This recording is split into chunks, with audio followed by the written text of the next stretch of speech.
Great college football weekend. Lots to talk about in both college and the NFL.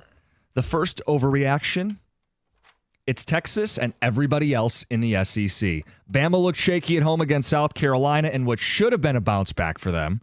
And Georgia let Mississippi State hang in. It's Texas and everybody else. It is. I think it's Texas. The way that they look, the way that they've played to this point this year, and the way that they've been able to go from Quinn Ewers to Manning back to Ewers. They have been dominated, and they've been able to handle all of the talk, the situation. Everything has been handled by Texas. Lost a running back before the season started, yet that offensive line. Lost 2 running backs. You're right, and they've continued to churn. They blew out Oklahoma, big rivalry game. They had a ton of injuries, Oklahoma, in that game. I'm sorry. I got to see it after this week. So, therefore, it is an overreaction because we have Texas and Georgia coming this week. And it's a slam dunk that Texas and everybody else, if they beat Georgia. Yeah. This is a week early. This is the team that I think most people thought would win the national championship this year. And if Texas takes them down, this is becoming the Texas Invitational. Both of these 2-loss teams will not make the college football playoff. Ole Miss and Utah are done. Here's the thing. Utah does play undefeated Iowa State and BYU both at home, but they need help with multiple conference losses. Ole Miss has 2 losses, and they still have to play Georgia. Yeah, I'm not an overreaction. I really do think that they're both toast. Ole Miss, if they run the table because of their conference with 2 losses, maybe that's a bit. Do you really think they could, in any way, shape, or form, run the table? Like, I actually think if they do, I don't think they can. I actually think the Lions could get Max Crosby before Ole Miss could run the table. Seriously, who trusts? Ole Miss is a joke. This was their year to do something, and they're just showing what they typically are, a middle-of-the-road team. Lane Kiffin's just an okay coach. It's always hype, and it never comes through. Sorry for interrupting you. You're good. USC could do better than Lincoln Riley. They blew a 14-point home lead. Defense, we know, is an issue, but his offense was 2 of 11 on third down. They couldn't gain a single yard in overtime. That's a great program. They can do better. They can do better.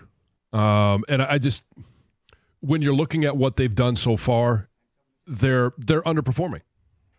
3-3. Yeah. Welcome to the Big Ten. Losses to Michigan, Penn State, and Minnesota. Yeah. Well, the loss of Caleb Williams, though. I mean, look at what he's doing in the NFL.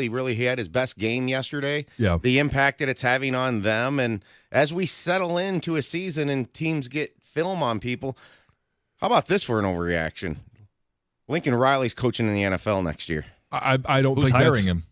As an offensive coordinator, maybe. I don't know. As a quarterback coach, maybe. He's not going to leave to be a quarterback coach, let alone a. Well, I don't know that he leaves. Oh, okay. I mean, maybe he is relieved of duty because of you'll lose a lead like they did against Penn State. You lose on the road to Michigan, and I know everybody can say the stats of now it's 3 wins that teams traveling more than 2 times home because Penn State was one of those wins. We had another one this weekend. So I'm not sure if they do move on from Lincoln Riley. I just think it's on the table. All right, I stole this one from a guy on Twitter who stole it from a guy on Reddit, but it was too good not to use. Ryan Day is the Michael Jordan of James Franklin's. 1-7 against top 5 teams for a guy who always has a top 5 team in his own right. He's wasting talent, and now with his most loaded roster, that's another fear again. There's a lot going on with the how is that explained? He is the Michael Jordan, the Michael Jordan of James Franklin. So like the greatest James underachiever, Franklin. yes, the greatest big game loser. He's like, I watched that game. First of all, that was a great college football game. I think that's the best college football game I've seen all season. Maybe Georgia, Alabama because of the dramatics that went into the end of it, or maybe it's just because Ohio State ended up losing it. I don't know, but how does that happen? How do you, as a veteran quarterback, run out of time and lose that game with a timeout still in your pocket? Well, their defense wasn't what it was ranked, so we found that out for sure. Oh, they're not worth the $22 million they spent? No. Hey, so let me try to figure this out here.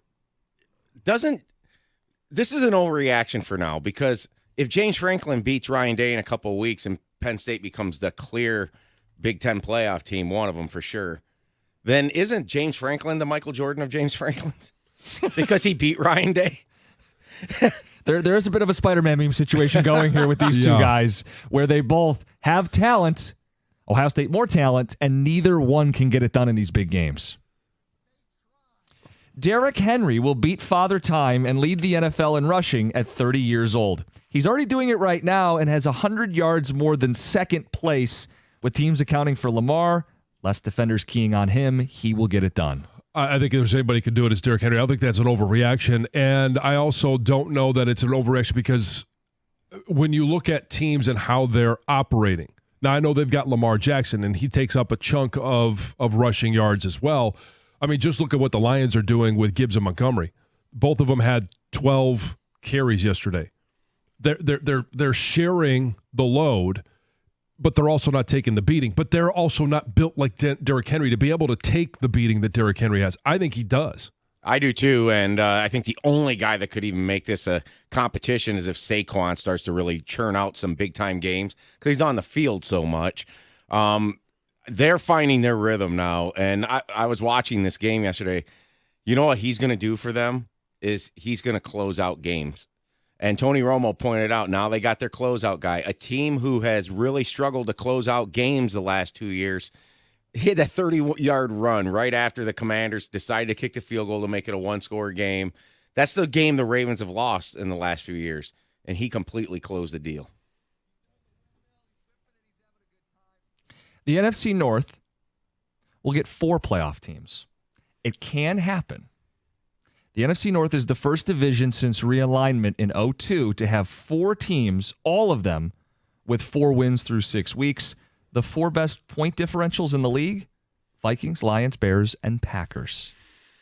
I think that's a bit of an overreaction. I don't think I don't know. It's tough, because when you look at obviously what Minnesota has done, it's remarkable. They're 5-0. Lions obviously 4-1, and that Tampa game just really eats at you. I think Green Bay, I think you get 3 teams. I just don't know whether it's Green Bay or Chicago. I just don't believe Chicago has the staying power.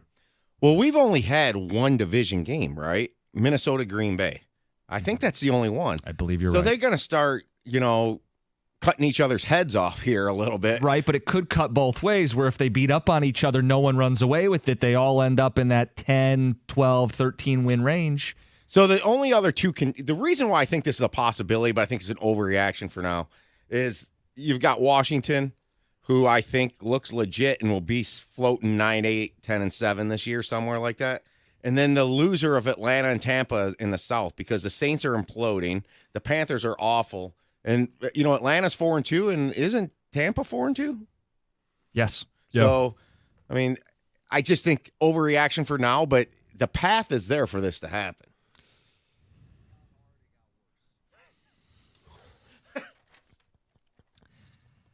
Doug Peterson just fired himself. Andre Sisco, a safety for the Jags, said he saw, quote, a lot of quit. Doug Peterson said after the game, we need a culture change. Did he just fire himself? They're 1-5 with 2 ugly blowout losses. I know he's saying it because he's trying to get guys to step up as He's trying leaders. to get fired? I don't know if he's trying to get fired or Who not. says they need a culture change, and isn't that on the coach? Yeah, it's 100% on the coach.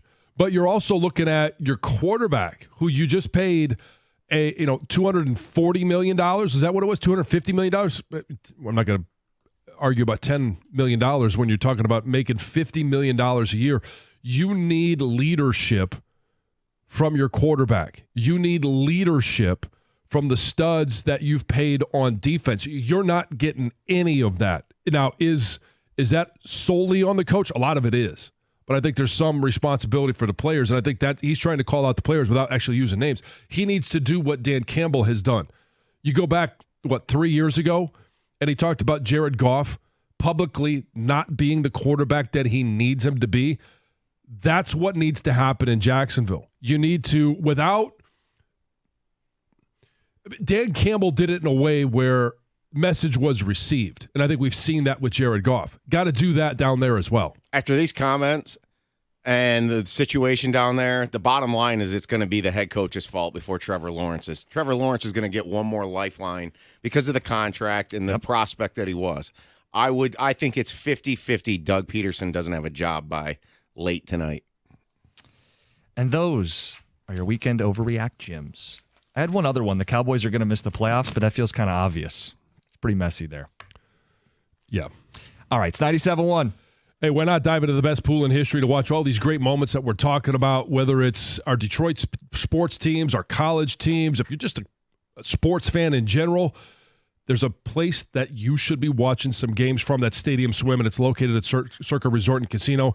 Catch all those moments I was just talking about at a viewing experience built for sports fans. Chill in one of the 6 pools on 3 different levels for a perfect view of the massive 40-foot-tall high-definition screen. That Stadium Swim, it's America's favorite place to watch all your sporting events.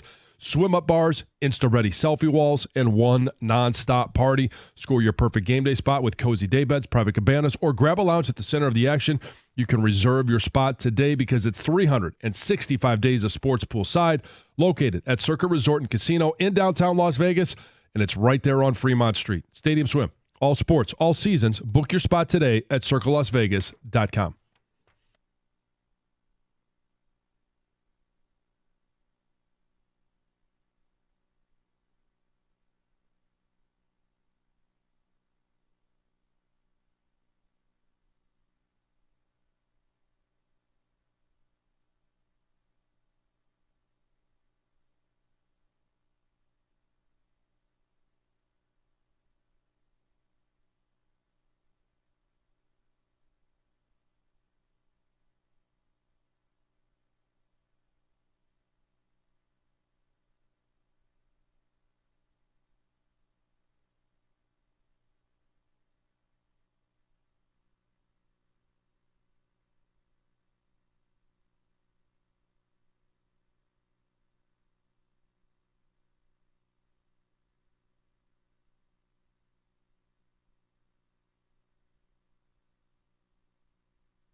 The pause after unbelievable was loud, as was the grand slam. Yeah. And the season ends with a thud. Tigers drop Game 5 in Cleveland. We've been talking a lot about the Lions, and we will continue to talk about the Lions, but let's carve out some time to talk baseball, John. This run, it was magical. This season, improbable. As the game ended, I didn't find myself angry. I wanted them to win. I believed they were going to win. I certainly didn't think Skubal was going to give up a grand slam. That wasn't on my bingo card. I'm proud of this team. As I look back on the season, I'm proud that this team fought and scratched and clawed and gave us a taste, gave us a baseball team to believe in again. No question that you're proud of this team. And the fact that they accomplished so much, they overachieved. They did something that's only happened once in the history of baseball, coming back from where they were in the depths, so far behind, with so little time left. And we laughed when Tom brought up, and Tom, I don't remember the exact numbers, but they were going to have to go, 33-11 is what they went.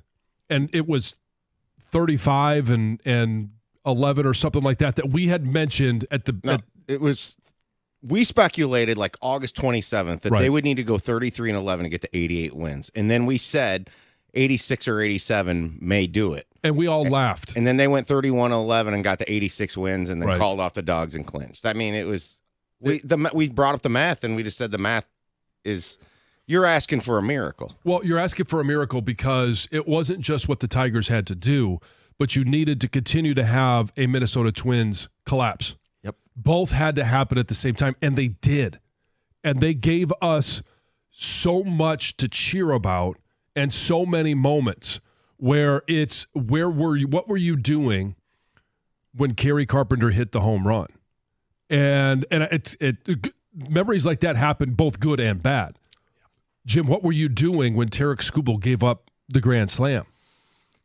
Sweating through every pore in my body because the bases were loaded and he had already hit Jose Ramirez. Okay, that's the feeling, but what were you doing? I was on the couch. Yeah. And so it's kind of one of those moments where I was listening to Dan Dickerson. I was painting the front of my house, and I'm up on a 20-foot ladder, and all of a sudden Skubal gives up a grand slam, and it was like my body just, it was an audible and a visual sigh of disbelief. I mean, my instant reaction is that's all. Like, it's over. Now, they've still fought true to this team. Yeah. They still scratched across a couple more runs in the game, but, like, you're not recovering from your best pitcher, your one anchor, giving up a home run that scores 4 runs.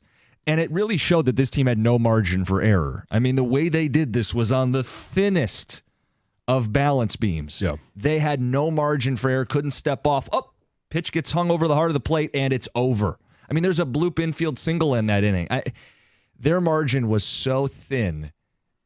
And we didn't think it was possible. With Skubal on the mound, and I'm sure we'll take a bunch of calls and about how, maybe we were the jinx. Sure. I know you're taking some bullets on that one. That's fine. I'm Comes with the territory. Yeah, I'm fine for those to zing right past me, even though I was right along with you. But we were wrong. I was wrong. I didn't think that they were going to lose 2 in a row. I didn't. They could lose that second one in Detroit. All right, that's fine. But you got a 2-2 tie, and you're going to Cleveland with Skubal on the mound. That's why I will never forget the moment when Skubal gave up the grand slam. And it's Skubal had an amazing season. He's going to be the Cy Young Award winner, and he had 13 scoreless innings before he even took the mound in Cleveland for the second time. He was phenomenal. And I just didn't see that as it was unwavering, the faith that I had in him and still have in him. Yeah, and they had earned a level of trust, maybe a level of confidence, because they had been the best team in baseball for 2 months. And I didn't think that Skubal, of all people, would be the guy giving up a grand slam in the do-or-die elimination game. So, hey, listen, what we're going to do is we're going to speak our mind, say what's on our mind. We thought they'd win.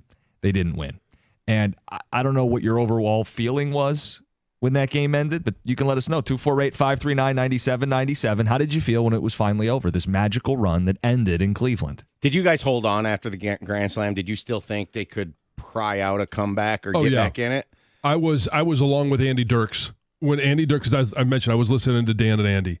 And Andy Dirks was talking about, this not over. This is a team that keeps fighting back. And I was right there. I got the text messages from you guys, and I didn't respond because I was very angry at the time. And I didn't think it was over yet. I didn't respond to his end of season. Tough way to end the season. Right. I'm like, wait a second here. We still got a couple innings to play, and then they kept putting guys on base, and that's where this team had been good late in games. Opportunistic. It's a word that I've used for 2 months now. They were an opportunistic team. Their bats weren't any better than they were at the beginning of the season. This wasn't a team that was just ripping teams apart, but they took advantage of runners in scoring position at key moments, and it all dried up in those last 2 games. Yeah, I mean, listen, I did think it was over after the Grand Slam, as you referenced by the text I sent. They hadn't scored 5 runs in any game this series, and there was 5 sitting there on the board for Cleveland. Now, I'm incredibly proud that they did not pack it in, but, John, at some point, the bats, who weren't very good, were going to dry up. Games 4 and 5, they went 2 for 23 with runners in scoring position. They left 18 runners on base. Digging out of a 4-run deficit on the road against a really good bullpen when you don't have really good bats to begin with, like, it finally caught up to them. Yeah. And I feel like, the more they saw the relievers, the more they got to them. They eventually got to Skubal. If there was one tiny critique from the game in terms of the Tigers might have done themselves in matchup-wise, this team was always about doing matchups. Mm-hmm. Lane Thomas is a first ball hitter. That's the book on him. He hunts it. And Skubal challenged him, and maybe you could argue that a garbage pitch should have been thrown on pitch 1 to completely calm the situation, because with hitting Ramirez and then the fans were booing Skubal. It wasn't intentional. I mean, it walked in a run, but that's the way it was. The environment, I thought, plus Lane Thomas hit 2 first pitch home runs in this series, and it scored Cleveland 7 of their 19 runs. Okay? Oh, yeah. Listen, the book on him is he's a first pitch guy. What I think happened there is Tarik Skubal had just hit a batter unintentionally, and every time he makes even a little mistake, he attacks. And I think, sure, he could have thrown a pitch outside the zone, but he had just hit somebody. You don't want to be erratic. You don't want to appear erratic. You want to go, I'm confident. I got the best fastball in baseball. Good luck hitting this sucker. And he threw it, and the problem is he missed. And he missed. And of all people, I'll trust Tarik Skubal to throw what he thinks is his best pitch in a gotta-have-it spot, and bitter pill to swallow, he didn't get it. So on Saturday, I kind of kept going back and forth. Like I did feel like I lost something. I enjoyed this run. It was great. I got a special touch with it by going to that game in Cleveland and had a great moment with my family that I'll never forget.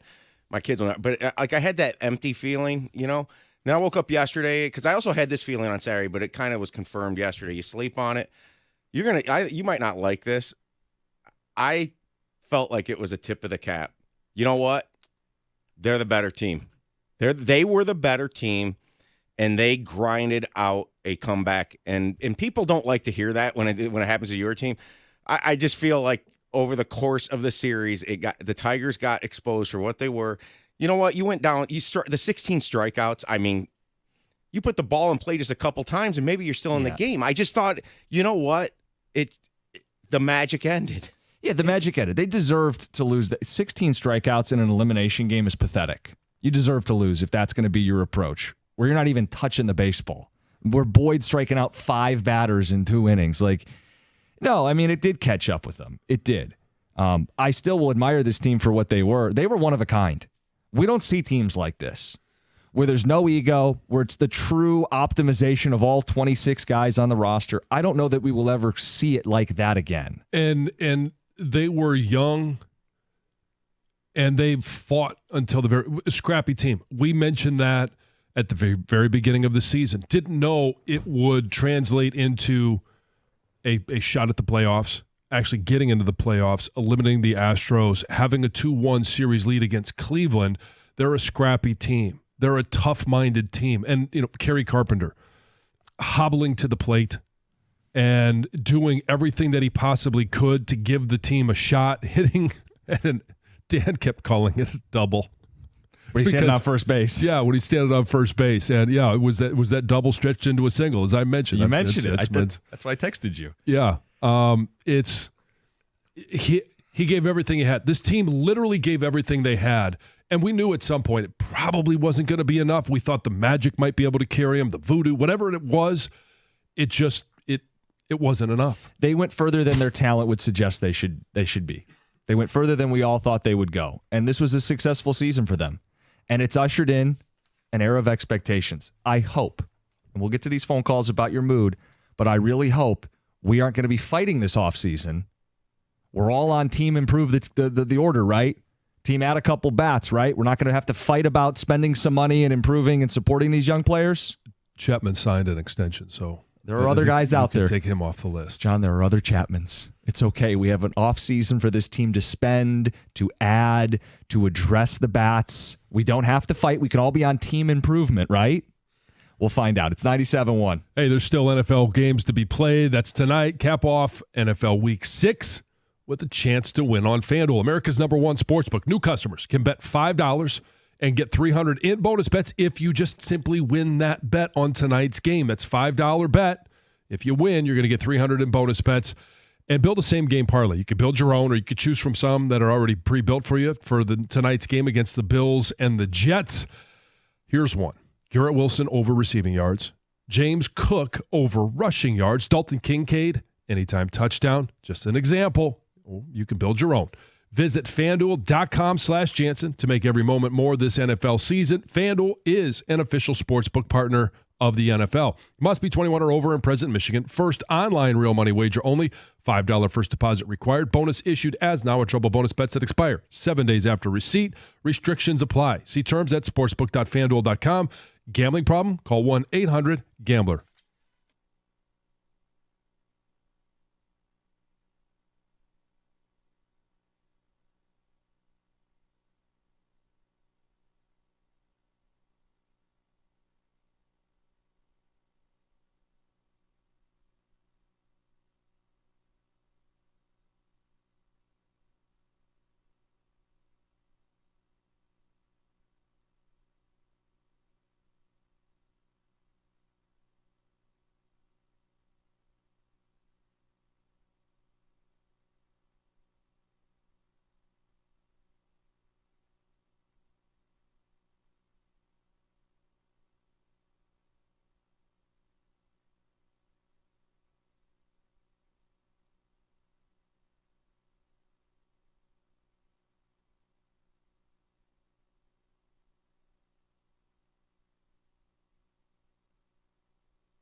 Dan Dickerson summing it up. We ask you to do the same. 248-539-9797. Tiger season ends Game 5 in Cleveland.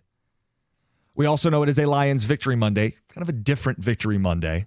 Spent the first hour talking about them. They will continue to be part of the show today, but we are taking a moment to talk baseball because, John, they captured the city. And I do think this is a season that people will remember forever. The improbability, the magic of it all, and you lost with your best guy on the mound.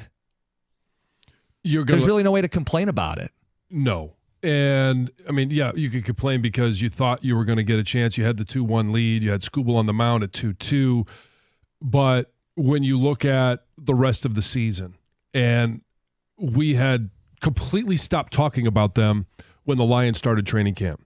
They were an afterthought after the trade deadline when they sold Flaherty and they got Sweeney, and nobody thought that this was going to be a guy that would contribute anything this year. And now all of a sudden, hey, Javi goes down, Sweeney comes up, and that was one moment. Yep. That it was the American League, or it was the World Series, Little League World Series, the moment they had against the Yankees. And it was when people started looking at, wow, this is fun. This could be, could it be something? We did it. Is it something or nothing? We did the fake contending. We did all of the logic, and they defied everything. The season is such a long year, right? We had so many little moments throughout the year, right? I remember being out downtown opening day, talking to AJ, hot start, right? Dan Dickerson joins us that morning on the radio and like, hey, baseball's back, and there's something romantic. Good April, nosedive in May, June, July. Kirk Gibson calls in. Like, we had all these moments, right? These knockdown dragouts about adding bats last offseason. Scott Harris joins the show. Trade deadline. They're going to lose 90 games only to see this team fight the entire way to the finish line and do something that we've never seen for the Tigers and that baseball has only seen 2 times in over 100 years. So I left feeling pretty satisfied with the season, knowing that it's the start of something, but knowing that they need to follow through. Knowing that we can't be talking about bats going 2 of 23 runners in scoring position, 18 left on base, and 16 strikeouts in an elimination game. Like, they have to address the bats, plural, this offseason. It can't be all the young guys are just going to turn into all-stars next season. Help them out. Help them out with 1 or 2 key bats strategically placed infield, outfield. I'm not even telling them how they have to do it. It's just we all should be on the same page now. Spend, add, bats, please, now, immediately. Like, feed the beast. The city got a taste of it. Feed the beast. Yeah, just get better. Yeah. Build on what happened this year at the end of the season, being a playoff team. Don't let this be a one-off. Correct. Don't take steps back. Yeah, don't have this be a fluke. Keep that forward momentum going. And, yeah, there are – you wanted to see – you didn't want to block bats. You didn't want to block opportunities. You've learned about all of these players. Now, what is it that you've learned about them, and can they be a part of the future? I do believe there's a nice core here, but you've got to decide, is Spencer Torkelson a part of that core? Do you trust that he, as a bat, will continue to improve in the field? Will he get better with his glove? It's all of these things. Parker Meadows, I think he's a guy that when he went down to AAA, we kind of all questioned, boy, not even hitting 100. Can he possibly be a part of the future? A lot of question marks. He came up and showed that not only as a bat can he be much better, but as a center fielder, he was a stud. We'll get ticket text in the mix. I want to go phone calls because you guys are waiting. Red in Detroit, you're on 97.1. Good morning, everyone. I agree with everything you're saying about how the season was magical and how proud of it. But as the season go on and we make the playoffs, and my expectations, it becomes different. This team, they deserve to be in the playoffs. They've been playing good and everything. I think, the cockiness of what they did, kind of left with game 4. We supposed to win game 4. Right. These just little mistakes. People on that, I think they should have asked out more runs. I think they got caught. And then game 5 came along, and this will really piss me off because I listen to the game like John. I listen to the game, Dan Dickerson, and I watch it with the commentary on mute. So when I'm watching the game, I'm like, man, y'all first y'all letting Matt Boyd do it to y'all. Like y'all swinging, not choking up, like for home runs, and you haven't even seen a strike yet. I was like, people were striking out, and he haven't even threw you a strike like in a zone, like you swinging at high pitches. Like I was getting so annoyed. I'm like, y'all not even staying true to who y'all was as a Tigers at the whole season. Like, why are y'all doing this? Like, come on. Like, so then Riley Green, that play in outfield ticked me off so bad. I lost my mind. My kids looking at me like I'm crazy. My wife like, calm down. I'm like, no, you don't understand. It's the playoffs. It's elimination game. Yeah, I know. He's got to catch that ball. Now, Scooble bailed him out. Immediately coming in there with a 100-mile-an-hour strikeout. But, yeah, I know what you're talking about. Riley Green and too many missed opportunities. Ball hits him in the glove, got to catch it. Too many strikeouts, 16 of them in one game, in an elimination game. Like, that's not the approach of a team that's going to put the ball in play and see what happens, put a little pressure on the other team and make a little magic happen. No, Red, I'm with you. Like, I can be frustrated in the way that game played, but I'm not frustrated in the season. And I don't know if it's easy to separate the two. Like, but for me, when that game ended, I thought, oh, they went as far as the talent would take them, and then even a little further. The idea that this team made the playoffs, won a playoff series, won a playoff game, hosted a couple playoff games, I didn't see that coming. So I deem this season a success to me. Now, it won't be a success moving forward, right? You got to build on this. This was the foundation being set, and now you build on it. 248-539-9797. Kevin in Garden City, you're on 97.1. Hey, what's up, gentlemen? Thank you for taking my call. Greatly appreciate it. Listen, man, I was a guy, if you remember a while ago, I gave you the analogy about being afraid to get in the pool, drowning with the lions and this, that. So, man, I kept listening to you guys, man, and I bought into the Scooble hype. I really, really did, man, and I started following the Tigers. I absolutely started following them, and, man, every game I'm excited. I'm on the edge of my feet.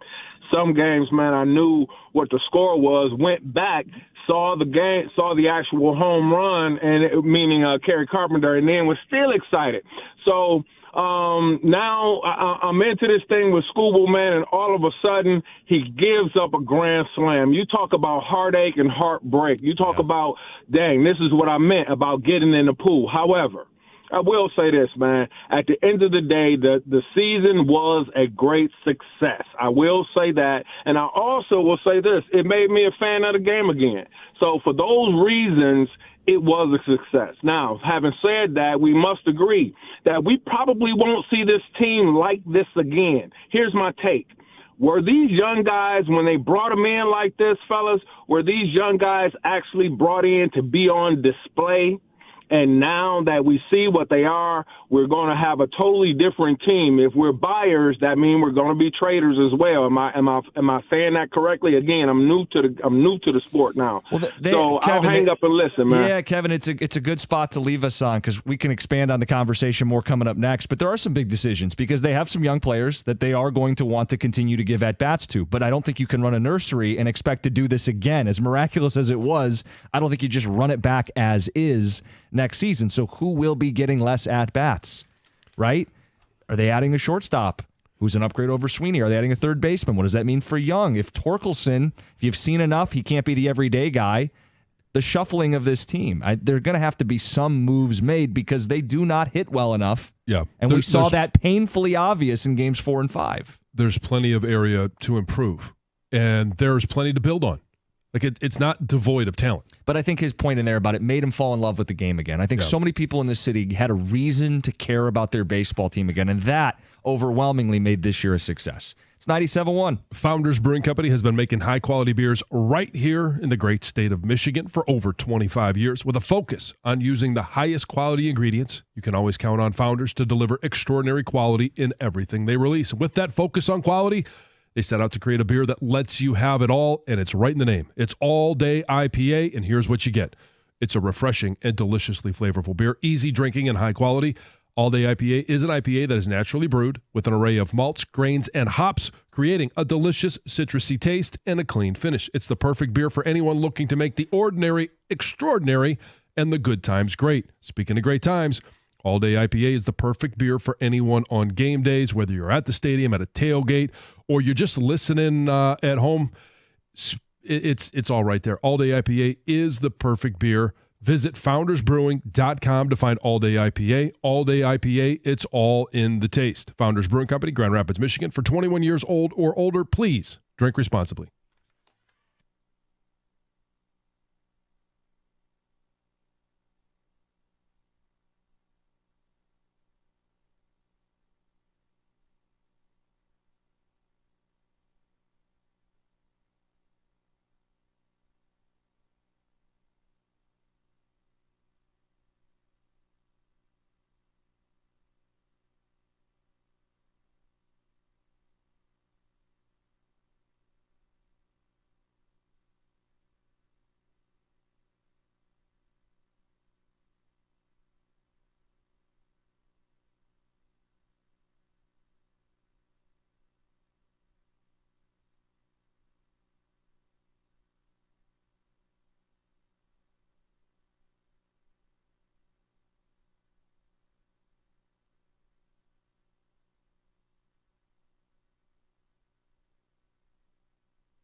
Just like that, the Tigers season was over. Dan Dickerson's call, Scooble of all people.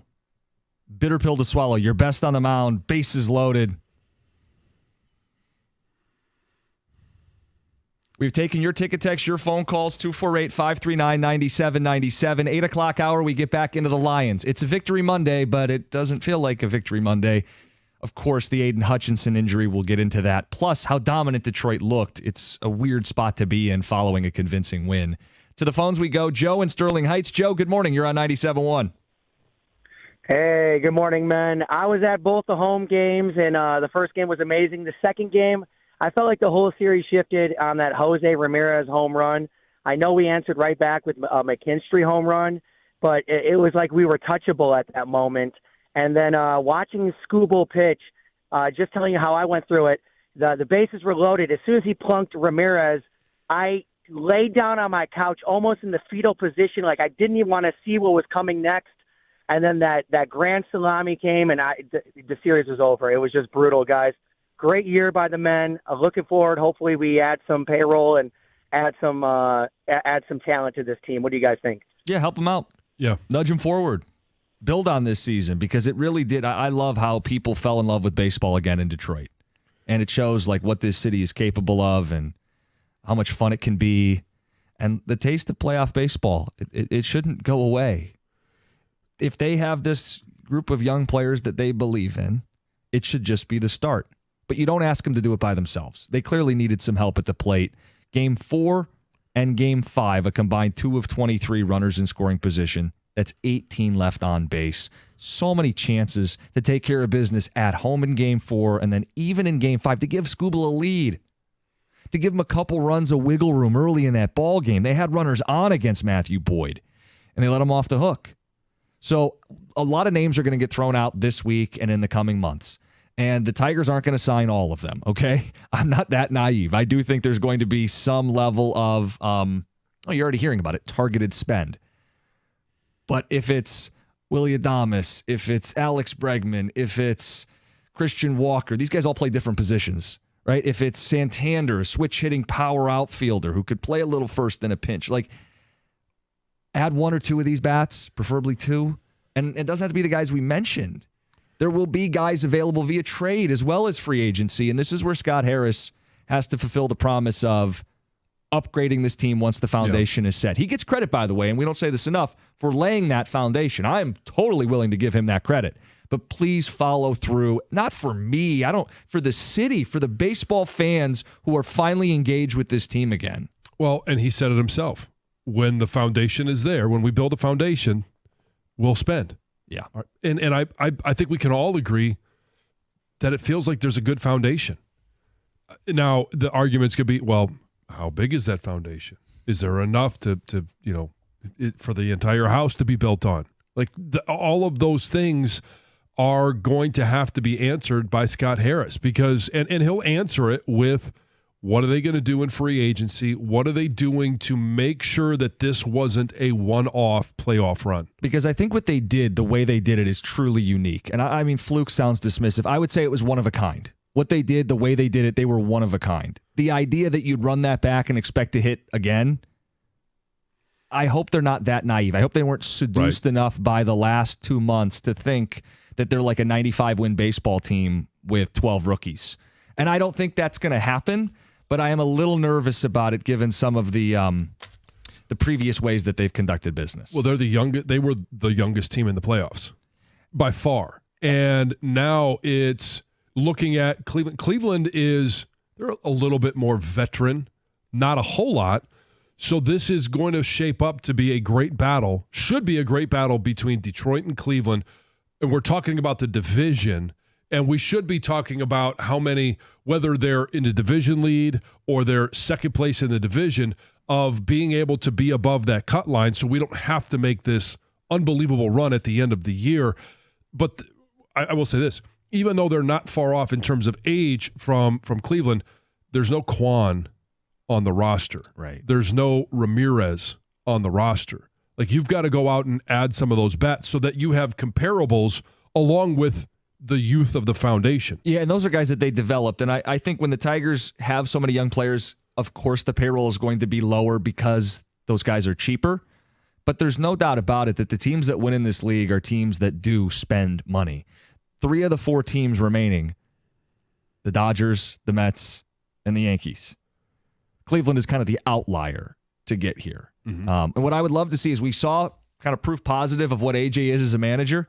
Give him more. Yeah. Let him play around with more. Wouldn't Give him that be better fun? bats. I mean, imagine AJ with like a real, it's called the Houston Astros and they won a World Series. Give him real talent and you can see what happens here. And more arms so that he doesn't have to go, hey, one day we've got Skubal, the other 4 in the rotation. I know Montero was in there at the end of the year, but a couple legitimate starters before you go to the bulk effort days. Like there could be a Jack Flaherty reunion and you'd have to pay him more than you did last year. That's okay. This team is still considerably below average payroll. You could add one $20 million bat or 2 $20 million bats. Easy to say when it's not my money, but they're so below average. Well, the guy that you got to pay when we're talking about the pitching staff is Chris Fetter. You got to make sure that you keep him a part of this organization because it's a couple of years now where guys have come here. Erod, 2 years ago, had a much better season than he had previously, kind of rejuvenated his career. Same thing with Flaherty. Now, it didn't work with Maeda, but it has worked with all the other arms that came up from AAA that underperformed at AAA but came up to the big leagues and found magic. Skubal's going to get a pay raise, whether that's a long-term deal or arbitration, so factor that in. Like, money will be spent this offseason on this baseball team, and it's got to be done right. I'm not saying they need to spend like the Yankees, the Mets, or the Dodgers. It was just a point of investment in good players. Some internal, some external. Let's keep the good times going. Let's get to John in Allen Park. John, you're on 97.1. John, what's up, buddy? All right, let's go to Rob. Rob, you're on 97.1. Hey, how you doing, Jim? Good. Good morning. Listen, whatever. I just wanted to just call whatever and just talk about the fans. I'm hearing a lot of fans that's been calling up today and yesterday who just been scrutinizing the Tigers and putting them inside of a position that they didn't think that they would be in inside the first place. This team that overcame 3 expectations that was not there from the start, okay? Nobody thought this team would make it back to 500. Nobody thought this team would catch Minnesota. And then nobody even thought that this team would even get past Houston in the first round. And now all of a sudden, I hear fans calling up and saying that they're disappointed that they didn't beat Cleveland when y'all knew the team that we had that got here in the first place. Why can't people just enjoy the Cinderella ride that we on?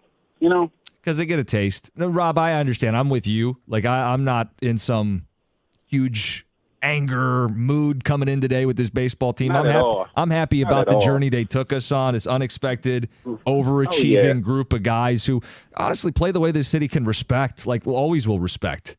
Playing hard, not quitting, fighting for everything. Doing it with all 26 guys on the roster, everybody playing their role, nobody bigger than the team. Like, so much of it, I think, is ingrained into, like, what the city loves, like the 04 Pistons type of deal. There were some of those vibes with this team. So I don't have this anger towards, they blew it. I'm bummed they lost, but that's kind of where it ends with me. John, let's talk. Go ahead. You got last thought? It is disappointing that it's over. It was a fun run. It really was. Now we've all turned our attention to, and there's a lot of time between now and then, what will opening day bring? Who's on the roster, and how exciting can next year be, not just for 2 months, but for 162 games. People are only mad because Jim said we already won the series after Game 3. So did John, right? You were with me. They said that I said that. Yeah, I said I was right along with you. Yeah, I know you're taking all the bullets. I mentioned earlier, you're taking all the bullets, but I was right there with you. I was he's a very bigger target. confident. He's a bigger target. He's a big guy. I'm much more elusive. But guys, all I'll say, and John, I think you feel the same way. We're going to tell people what we think, and it leads us into some situations where we're going to be wrong, where we could sound stupid. But we thought the Tigers were going to win the series after one win in Houston, and they did. We thought the Tigers were going to make the playoffs before they technically clinched, and they did. We're wrong. It happens. And if you want to blame us, great. We can take it. Comes with the territory. We'll talk Lions football coming up next because they've got a tougher road ahead. Big win against Dallas, but what about Aiden? It's 97-1.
All right, some great calls from Dan Miller and an emphatic win.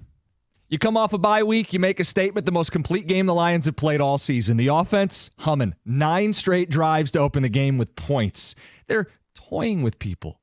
Trick plays, razzle-dazzle. Just, John, it's clear they came out with a mission. They're trying to get offensive linemen in the end zone. They wanted revenge, but they also wanted to make a statement, and I think they did. This is a complete football team. Offense, defense, special teams. And as euphoric as that performance should feel, don't you still have kind of a pit in your stomach because of Aiden Hutchinson? Oh, you sure do. And, I mean, you hate it for him as an individual. And it hits a little closer to home for a lot of people here. And it's those that watched him in Pee Wee football, that watched him at Divine Child, that watched him at Michigan, that now he's drafted by the Detroit Lions. And we've watched him grow every single year, and we've always said he needs to be able to beat double teams. Well, now he's doing it. He needs to be able to take on triple teams. Well, now he's doing it. He's getting home. He's leading the NFL in sacks. He's doing everything, and it's a great story. He's a great individual. His effort, the culture in the locker room is in large part Amon-Ra St. Brown, Penei Sewell, Jared Goff, and you could go right down the list, but a large part of that is Aiden Hutchinson. And then all of a sudden it feels like your heart was just ripped out. Doesn't mean the season's over. No. I still think they're a Super Bowl contender.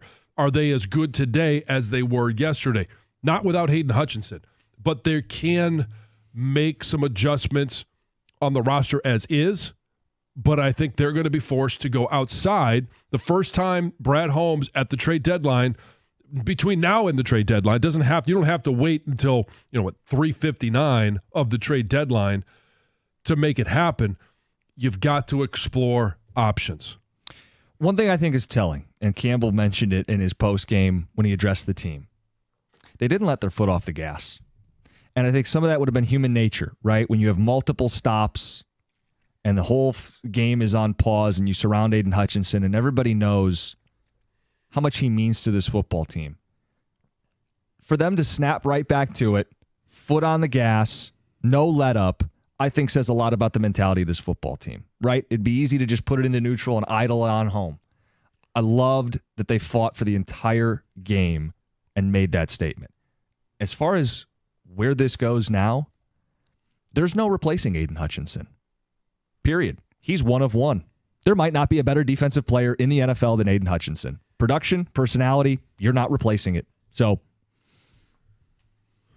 they're going to have to do it the hard way. It's going to be more difficult now. They're going to ask more of their coverage, which has been good so far this season. I like Carlton Davis, and he's traveled with some number ones. I think Brian Branch and Kirby Joseph are a dynamic duo at safety. They have already lost Marcus Davenport and now Aiden Hutchinson. Of course, a trade has to happen. I feel like that's a given. You won't be trading for an Aiden Hutchinson. So it will be more difficult for this football team. I think they can still win the Super Bowl, but I feel less confident in that now. I think that's just obvious. Where are you guys at? 248-539-9797. I felt such a pit in my stomach when Aiden got hurt because it was such a fun game, and instantly it's a buzzkill. Instantly your mood shifts. And John, you have been in that position before. You had a tibia injury, a broken tibia, right? Yeah, tib fib. Both. Yeah, it was both, and my ankle was pointing, my foot was pointing one way as my leg was pointing a different way. And there's a lot that goes into, the pain that you're feeling in the moment. And you could tell Aiden Hutchinson knew right away something was wrong. I think he said it's broke. Yeah, and because he's also had a situation like this at Michigan where he broke his other leg. And there's a lot that's going through your mind. And I know how close the Hutchinsons are. And part of what's going through your mind, it happened to me when I heard the snap, crackle, pop. I look down, I see the foot pointing the other way. You instantly think about, at that point, I had some kids. What are the kids going through? What are my parents going through? And I know that Hutch was probably thinking about that. Hey, this hurts, but I still need to let my family know I'm okay. That's all a part of it. And then your mind starts going to when can I possibly be back on the field? How long is this going to take? I don't know the details. And, you think about the season, you think about the game, you think about when you have a shoulder or you have a knee that's a little uncomfortable, maybe you pull a hamstring, you're still able to get off the field. There's a different feel emotionally when the cart comes out, they strap you to the board, they put the air cast on, and you have to be carted off the field. And it is, there's so many things racing through your mind. It is absolutely miserable. On top of that, there's a lot of pain involved. Where they go from here, where does Aiden go from here? There was, we got like a quote from someone close to Hutchinson. Yeah. And it was a pretty positive message. So, it says, even though it looked bad, it's less of an injury that he suffered in college. Pretty soon he will be bionic. When we make it to the Super Bowl, he will be ready to go. Timeline. I've seen people say this is a season ender. Regular season, sure. February is about 4 months. 4 months feels like not impossible for knowing how hard he works. Well, and he's going to attack this the way. I mean, even after he busted it, he's trying to get the sack. His motor, I'm sure, is going to be relentless in rehabbing this. John, how realistic is it that he plays any football games this season for the Lions? I don't know the reality of that. What I do know, the factors involved. And we can talk about, how hard he works. That's apparent. There's no question. There are some things that are out of his control. How quickly does he heal? He's young, so that he's got that going for him. I experienced injuries at his age, and you heal so much faster than you do when you're 30, 31, 32. As a professional athlete, he's going to have all the best medical care, and there was nobody in better physical condition than Aiden Hutchinson. That also will aid in his body's ability to attack this and heal as quickly as possible. And it sounds like not a fib tib, just a tibia. That's what it sounds like. Yeah. Again, we'll update people as we get more information, but that is a significant detail in that it would just be one of the bones in the leg and not both, because with both, you get into more complications with recovery. You get into more hardware. Yeah. And more things that have to heal. And if it's just one bone, maybe it's similar to Zach Zinter. That happened last year at Michigan, where he talked about it. It's a rod that's put through his leg, and now, he is somewhat bionic. Is it a rod that's put in there? Is there a plate? Is there wires? Is there screws? All of those different things. We have no idea. I don't even speculate as how they're going to fix it. You don't have a surgical background, John? No, I'm not a. I said last week I'm not a scientist, and you mentioned earlier I'm not a doctor.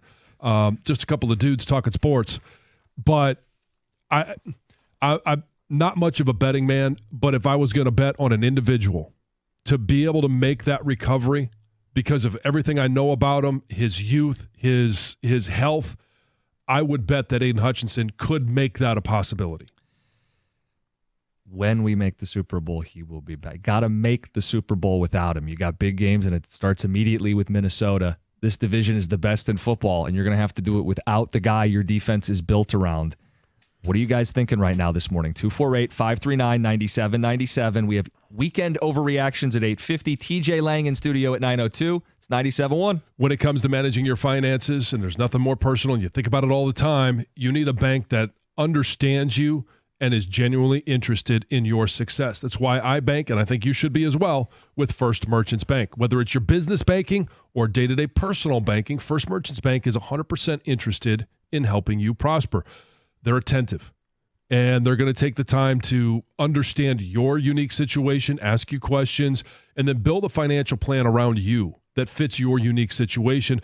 And when you make the switch to First Merchants Bank, you're also going to get access to their highly rated mobile banking app with innovative personal finance tools. Plus, they're deeply connected to the community's needs because it's their community as well. It's where they live, it's where they work, they understand it, and they volunteer and donate to local causes to ensure that we all prosper together.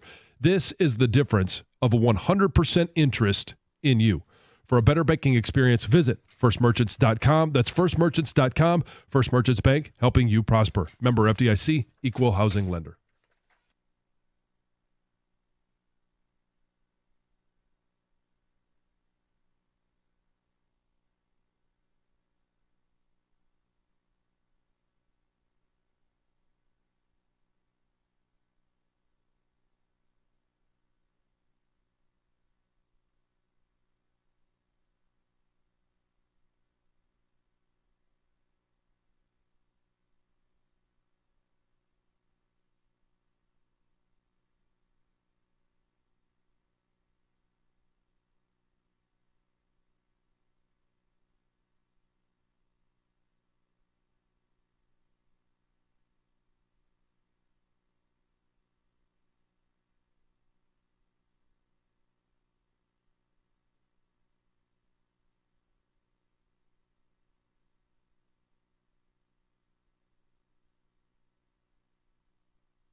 sick to your stomach, right? Ticket Texture, I think, described it well. This is as heartbreaking a win can feel. And it's a win against the Dallas Cowboys, right? Like, otherwise, we're coming in today going, nobody's better than this football team. What a statement that is. Offense and defense. Kicker was perfect. It would have been jubilation, celebration. John, it's a very different feeling today. As tough a win can feel as losing, outside of your quarterback, this is the most important player on your defense, the player the defense is built around. It's a very different feeling today. How would you describe it? 248-539-9797. And more importantly, how does this impact their ultimate goal of winning the Super Bowl? It's the most impactful player on defense. Yeah. Just like your quarterback would be on offense. When you have a guy that pressures like Aiden Hutchinson does, when you have a leader on the field, in the locker room, on the practice field, and you're now trying to fill that void. We all instantly go to, how do they put pressure on quarterbacks? That's part of it. But it's all those other things that when these guys are no longer there, and this is a great culture, they'll be able to continue to move forward, but that's a huge loss in the locker room. And they, credit to this team that they didn't miss a beat when this happened. And in fact, you could probably talk about the culture in there that they use this as a motivator. Hey, let's go out there and, the rallying cry, win this one for Aiden, or whatever they're going to do for the rest of the year. And maybe it's just, hey, let's give Aiden a chance. Let's do our part. Let's make sure that if he is available to come back for the Super Bowl, that we're in it so he has a chance to be a part of this again this year. I don't know if in terms of physically that's a possibility. Is also the mental side of it. It's a huge hit. He's got a great support group, whether it's in Allen Park, it's at home with his family. All of that is there. He's got every advantage to be a guy that could make that comeback. The team has to do their part. Yeah, on one hand, I think they are better this year than they were a year ago on defense, right? There's no question. The idea that DJ Reader is here, that the idea that Carlton Davis is here, not to mention, I think Terrion Arnold is going to start to turn a corner. He had a big stop on a 4th and 2. Brian Branch and Kirby Joseph, they are a better defense. But what happens now up front? Because Hutch took double teams. Does everybody else on that defensive line end up with a tougher task now? Do those corners have to cover for an extra second now? And if you're playing man coverage and you have to cover for an extra second, all it takes is one guy to get beat, one guy to grab, penalty. You see how things can go south when you lose a player like Aiden Hutchinson and the domino effect that he has. For them to win a Super Bowl, they were going to have to get into a game with a Patrick Mahomes, a Josh Allen, a Lamar Jackson, and they were going to have to pressure and tackle that person. And without Aiden Hutchinson, you're not trading for an Aiden. So I know the ticket text has come in, John, and we should probably address it here. Oh, boy. What about Max Crosby? You want to shoot that one down? Yeah, we're going to have a sounder for that, just like we did with the Tigers and Walleye. We've got that. So if I say, or anybody says Max Crosby, thank you, J-Mo. Just go get tatted up, Aiden Hutchinson. Yeah. Obviously, he is the guy that is closest to him. I don't think under circumstances the Raiders are going to trade Max Crosby. I don't think Brad Holmes would pay the price for going to get a guy like Max Crosby. Do I want him to go out there? Yes. And find some help. There are some other names that could help fill the production void. Yeah, I don't even want to know what it would cost. It would be north of 2 first-round picks to get Max Crosby. I really don't think 2 first-round picks would get it done. And I don't think Brad Holmes, knowing who he is and the way he wants to build this football team, is in a position where he would give up more than that. I also don't think the Raiders want to trade him. He's under contract for 3 seasons. Yep. He is actually a guy who will stick it out through tough times. He's the opposite of Devontae Adams. He's gone out of his way to say, hey, don't put words in my mouth. In other words, I'm committed to being here. I don't think he's looking for an escape hatch. I don't think he's actively available. Would I love him to be a Detroit Lion? Yes. I wanted them to trade for him before Aiden Hutchinson got hurt. Clearly, he is the closest thing to Hutchinson in the league, but I don't think it's realistic at all. So if we're gonna we're saying that basically this is impossible, or you guys are that. Like you know, 1%. It's not realistic. okay, It's not so gonna we're happen. mocking it by playing the JMO laugh. If somebody brings up Max Crosby, they get the JMO laugh, right? Because it's not serious. Which is the exact same thing we did with Walleye. The only positive thing out of this is that we had to reverse course on Walleye. Oh, so you think there's a chance? So let's keep playing it up. Mock it. Let's just play that for 4 hours. There's no way that they would ever get Max Crosby. Can't happen. Impossible. Now, we did this earlier in the show, and somebody pointed out I never thought they could get Prince Fielder, the Tigers. Yeah. And I was kind of aligned with that. The one difference is there's no cap in baseball. Right. You know, There's a cap. The draft means more in football, and it's more impactful long term than it is. And I'm okay on some level if Brad Holmes goes full Rams and says F them picks. But for the next 3 years, no thank you. I mean, doing that would alter everything what the plan is. Oh, yeah, but I mean, I think if there's ever a team that would call for it, I mean, that's the other backdrop of all this, guys, is how good the Lions looked yesterday. I mean, come on, 9 straight scoring drives where they're running out offensive linemen to score touchdowns just to prove a point, toying with the opposition in their house. Yeah. Like that, the Lions looked every bit like a Super Bowl team. So if there was ever a team to blow up the plan and do something crazy and do something rash, but it would be on that level where you have to go outside yourself. I mean, that Prince Fielder deal was way outside what people thought was possible. Sure. And I think, the task at hand is preparing for the Minnesota Vikings.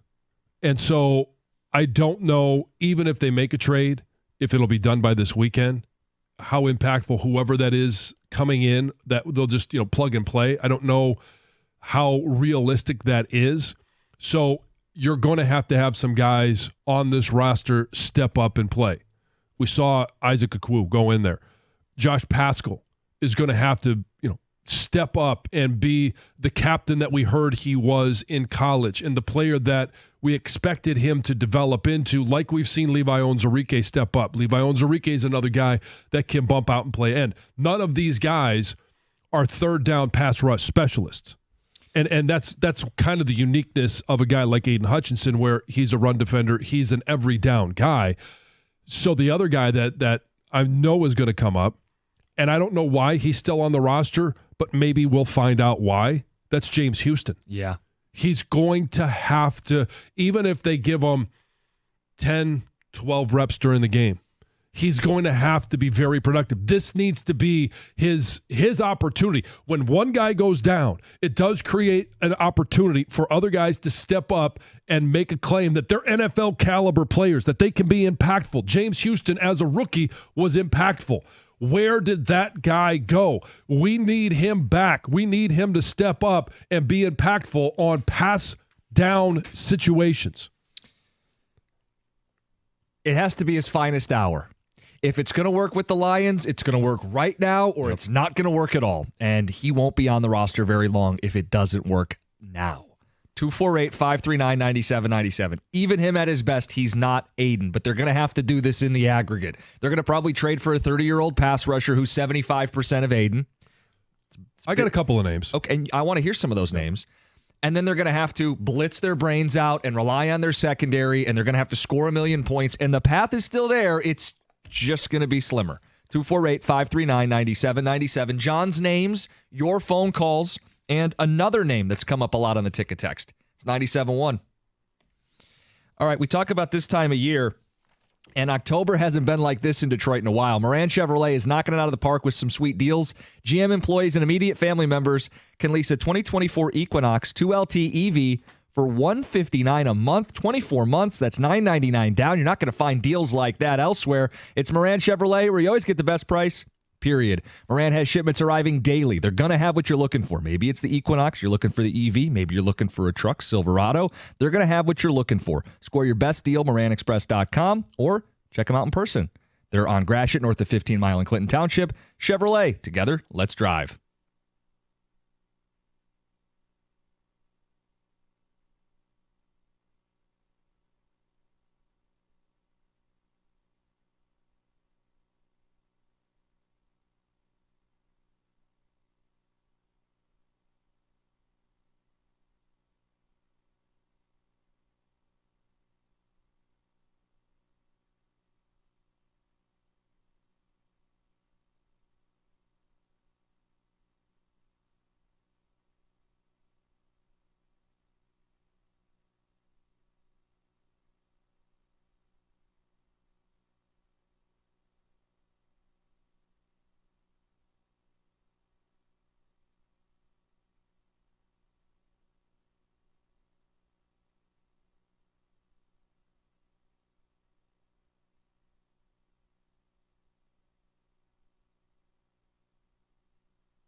And they really emphasized the eligible offensive lineman. Tried to throw a touchdown to Taylor Decker.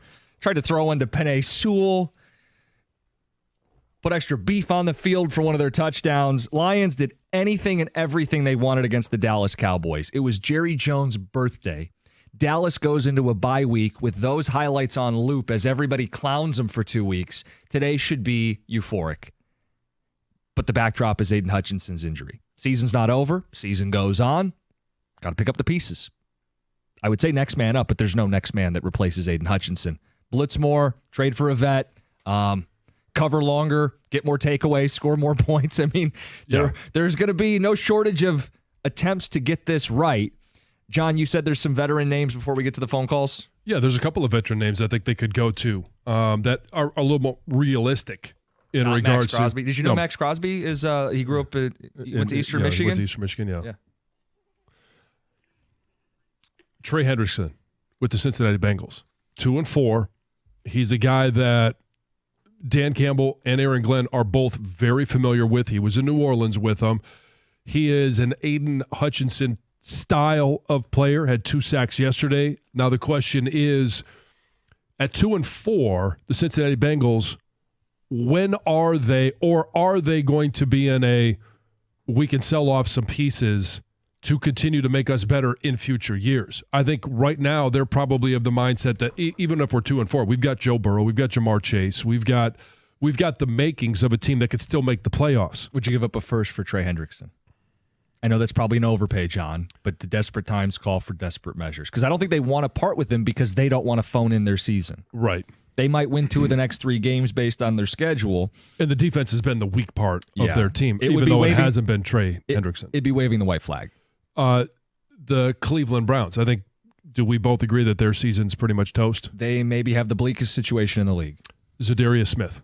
Yep. Is a guy that you could probably make an offer because the Cleveland Browns are going to be drafting high. They also, I don't know if they're going to have the number 1 overall pick or not. They can't get rid of Deshaun Watson, but what they can do is have a rookie quarterback on a rookie contract that they would rather build around until they can move on from the contract that is, that they're saddled with Deshaun Watson. So you could look at them and say, hey, we'll give you a third for Zadarius Smith. And they may look at that as, okay, we're going to have to get bulk picks. We're going to have a lot of bites at the apple, but we're also going to have to put together maybe a couple of packages to where if we don't have the number 1 overall pick, how do we move up to the number 1 spot? How can we move up even 1 or 2 spots so that they can get the quarterback that they need? It's ammo. Yeah, I think they have to strongly consider trading Zadarius Smith. I think he'd make sense for the Lions. Again, no one's Aiden, so let's just drop the replacement routine, but that is a guy that could help this football team moving forward. I know Gov had brought up Cam Jordan, familiarity with Campbell and the staff. He's 35 years old. He had just 2 sacks in his last 23 football games. So again, I would say caution the optimism on again, adding someone who can make a difference like that. Calais Campbell, not the same position, but a veteran defensive lineman on a bad team with the Miami Dolphins. We could throw out names. I kind of feel like it's whoever they get, I trust that they're going to identify a good football player who can help. But they're going to have to blitz more, and it's going to put more pressure on guys like Carlton Davis, Centurion Arnold, and Brian Branch. I think those are the guys that are having to make up for Aiden more than anybody on the D-line. You guys agree it's going to be a lesser name more likely than not, right? Yeah. I think Hendrickson is the perfect fit. I don't think the Bengals are going to be trading him. They get the Raiders and Browns, 2 of their next 3. Those are more likely wins than not. They also get the Eagles at home. It could be 3 wins. They get back into the race. There's no way. I don't think the Bengals are caving, and I think that would do some significant damage in the Bengals locker room with Burrow and Chase, and you got the Higgins situation. Things are simmering down. Well, then there. tell them to go win football games. Yeah, exactly. You don't want us to trade away Trent Hendrickson, then you better win all your football games. I mean, to me, that's just the reality of the business. The move right now, I believe, would be Campbell. He's a trustable veteran. It's a 1-year deal with him, and it's very little that you probably have to give up. I'm going to throw out a name that is not a trade candidate, but a name that has come up on the ticket text today. Do you realize this is the 20-year anniversary of Terrell Owens suffering a terrible lower body injury? I think his was an ankle. He came back miraculously to play in the Super Bowl. And if you believe what members close to Aiden Hutchinson have said, he could recover in time for the Super Bowl. That is something, but you got to stay in the fight. You got to give him a chance. You know he's going to work out relentlessly to rehab this. You got to give him a chance. And that's why you look to Brad Holmes and go, come on, man. Yeah. I know you like these draft picks. I know you think you're building something forever. You don't want to let this season be squandered. You got to get to the quarterback. You've got to get to the quarterback. It impacts the defense. It impacts everything that they do. Aaron Glenn is going to have to find ways to work around the absence of Aiden Hutchinson, and the secondary is much better. Linebackers are playing better. Interior defensive line is better than it was, but now all of a sudden you're down your top defender, and who can you put in there that can fill as much of the void as possible? Ticket texters, what drop do we use when someone thinks the series is over after 3 games? That's a good one. Says, yes, I agree. Yes, okay, clown me, that's fine. Halfway realistic guy is Trey Hendrickson, like you guys are saying. He demanded a trade before the year. His contract is nearly up. The Bengals are bad. Another one says, the Bengals are butt. Go get them. That's signed Mike. Screw the picks. We'll pick super late anyway. The window is now. Make something happen. Texter says it's strike 1 on Brad Holmes if he doesn't make something happen by the trade deadline. Clock is ticking. Texter says go get, here it is, Max Crosby, Johnny in Lake Orion. All right, here we go. My reaction to the Hutch situation, please trade for Crosby ASAP. Give up all the draft capital. This is a legitimate shot at the Super Bowl. Make them say no. To the phones we go. Adam and Algonac, you're on 97.1. Gentlemen, good morning. I got a little bit of a wild idea, but I'll give you a couple perspectives on it. What about going over to New York and picking up Hassan Reddick? He's not happy over there. He just turned down a 1-year deal with them where he could have recouped a lot of his money. He's talking about retiring. New York's not going to want to lose everything that they gave up for him in Philly.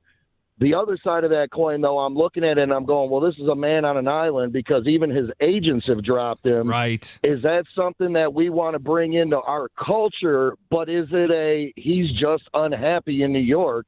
If we bring him here, give him a contract, he's only 30. You give us another piece with Hutch when he comes back in the defense, and it sets us up for a little while. I think if we bring him in, make him happy, I think he can, acclimate to the culture that we have here. I think this is just a situation where, you get traded from Philly to the Jets. I wouldn't want that either. But the man wants his money. He's earned his money. I say we go out, try to get Reddick, bring him in, see what we can do, and just hope that it's unhappiness there in New York and that he can adapt to the culture here in Detroit. I know, John, you've been against this. Go ahead. What do you think? I don't like the fit because we're talking about a guy that is a great culture fit in the locker room. In Aiden Hutchinson. And all of the things that he brings outside of just being a great player. Hassan Reddick, he wasn't happy in Philly, got traded to the Jets, not happy there. He's going to come here and then expect to be paid. What do we know about Brad Holmes? Draft, develop, re-sign.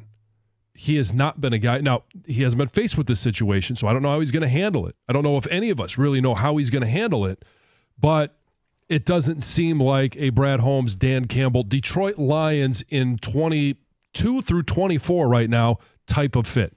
But things change when an injury like this happens, and I'm more open to it than you are. Reddick's got 4 straight seasons with double-digit sacks, including with 3 different football teams. So it's not like, one scheme really highlighted him.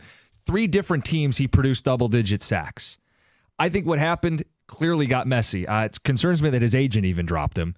But I don't think the Jets are blameless in all this. You traded for a guy who wanted a contract extension and then never offered him a contract extension. I wonder if the Lions culture is as strong as it is and the need is as great as it is. I don't think we should be shutting the door on that. On Hassan Reddick? Yeah. I would be shocked. His value is probably at its lowest. Well, there's no question it's at its lowest. But so but that's the value that we have on him. That's not the value that he has on himself. Right. And again, your question is how much money would you have to pay him and how long would you have to extend him? And those conversations might shut down any trade possibility. Jim, I do want to push back really quickly on one thing about the Lions have a good structure in the locker room so you can bring him in. Yeah. they have a good structure in the locker room because they bring in people of high football character. It's a great point, Greg. It's a great point. You don't want to compromise on your principles, but I think you at least have to explore the possibility, given the severity of Aiden Hutchinson's injury and how critical he is to what the Lions are doing this season. No one said the season's over today, but there's good conversation ahead. TJ Lang at 9:02. We'll get right back to the phones. It's 97.1. I've told you about injury attorney David Femininio and his team for some time now. Just listen to the results that David and that fantastic team has been able to do for injured clients. $3.5 million for one, $5 million for another, $11.5 million for an individual client. You need an attorney that will fight relentlessly just like that for you. You can call and speak to David right now by calling 855-65-CRASH, or you can always go to his website, getdavidgetpaid.com. That's 855-65-CRASH, or on the web at getdavidgetpaid.com.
Lions win convincingly, emphatically, but at what cost? Aiden Hutchinson, broken tibia.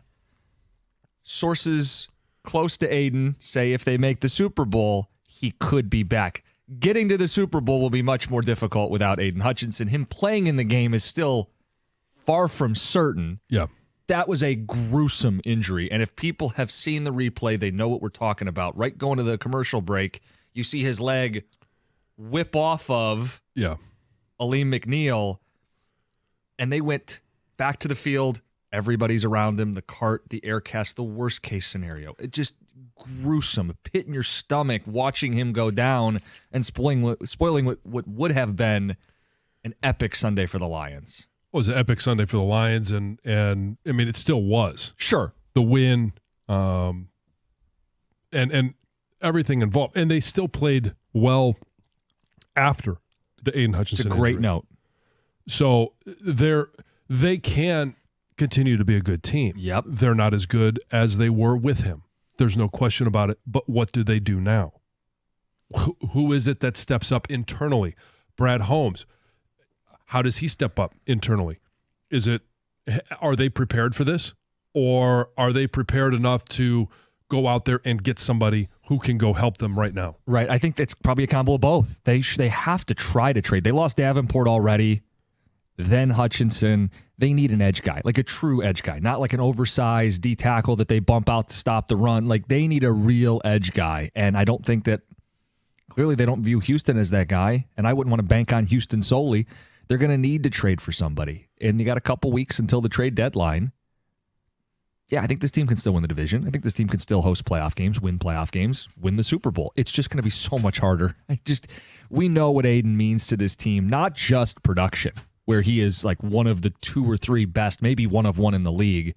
It's the mentality. Like the dude's effort is unquestioned. The motor that keeps running even with a busted leg. He's still reaching, trying to get the quarterback down even while his leg's dangling. Like clearly we're not going to bet against him in his rehab. Not going to bet against the potential return, but they're going to have to do it without him, and they're going to have to do it the hard way. If there's ever a team built for it, though, like mentality-wise, and I love this ticket text. Let me find it. They talk about galvanizing the locker room, galvanizing the team, rallying around him. Like, that's what they're going to have to do, right? Yeah, they're going to have to galvanize. They're going to have to rally together. They're going to have to find ways internally as players to fill that void, as a coaching staff to fill that void as best they possibly can. It was Jake and Howell. He said the mentality of this team will galvanize them. I have no doubt they'll play for Hutch, much like the Zinter injury brought Michigan together for their run. You got to bring in a guy, but I'm not worried knowing this team's mentality. If you're trying to get in on the phones, we're all jammed up. We're going to knock out as many phone calls as we can. TJ Lang coming up to join us with his thoughts in the 9 o'clock hour. Waiting the longest is Raymond. You're in Commerce Township. You're on 97.1. I just have to say, boys, just because Aiden Hutchinson went down does not mean the deliciousness that is the Dallas Cowboys losing at home on Jerry Jones' birthday, nonetheless. Their worst home loss ever. Yeah, I'm going to take some pride in that.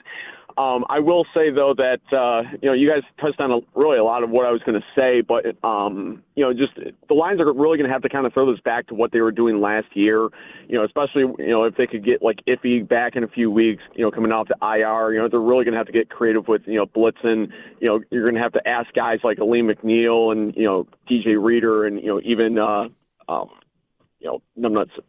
Anyway, forgetting who I'm thinking of. Frank Bart.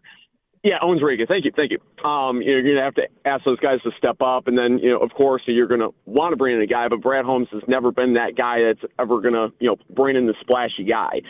So I think he's going to add more depth more than anything. I think he even spoke on that, in the offseason, too. So I'm not looking for some big move. I just need, the Lions to go out and actually, play hard for, Aiden Hutchinson here. And I think they will. And just to clarify one thing that Raymond was talking about, it is the worst home loss in the Jerry Jones era. Not their worst home loss ever, but hasn't he? But he's like 1 million years old. They played football before he was born. Yes, they did. Dallas Cowboys did play. Really? You sure about that? I think he's prehistoric. 47-9. The fact that they kept showing him, it's great. And the fact that afterwards, obviously, he's going to be asked about Mike McCarthy's job status. Mm-hmm. And he said, I haven't even considered that. I'm not considering that. Just so you're clear, I'm not considering that. I've already seen. We have the TVs in He the said in studio. triplicate. Oh, I think he's lying. There's also all the talking heads on TV. They quit. Dallas is a soft football team. I love that the Lions highlights will accompany 2 weeks of the media dumping on the Dallas Cowboys. No, it's a fair call. Don't lose sight of just how badass that was. Don't lose sight of just how dominant of a win that was for the Detroit Lions. We're doing both. The duality of man, being able to celebrate the win and feeling good about the win and loving our football team, but knowing that Aiden's a heart and soul guy that now you got to replace. He mentioned internal guys. Onzarike, who he affectionately referred to as numbnuts, he needs to continue to play well, right? McNeil and Reeder, they've got some guys on the interior. It's the edge. It's been the edge. Brad doesn't want to. Well, sometimes you have to do things you don't want to do to win a Super Bowl. Sometimes you have to get a little uncomfortable, maybe give up something you don't want to give up, or pay a guy you're not really sure that you should be paying. The moment's here for Brad and for this team. Yeah, because Marcus Davenport's down. He's out. Yeah. Aiden Hutchinson's down. He's out. Now the interior is better than it was last year. Aleem McNeil, still a good player. DJ Reeder, nice addition. Levi Onwuzurike, nice surprise. He's been playing well. None of those guys are edge threats. Yep. Now, Levi Onwuzurike can play edge in second down situations, but in third and long, when you want to apply pressure, that's not the guy you're looking to. It has to be, if you're looking on the roster right now, Josh Paschal, again, he's not the same caliber, not the same expectations. He's got to be a guy that steps up and has some production. James Houston is a guy this is his opportunity. And I don't know if he's actually going to get it. If he's down again with Aiden Hutchinson being out, I mean, that to me is the death sentence. I don't even know why he's on the roster at that point. But James Houston, we need you to be the guy that you were as a rookie. I know you were hurt. It was a bad injury last year. That's last year. You've recovered. We need you to be that pass rush threat again. Ian and Fenton, you're on 97.1. Ian, what's up? Hey, how you doing, guys? What's up? Yeah, so I was one of the guys that texted in and said Max Crosby's the answer, right? And you guys can go ahead and play what you want to play about it. There you go. There it is. So the reason why I say that is, and you guys know this, unless you're the Chiefs or the Patriots back in the early 2000s, the window is small, right? The window is maybe, 2 to 3 years, maybe 4, before something happens, right? Either you got to pay a guy or a guy leaves or what. Yep, they fall out of their prime. So, yeah. So, man, if you can already kind of say that you spent one of those years last year. So, are you willing to bet on the guys inside and maybe be wrong with handling this internally and not trading for a big name like Max Crosby or the guy out in New York, or, a guy that came to my mind was Daniil Hunter down in Houston. I know he just got there, but aren't they trying to win a Super Bowl too, Ian? I'm not really sure why they would be inclined to trade. Just as an example, getting a big name guy that you know is going to come in and be productive. So I think the guys who are in the Hutch weight class, and I think there's maybe only a couple in the entire league, right? It's a Max Crosby, it's Myles Garrett, it's T.J. Watt, sure, and Nick Bosa. Those guys don't get dealt, and if they do, first of all, they just don't get dealt. And if they do, it costs more than 2 first-round picks. Right, you're talking about franchise players. Yeah. You're talking about guys that are the defense has been built around them. And even though they might be having down years like the Raiders are having, they're not going to let go of those guys. It's like trading a franchise quarterback in the middle of the year. You go, well, he's going to be part of our 25 football team, so we're keeping him, and he's going to be a huge part. Because nobody views their situation as a 3-year teardown. No. Max Crosby's going to be part of that Raiders team next year when they talk themselves into making a run of the playoffs. Like, they don't want to trade him. And Myles Garrett, the same deal, long-term deal for Cleveland. Do we want them in Detroit? Yes. Yes, of course we do. Let's get TJ Lang's thoughts. He is walking into the studio. We'll get more of your phone calls. Lions, they win, but at what cost? It's 97.1.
settled in on a Monday. Jim Costa with John Jansen. No Heather Park today, but we are joined for the final hour by TJ Lang. TJ, good morning. Good morning. I got to start bumping this spot, man. We're getting some of these afternoon games and night games on the road. You guys are the last people that want to hear about lack of sleep. Oh, really? My goodness. Oh, come on. TJ, It's you're a one little day tired. for you. It's one day. We'll do the noon spot on Mondays. I'm good. So how do you want to do Gator this? said he doesn't want you. Oh, I didn't realize there's some bad blood between the two of you. Gator said no go. Oh, No he go. has say on that show? What? Yeah, I guess you should ask Karsh. I'm just kidding. I love Gator. Yeah, we all do. So, TJ, you want to start with how great the win was or how detrimental the Hutchinson loss was? I mean, it's a big loss. And it's certainly a cloud over what should have been A great day. what was a great day, but it's still a little bit of cloud over that, right? So I think we got to start with that because I think that's the first thing on everybody's mind. I mean, it's the first thing you're looking at ESPN right now, right? Aiden Hutchinson breaks injury, right? You know, and yeah, it was it's terrible. It was devastating at the moment. And yesterday, you know, I felt terrible for Aiden, the person Aiden, in the year he was having. Yeah. And who knows what this season could have turned out to be for him personally, right? Yeah, we know how important he is for the and team, but sacks and all that, exactly, yeah. him having a true breakout year, right? Yeah. So you feel terrible that that got taken away from him. Of course, it hurts. I think you're going to miss Aiden Hutchinson, the guy, during the week. Just as much, if not more, than you'll miss him on Sunday. You know, just his attitude in the building and the hard work and the passion and the, you know, having the C on his chest and being a guy that guys can look at, you know, when you start to get into these dark October days and everybody's sore, and those are the guys you look at to draw some inspiration from, right? So I think you're going to miss that, certainly in the locker room, in the weight room, at practice, and in the, you know, mentality that he brings. And certainly you're going to miss what's been great production on Sundays. I tried to wake up this morning and look at it and say, okay, where do we really go from here? I mean, clearly this is a Super Bowl caliber team. Mm-hmm. I think we've seen that the last couple of weeks. We've seen it all season, but really the last couple of weeks. Yep. You're down both your starting defensive ends. I kind of heard you guys talking about it a little bit in the car this morning. I think if you're Brad Holmes, you got to try to find something there, right? Like that's going to be a hole on this defense now. Gotta go shopping. You got to at least attempt, right? Maybe something doesn't happen. That doesn't mean they didn't try, but I think you got to try to at least make something happen because this team is so ready to win right now. You know what I mean? You don't want to just say, we lost this one player, season's over. You know, and they don't have that attitude, don't get me wrong, but I think that clearly now and especially with Davenport already being out for the season, those are two very important guys on your defense. I mean, look at the team you just played last night, missing both their starting defensive ends. You know, like that's potentially the impact that an injury like that to one of your guys can have. Now, the good news is I think the rest of the guys on the defense are so much better than what they've been in the past. And even after Aiden went out yesterday, you're looking at it, and I don't want to diminish what Aiden brings to this team, but it didn't look all that different with him or with him out, with him in the lineup or with him out of the lineup. I mean, they were so relentless in beating the absolute hell out of the Cowboys. Even after Hutchinson went out. How much of that after he went out was just the ineptness of that offense, Dak Prescott? And I don't know. I don't ever want to say that guys had mailed it in at that point, but there's a different level that it looked like they were playing with because the Lions they absolutely beat it out of them. Yeah, beat it out of them and let them know that there was absolutely no chance of coming back. And at that point, it felt like Dallas was just going through the motions. Yeah, probably. And you end the game with 4 straight takeaways. Yeah, I mean, you know what I mean, on back-to-back possessions. That's incredible. Of course, yeah, you have to give Aaron Glenn a ton of credit for the plan that he had. But, you know, Ali McNeil, a guy that's getting in there and getting multiple sacks and getting pressures, and DJ Reader pushing the pocket. Josh Pascal, I thought, was very noticeable for maybe the first time in his career. A couple good pass rushes and certainly a couple really good run stops. So, yeah, Dallas, probably played one of their worst games they could possibly play, but your defense played arguably the best game that we've seen them play under Aaron Glenn.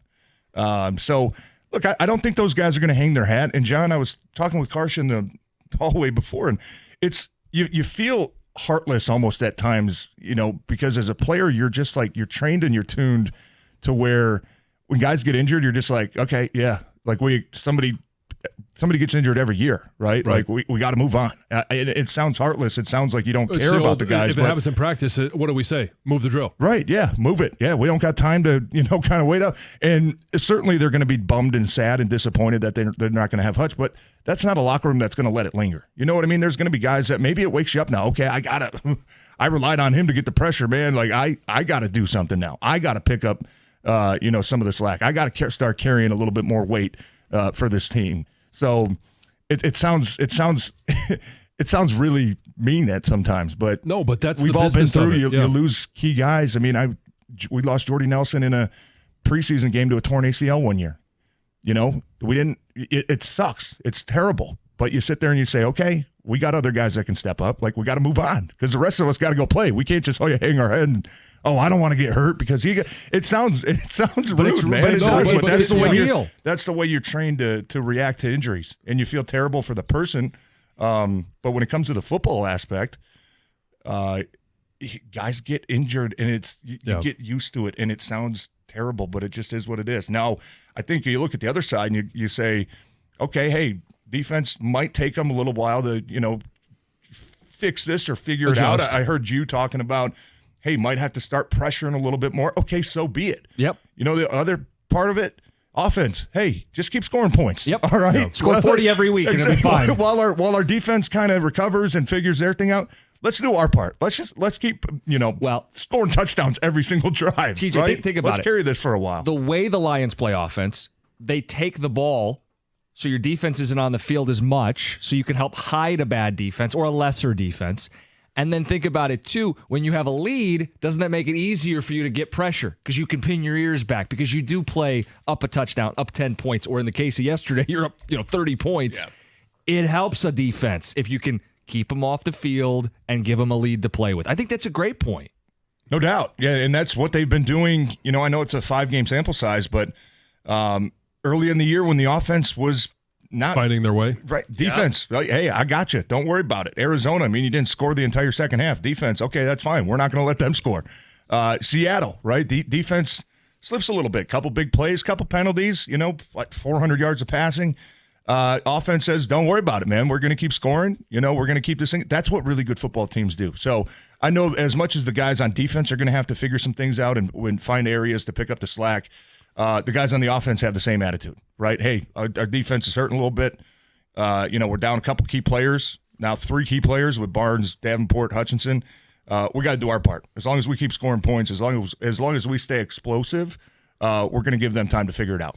And TJ, there wasn't any sulking, to your point. Like they stayed foot on the gas after losing Hutchinson, and they got Minnesota this week, right? Mm-hmm. And Green Bay's looming, and the Texans on Sunday Night Football. Like all of this is in the next 4 weeks worth of football games. Yeah. And it moves fast, man. The league doesn't stop. That's why.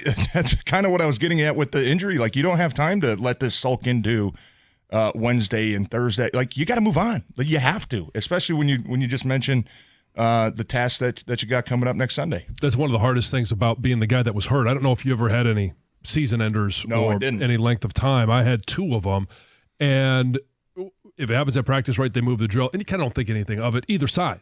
But then when the team does move on and you're not a part of it, that's, as a player, it's really hard to see because you're not out on the field. Yeah. And you don't get a chance to be on all the fun stuff that happens, the inside jokes. You're feel not lonely necessarily a little bit. Hell yeah, you do. It's You're not, because you're depressing. rehabbing and you're rehabbing solo in large part versus being a part of the fun things that happen in the meeting, the fun things that happen on the practice field, the fun things that happen when you travel with the team, and then the hotel, the games. Like, I think that's one of the things that people kind of miss about like playing a professional sport. It's a hell of a lot of fun. Oh yeah, and there's so many great moments that you miss when you are hurt. Mm-hmm. We got a lot to do this hour. People on hold, we'll get to you, 248-539-9797. We got ticket text to read, questions of TJ, And we should play Dan Campbell's locker room speech because this was a really good one. We'll get to it. It's 97.1. When it comes to an IRS collection or audit, you need a law firm that specializes in the resolution of all types of tax problems. And when dealing with the world's largest civil law enforcement agency, your case could take a lot of twists and turns. Your first call should be to an experienced law firm like Abraham and Rose. They're prepared to advocate on your behalf, no matter if it's civil or criminal or even the Michigan Department of Treasury, whether personal income tax or business payroll taxes. You're going to need a real team of local lawyers, not some tax organization with a random person that you're never going to meet. Visit abrahamandrose.com today or call 248-539-5040 so you never personally have to deal with the IRS.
Lions quarterback Jared Goff talking about Aiden Hutchinson. The injury, broken tibia.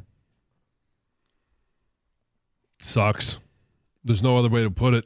It really stinks for him, stinks for the team, stinks for the fan base. But like TJ was talking about, they're not going to delay the Minnesota game so that the Lions can emotionally recover. You don't think so? No. Yeah, I don't think so either. They're going to play that game on Sunday. Ticket texter. We'll get the phone calls and we'll play Dan Campbell in the locker room. All good stuff. Does TJ Lang with us, does TJ have any EMU pull with Max Crosby? He says maybe offer up the basement so he doesn't have to pay for a place, just like Antonio Brown living with Tom Brady. TJ, what can you say? I mean, make the call. Like, do I think it's going to happen? No. And this next text explains why. Trading for Crosby would be like if the Lions were bad and people said trade Aiden for picks. It's not happening. Teams don't trade players like Max Crosby. Right. Yeah. I mean, unless all of a sudden Max starts hating it out there, and he doesn't do that. You know what I mean? I think he's been very vocal about he wants to be a Raider for life. Yeah, and he's a guy you build. Yeah, he's like a Hutchinson. You build your entire franchise around him. So, yeah, I think it would be near impossible, but do you pick up the phone and say, hey, yeah, that's Max. Is it still impossible? Yeah, it's a change. Yeah. You know? I don't know. What's the price? I don't know. What would it take? Yeah. There are some guys out there that. Has anybody jumped out to you that's been floated out? I mean, this is just speculation. Like, I don't know anything. Oh, yeah. So Well, the guys that we threw out were Trey Hendrickson down in Cincinnati. Yeah, and there's familiarity there with Aaron Glenn and being in New Orleans. Or Zadarius Smith at Cleveland. Okay, a couple veteran guys. I could see that. Another guy that played last night had a couple sacks. Azeez Ojulari with the Giants. He's going into his contract year. They're pretty loaded. Yeah, they got Thibodeau. They traded him for Brian Burns. They got that. He's going to be a free agent, former second-round pick. Had a couple sacks last night. Sure. Maybe he's a guy. The Giants, I don't think we can pretty much all comfortably say they're probably not going anywhere this year. I don't think so. Correct. It's a good name. And if you're not going to pay him, what's the point of holding on? I had to go back and look at the Brian Burns trade, and it was a second-round pick and like a couple fifth-round picks. So they're depleted a little bit. Yeah, but I'm saying like that. The people think the price tag to go get a starting defensive end is like, oh, first round, starting at a first round. No, you know what I mean? Yeah. And especially with a guy that's going into a contract year, you're not going to give up a ton of future assets for that. So I think Ojulari could be a guy that maybe you look at and say, okay, he's young, he's free, he's going on a free agent year. You know, he's doesn't really have a place there in that Giants defense with the guys that they got. Well, look at maybe you picked up the call and see what the price is. TJ, I like that. Yeah, Matthew Judon this offseason went for what, a third-round pick? I think so. Sounds right. Yeah. And Bryce Young last year, you know, he was going to be a free agent too, but yeah, another third-round pick. But that's the type of value that you're looking at giving up. Which I think everybody would say, yes, give up a day 2 pick to get a starter right now for a Super Bowl push. Do we have? They don't have a third. We traded a third for the Manu pick, right? Yes, they do have their second, and they could trade future thirds. Yeah, right. Yeah, so I think, look, if this team is as good as we think they are in a Super Bowl contending team, would I be completely fine giving up a third-round pick? 100%. Yes. Go get a guy that can come help you right now. But nobody that you're going to get is going to be the new Aiden Hutchinson of this team. You're not replacing that. No, Trey Hendrickson I think he's a phenomenal player. He's a guy that is probably close as far as the impact that he can have on a game. And he did, I'm pretty sure he requested a trade this past offseason. Yes. I think he just got like a 1-year extension, so he's really got this year plus one more on his deal. But wasn't there talk about him requesting the trade too? Yeah, was it a request or a demand? Or, Now, Cincinnati's probably not ready to throw in the towel yet. I think anytime you have a quarterback like Joe Burrow, like you're like, we can get hot at any time. Yeah, they could win 6 or 7 or something, and all of a sudden they're right back in it. Yeah, but the trade deadline's coming up in what? 3 weeks. 3 weeks. So you got 3 more games. And I don't know who Cincinnati plays, but if they lose one more. Cleveland's the next one, which has given Burrow fits. Okay. They go to 2-5. Maybe they're toe. Now you call. Yeah. Could be. I don't want to get people excited about it, but you know what I mean? Well, we need something, DJ. Right, we need something. Possibilities, right? I think we've seen in the past that, you know, Brad and Dan, if they're going to go bring in veteran guys, a lot of times it starts with, let's put him on the practice squad for a week and kind of feel it out, see if he's a good fit for this team. I think we saw it, with a couple of receivers already this year with Patrick and Allen Robinson. I think we saw it last year with Bruce Irvin, when they brought in Bruce. Hey, let's put him on the practice squad. Let's see how he approaches this thing. Let's see if he's going to fit in. But it'll be interesting. You're in much better shape this year to go compete than you ever have been. So I think you can afford to take maybe a chance to go fill what's going to be a pretty massive hole. Let's get to the phones. MG in Detroit. You're on 97.1. Good morning.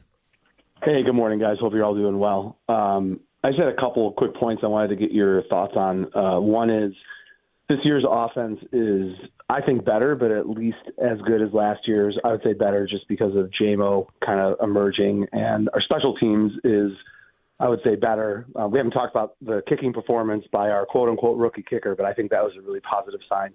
I know we're not a better team today than we were yesterday, but I think that we're still a significantly better defense today than we were last year with the retooling of the defensive backfield, the addition of DJ Reader, another year in the system for some of those younger players. So while I think Aiden's huge and the impact is going to be huge, I'm just wondering, would you still stand by the fact that our defense is markedly better this year than it was last year? And then my second question for you guys is, I hear a lot of people talk about Aiden Hutchinson being the best player on our defense, and I love him, like a Michigan fan, huge Aiden fan. I just kind of want to put in there that I think actually Brian Branch is your 1A and Aiden's your 1B. And when he's out there and playing safety, the impact he has on the game is measurably as impactful as Aiden is. So I just wanted to throw those two things out there and kind of get your guys' thoughts on them. Yeah, get the ball rolling. TJ, you want to answer that first one? Is this defense right now better than they were at this time last year, even with the Aiden injury? Yeah, you have more talent, no doubt. Yeah. And your secondary is a million times better. So yeah, anytime you have guys that can cover, automatically you're going to be better. Do I say as a whole? I mean, now obviously with Aiden being out, you're going to have to figure out unique ways to start, covering for some of that. But I think Aaron Glenn has been phenomenal, and I think that, like you mentioned, Lee McNeil is having a career year right now. He's going into a free agent year. DJ Reader is a massive impact player for that defense. Yeah. Alex Anzalone is still somehow, it still seems like he's extremely underrated. He is. I mean, all the guy does is make plays. And then you talk about, we mentioned the secondary. I think with the way those guys play, I have a tremendous amount of confidence in them. Who do you expect more out of? If they're not able to go before Sunday and add to this roster, or even next week, who is it that needs to step up and play the best? Who are you looking at? On defense? Yeah. Gosh, I mean, because obviously Josh Paschal has to fill some of that, and Paschal has improved. You know what I mean? I think there's still something there with Josh that he looked like he got a lot better yesterday. Maybe that's what it takes sometimes for these young guys is one game to say, okay, now I know what it feels like to be consistent. Now I know what it feels like to be a reliable player for this defense, right? So, yeah, I think Josh is going to have to continue to pick it up. It was interesting to see Isaac Ukwu in there yesterday instead of James Houston. Just a couple plays that I watched him. I mean, it looked like he had a couple good pass rush moves in there, So maybe he's a guy that they look at and start giving more to. But it's going to have to be a collective effort. You know what I mean? It's going to have to be a collective effort. And I think you already kind of hit on it. Aaron Glenn's going to have to find ways, much like we saw the second half of last year where it seemingly there was no pressure. And he's like, you know what? I'm just going to turn into some exotic blitz team. We're going to have Melifanu, who I know is not available yet, just kind of roaming the field, and he's going to play linebacker and line up at D end, and we're going to blitz 8 guys at a time. Then we're going to drop 9 into cut. You know what I mean? Like that's how we kind of approached the last probably 6 weeks of last year, and it worked for him. So he's got that experience, and he's got that capability to show that he can adapt to the players that are going to be on the field. I mean, that might be the answer to John's question of which player needs to step up. It's not a player, it's Aaron Glenn. And the idea of like, hey, I'm going to have to send pressure from different areas, and I'm going to have to play my coverage in such a way. They've done a great job not getting beat deep. Can you play that way if you're not getting home? Yeah. Because then quarterbacks are just going to start eating you alive underneath. Yeah. You're going to need to find a way to heat them up. Otherwise, it's going to be a long day. And good coaches find a way to adapt. Aaron Glenn, I think, can put the pride to the side and the stubbornness that you see from a lot of coaches that, hey, we're just going to run what we're running and you got to do it the right. I think Aaron Glenn realizes, okay, I got to look at what pieces are out there, put these guys in the best position to be successful personally, but also what's going to give us the most success as a unit. I think he's shown the willingness to adapt. Phone calls to get to, 248-539-9797. Dan Campbell from Inside the Locker Room. We'll play that coming up next. It's 97.1.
Lions roll in, turn the trick, playing games, messing around, scoring 40 again. Ben Johnson is sick, isn't he? He's demented. He's awesome. He is sick. You see how mad he got when they didn't score the Sewell touchdown because of a penalty? He's like, that can't happen. Yeah. I love the fact that they kept going after it. Oh, too. dude, it was clear they wanted revenge. Oh, yeah. Yeah. They wanted to send a message. Borderline disrespectful, but I love every stop minute it. of it. Stop it. Borderline disrespectful against Dallas? No, that's TJ, on Jerry's borderline. birthday, on Jerry Jones' birthday, I love it. Just take the cake and smash it right in his face. Loved every minute of it. All right, we have phone calls to get to. I said we'd play Dan Campbell locker room audio. We're going to take the call in Rochester. This is Joe, and I love when a call is labeled, this is a real person. He's not trolling. This is a real opinion. He's honest, sincere. Joe, go ahead. Speak your mind. Hey, guys. Good morning. I hope you guys are doing good. You too. So, Hutch goes down. I'm a huge Michigan fan. It's devastating to see. Everyone throws around Max Crosby, but a name I saw thrown around, or two names I saw thrown around that we haven't seen is Micah and Myles Garrett, because Micah is not going to get paid down in Dallas. They need some assets. That defense is in shambles. And Myles Garrett, well, the Browns have no direction right now. They look a mess. You can move him. Those are just two names that I saw that we haven't seen that really could fit here and maybe would be cheaper than Max based on the fact that you're going to have to pay Micah, and Myles Garrett is old. Do you really think that Micah Parsons isn't going to be paid in Dallas? That he would be on the trade block?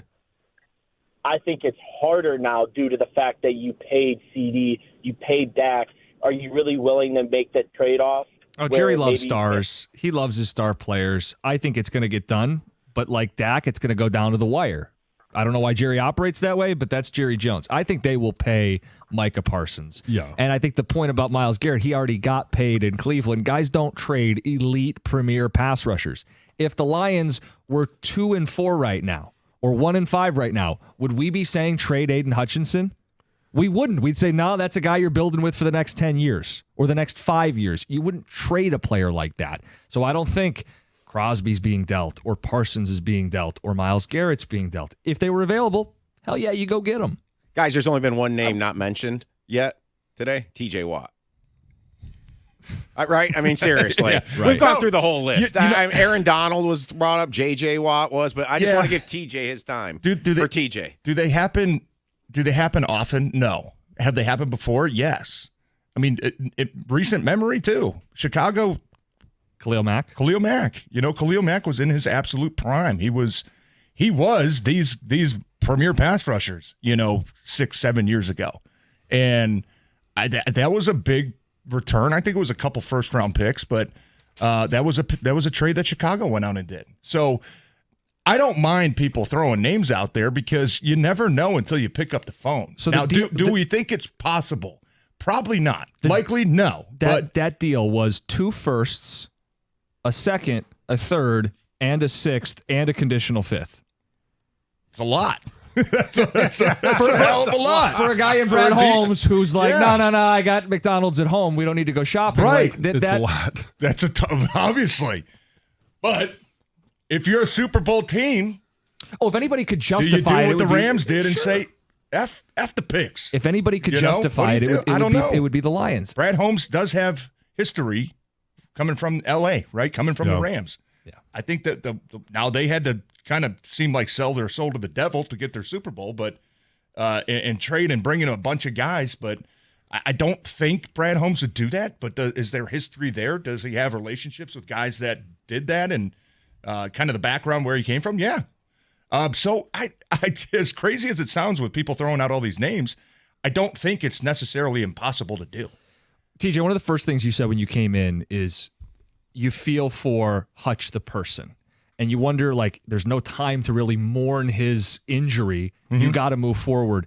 Dan Campbell in the locker room, I thought he always does such a good job summing up where this team is.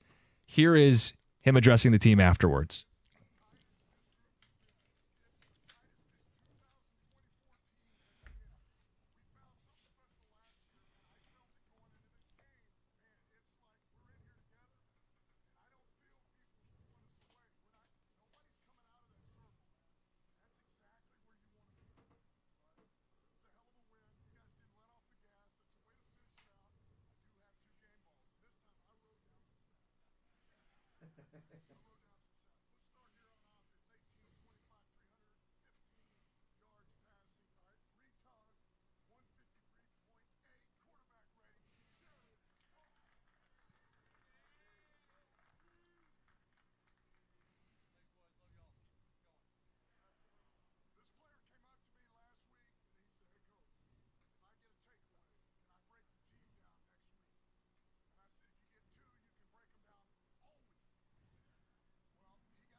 You guys have been in that spot, celebratory locker room. Yeah. He always strikes the right note. Yeah, he does. And I think he mentioned to them, he gave him, it sounded like he gave him an update on Hutch first and then kind of went into that. But that doesn't sound like a locker room to me that is in there sulking about losing. You're sad. You're disappointed. Don't get me wrong. But, yeah, I think Dan, his messages, like you said, they just seem to hit at the right moment.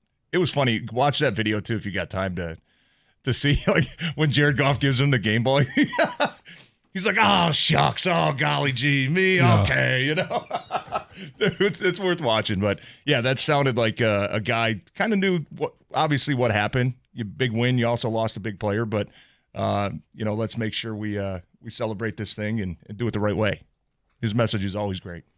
And he said they didn't let their foot off the gas. Yeah. And the one thing he talked about was, how close this team feels right now. And that's obviously critically important, right? And look, it's easy when things are going right and you're winning games. But, I get that feel, too, being around those guys that that is a very, very tight-knit locker room.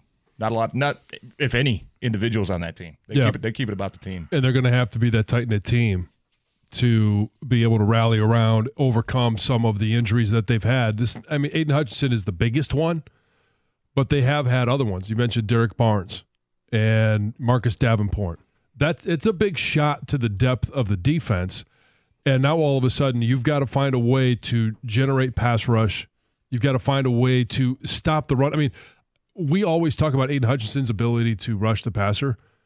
He is really good at stopping the run, which makes DJ Reader, Aleem McNeil even better because even in the run game, they've got to account for Aiden Hutchinson. No doubt. That's the challenge moving forward. He also said the division starts this week. Yeah, it does. Minnesota Vikings on the road. They had 2 weeks to prepare. They're undefeated. They have yet to lose. Immediately a test for this team without Aiden Hutchinson. Phone calls, ticket text, 248-539-9797. We got Carson Anderson coming up next as well. It's 97.1.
Lions win. Clip. Is that what they said? What? Emptied the clip? Emptied the clip. I think that's what Decker said. Yeah. I mean, they didn't leave much out. No, TJ. I mean, 2 offensive linemen getting targeted. Dan Skipper out there in the slot running routes. I don't know what that was. I don't know if you call it a route, but he was awesome. He was doing something. Tom Brady said on the broadcast that this is the best offense in football. Yeah. We all agree. Yeah. This is the best offense in football. Yeah, most complete by for sure. Yeah. You got 2 dynamic running backs. We haven't even talked. I mean, we'll be able to talk about it all week, but David Montgomery, what a dog. What an absolute dog. Every time he touches the ball, it's an unbelievable beast mode run. It's him and Gibbs. So the 1-2 punch. J-Mo, I mean, I love that after he dropped the ball, Goff went right back to him. On like the same exact play, too. Yeah, in breaking route. Yeah. They got St. Brown involved, Laporta involved. Everybody's eating. Everybody's feeling good. The line is dominant. I mean, they were pushing people 5 yards beyond the line of scrimmage before the running backs were even touched. It's the best offense in football, and I don't really know that there's a comparable. Who's number 2? Well, I think, you look at some of the other teams with the run game, obviously Baltimore, right? But they've got Lamar, clearly. Derrick Henry is having himself a great start to the year. But their passing attack, you know what I mean? That's why I say most complete, because I think the Lions, if they have to have a game where they got to throw it 40, 45 times, like they don't have any problem doing that too. Now, it didn't work clearly against Tampa Bay, but we've seen them get in that game before where, hey, man, they're loading the box on us. We got to make some plays. We got to, get the short routes, short passing game going and kind of help out a little bit. We've seen them win games all kind of ways. Yeah, I mean, Jared Goff, a more rhythmic passer than Lamar, and if you get to a playoff spot and you have to make those throws, you trust Goff more than you do Lamar. And I feel like Tim Patrick has really found a sweet spot in this offense. Yep. Because you've got J-Mo deep. They've, teams have taken away the middle of the field. So now all of a sudden you get Tim Patrick on the edge. You've got Sam Laporta. You've got all of the backs. They even tried to get the ball to Brock Wright. And it just, it's a very hard defense or offense to try and defend. Yeah. So think about there's this. so much you can't take away. Yeah. So a year ago, they're up in the NFC title game. Everything's working offensively. If they score a little bit more in that second half, regardless of how well the defense plays, they're in the Super Bowl. Mm-hmm. If this offense is better this year than a year ago, the offense is good enough to carry them all the way to the Super Bowl without Aiden Hutchinson, right? Yeah, I think so. I mean, logic follows. Yeah. I mean, look, I think you're going to have to score points. Yeah. Right? Yeah. And they're clearly capable of doing My that. point is, if Aiden didn't play in the NFC title game last year, but the offense didn't have a Gibbs fumble or a Josh Reynolds 4th and 2 drop, they could have still won that football game. No doubt. Yeah. So as good of a player as Aiden is, and no one's going to take anything away from him, he looked like he was going to another gear this season. You can still beat anybody in this league without him. Yeah, and you're still going to have to find ways to improve every week. Yeah. I mean, you're only 5 games into this thing. This team could look totally different come November, December, right? Yeah. So you got to other teams are going to improve. You got to make sure you're not getting complacent, which is something that seems to never happen. Dan Campbell will not allow complacency at any level of that building. But yeah, you're absolutely right, man. The way that offense is playing, you should be able to continue to keep scoring points. Giving yourself a chance to win. And the defense can't be terrible. They're going to have to your point, no doubt, level up and find ways and get creative and blitz. And the secondary is going to have to be better than it was a year ago. I think it is better than it was a year ago. Like, they're going to have to, Aaron Glenn, figure it out. Yep, and they will. Ticket texters. Why doesn't Holmes just snap his fingers and sign every edge rusher that's ever been good? Geez, come on, people, be realistic. Ticket texter says, this reminds me and feels like, remember the Titans when they lost Gary Bertier. Oh, gosh. Left side. Strong side. Rally. Leave no doubt. This is such a same old Lions thing to happen. The team is finally decent. Their best player dies. Only this franchise. Yeah, but I think what's different is the leadership. It starts at the top, but it's on the field. It's Dan Campbell. In the locker room, it's Dan Campbell. It's the guys that they've brought in, the mentality that they're playing with. I think this team is built to overcome these things. Yeah, and I wish we were playing the Vikings tomorrow. Like, I can't wait to watch that game. You know what I mean? Because how do you think Minnesota's feeling right now? They're feeling pretty damn good about themselves, right? And just as good as the Lions going into that game last night with, you tell me I don't got to play Micah Parsons. I don't got to play DeMarcus Lawrence. That's how Minnesota's thinking. Yeah, we don't got to play Aiden Hutchinson. They're feeling pretty damn good about themselves. So this is going to be really a true test of how you not only match up, but what the difference is between you and the rest of the division.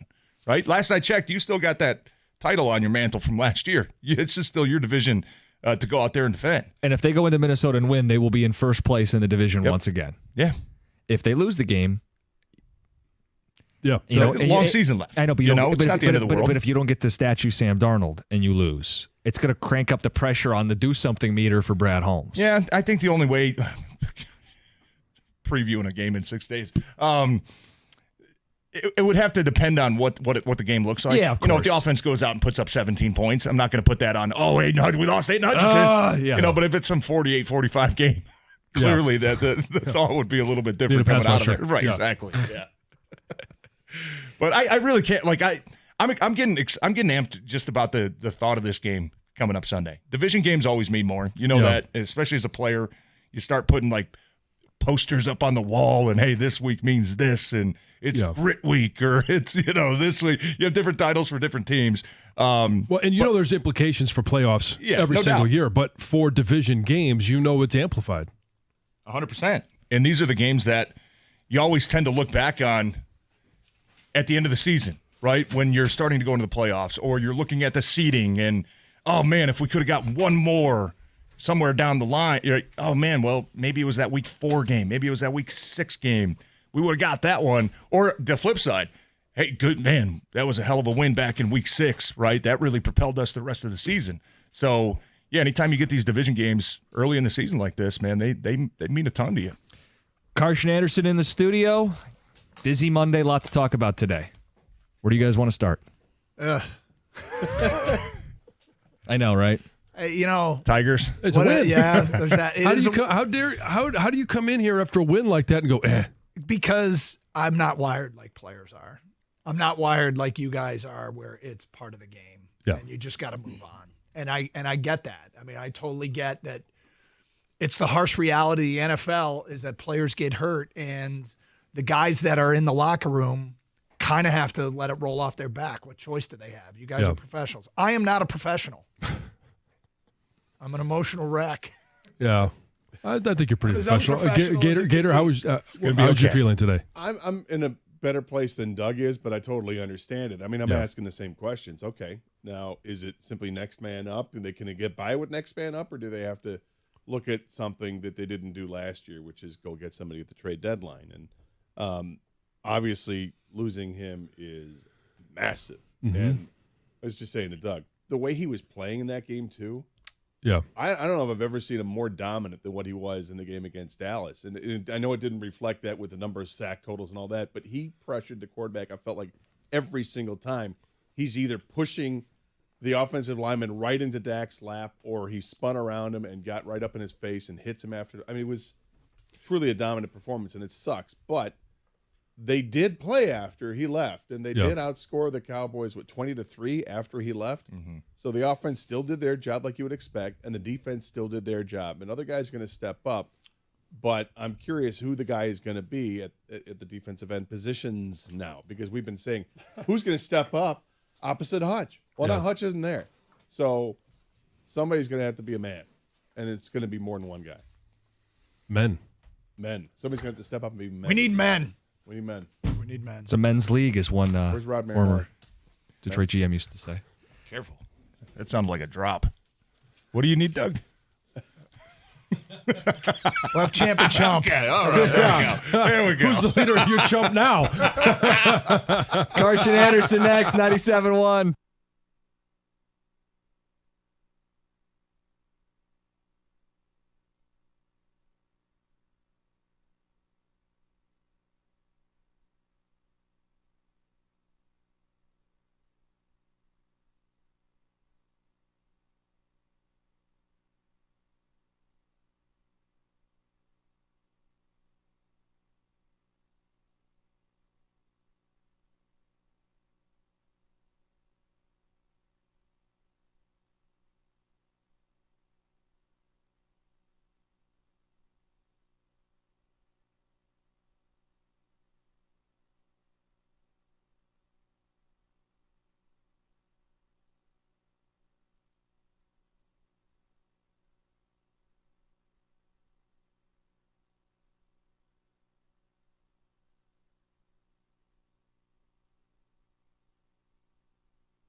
All right, so yeah, look, I mean, this is definitely a case of we're going to have to move on. They're going to have to carry on without Aiden Hutchinson, and I get that, and I'm certainly, know that the team has to do it, and I know that the season is not lost, and there's the Lions, to their credit, have had this rainy day fund of cap space that you kind of have as insurance in your back pocket. You don't know when you're going to need it.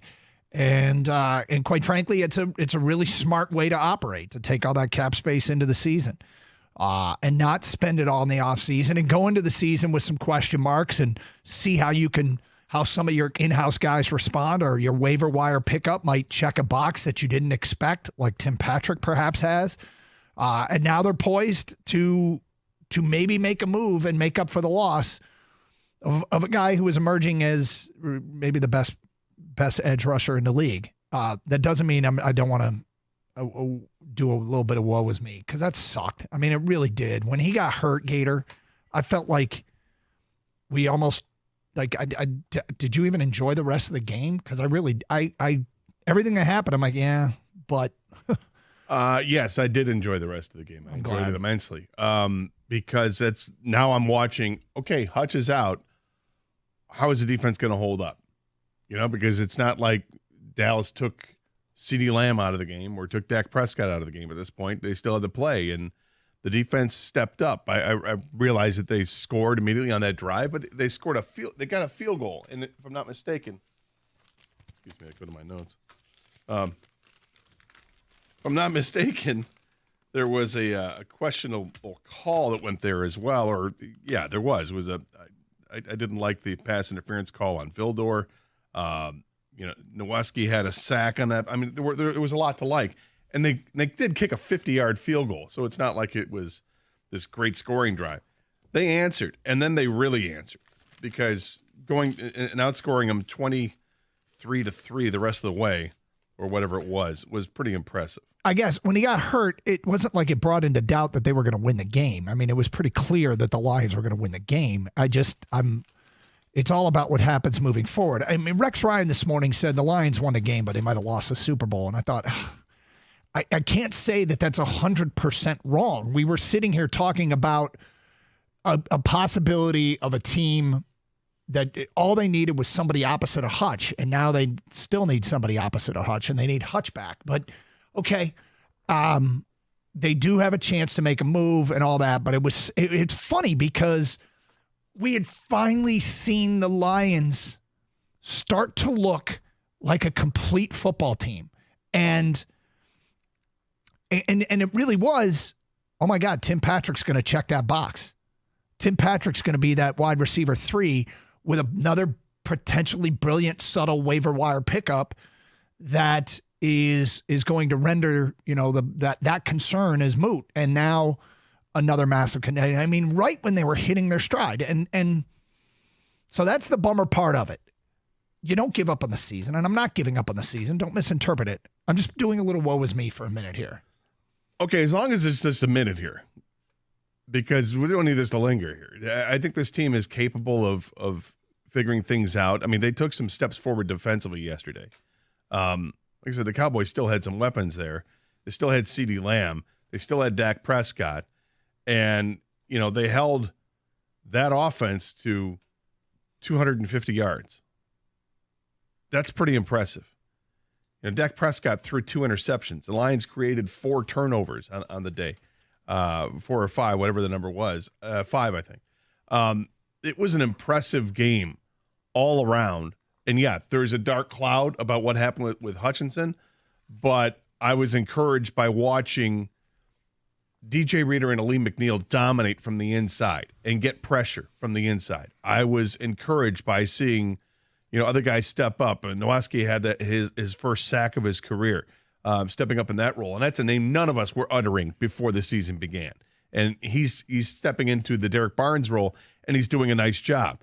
You're watching Levi Onwuzurike, who Dan Campbell said, this is a guy now.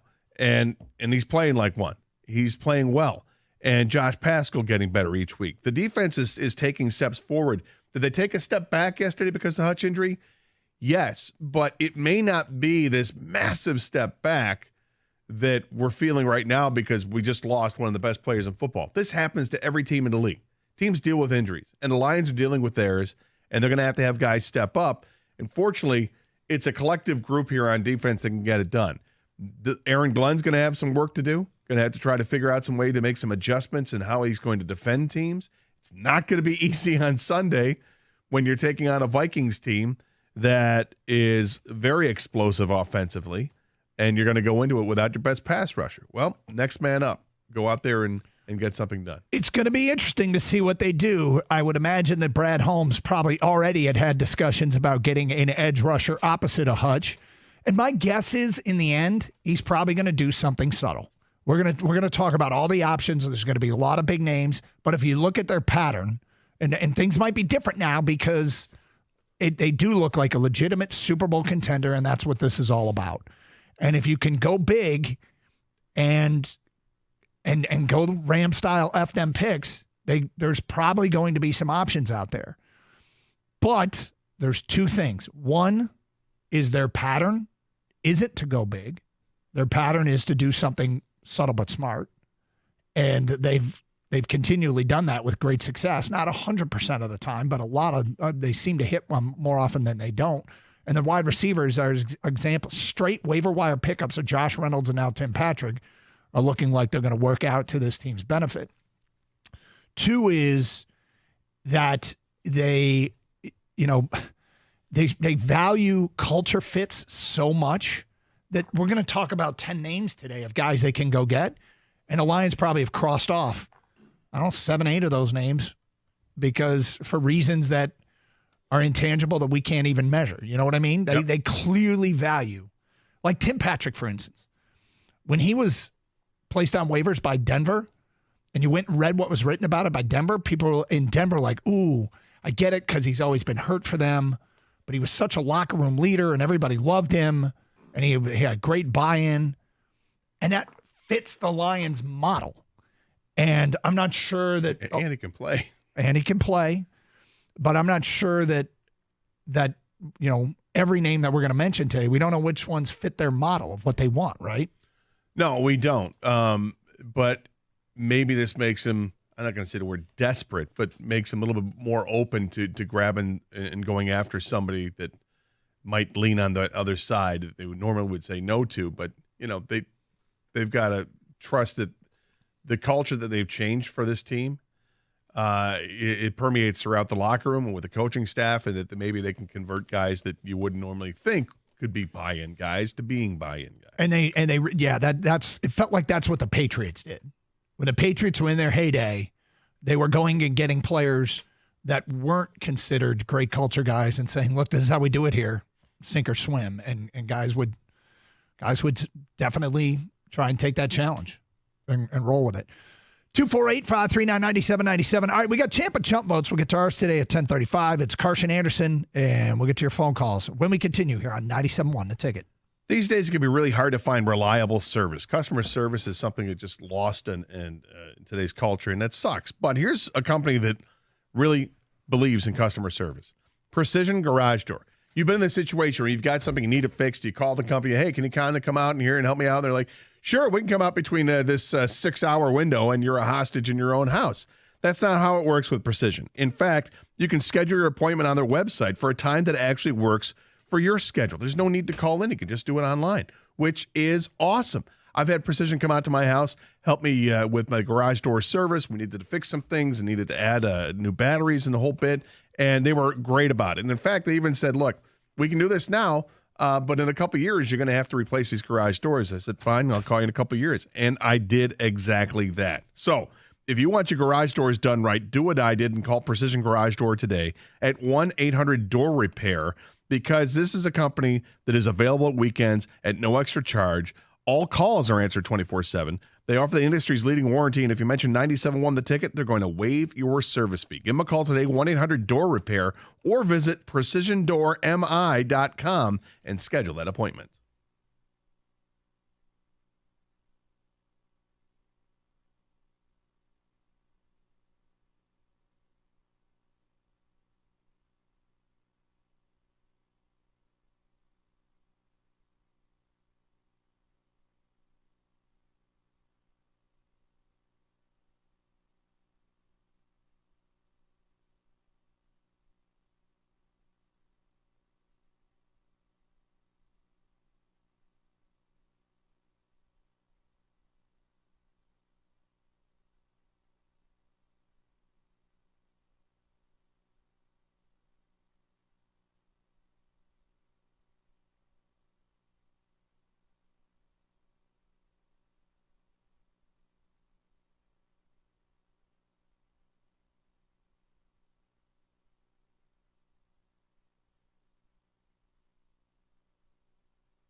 Lions with a dominating performance yesterday and a bit of a pall cast over it with the loss of Aiden Hutchinson.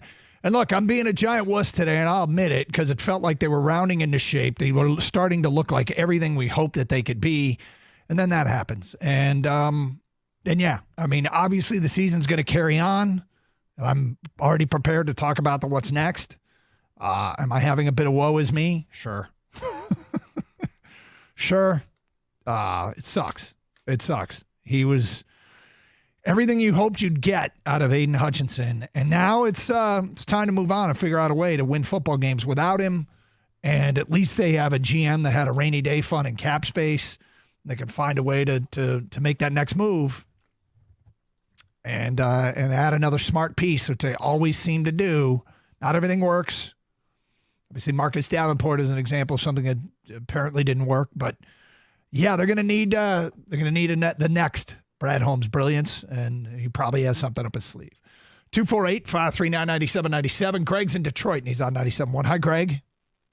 Hey, good morning, guys. Thanks for taking my call. You guys are the greatest. Appreciate it. Just 3 points really quickly. Aaron Glenn, I think, well, you guys have, but I don't think he gets enough credit. This is the same coach that was 2 quarters away from having the defense that he had going to a Super Bowl. I think that's huge, and I think that shouldn't be overlooked. So I'm trusting Aaron Glenn to do the process. I mean, just as we have a mastermind as an offensive coordinator, I think Aaron Glenn can kind of figure things out. Also, because of the Hutch injury, I'm looking for Fox to continue doing what he's doing to pin the opposition back deep to let our defense work. And then thirdly, which convinced me last year that offense wins championships. So I'm hoping that, I'm just going to rely on our offense to, one, stay on the field and eat up clock, which we have the great ability to do. So I'm trusting in Aaron Glenn, and I'm trusting in the process. Yeah, I mean, the one thing is the offense looked unstoppable yesterday. They didn't get stopped until midway through the fourth quarter, when I'm pretty sure all the backups were in. And in the last 3 games, Jared Goff, the running game, the passing game, the O-line, even banged up, the last 3 games, they've looked fantastic. They have, and this is an offense that I still don't think is clicking on all cylinders. You don't? No, I think it's great, but I mean, I just want to make sure I have this accurate, but I believe that Sam Laporta was targeted once yesterday, 1 target, 1 touchdown, right? Mm-hmm. That you look at Amon-Ra St. Brown, who's awesome. He had 4 catches for 37 yards. That's not a special total. He's gone for over 100 yards once this year. That was against Tampa when they targeted him 18 times in the game. But he hasn't really had, aside from that, he hasn't had that game that he's had seemingly all last year, where he was threatening 100 yards every game. And I'm not complaining. I just think it's interesting that, this offense that has so many mouths to feed, as we've said, they're feeding them. And it's pretty harmonious there, despite the fact that, these 2 guys were major cogs in the offense last year, aren't really statistically showing it this year. And that's okay, because Jamison Williams is getting involved way more than what he was last year. The 2 running backs seem to be the focal point of the offense right now.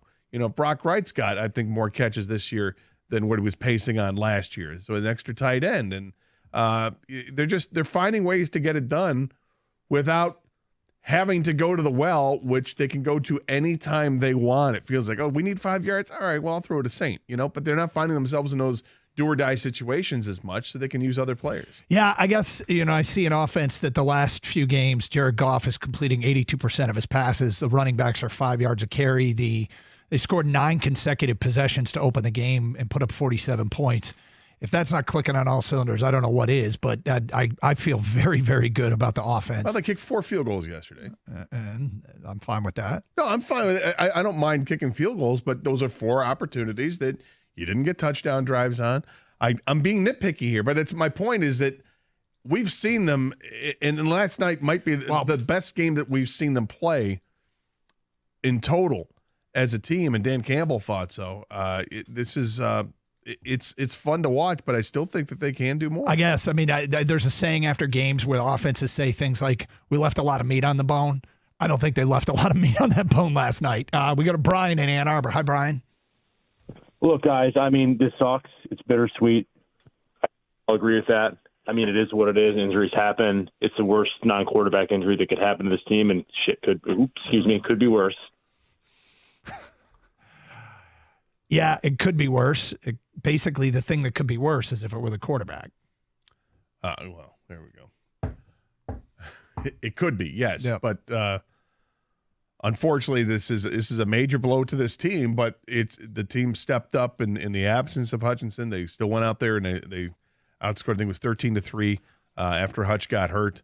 We'll see where they are. I mean, it's a monster test for them on Sunday against Minnesota. Yes. We're going to find out how good Minnesota is, and we're going to see the resiliency of this Lions team playing without their defensive leader. You know, my concern was not closing out the game when Hutch went out, because they had gutted. I mean, you talk about gutting an opponent. That was savage what the Lions were doing to Dallas. Absolutely savage and beautiful. And it's really how do they get through the rest of the schedule? Where do they make good? They got to make up for it somewhere. And, you know, I mean, there are solutions out there. It's going to be interesting to see what Brad Holmes opts to do. I mean, they obviously destroyed the Cowboys, but that was the first drive that Dallas had in the second half of the game when Hutch got hurt. Yeah. So it wasn't like this was the last drive and they got hurt and, okay, things were – I mean, the score looked like it was out of hand already, but they still had a ton of football to play. Dallas had pride to play for, and the Lions said, you know what, F pride. We're just burying you in this place. Let's go to Matt. You're next. Hi, Matt. What's up? Hey, how are you guys doing? Just calling my champ and chump for the weekend. Yep. My champ is Dan Campbell and Ben Johnson for the play calls with the O-line, and reporting Dan Skipper for the first play and last play. Mm-hmm. Just absolute F-you to the Cowboys. There was a lot of that yesterday, wasn't there? There was a concerted effort by Ben Johnson to get offensive linemen involved in the game, whether it was, lining up Dan Skipper wide out or throwing the ball to Taylor Decker in the end zone, or the trick play they worked with Penei Sewell that unfortunately got called back because Frank Ragnow was too far downfield, I guess. They were making an effort to just put it right in the Cowboys' face with an offensive lineman. And I was There was a lot of FU play calls yesterday. And then my chump of the weekend is probably Will Howard. I mean, you got to get down before there's 1 second left. That's just bad play. Well, it's amazing because right before that happens, the announcers are talking about it and they're saying, well, Will Howard's played a lot of football. He should know what he's doing here in this situation. You can rely on experience, and then that happens. For people who missed at the end of the Ohio State-Oregon game, Ohio State quarterback Will Howard ran and slid as the clock was expiring and did not get down in time, but at least Ohio State saved their timeout. I mean, the real disaster for them at the end of the game was not being prepared with a play after the penalty and letting 7-8 seconds click off before they snapped the ball, instead of being lined up or using their timeout at that point. Yeah, their mistakes were made. It's still a really, really good football team that took it on the road cross country and lost. Which is starting to look all the time that it's getting harder and harder and harder to do those trips, and the Pac-12 teams have to do them with regularity. Ugh. 248-539-9797. We'll get to our champ and chump nominations today at 10:35 here on 97.1 The Ticket. All right. Cap off week 6 of the NFL season with a chance to win on FanDuel, America's #1 sportsbook. New customers can bet $5 and get $300 in bonus bets if you win a bet on tonight's game. So if you're a new customer, you sign up and you go find yourself an alternate prop.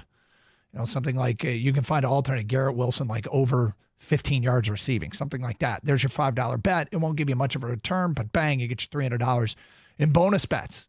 And if you want to do a same-game parlay, they got 30% profit boost. Look for the banner at the top of the FanDuel app. Just visit FanDuel.com/Doug. That's FanDuel.com/Doug. FanDuel is an official sportsbook partner of the NFL. Must be 21 or over and present in Michigan. First online real money wager, only $5 first deposit required. Bonus issued as non-withdrawable bonus bets, which expire 7 days after receipt. Restrictions apply. See terms at sportsbook.fanduel.com. Gambling problem? Call 1-800-GAMBLER.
Absolute savagery on the field in Dallas. Unfortunately, a Paul cast over with the Aiden Hutchinson injury. 248-539-9797. Guitar Championship nominations. It's an interesting Monday to process a win where you lose one of your best players for the season. Kang, I haven't got your thoughts. Were you able to enjoy the game after the Hutch injury? No, not nearly as much, of course. I mean, yeah, this one hurts. And of course the Lions are going to pick themselves up and move on, and that's just the mentality and the DNA of this team. Brad Holmes, Dan Campbell, I don't have any doubt about that. But you can't ignore that this guy was maybe going to win the Defensive Player of the Year. He's your best defensive player. I know they have a lot of playmakers on defense, Brian Branch and Lee McNeil, but Aiden Hutchinson was the one guy that consistently put pressure on the quarterback.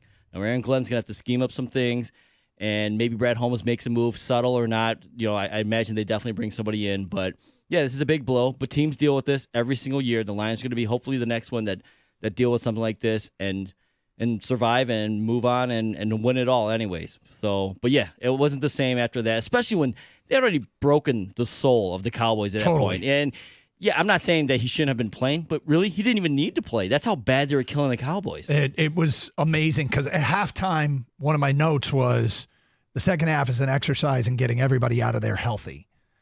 And did not happen. Did not happen. And now, and I mean, even after that, I mean, Jared at one point tucks it under and starts to run, and I'm like, get out of bounds, slide. You don't have to do that. Yep. Just showing off the wheels. However, I mean, they still looked like an absolute dominant football team. Now, I think a lot of it had to do, I think that was one part Lions, one part Dallas. Dallas is a team and an organization right now that's on the brink of absolute collapse. And they had a bunch of injuries. Yeah, it was fun to see. But it was absolute savagery what the Lions did to Dallas. I mean, you're I talking think about they've given up clowning. 1 million points at home too. The Cowboys this They year. haven't won a game. Like they lost that game last year in the playoffs. They got to destroyed Green Bay, last year and against Green Bay. and yeah. haven't won at home since. They were undefeated last year at home. Is that 4 in a row or 5 in a row they've lost at home? And they had that stat that they've trailed by double digits in each one of those games at halftime. Well, it's a good thing they spent $60 million a year on a quarterback. Yeah, right. 248-539-9797. John in Midland. Hi, John. Hey, how are you guys? What's up? Hey, I just want to know, when are the Lions going to get some respect and actually get some calls made for them? Like that Tim Patrick catch down the sideline where the defender clearly ran into him. And then also the one at the start of the second quarter with Gibbs where the defender clearly was grabbing Gibbs's hand as he's running down the numbers. I mean, haven't the Lions earned enough to get the respect to get some calls during this season? I think that, and that was early in the game, and I was like, oh, here we go. Well, they may have. Terry Arnold didn't get called for interference on. Was this the first time all season he hasn't been called for interference? But I thought there was one that maybe they could have called him on. It looked like he was going over the back on a play that was about to slant back across. It was a fourth down, yeah. There were a couple calls I thought that maybe the referees could have called against the Lions that they didn't. However, the plays you cited, John, I'm on board. I had it in my notes too. That was crap. The Tim Patrick reception, it was awesome. Downfield, another downfield throw. Yeah. But he was clearly being mauled. And maybe it's just a situation where the referee's like, look, I could throw a flag on here if it's incomplete, but he caught the ball. I don't need to throw the flag. Let's just move on. Well, even then, I think to give us fans some support that the refs are going to call it legit, he still should have thrown the flag, and it would have been declined, obviously. But it's like, give us some hope, because here I'm thinking, we're in Dallas. It's the same old problem of the refs. Somehow the Lions getting the short end of the stick. Yeah, but John, 47-9. Yeah, I mean, it's don't care. I thought a lot of the calls on the Lions were legit. Their defense commits a lot of penalties. I think they made the comment during the game, the Lions defense leads the league in penalties committed. Some of it's the price of doing business, of how they're trying to play. Some of it's Terry Arnold being a rookie and not getting any calls. But also, I mean, look, I listened to, I think it was Aaron Glenn's news conference on Thursday, and he made the comments about, hey, look, he's in the right spot. Amik Robertson said the same thing. This is a guy with a ton of talent that just needs to get used to how the game is officiated at this level. He's He'll going be to fine. be good. Yep. He's going to be really good. 248-539-9797. Time for our champ and chump. We do it every Monday. My champ is Ben Johnson. I absolutely love the way this guy operates. Listening to him last week, I love his commitment to this team, this organization, his ability to feed all the mouths, and also, I mean, send a message. Yesterday was we're winning the game and sending a message at the same time, which is he was going to get an offensive lineman in the end zone, even if it didn't work. This was an FU game plan. Did he overdo it? Yes, and I loved it. I mean, unfortunately, they didn't get a score out of any of those plays, but I mean, it was interesting. And I'm like, hey, he's going to try it again. I know he's going to try to get this in. And I thought maybe even at the end of the game that it was if Hooker had gotten him downfield, that maybe they would do that. My champ is Brian Branch. Look, he got a game ball for a reason. 2 picks, a forced fumble. He had 6 tackles, absolutely all over the place. Damn near had a sack as well. This guy is putting the NFL on notice. It's something we've already, as a fan base and as members in the media, we've noticed from basically moment one that Brian Branch can be special. Yesterday, he let everybody know that he is special. He's great. My chump of the weekend, Gator, you and I try to not have the same champ and chump. Maybe not this week. My chump is just Dallas. I hope the Lions don't have to play in that stadium for another decade. It feels like even when we should have the ultimate satisfaction of what happened in Dallas, something happens. Yeah, and my chump is Jerry World. It continues to be a house of horrors, even with the Lions winning and dominating performance like they did. The Hutch injury just adds to the lore of a long list of things that have gone wrong in that awful place. I'm with you. They don't need to play there anytime soon. 248-539-9797. Get your champ and chump votes in. Back to your phone calls. John is in Canton and next on 97.1. Hi, John. Hey, guys, good victory Monday morning. It is.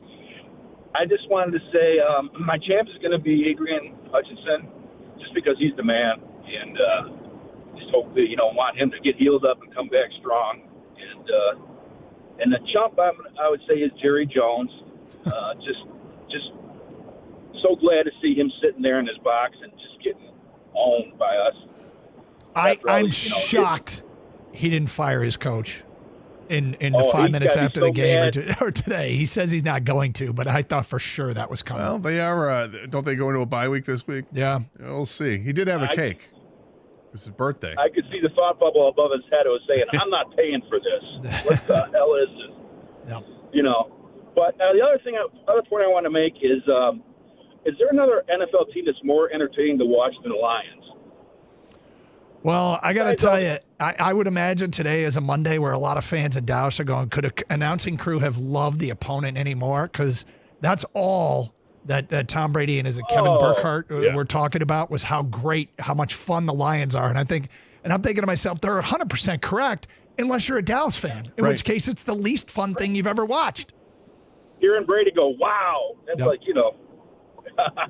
Well, I tell you, the one thing I loved about yesterday's game is that one of the complaints that is often lodged at Jared Goff is his inability to throw downfield, the perceived inability to throw downfield. Did he answer that at all yesterday? It's sure. I mean, there were at least 3 passes he just threw downfield. They had the one to Tim Patrick, the touchdown to J-Mo, the touchdown to Laporta. These are perfect strikes. The guy can throw. Enough of that stupid narrative. He can absolutely throw. J-Mo, huge threat. They got to put somebody on him every time. I mean, he'll outrun him and boom, it's gone. I don't love that he dropped the pass, but I absolutely loved that they went right back to him, and that was clearly intentional. That was a play call with intent. Yep. Yes, he dropped the pass, and it's going to happen right back to him.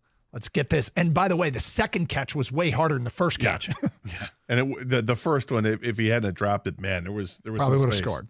There was some space. If he would have caught that first pass, the next play was going to go to Frank Ragnow. So he kind of messed that up. But since he dropped it, Goff's like, all right, I'm going back to him just to prove a point here. We know we can catch the ball. That's fine. The Lions have released a statement, by the way, on Hutch. Yeah, let's hear it. According to the Lions, the statement is Aiden Hutchinson underwent successful surgery to repair a fractured tibia and fibula at Baylor White Medical Center in Irving, Texas last night. He will return to Detroit this week and is expected to make a full recovery. There is no timeline for his return to play at this time. Okay, so they haven't ruled him out for Minnesota Sunday. He's listed as questionable. Yeah.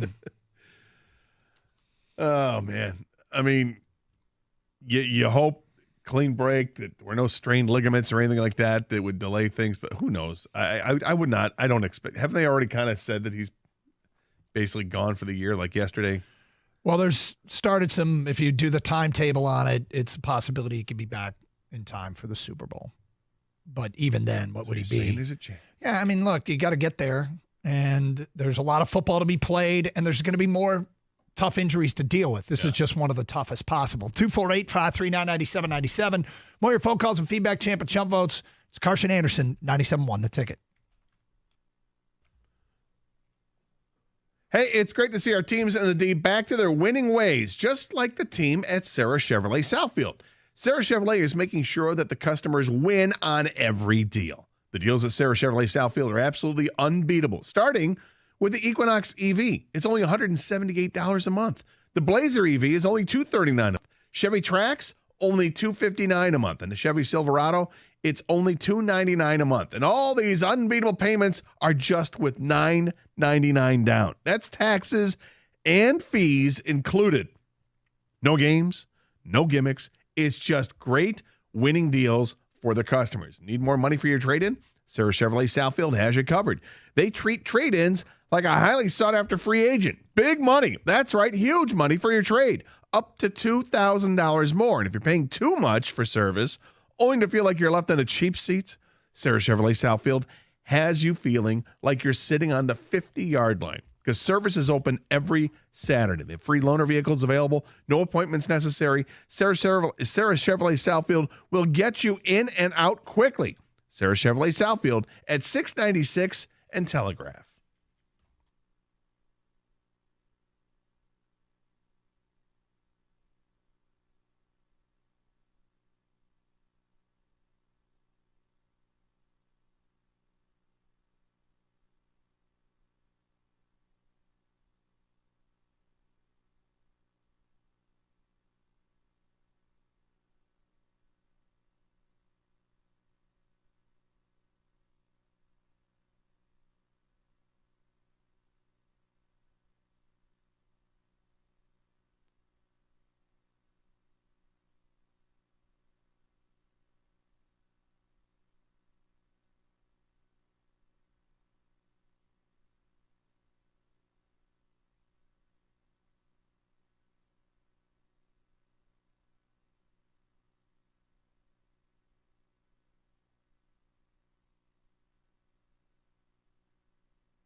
You know, it's funny. TJ said shoulder maybe. When I first saw the replay, I was looking at his upper body, and I thought maybe shoulder too. I thought it was like a wrist or a hand, because he took his gloves off. Well, it was like he was shaking something out. Because when I'm watching the replay, his hand comes right off after he makes the contact and starts to take him down. His hand comes off. You see the anguish in his face. What do you mean his hand comes off? When he's making the tackle, he's tackling him. He took his hand off of. Yeah, his hand just kind of like goes to the side as if he hurt his hand. Yeah. And then he realizes, oh, wait a minute, Dak's still rolling around. I have to go back up and make sure I secure the tackle, which he did, and then takes the gloves off. And I immediately thought, it's got to be something with the arm. And then you find out, no, it's the leg. And then I backed up the video to watch it again and couldn't really see an angle on it. But saw later on, but it wasn't a flopper. It was or a flapper. It was just kind of crunched. It was a twig. It was a twig, man. Yeah. Dude, it was flopping. I thought so it was too. flapping and flopping, dude. I didn't see lots of flapping. Well, then don't go back and look. Then go back and look at it you don't again. want to Yeah. see it, dude. Because I immediately saw his leg whip around and hit McNeil, but I didn't think anything of it because that happens like almost every play sometimes when they meet at the quarterback.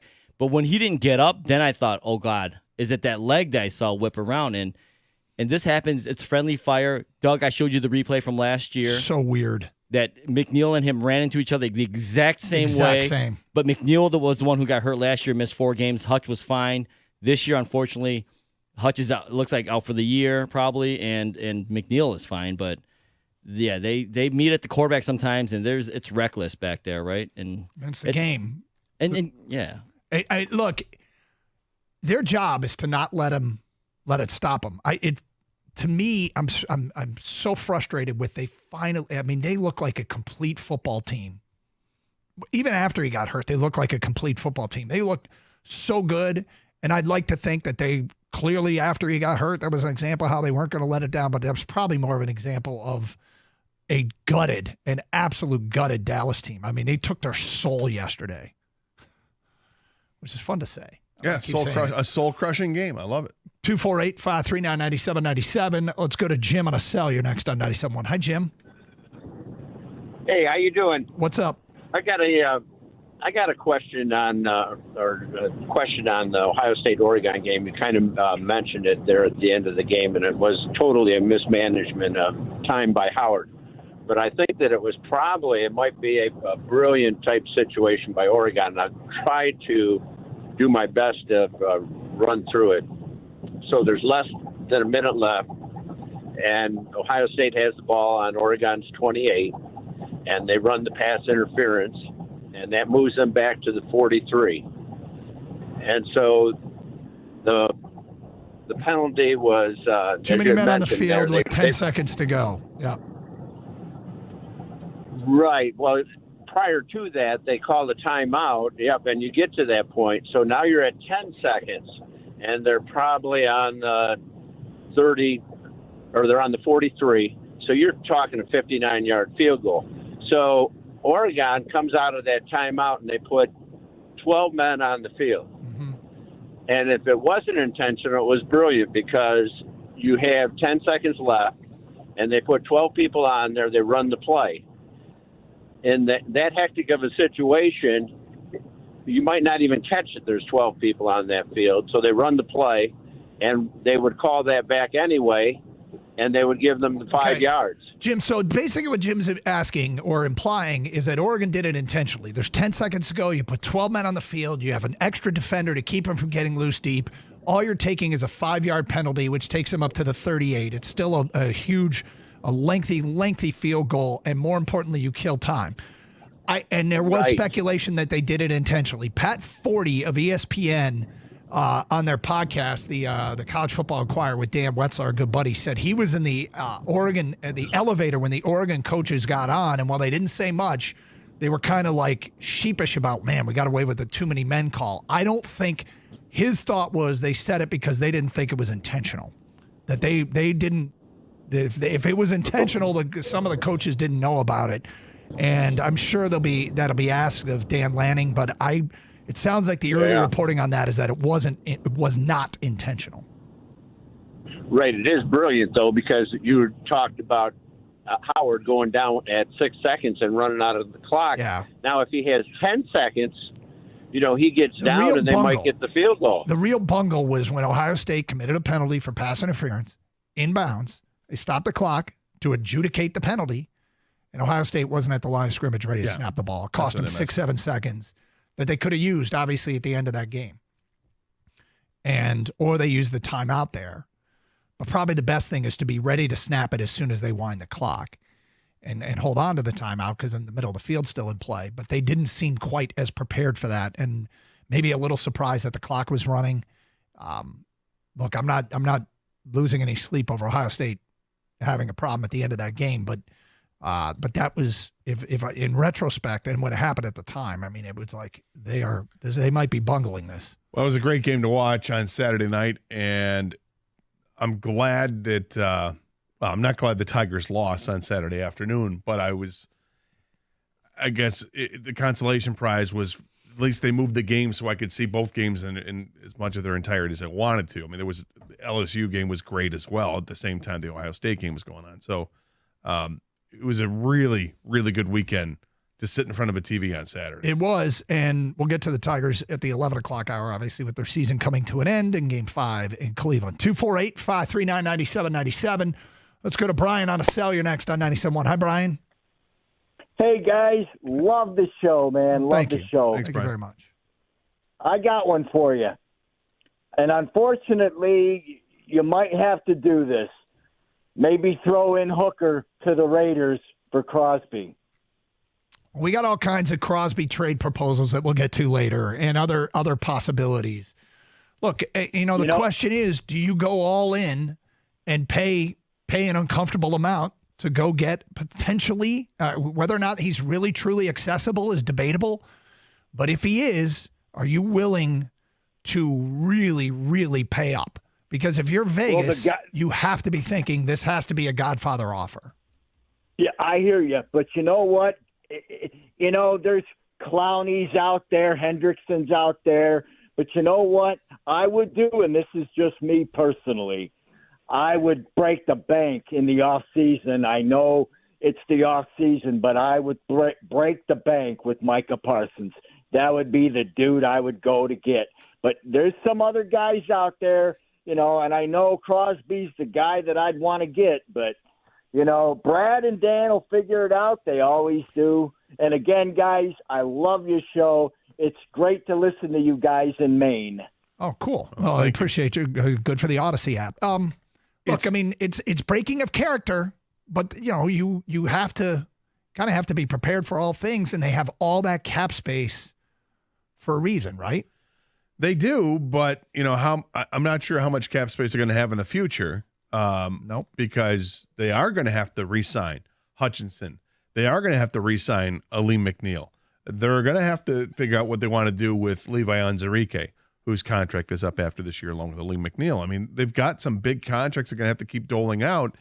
So I don't know if they have the money to sign to trade for somebody that they can give an extension to. Can they give them an extension, or they're going to have to find somebody that's under contract so they don't have to give an extension, or they're going to have to just find somebody that's an expiring contract.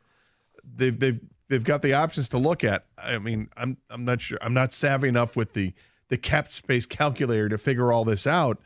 But I think it's going to be more difficult to do than people realize. I think for this year, it seems like it's easy because they got a ton of cap space. But they also just gave an extension to David Montgomery, which I don't know we saw coming.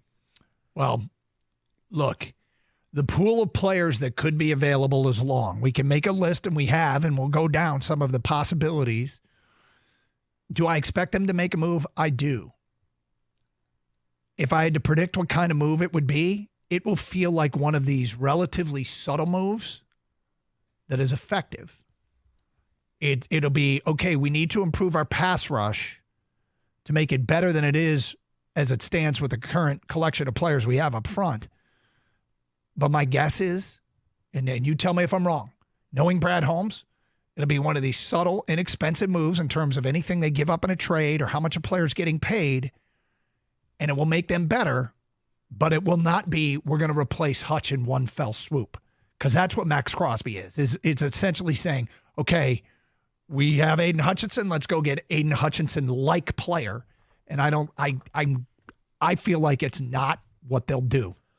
I don't know. I don't know what they'll do because the model in Los Angeles was at some point became F them picks. Yep. And, when you find yourself in a position where you're a Super Bowl contending team, which the Lions are, yep, at some point you can make that proclamation, F them picks. If you're picking at the end of the first round, it's different than if you have a top 10 pick or if you have a top 15 pick. And this is where the Lions are going to be. By the way, I just saw some feedback here that accuses me of my disappointment, the woe is me attitude I had. Somebody just called me a bitch. Oh, said I'm being a bitch. Oh, and I'm like, oh, Doug. And I'm like, yeah, I am. I get it. Now, in fairness, you try to take license by saying you just want to play that card today. I feel like we're allowed. You want to play the we bitch want to card feel. today? Yeah, let me. I Moment to mourn, right? And then you move on. I'm comfortable with that accusation right now. I don't mind. Because it's partially true, but I was like, damn it. I felt like that was the best the Lions have ever looked. Like they are killing Dallas. Yeah. Killing them. Yeah. And we couldn't even enjoy it the way we should have been able to enjoy it. Not the way we should have, but I still enjoyed it pretty much. 248-539-9797. All right, let's get some thoughts on the Tigers at 11:02. Then Maury open line calls, Champ and Chump votes. 97.1, the ticket.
Look, it's not a total doom and gloom Monday, but it's also, I mean, we understand that there's a little bit of a dark cloud over today. Look, it was just, I mean, I think we saw for a half, my mind was racing with how good this team might actually be.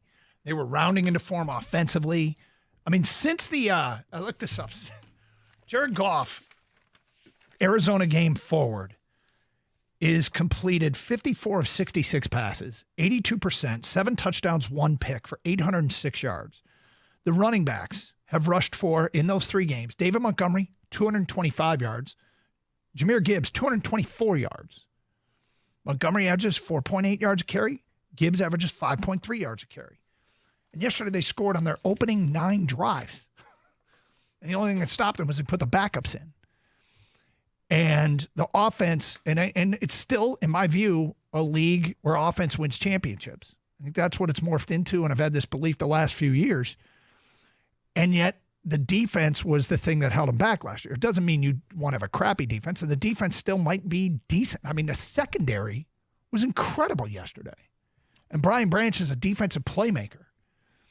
And the bottom line is, it was like a peak Lions performance that had some air let out of the balloon. So now what do they do next? I've made my prediction. I think it'll be a subtle, smaller move. There are big moves that potentially have to. We don't know the true accessibility to a player like Max Crosby. But, there's names we'll run down. It's going to be a long show, long week. Lots of time to do so. Well, offensively, with the output from yesterday's game, they are 3rd in the NFL in yards per game. They are 1st in the NFL in points per game. Mm-hmm. It was a good game to get well offensively for this team. Yep. Okay, so let's get into the Tigers here a little bit before we get back to your phone calls. Look, that was a hell of a run. I am so impressed, and it was so much fun. And, I mean, the word grateful comes up, but look, they did. I'm sure they were doing what they expected to do, and all the players say that that's what we want to do. But once the way this thing played itself out was so remarkable and one of the more unbelievable stories. And I don't want it to just be a footnote of this little engine that could. Like the idea of taking a step back now is something I don't even want to, it's time to add gas. It's time to add some gas to this thing. And the real question is, okay, out of these 13 rookies, who are the core pieces and who aren't? And out of the young players, who are the core pieces and who aren't?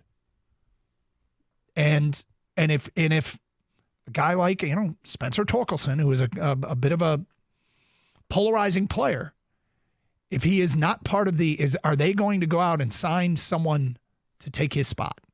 Or are they going to, go get the Veerling of first baseman? I mean, a journeyman guy who can help you win, but are they going to go big here in this offseason? Are they going to add? Like, I love what they did with the pitching rotation, but you can't do that all season long. In my opinion, you can't. And so are they going to add a big arm? Is it a free agent? Is it a trade? Like, now it's time to look forward a little bit here and look back. I mean, look, it just ended. It's still pretty fresh. I just don't want them by design to take a step back. You know what I mean? Get aggressive. Now's the time. Well, and this is what ownership and the president of baseball operations had to say, that they would. When a team's ready to contend, they're going to start pushing things forward. Well, getting to the ALDS and losing in the 5th game of that, having won 4 playoff games this year, yeah, I think that this is the time that you say, okay, we will spend money. But my concern is that they have to spend it offensively. They need to spend money on pitching too. But my concern is that they're going to spend money to try to just re-sign Tarek Skubal, and that would be it.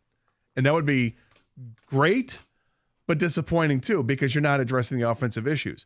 Hopefully, they address the offensive issues while trying to re-sign Skubal to begin with. They don't have to re-sign Skubal just yet because he still has another 2 years of service time here with the Tigers.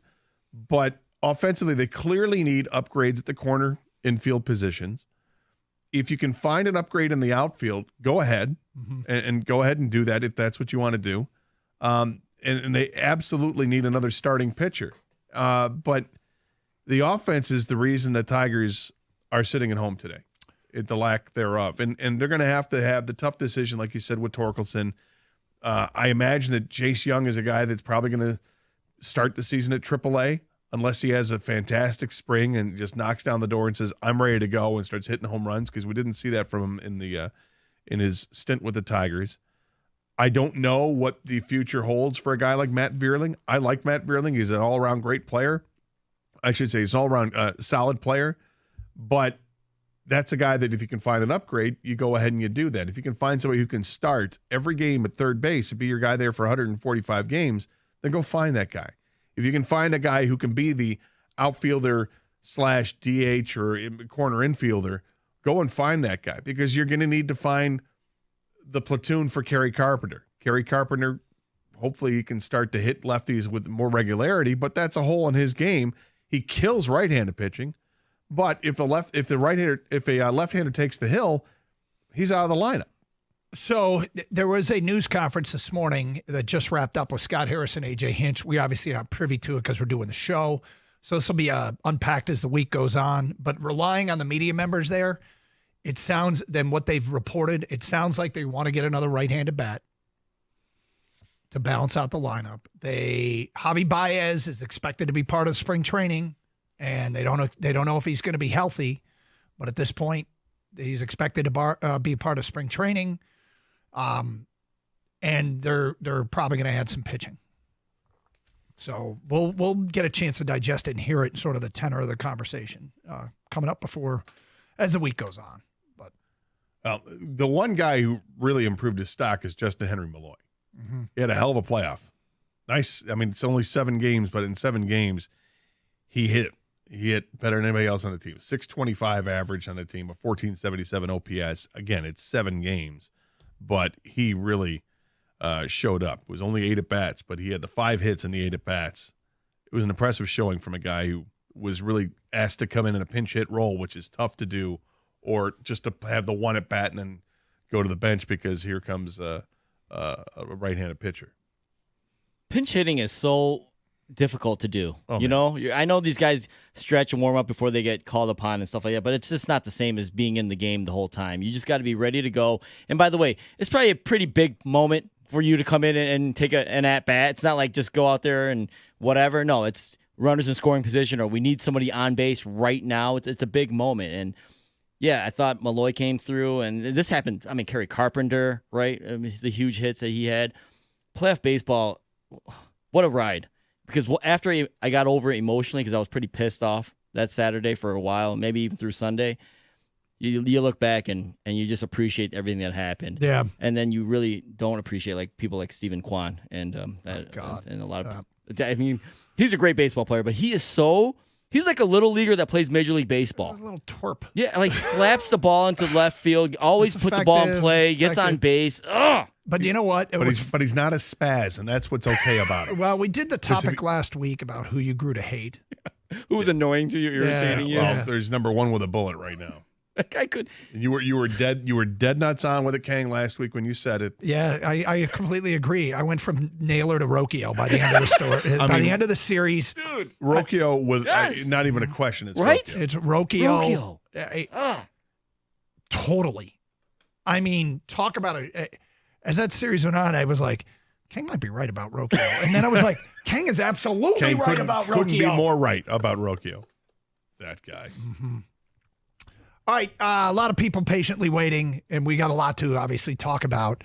Lions won the game just pounded Dallas into submission. There was no official shenanigans. They made sure no official shenanigans were going to take away this game from them. And they ruined Jerry's birthday party, and they looked great and lost Aiden Hutchinson likely for the year. It's a tough game to digest. Where are you at? 248-539-9797.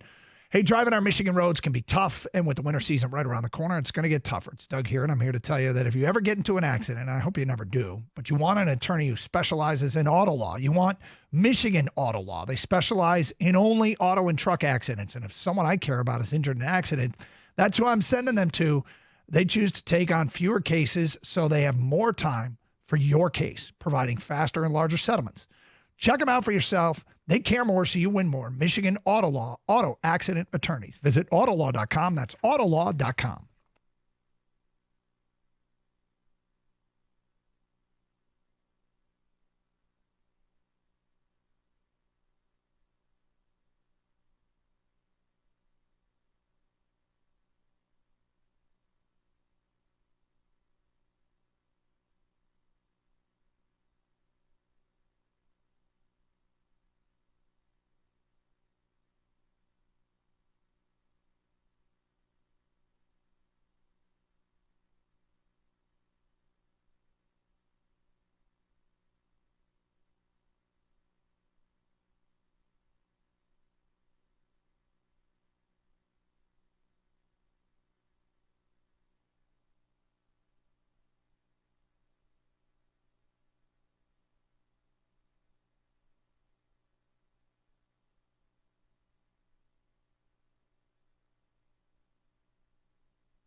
I can't wait to hear what all these plays are called. Right? You know? That's become the new thing. Yep. Each week there's a new wrinkle. What do we got here? I mean, they ran shake and bake and Alcatraz. Now what do we got? They ran plays. They ran three trick plays? They ran the reverse, flea flicker, touchdown pass to Laporta. They had a tackle-eligible pass to Decker in the end zone. They ran the hook and ladder to Penei Sewell. I mean, I can't wait to hear what all these plays are called. If only we could talk to someone like the court. Oh, Jared Goff joins us tomorrow at 10:30. Is it 10:30 Tuesday this week? Is this? Let's hope so. All right. That's what it's supposed to be. It's been a weird schedule, so he's been bounced around a little bit, which is fine. So I'd like to recant an earlier statement when I said there was no floppy or flappy with the. Yeah, dude. I don't know what you were looking at. I wasn't going to make an issue of it. Because I watched the replay like a bunch of times and I couldn't see it. But now I see another angle and the slow motion and, of course, this warning graphic, and I'm watching this. I'm like, is your leg literally supposed to wrap around somebody else's leg? Because that's what. Sometimes we make really a call. It's probably not worth it in the show to like start debating whether or not that was flopping around. But I wanted Gator to be in his happy place still. Yeah, I'm okay. We know you don't like gruesome injuries. I'm a huge Hutchinson fan. This sucks. It sucks that he's going to be out for the year here with this injury. But I do just want to apologize. It's all right. I've erred. Yeah, that was flopping around. Yeah, I mean, the poor guy, and he which knew you right wouldn't away. see until I guess he post all over social media. I'm sure, but I wasn't. Yeah, on it was Twitter yesterday. So, which is a good place to be, not on Twitter. But anyway, let's get to your phone calls. Dom in Ann Arbor, you're next on 97.1. Hi, Dom. Morning, Doug. Morning, Gator. How are you today? We're good, thank you. Good. I just wanted to first give my champ and chump. Champ's got to be A.J. Hinch. He's done an excellent job managing this baseball team with little to nothing. And Chump's got to be Jerry's World, man. I hate that place, and something always bad goes wrong there. Before I say anything else, I'd love to say thoughts and prayers going out to Hutch. Praying for you, big guy. Hope you come through strong. We know you'll make it back and be better than ever. What I really called for, I wanted to get to this Max Crosby talk. I keep hearing Max Crosby, and I keep hearing Myles Garrett, and I think it's kind of out of touch for us, honestly. I just don't really see it happening, not very realistic. However, I do think there is one solution to this. Not that you could ever fill the void of a Hutchinson and with Davenport being gone, but Trey Hendrickson on the Cincinnati Bengals requested a trade in the spring. The Bengals, I believe, are 2-4 right now, and they could be looking for some draft capital coming up here in the next draft. I'd love to hear you guys' thoughts on that. It's probably more realistic as terms of accessibility. He would fit under the cap for the remainder of this year. I think they would have problems because he's under contract for next year, but that's next year's issue. Yeah, but it's not a terrible contract. I think he's under. I want to say it's the next 2 years, but this year and next year. But they're 2-4, and they just won last night. They probably aren't giving up just yet. Burrow's playing great. The offense isn't the issue. It's the defense. Well, the offensive line is an issue, but their defense has been the problem. He's fantastic. Mm-hmm. He's a fantastic player. He's Hutchinson, Hendrickson, and Crosby. They're awfully similar with the high motors. These guys they're similarly built, and they just get after you. I love Myles Garrett, but Myles Garrett plays in a mean streak. These other guys just seem like they just enjoy the game. Myles Garrett, if that's somehow a possibility, that's insane. But that's a team that is in the season rapidly fading. Are they going to go for a organizational reset kind of place? They also have. Do they even have draft picks? They've got Zadarius Smith is the other player they have there. That there might be some accessibility to him. I mean, here's the deal. The problem with the Bengals is their next game's against the woeful Browns. Then they play a very beatable Philly team. And then they play Vegas. So Cincinnati, if you're Cincinnati, you're thinking we can get right quickly here and be over 500 in the next 3 weeks. Yeah, they're a decent football team. They're just not, getting some breaks. They've lost all these one-score games, and they threatened to do it again last night, and then they got the big run from Chase Brown. But they're going to be in it. I feel like they think that they should be in it. Well, last week we had that as a blitz question. Blitz question is, are they done? And based on their offense, I said no. It's a lot of work to be done, but there was also their relatively easy schedule. There are no gimme wins in the NFL. We know that, but it's all relative, and they got some good matchups coming up. I do have a name that I haven't seen mentioned. I don't know if it's on your list or not, but I haven't seen it mentioned. Well, I got a long list. A long list of moves they can make. I think back to Trey Hendrickson, though, and again, for people who don't know him, edge rusher, Cincinnati. He's been there for a while. He's been a very good player for them. 29, I think. And under contract for 2 more years. They could fit him under the cap next year, this coming season, the rest of this season. The question is next year. He's got 5 sacks so far.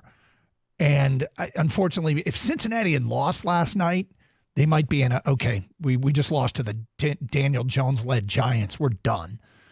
But they won.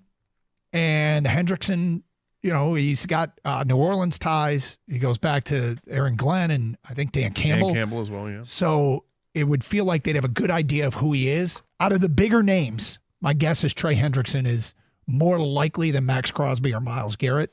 And Crosby and Garrett might be pipe dreams still. But that one, I would wonder if that's the high end of what they could do. And even yet, I'm not sure they would do that. Should I hold on to this name or you want me to throw it out there? Well, let's get to some people have been patient, so we'll get to it at 11:31. 248-539-9797. Let's go to Phil in Grosse Pointe. You're on 97 on a ticket. Hey guys, how you guys doing? Phil! I got a few names. I'm real sick of hearing the Max Crosby thing because I think it's a pipe dream. I mean, maybe if you give up Hooker, they need a QB. You can do something, but I think he's going to cost too much. I mean, you're like talking Zadarius multiple Smith. first-round picks. Yeah, I mean, I like Zadarius Smith. He's played in the division of Green Bay and Minnesota. He's not going to cost a ton. Again, you could package Hooker and not give up a ton of draft capital if you want to go that route. Calais Campbell, it's a different position, but he still can rush the passer. And outside the box, guy that's sitting behind people in New York is Aziz I can't pronounce Ojulari. Yeah, he was all over the place last night. But he can rush the passer, and I don't think he's going to cost a ton. I think any of those guys, you're not giving up a ton. You fill some voids. The defense is good enough to get around it. I like those 3 names more than a big splash, giving up the future picks. Yeah, I mean, I love a big splash. I think those deals are very hard to consummate. A. B is the financial ramifications go beyond this year, and Brad Holmes is well in tune with that. C is Brad Holmes has done exceptionally well with these lesser-known smart additions that almost come, I don't want to say free, but Josh Reynolds and Tim Patrick were essentially free. These were waiver wire pickups. Low cost. I'll tell you what is crazy, though, is how Detroit is a destination. That feels like something that we should be really trying to capitalize on. Detroit being a destination. People want to play here. There's a mic'd up thing that's circulated of Max Crosby and Penei Sewell talking at the Pro Bowl games where one of them's mic'd up and Penei Sewell's talking about just how awesome Dan Campbell is. And Max Crosby's like, yeah, dude, I'm from Michigan. I grew up a Lions fan. I love everything I see out of him. And you feel like, okay. Sounds like a trade's being made. Well, you know what it sounds like? It sounds like for the first time ever, and I mean in our lifetimes, this feels like players want to play here and play for our guy. So why not try and pounce? Well, I would agree with that. Obviously, that they've changed the culture of Detroit Lions football, and it's amazing. Where now is it possible that Detroit is a destination? Yeah, you get to the NFC Championship game. You follow it up with the start to this season. The fan base is rabid. They show up everywhere on the road. There were Jared Goff chants yesterday in Dallas, audibly on the TV. The fans came out to support the Lions at Jerry World. They were all over on the sidelines towards the end of the game. It's an exciting time to be a Lions fan. It's an exciting time to be a Detroit Lion, frankly. And they would have to be near the top of many players' wish list if you get a place to go. Well, where did I get traded to? Detroit. Yes. Or before it was like, what? No trade clause. 248-539-9797. All right, you got a name that you haven't heard floated out there yet. We'll get to that today at 11:32. It'll be interesting because I wrote down like 11 names of edge rushers, guys that can rush the passer, that are varying degrees of accessibility and cost. So we'll see if we have any if they cross over, if we got the same name there. Attention fans, UMCU is the official credit card of the Detroit Lions, and they're proud to partner with Lions superstars like Jahmyr Gibbs, Brian Branch, and Terrion Arnold to celebrate this winning combination and the Lions' sleek black uniforms, the new look. UMCU has something special for you. It's exclusive access to the new Detroit Lions black debit card. Now is the perfect time to become a member and join the Detroit Pride. This exclusive Lions black debit card is only available to UMCU members. Choose the black card or one of the other 3 designs. UMCU has been servicing customers for over 70 years. I'm a member now too, and signing up is easy. Show off your pride and passion with the new Detroit Lions black card only from UMCU. Get on board. Just visit umcu.org. Some restrictions apply. Visit website for full details. Insured by NCUA. UMCU, where success deserves celebrating.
Oh, he found a house. I got to give you a lot of credit. He was like, should we talk about what David Montgomery might mean to this team?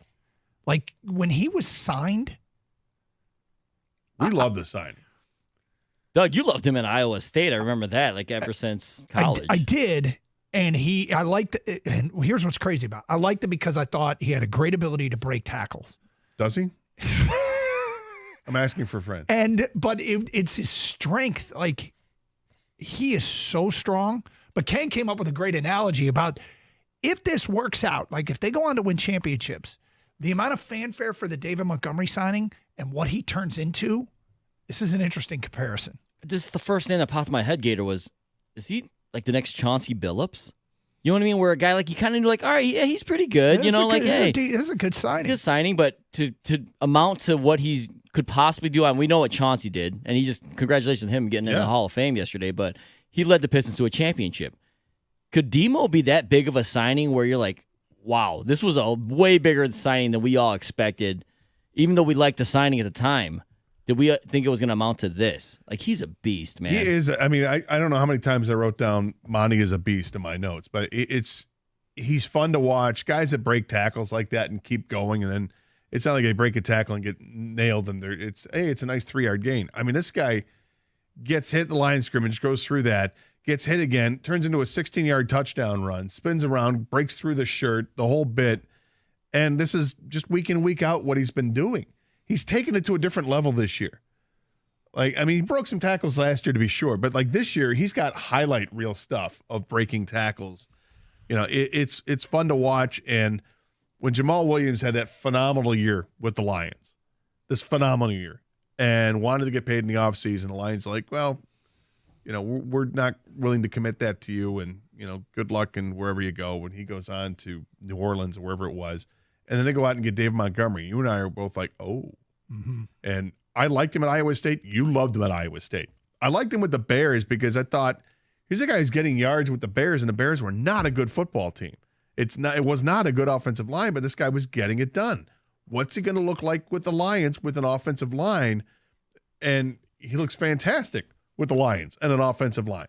It looks fantastic also that he's got a running mate with him and that there's no ego with these guys.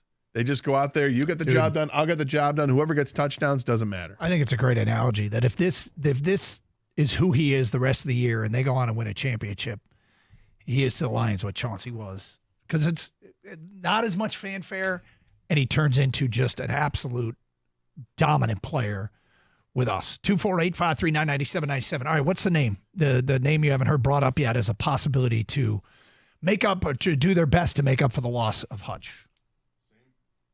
Same draft class. Drafted ahead of him, Trayvon Walker.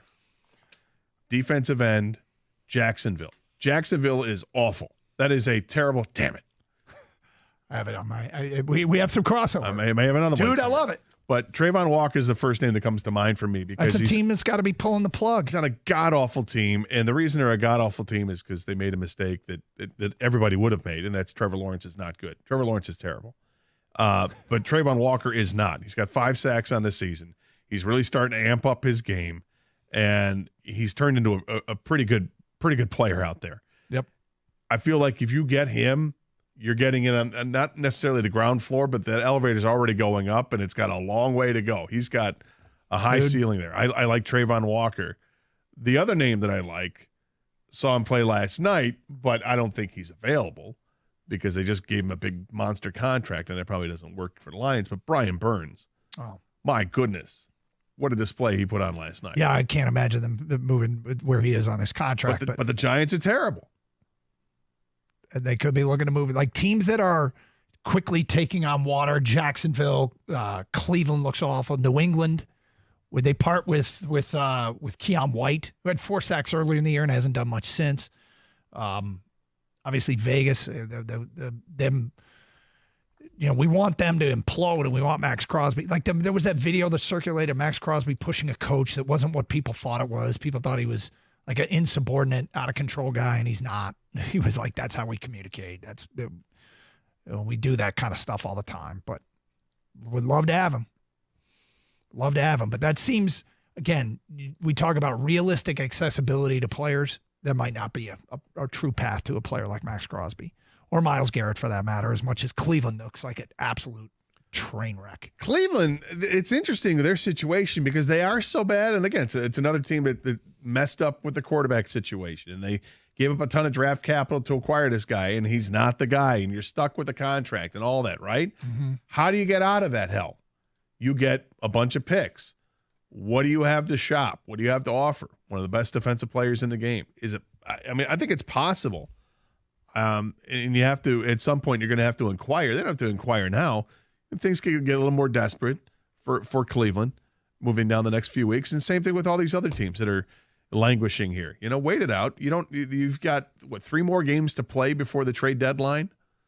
You can afford to play the waiting game here. All right, let's get back to your phone calls. Let's go to John in Waterford. You're on 97 on a ticket. What's up, John?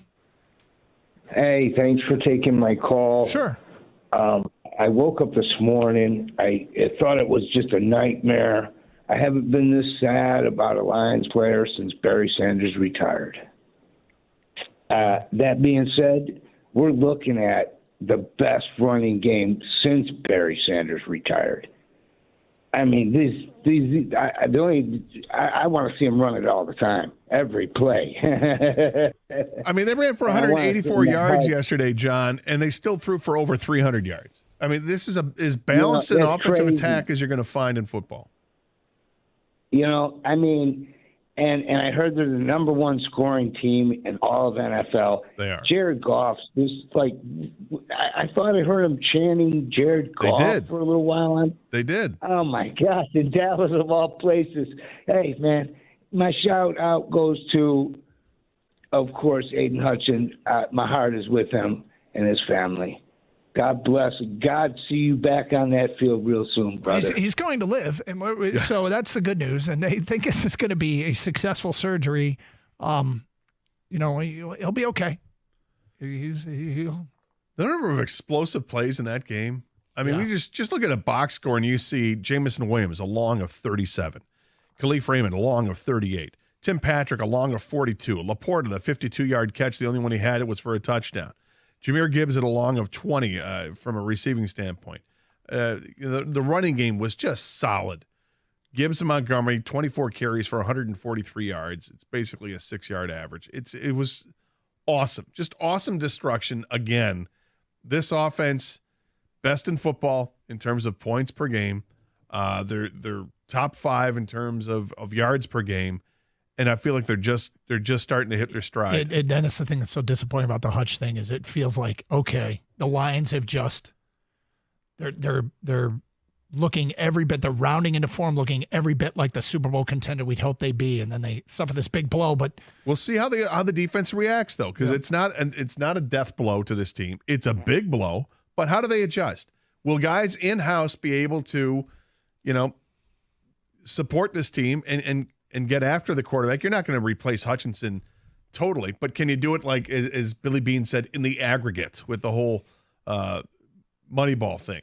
Can you make up for his production with a couple of guys? Can they get after it? Hopefully that's going to be the case, that they're able to hold it up, but Aaron Glenn's going to have to come up with new designs on defense too. Maybe they blitz more. Maybe they do other things in coverage more. Maybe you're relying more on your secondary. The secondary is taking shape and being one of the better secondaries in football. And with a healthy Brian Branch, boy, it feels like they can do just about anything. I do have some support here from an unnamed texter. I'm Team Doug. I'm a baby back bitch over this injury. It's bad. It's a big hit. Let me mourn. For how long, though? I don't know. I don't want to put a timetable. It'll go away instinctively. Next one. If Doug is being a bitch, I'm the Lord Queen Mayor of Bitch City. Oh, boy. Yeah. Well, population's rising. It is. Well, I mean, I'm not in this little... This funk alone. Is it a sanctuary city? What's happening here? Doug, I think you get today, man. I think you get today. I hope it's only today. I hope it's only today. Because if this thing drags out with you, I'm not going to be happy. But I'll allow you today. It's big of me. Well, thanks. Yeah, it's big of me. Very big of me. Good. Gator's going to allow me to feel the way I feel. I'll let you feel how you want to feel for 24 hours. I'm not allowed to feel the way I feel. That's right. I don't want you crying in the interview with Jared Goff tomorrow. I'm not going to spend the entire 11 minutes talking about Aiden Hutchinson. You should just keep asking about Hutch. I'm sure he'll love it. He's like, oh, fine. Don't talk about myself. Here we go. Hey, take advantage of this great offer from CGC Water. Save $1,000 or more when you bundle Connecticut Premier Softener with a K5 drinking water system. We've got one. I love it. Call 855-339-4242 or visit cgcwater.com. Remember this, if you're not filtering your water, you are the filter. Think about that. Don't be the filter. Let CGC Water Treatment and Plumbing take care of your plumbing needs. For a limited time, CGC is waiving the trip charge on all related plumbing calls. CGC Water, your authorized independent Connecticut dealer. Call 855-339-4242.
I guess that was the end. That's Dan Campbell Detroit Lions coach, and they were cruising, and it's hard to process it. TJ talking about the locker room. There was kind of a Paul cast over the locker room. But the truth is, when you're a player in the league, you know that injuries happen, and it's kind of the harsh reality is you got to deal with it and move on. I'm not feeling great about it, and I've admitted as much. And Gator, I'm sucks because it was peak Lions, man, peak Lions yesterday, and then that happened. But hey, they got to find a way. And Brad Holmes, I do trust him. And my prediction is this is going to be a subtle, smart move. I don't think it's going to be Max Crosby. I don't think it's going to be Myles Garrett. I think they're going to get a player that helps them, and they're just going to have to find a way to get by without what was emerging as the best edge rusher in the league. As far as the in-house solutions, can the aggregate help to get close to where they were? I mean, is Pascal going to emerge? Because I'm not thinking that it's going to be, James Houston. If he just maybe this sparks something in him. Obviously he wasn't activated yesterday. Brought Uku up, and Uku made a couple of tackles and was in there as a pass rusher and looked okay. But maybe this sparks something in him that here's a golden opportunity, man. You weren't activated for the game in Dallas. You got to step it up. And if he can, great. And if he can't, then others are going to get that chance. I think with DJ Reader getting more and more reps, playing with a new group of guys, he is a force in the middle. He's good. And you're going to have to pick who you're going to double team, right? Because it was typically they were like, we can double team Hutchinson if we had to. And he'd find those one-on-one battles and win them every time, and he'd win a lot of the double teams. But if they're going to double team up the middle now because DJ Reader is a force, Liam McNeil, he was the benefactor yesterday. He had a couple of sacks, just came flying up the middle. Pascal and Unzarike, these guys are all going to get their chances to try to fill that void. But ultimately, I think that it's Aaron Glenn is going to find some ways to either dial up pressure or the rest of the defense is just going to be solid around it. And you can try to throw on the Lions, but the secondary is going to be good enough to be up to the task. All right, feedback coming into the Carson Anderson inbox. Champ, the entire Detroit Lions team. Chump Matt Vierling, the only guy with playoff experience, can't go 0 for 5 in games 4 and 5. Champ, the entire NFC North might be the best division in the history of football. Chump Tarek Skubal cost us an ALCS berth. Wow. God. Is that what he said? That's what he said. And really? I'm would you be here without Tarek Skubal? Not even close. Shut up. And it is Champ and Chump of the weekend. Okay, they beat Skubal. He's not Tip perfect. your hat. Yep. Nice job. They beat Skubal. Did the offense do enough? Not so much? Okay. As far as the entire NFC North, not only are they 5-0, Minnesota's 5-0, Detroit's 4-1, Green Bay and Chicago are 4-2. Did you see the point differential thing? I did not. The NFC North ranks 1, 2, 3, and 4 in the NFL in point differential. Oh boy, the best 4 teams in the NFL in point differential. Well, did you see any of the Chicago-Jacksonville game from London? I did not. King, did you watch any of that? Yeah, I did. Is the kid looking good? He looks really good. Yeah, I know the stats were good. He looks so. He's getting better. He's getting better That's every week. Yeah. And what do you have? 4 touchdowns in a game, and he looks very comfortable back there. But Jacksonville also sucks. They do well. Their offense sucks, but I mean, he was scrambling around and he made plays. That's what he did in college, right? And so the question would be, can it translate to the NFL? And he's getting better every week. So it's not a layup like we maybe thought it was at one point. No, I mean, I always thought that Chicago's going to be a team that might be a team to worry about at the end of the season because they're just going to get better with a rookie quarterback. And it's 6 games in, they're 4-2. By the way, for the guy that chumped Skubal, I think Nayrock put it best on Twitch. He said, "You're chumping Skubal? Tell me you jumped on the Tigers bandwagon after the Astros series without telling me you jumped on the bandwagon." Yep. Let's go to AJ in Detroit. You're on 97 a ticket. Hi, AJ. Hey, guys. Thanks for taking my call. Long-time listener, first-time caller. Appreciate it. Couple of things you guys said while I was on hold. I wanted to kind of touch on Demo, Beast Mode, or the new Beast Mode, but I think we don't give him. I think we don't give him enough credit for how elusive he is. Like, he will shake you out your shoes, man. Yes, he will. A guy with that size, you don't really pay attention much to that, but man, that guy's got some moves, man. Bittersweet win. tough with Aiden Hutchinson. I'm also waiting to hear. I don't know if you guys have heard anything about Carlton Davis. I know he took a pretty wicked kick to the head last night. That was wild.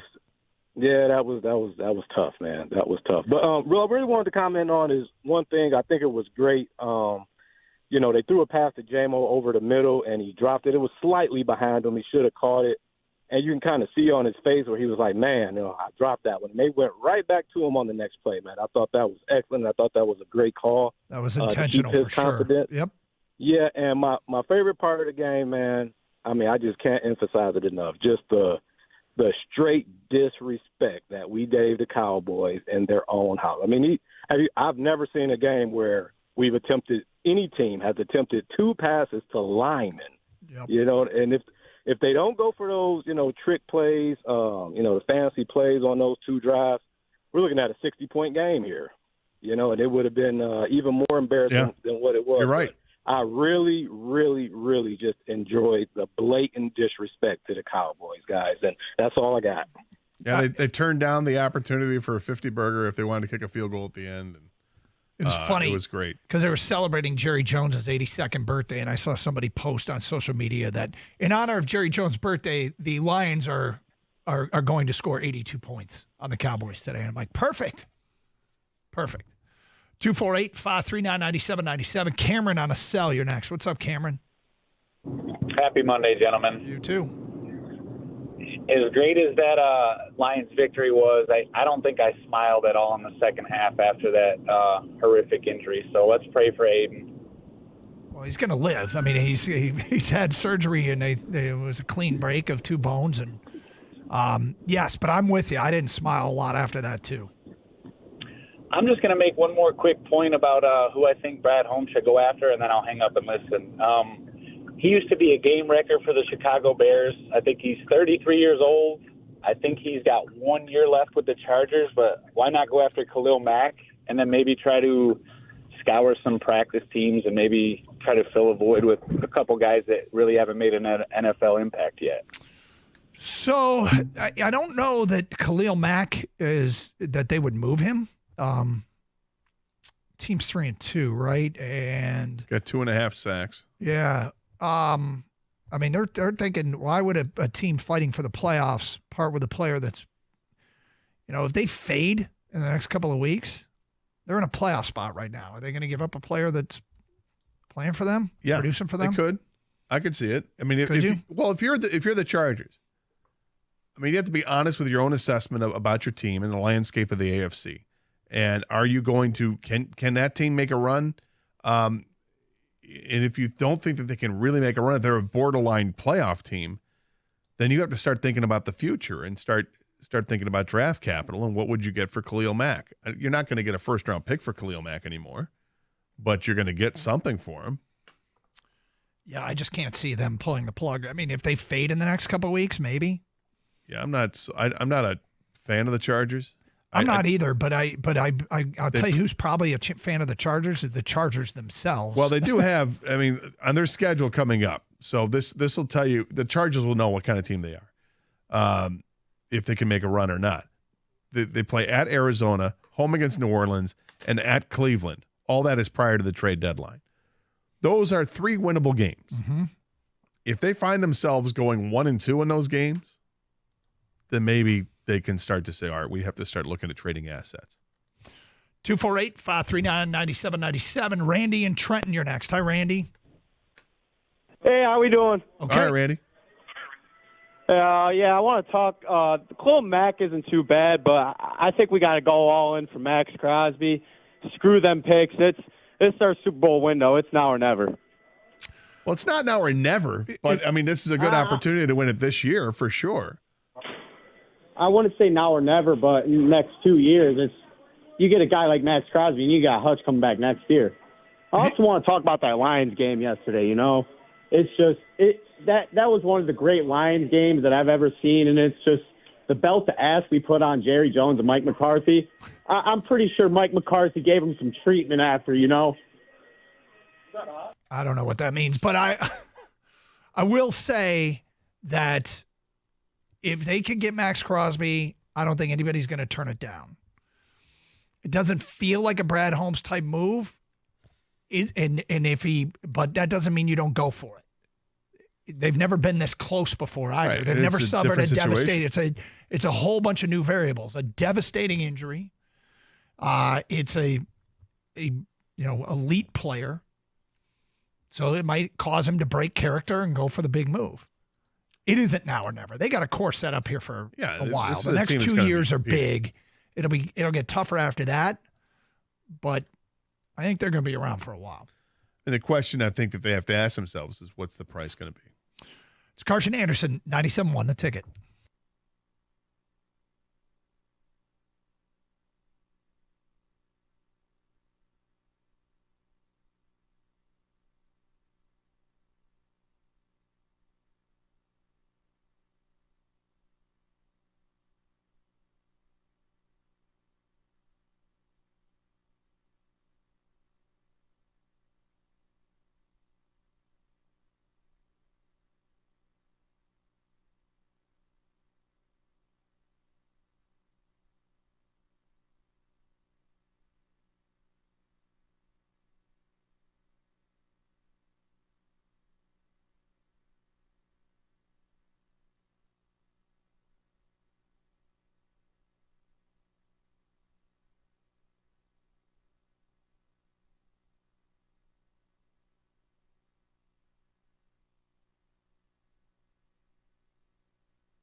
Doug Harsh, Scott Anderson, 97 won the ticket.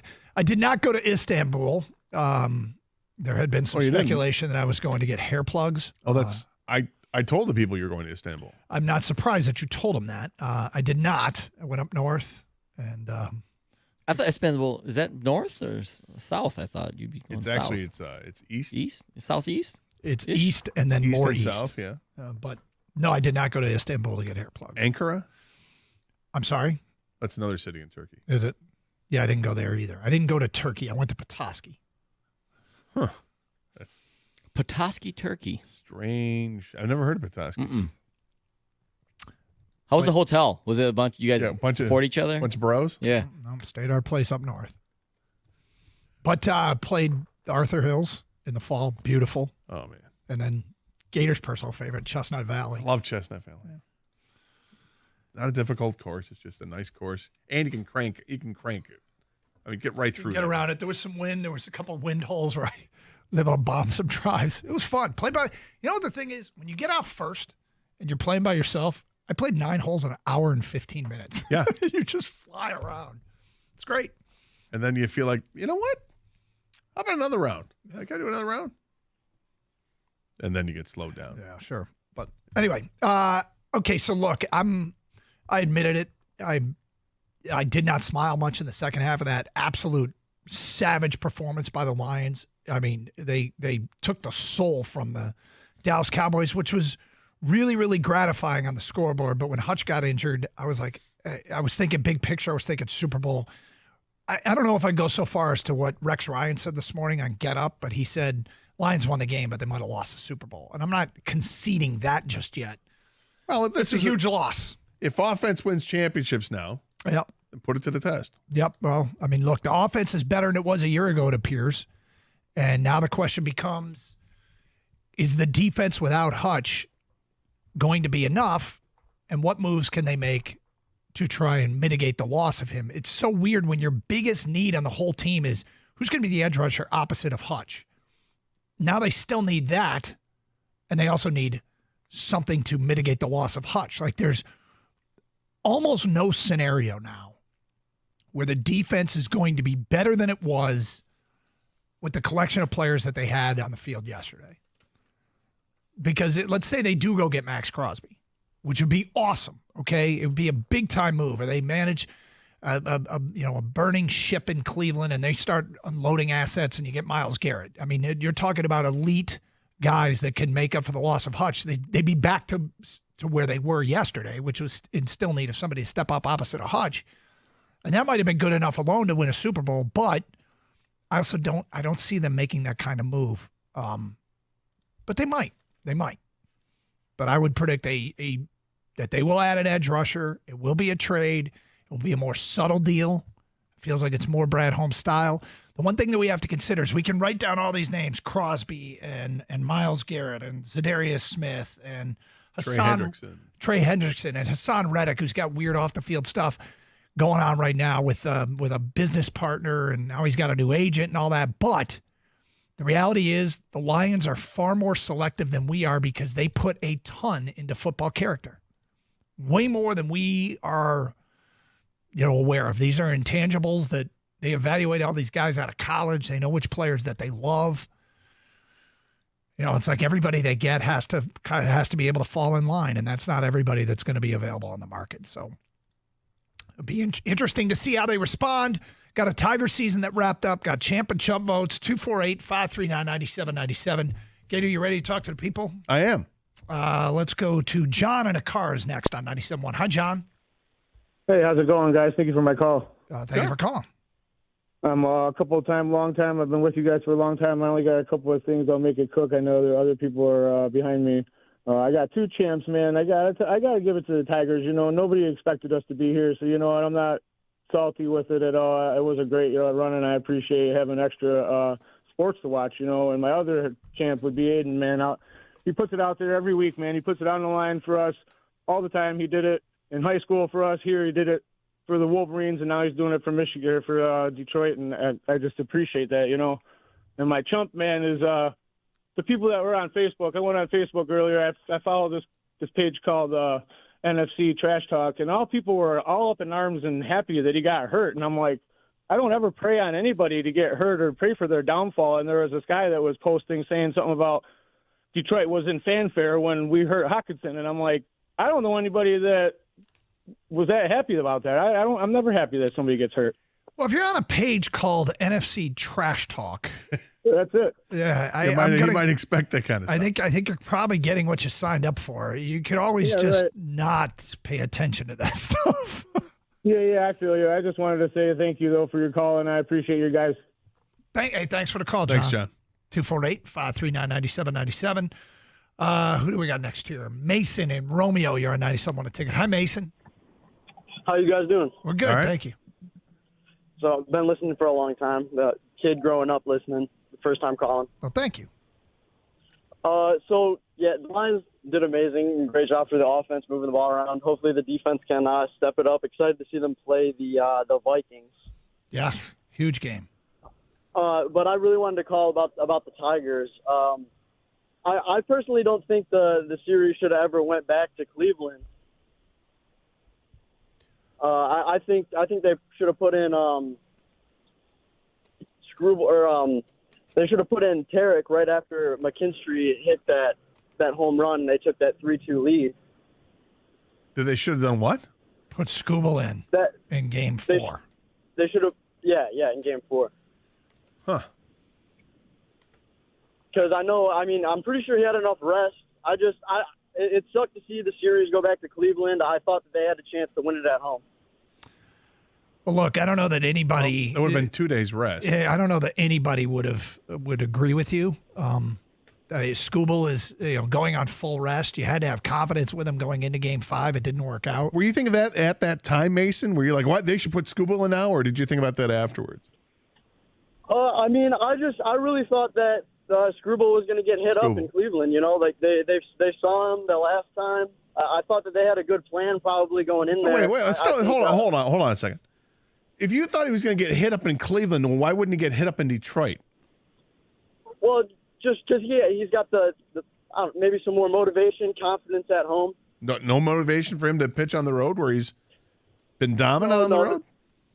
He's been amazing. I just thought at that time maybe they could have closed it out there. I just can't imagine them doing that. I mean, would have been 2 days rest. That sounds to me like going back and saying what else could they have possibly done, thinking outside the box. And I'm just sorry. That's exactly what it sounds like.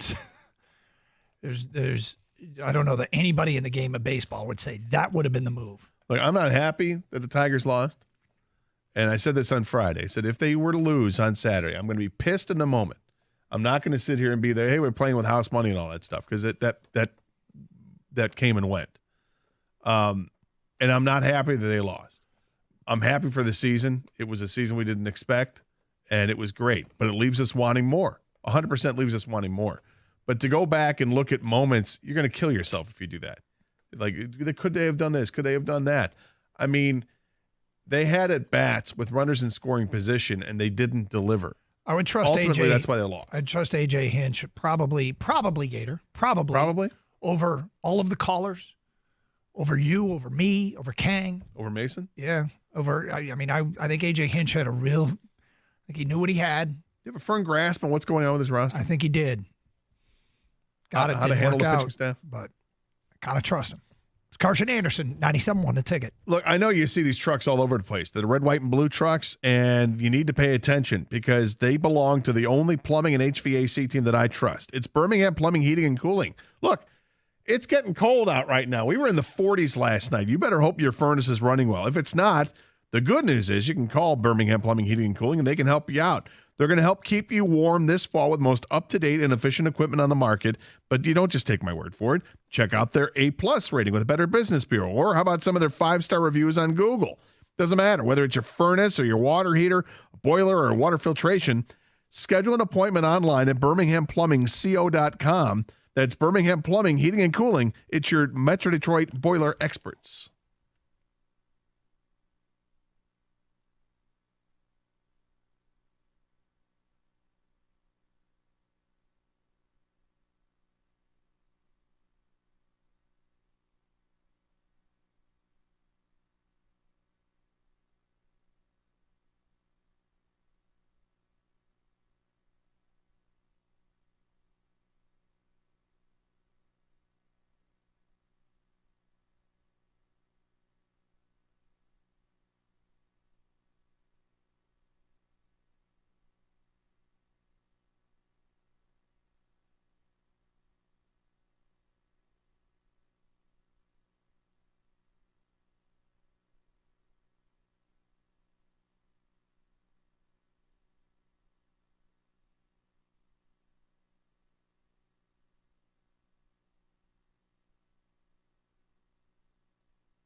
Yeah, that sucked. And it's funny, TJ, I had the same thought. I thought it was a shoulder at first, too. I thought it was upper body. I thought it was something with the arm, bicep, hand, wrist. Just sucks to have that undercurrent, take away from what was otherwise, almost a perfect day. You know the QBR, the QB rating that they have, and they have a perfect rating. I think the entire team was that close to having a perfect rating on that entire game. Your team BR. It would have been it's not quarterback, it's team BR. Team BR? Yeah, would have been perfect had Hutch not got hurt. Is there a spite rating, Doug, for play calling at all? Dude, it peaked. Honestly, Ben Johnson. I love it. That was a spiteful FU game plan.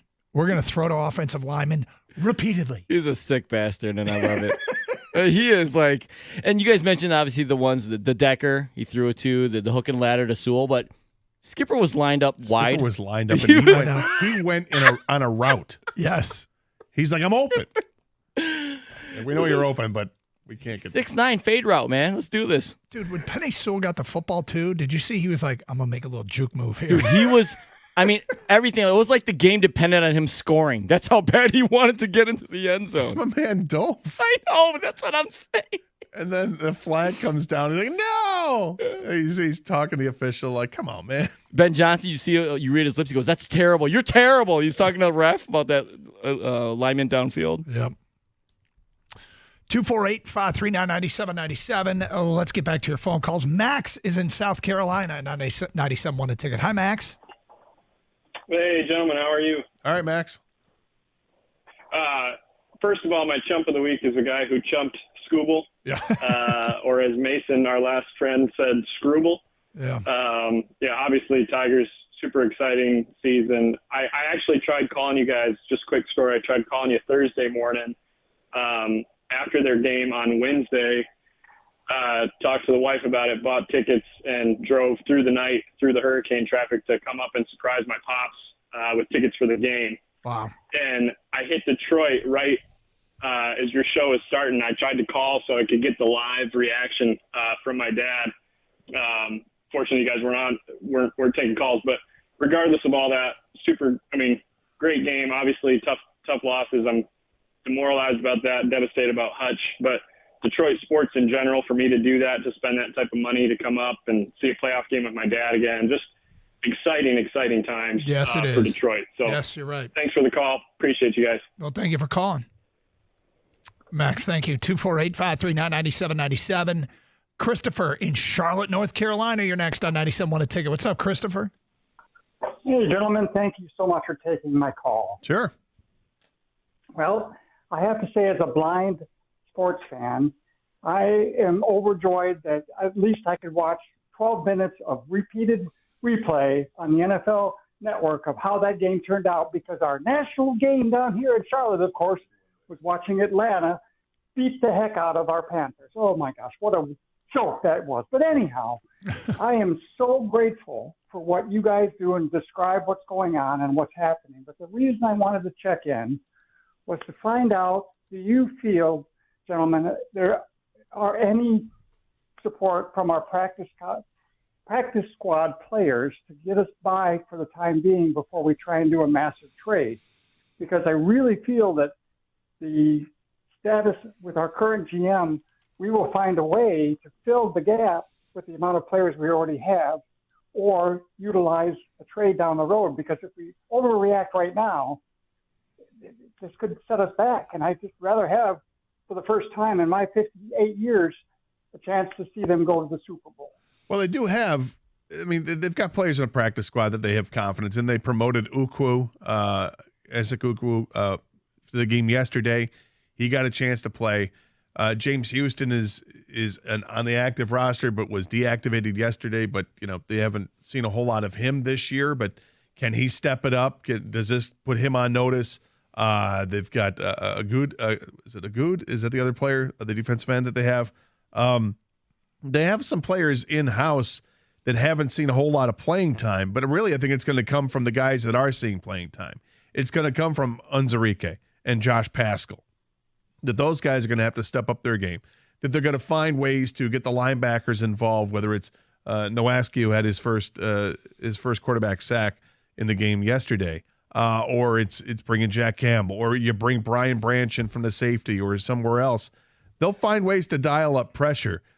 The defense is not going to be as good as they were with Aiden Hutchinson on the field, of course, but can they still be a better defense than what they were last year? And I think the answer is yes. I think that they're so much better in the secondary. Yeah, they're really more are. experienced now with the linebackers and on the defensive line. I like what they have, even though it's a blow for sure to not have Aiden Hutchinson the rest of the way. But it's not a death blow to this team. No, I mean, it's a big setback, and I hope it's not. I mean, you could argue that the two most valuable Detroit Lions, one of them was lost yesterday for the season, and that's tough. He was a matchup nightmare. He was emerging as an elite edge rusher. I mean, he kind of was there already, I guess. So this is going to be tough. The best thing the Lions have going for them defensively right now is their back seven, I think, across the board's improved. Like, their back seven is better than it was. They might have problems generating pass rush, but their back seven's better. And if they take a defense that isn't really generating much of a pass rush and a better back seven into the postseason, can they get by? Hope so. I hope so. I don't think it's going to be. Look, I'd be shocked if they don't make a move for somebody off the edge. I will be a little surprised if it's a big time move. I will endorse it, but I would be surprised. 248-539-9797. Thank you for the phone call. Adam's in Toledo, Ohio, and next. What's up, Adam? Hey, guys. How you doing? What's up? Hey, so I heard Gator say earlier about Jacksonville and going for Walker. I'm looking at the other guy, Josh Allen, down there. He's been there since, 2019. He had 17 and a half sacks last year. He's a big guy, really good pass rusher. Loved him coming out of college. I think that we could get him out. I mean, that's another person I'd be looking at from Jacksonville that, might be a little bit cheaper than Walker since he is a little bit older, but I mean, he's still 27. So, yeah, that's a possibility. I haven't looked at his contract. Give me 3-2-1 here to check it out. But yeah, I could see that being a move. Well, he's signed through 2028, but it's not a huge number, right? Well, he's set to make. You're better at reading these things. I mean, there's a cap hit of $40 million the last 2 years of his contract. How much of it is bonus? Because the bonus gets accelerated onto their. Okay, this would be it'd be hard to trade for him because he's got a lot of bonus money wrapped up, and Jacksonville would take a huge cap hit. I mean, yeah. So but Jacksonville, what? If Jacksonville is going to have to restart things like it looks like it, then taking a big cap hit may not be a problem for Jacksonville. And where there's a will, there's a way. If you want to do it, they'll figure out how to move around cap money because, as we all know, the cap's not real in the NFL. Well, it isn't until it is. I mean, ask Green Bay with the players they've lost. I mean, they've done a nice job replacing them. But yes, the cap, and Buffalo lost a ton to the cap. You can't do that forever. You can do it for a while, but I think given his contract, it was just recently signed. I think the cap hit would be too big for them. But he would help, that's for sure. Hey, 248-539-9797. We'll talk more to the people next. Sarah Chevrolet in Sterling Heights is ready to celebrate Halloween football and the best deals of all. You're not going to believe this deal on a 2024 Equinox EV. Right now, Sarah's offering a brand new 2024 Chevy Equinox for just $99 a month. That's $99 a month on a 2-year lease. Equinox EV LT front-wheel drive with just $19.99 down. Unlock the savings with your GM employee discount, Bolt EV or EUV, and a current Chevy lease in your household. Take advantage of this hot price on the remaining 24s while they last. Call 87-SAY-SARAH or go to saysarah.com. Sarah Chevrolet, Sterling Heights, where they guarantee the lowest price or it's free. Together, let's drive.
That's amazing. They were so good yesterday. But, I mean, Brian Branch, he's my champ of the week. 3 turnovers, 2 interceptions. He punched a fumble out. Mm-hmm. I mean, he tackling people all over the place. Almost had a sack. God, he's good. So good. There's players that do their jobs, and there's players that do more than their jobs, and that's Brian Branch. And that's how you distinguish yourself from being good to great. You know, you see, especially with secondary type players, because that wasn't the first interception on the pass thrown to CD Lamb in the corner. That wasn't his man, but he had enough room, enough instinct to see when that ball went in the air. He came back and he got the ball. And I see Will Johnson do that at Michigan. And just the elite secondary players, yeah, they cover their guy, but they cover the area. But you have to have instincts, and obviously he's got that, and he's got playmaking ability. All right, here comes a bunch of feedback. Chump Ryan Day and his patchy Just for Men beard. Champ Oregon Ducks WWE head coach. His energy after the win was classic. New favorite coach. That's from Adam in Utica. Lanning was pumped. And he should be pumped. It's a big win. Yep. And Ryan Day is now, 2-5 against teams ranked in the top 5? Yeah, the numbers defensively for them in huge games aren't pretty. Champ Brian Branch, BB might be the best defensive back for the Lions since Night Train Lane. Chump Nick Sirianni, chirping at your own fans while barely beating the Browns at home. He might be the only coach in the league with a winning record and on a hot seat at the same time. That's from Sam in a car. I'm going to chump him for shaving his head and leading to Kang and Gator liking to say that I look like him, and I might have to go to Istanbul. It's unintentional, Doug. Do you see the resemblance, Doug, at all? Not at all. Would you bring your kids up to the podium? Was he using his kids as a shield? Yep. Oh. 100%. David Troy, my champ is the Lions for dominating Dallas in their house and rubbing their face in it with the Lyman-eligible plays. My chump is the Tigers offense. Harris needs to invest in 2 infield hitters this offseason plus a starter. Well, I think there's going to be some investment made in the Tigers, and specifically with the offense. I'm dying to see, who they target, who they go after when the rumors start. A month and a half from now, or whenever the rumors start to fly, because they're going to be out there. Whether it's, do you go for Alex Bregman, the third baseman from Houston? Obviously, he has a relationship with AJ Hinch, and he's, I think, still in his late 20s, or he's just turned 30, whatever it is. Is that an option? Do they go for something monster and then try to compete with the big boys, or maybe it's just to drive the price up for some of those guys? Are they looking to trade? There's lots of options. One more here from an unnamed texter. I am pulling my hair out over here with these Max Crosby calls. It will never happen, people. It's the ultimate pipe dream. Why can it never happen? I mean, most trades like this are fantasy. Most of them. I wouldn't say it could never happen. I'm not expecting it to happen. Trades can happen if you're willing to go the distance for it. Well, I mean, we've seen not Pro Bowl players, all pro players traded. I got to tell you, though, in this day and age of quick turnarounds of the NFL, if I were the Vegas Raiders, I wouldn't feel like that we were that far away, given what happens elsewhere. Just go sign yourself a veteran quarterback like Baker Mayfield or Joe Flacco, or insert name of veteran. Cooper Rush. It's Sam Darnold. Just go get one of those guys. I don't know, because he's such an elite player. I just, if I were Vegas, I wouldn't trade him. If I were Vegas, I probably wouldn't trade him either, because finding edge rushers as good as he is, they're not easy to come by. It's like finding one of those franchise quarterbacks. But you need a franchise quarterback more than you need an edge rusher, and they haven't got one yet. And to your point, can you get that with a cast-off, or do you try to throw your coals in the fire that you're going to get one in the draft, the upcoming draft, and then you're delaying the gratification a couple of years down the line, more than likely. But if the Raiders end up with, let's say, a top 10 pick, and then they have and let's say they've traded Max Crosby at the deadline to the Lions, and to get a couple first-round picks out of it, it's ammunition for them to move up and get that franchise quarterback if they want. There's going to be a lot of decent quarterbacks, better than decent quarterbacks, coming out this year. 248-539-9797. Vinny in Royal Oak, you're next. What's up, Vinny? What's going on, gentlemen? How you guys doing? Good. All right, thank you. I was just calling in just because, listening, obviously devastated with Hutch, right? Just like anybody else. But, we got to be realistic here, gentlemen. It's like, I'm just frustrated. Everybody calling in saying, sell the house, go get Max Crosby. It's like, let's be realistic here, right? It's like everyone's saying, oh, we only have a year, maybe two max to, win a Super Bowl. I disagree. Well, not everybody's saying. We had one caller say that. Well, even stuff that I've been seeing on Twitter and Instagram and, everywhere else is like everyone's saying, go all in now, go all in now. And it's like, why not trust the faith that we have in this regime right now that has gotten us to this point, right? It's like, just like everything else with, mock drafts, right? In the offseason, everyone says, this is what's going to happen, or even the, PFF experts or whatever. It's like. But, Vinny, if they go out and they do it, let's say that Brad Holmes goes out and pulls off a trade to land Max Crosby. Are you going to be upset? Are you going to say that they're that's like but I'm saying you're saying let him but you're Mahomes, right? But you're saying let do what he's going to do, but if what he's going to do is what everybody's saying to do, then okay. Right. And I obviously that's the obvious answer. It's like, why would you not be happy? It's but you got to think about even Hutch, where he came from, right? Michigan. It's homebred. You're not going to have that replacement. Even like I keep comparing it, which I guess excites me, being a Michigan fan, is where's Max Crosby like Zach from? Zinner. Well, obviously from Michigan, but like Zach Zinner, when he went down last year and that huge, hit to the team in Ohio State, and then what did they do? Right? Went out and win the national championship. Oh. So it's like, I don't know. It seems like there's a lot more football to be played here than there was at that point. Could they rally around it? Yes. Sure. So anyway, the point of your call is what? Well, I was also going to say is I'd rather take care of our guys, right? It's like we're talking about Hutch. We're going to have to pay him soon, We got him coming up, Brian Branches, Kirby Josephs, those guys of the world. It's like I'd rather pay one of our guys, our homegrown guys, than have to go give Max Crosby, he has 2 years left on his deal, then go give a guy like that oodles and boodles of money when we aren't taking care of our own guys that are, balling week after week after week. Well, they have taken care of their own guys. They keep taking care of their own guys. Good God, they spent a fortune in the last 6 months on their own guys. But yes, they will have to take care of Aleem McNeil and Aiden Hutchinson. And the next year they're going to have to look at all the players they drafted a couple of years ago. There's a potential out in Crosby's contract after this season. And I don't know if it's a player out or a team out. I think his cap hit would be $24.5 if he comes to Detroit, which they could fit under their current cap situation. So he could just be a rental.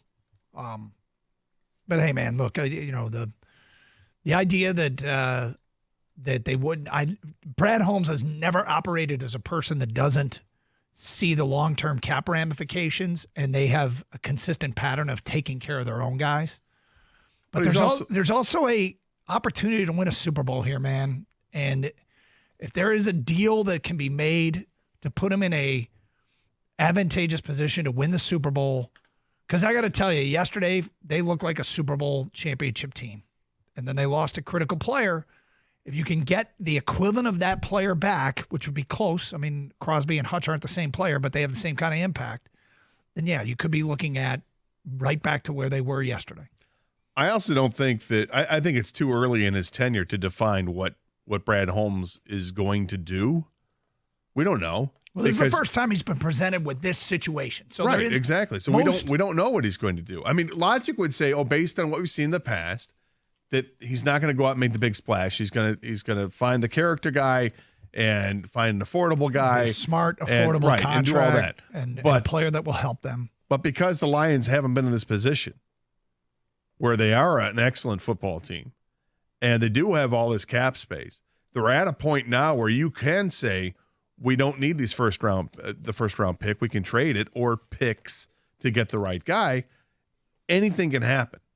Anything can happen. Carson Anderson, 97-1, the ticket. Hey, let me tell you about a great experience I had recently with a local company. I needed new garage doors, and I called Precision Garage Door because it's a company that I've had work in my garage doors for years, whether I needed them serviced or, in this case, when I needed brand new doors. They were amazing. They took my call immediately, scheduled an appointment right away, and they helped me select the perfect doors for my house, and they got them installed in no time. John and Jeff, the whole crew, so easy to work with. They're true professionals, and it's not easy to find true professionals these days. Listen, you're going to want to give them a call today. Weekends are available at no extra charge. They offer the industry's leading warranty. In fact, you can schedule your appointment on their website for a time that's going to work for your schedule. There's not even a need to call in. And if you mention 97.1 The Ticket, they're going to waive your service fee. So if you want your garage doors done right, do what I did. Call Precision Garage Door today, 1-800-DOOR-REPAIR, or visit precisiondoormi.com and schedule that appointment.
It's Jared Goff.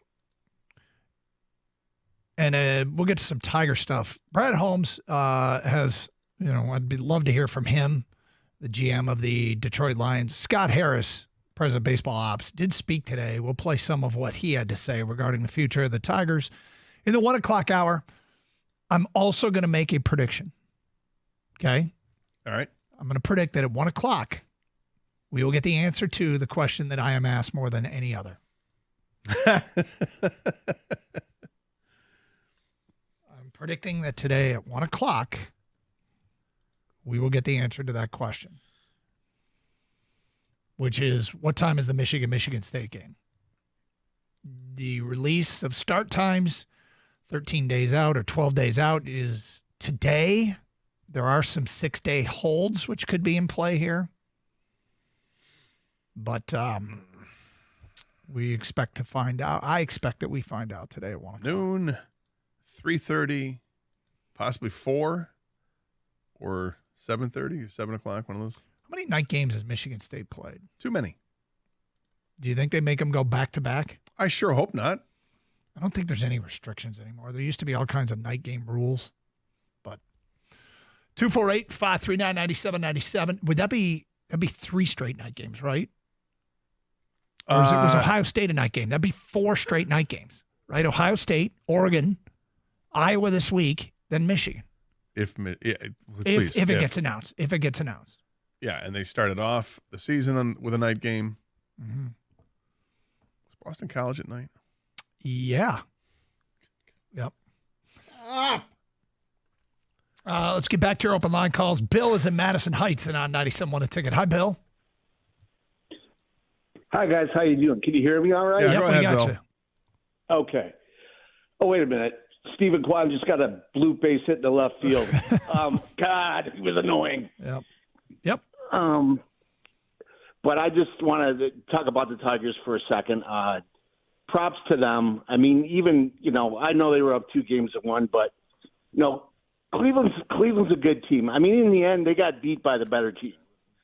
And, but they fought even when they got behind in those games. They tried to come back.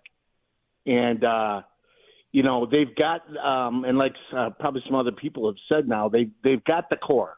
The core is there.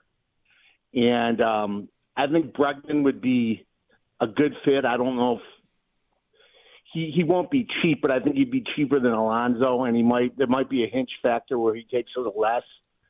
So that's something I'm looking for. And a champ and chump, I'm gonna champ Lee McNeil because he gets 2 sacks, control the line of scrimmage. But I'm gonna also chump Lee McNeil's knee for being at the place at the wrong time. It's pretty crazy that exact same scenario with Hutch and McNeil meeting at the quarterback and McNeil, Hutch's leg whipping around. Last year he hit McNeil in the knee and knocked McNeil out for some time. And this year it ends Hutch's season. It's amazing. Yeah, someone's got to do something about Lee McNeil's knee behavior. His knee's out of control. Thanks, 248-539-9797. Bob on a cell, you're next. Hi, Bob. Yeah, thanks for taking my call. Coming back from Nashville. Okay, cool. I wanted to shout out for Jake Bates. Mm-hmm. I think he kind of got overlooked with all the other things that were happening yesterday. He made all of his field goals. So at least one was over 50 yards, I think. And even the extra points would have set back an extra 15 yards, at least one of them, because of a penalty. But I think he's really becoming a reliable guy. And with I don't think we're going to be blowing out Minnesota this coming weekend. He could be a valuable guy going into that Vikings game. He could be. Along of 48, nailed all 4 of his kicks yesterday, and he's got a great leg. And at some point, it's going to be counted on in a There's going to be a pressure kick that coming up at some point here. One would imagine, and and he tucks. Admittedly, he tucks a few of those just inside the post, but they go through. Yeah. One more thing.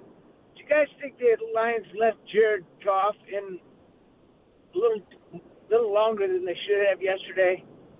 Maybe a series.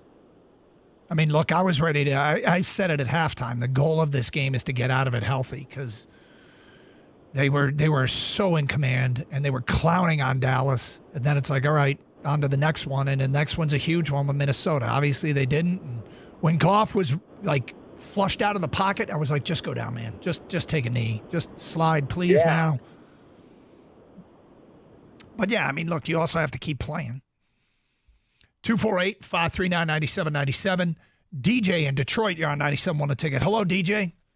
What up, though? DJ. Hey, man, all good? Yeah. Great. Nah, I wasn't calling today because it's bittersweet, man. I wasn't even going to call until I heard the Istanbul reference. And then after that, I said, you know what? Let me go here. Let me go ahead and call it. And then after that, I got another one for you, Doug. Yeah. You got to stay consistent, my man. Now, when I heard that one call about Scooble and the 2 days rest and the Cleveland, Gator kind of got on like with the nonsense. You got to stay consistent, Doug. You know what I was waiting for? I was waiting for, thanks for the call. See, that was the perfect time when you were supposed to be. You got to stay consistent with that now. You were supposed to hit him with the, thanks for the call. Yeah, well, we could have. I was waiting for it. I don't know if people can hear the eye roll on the radio, though. That's a problem. Yeah. Absolutely you can. Honestly. Thanks for the call. Bless Look, your heart. though, man, this is really bittersweet, man. And I'm saying this because I'm not selfishly, like, you know what I'm saying? Like, some go, Super Bowl for the Lions, forget that. Selfishly, it's bittersweet because Hutch is a good dude, man. Like, he a homegrown kid. You know what I mean? We watch him. It's videos of him in the community. You know what I'm saying? Like, I feel bad for him. He was just starting to hit his peak, man. Like, you could see it. He was mastering his pass rush move. So I feel bad for that dude. The champ of the week, you guys know how I call in consistently, O-line. Tom Brady gave Penei Sewell an award yesterday. The national media, Shannon and all those guys are starting to give our O-line the just due that they really deserve. Yep. Also, Brad Holmes, guys, because Brad Holmes, dude, we all love him.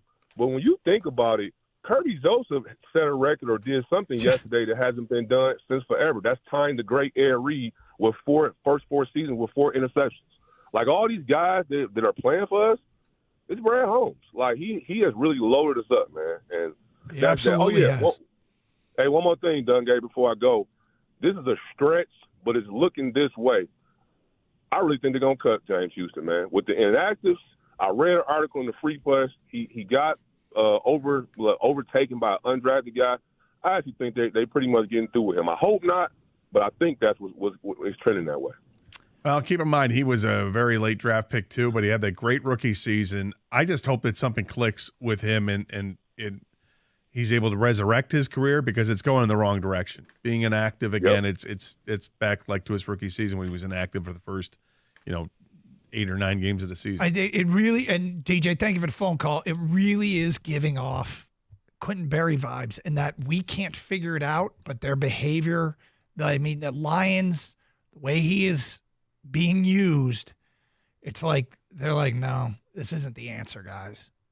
I've actually thought that for a while now, but I don't want to say it because I don't want to think negative thoughts. And it was a great story, and I wanted him to still help this team out. But since DJ already put it out there, yeah, I honestly don't think James Houston is going to be.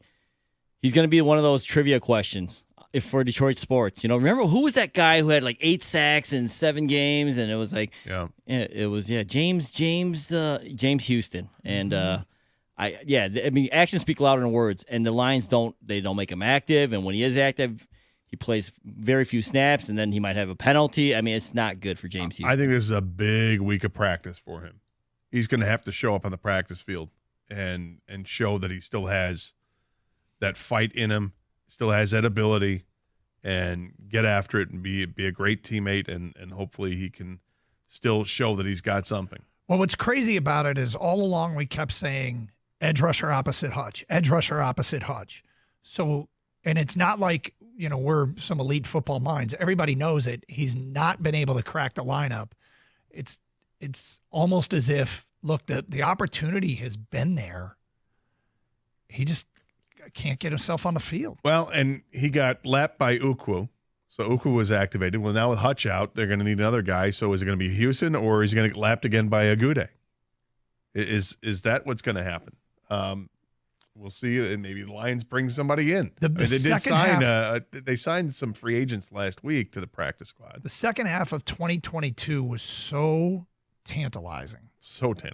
And I feel like they're hanging on, just hoping he can tap into something that he had there. But it's strange how he can't see the field. Well, and obviously he had the injury last year, and it was a broken ankle, and came back at the end of the season. And I mean, is it attributable to that, or is he just not the same player? Or do teams figure out how he's a one-trick pony and they figured out how to block him? Speed rusher, and if that's all you can do, there's an antidote to that. It's Carson Anderson, 97.1 The Ticket.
Doug Carr, Scott Anderson, 97.1 The Ticket, 248-539-9797. Let's go to Marcus in Livonia. You're next on 97.1. Hi, Marcus. Jake. How's it going, guys? Okay. Hey, so I know obviously yesterday was devastating with Hutch, but I think we still need to make a move just to get us back into, well, I think we are Super Bowl contenders, but I think we could just use a little bit more help on the D-line. Obviously, since Marcus Davenport's getting hurt and DJ Reader's a little injury prone, I think we can make a move for Max Crosby in a few weeks. But I trust all my faith in Brad Holmes. He's great. There are big moves that can be made. Brad Holmes has been awesome. You know, if there is true accessibility to Crosby, I would have no problem with them going big. I honestly don't expect it. I expect there to be some subtle move and that it turns out to be really, really good and cheap. But he's never been in this situation before, Marcus. So this is totally, completely unprecedented. So, yeah, I know. It's just an unfortunate scenario that happened yesterday. Yeah, it sucked. We won, but at what cost, really? It sucked. We just got the Speaking announcement. of suck. Of a start time for Michigan State. 7:30 at the Big House, Saturday, October 26th. I thought you had pull, man. I have no pull. I thought you had pull. I have no pull. I mean, is Michigan State's entire season going to be played at night? Well, who do they have the week after? Like, you're just fed up with night games. I'm so sick of night games. I don't, from a personal standpoint, if they're on the road, they're playing at night, I'm fine with it. Because I can sit in my house and enjoy it. Mm-hmm. But when they're at home and I'm contemplating whether or not I'm going to go to the game for any game at Michigan State, it's a downer for night because I don't want to get home at 3:00 in the morning because of the way things work. That'll be Michigan State's 5th consecutive night game, 6th overall. They've already got Purdue as listed as a night game because it's a Friday night game. So we're looking at 7 of their 12 regular season games minimum will be night games. Just look at the rest of the schedule and think, why are we so lucky? And realizing the Big Ten schedule that day. Well, look, I mean, it's what's funny about this is I get some of you absolutely love the night game. But as we like to say, if I were a student, I'd love it. If we're not going to speak on our own behalf, right. Who will? Love it if I was a student. Yep. I was just talking to Evan, superfan, Michigan State superfan, and just how every game is at night for Michigan State, man. It is nonstop night games for Michigan State. I think you're in that area where you're not great, obviously, this year, but you have a big enough name where, you know, you could throw them on Michigan State on a night game, and your average fan knows who Michigan State is. They got cool helmets, cool uniform or something, and just night after night. Every damn week. I mean, why don't they just go ahead and announce Indiana 7:30, at Illinois 7:30, Rutgers 7:30, just play the whole thing at night. But I can't stand night games because I hate the waiting around. I like getting it's a long day. It's a long, long day. But hey, not for everybody. Long day. Penn State at Wisconsin is also at night. Michigan State's on the Big Ten Network at night. 7:30 start at the Big House. So, hey, I mean, there you go. I'll stop complaining. Hey, I'm going to keep complaining. USC's a Friday night game, so they're playing at home on Friday night. That same weekend? Yeah. Yeah. Oregon's playing Saturday afternoon at home against Illinois. Why not Oregon get the night game? Huh? Illinois at Oregon? Yeah. Why not that be at night? Well, there were two. And then Penn State and Wisconsin can play at night, and then, we can have a 3:30 kick. That's not going to happen, though. No. It's just those are long days of waiting. It's going to be chaos. Well, that's the other thing. It's going to be a mess. Well, some people love the chaos. You going to dress up, Doug, in the booth, you and John, for Halloween? No, I'm not. No? Nope.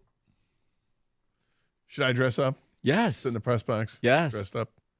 The crowd, the students are going to be all dressed up, ready to go to Halloween parties after. Will they? I mean, it's 5 days before Halloween.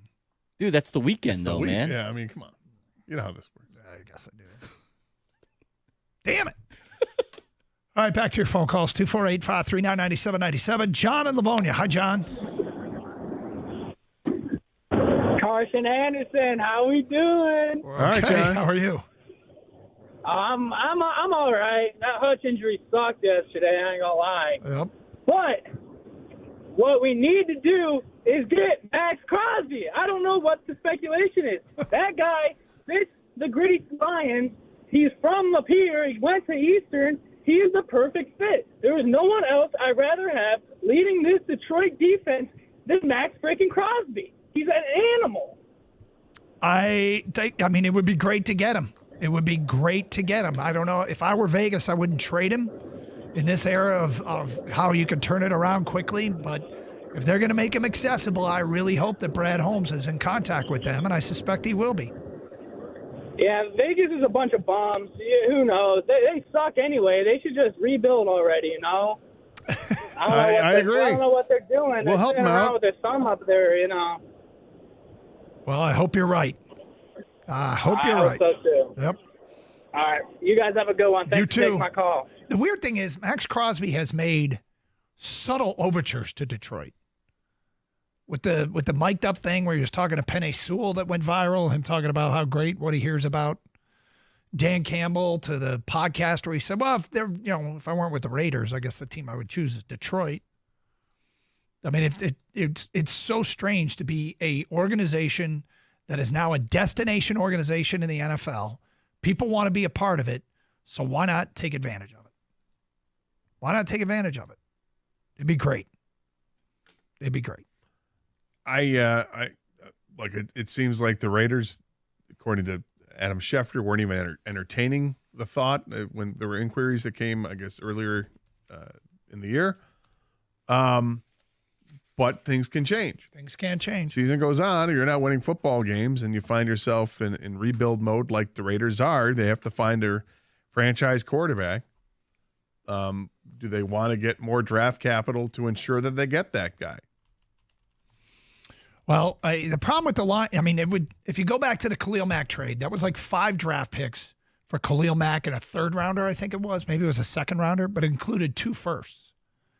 So, I mean, Vegas moved a player like this before, so you probably start there.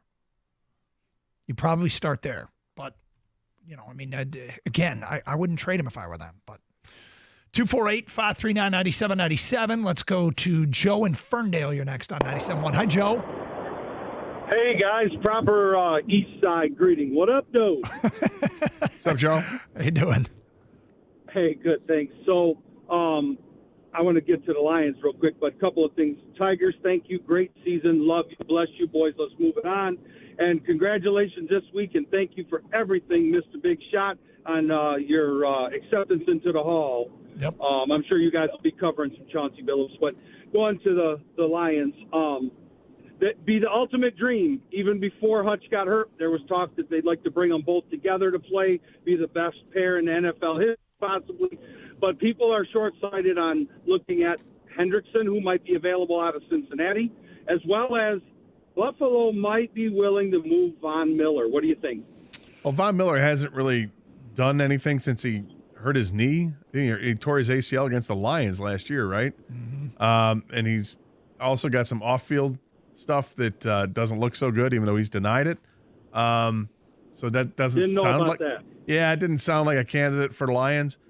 Hendrickson's a name that's been brought about. I think we all like Trey Hendrickson a lot, but is Cincinnati? I don't think Cincinnati's ready to throw in a tologist. They might be 5-4 in 3 weeks. You think? Well, if you look at their schedule, they got Cleveland, Philly, and Vegas coming up. And they got a really good offense, and their defense needs to get better, but it doesn't get better if they lose Trey Hendrickson. Certainly the dream sequence is Max, but I like you guys. Why would you, if you're rebuilding and you're looking for that quarterback and things, you've got other parts, why would you get rid of other parts that are already what you need? And then you got to start over there too. Yep. So I just don't see him. I'd love to see him here, but I don't see it happening. And Brad and the money, you guys talked about how he conservatively spent the offseason. I listened to you day after day. Why isn't he spending this? Why? Now we kind of glad maybe it's the rainy day fund, right? And it can be awfully useful at a time like this. It can be really you useful. called it every day. Yep. And I'm like, what do you mean rainy day? Well, my apologies. Now I understand. Well, now he's got to go use it. Joe, thank you. We'll get to more of your phone calls and feedback coming up, including Scott Harris talking about Torque's future, what's next for the Detroit Tigers, as he spoke earlier today.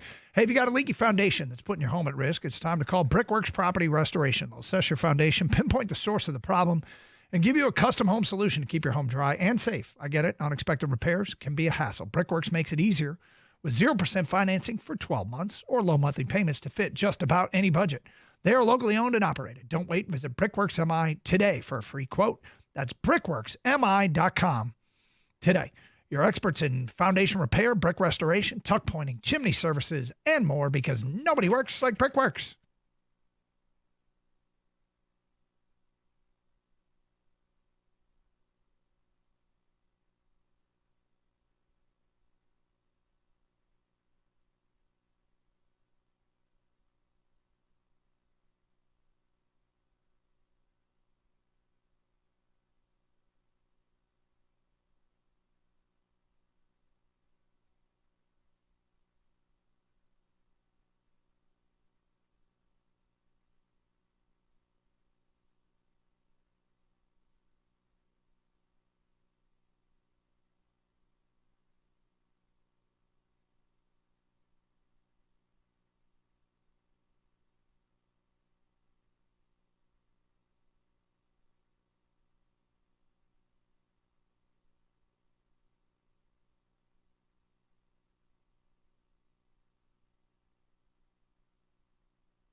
All right, I just listened to some of what Scott Harris said today, and I feel like we got a whole show's worth of stuff we could get to there, but very specific about a bit of a polarizing Tiger. Hear what he has to say today at 1:30. Scott Harris, president of baseball operations of the Detroit Tigers. One of the questions asked to him, what's next? Again, you'll hear his answers coming up today at 1:30. Let's bang out some phone calls. We go to Eric in Dallas on 97.1 The Ticket. What's up, Eric? How's it going, gentlemen? I'm from Waterford, but I'm standing here in beautiful Arlington right now. Okay, well, thank you for calling. Thank you for listening. You're welcome. I just wanted to do a little champ and chump. I want to champ Goff for having a perfect passer rating. Yep. And just doing everything we need to do to get the win. Unfortunately, I need to chump you, Doug, for being such a bummer this morning. I wanted to turn on 97.1, hear a little bit about Hutchinson. I know it's sad. But, man, what a wet blanket. I love you guys, but Jesus. Yeah, look, I can't hide the way I feel. So sorry. I thought you were Mr. Brightside. Usually, but man, it was. I got to tell you, for the half and a series and a half, I couldn't believe how good the Lions looked, and that was such. It was a bummer. I mean, it is. Like I said, I'll shake it. I'm sure. I don't know when, but yeah, that sucked. I get it, but all I got to say, the Dallas fans were amazing. There were so many Lions fans there, I couldn't believe it. We took over a couple times. It was amazing. I bet it was fun. It was amazing.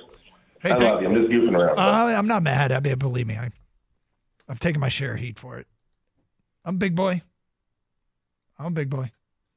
You could hear the chants through the TV. The Jared Goff stuff? Yeah, Jared Goff, the Let's Go Lions. Yep. They were there in full force, man. Again, Lions fans travel. It's awesome. Yeah, well, it's so great because in the past, Red Wing fans traveled. Tiger fans have recently traveled. Lions fans are really, really showing up on the road. 248-539-9797. We go to Tommy in Clinton Township here on 97.1. Hi, Tommy. Hey, Scott. What's up, Doug? Hey, Tommy. So I was just thinking, you know how you were saying, like, the Raiders need a quarterback future. Do you think they'd have any interest in Hendon Hooker along with some picks for Cosby? I mean, they might be interested. I would think that it would be, probably 2 first-round picks and then some, and that might be Hendon Hooker and maybe another pick. Yeah, just as, like, sweeten the pot, Well, yeah, for sure, 2 first-round picks. I feel like that's the start. But you got to consider this too, Tommy. I mean, the Raiders right now are trending to be a top 10 pick, so they can get a quarterback with a top 10 pick. And if they wanted to improve that, they could, use one of the first-round picks to do it. You don't even have to give up Hooker. But then again, if you're the Lions, you got to start thinking about we still have Super Bowl aspirations. Hendon Hooker's their legitimate backup quarterback. Yeah. They'd be back in the market for a backup quarterback, which I would think that they would want to make sure, a business you want to, yeah, and so not a business you want to be in. No, you're talking about then creating another hole that you hope you never have to go to a backup quarterback, but they don't have anybody else in the practice squad even at quarterback, do they? Oh yeah, they got Jake Fromm. My bad, they did keep Jake Fromm. Jake Fromm, that's right. Yep. And real quick, I want to jump in champ. Yep. I got co-champs, Kirby Joseph and who? Hello. It's Kirby Joseph Brian and Branch. Who? Okay, and your chump? Branch. I would have to say Aleem McNeil being at the wrong spot, right? Unfair, but I get you. Totally unfair. Yeah, I mean, such a bummer. 248-539-9797. Jim's in Livonia and next on 97.1 The Ticket. Hi, Jim. How are you? Okay. All right, Jim. How are you there? Yes, we are. Go ahead. Okay. Yeah, I just want to throw another new name into the mix to replace Hutch. There's rumors that J.J. Watt would be willing to come out of retirement. He said so as recently as last May. He said he would be looking for a place where there was a real need.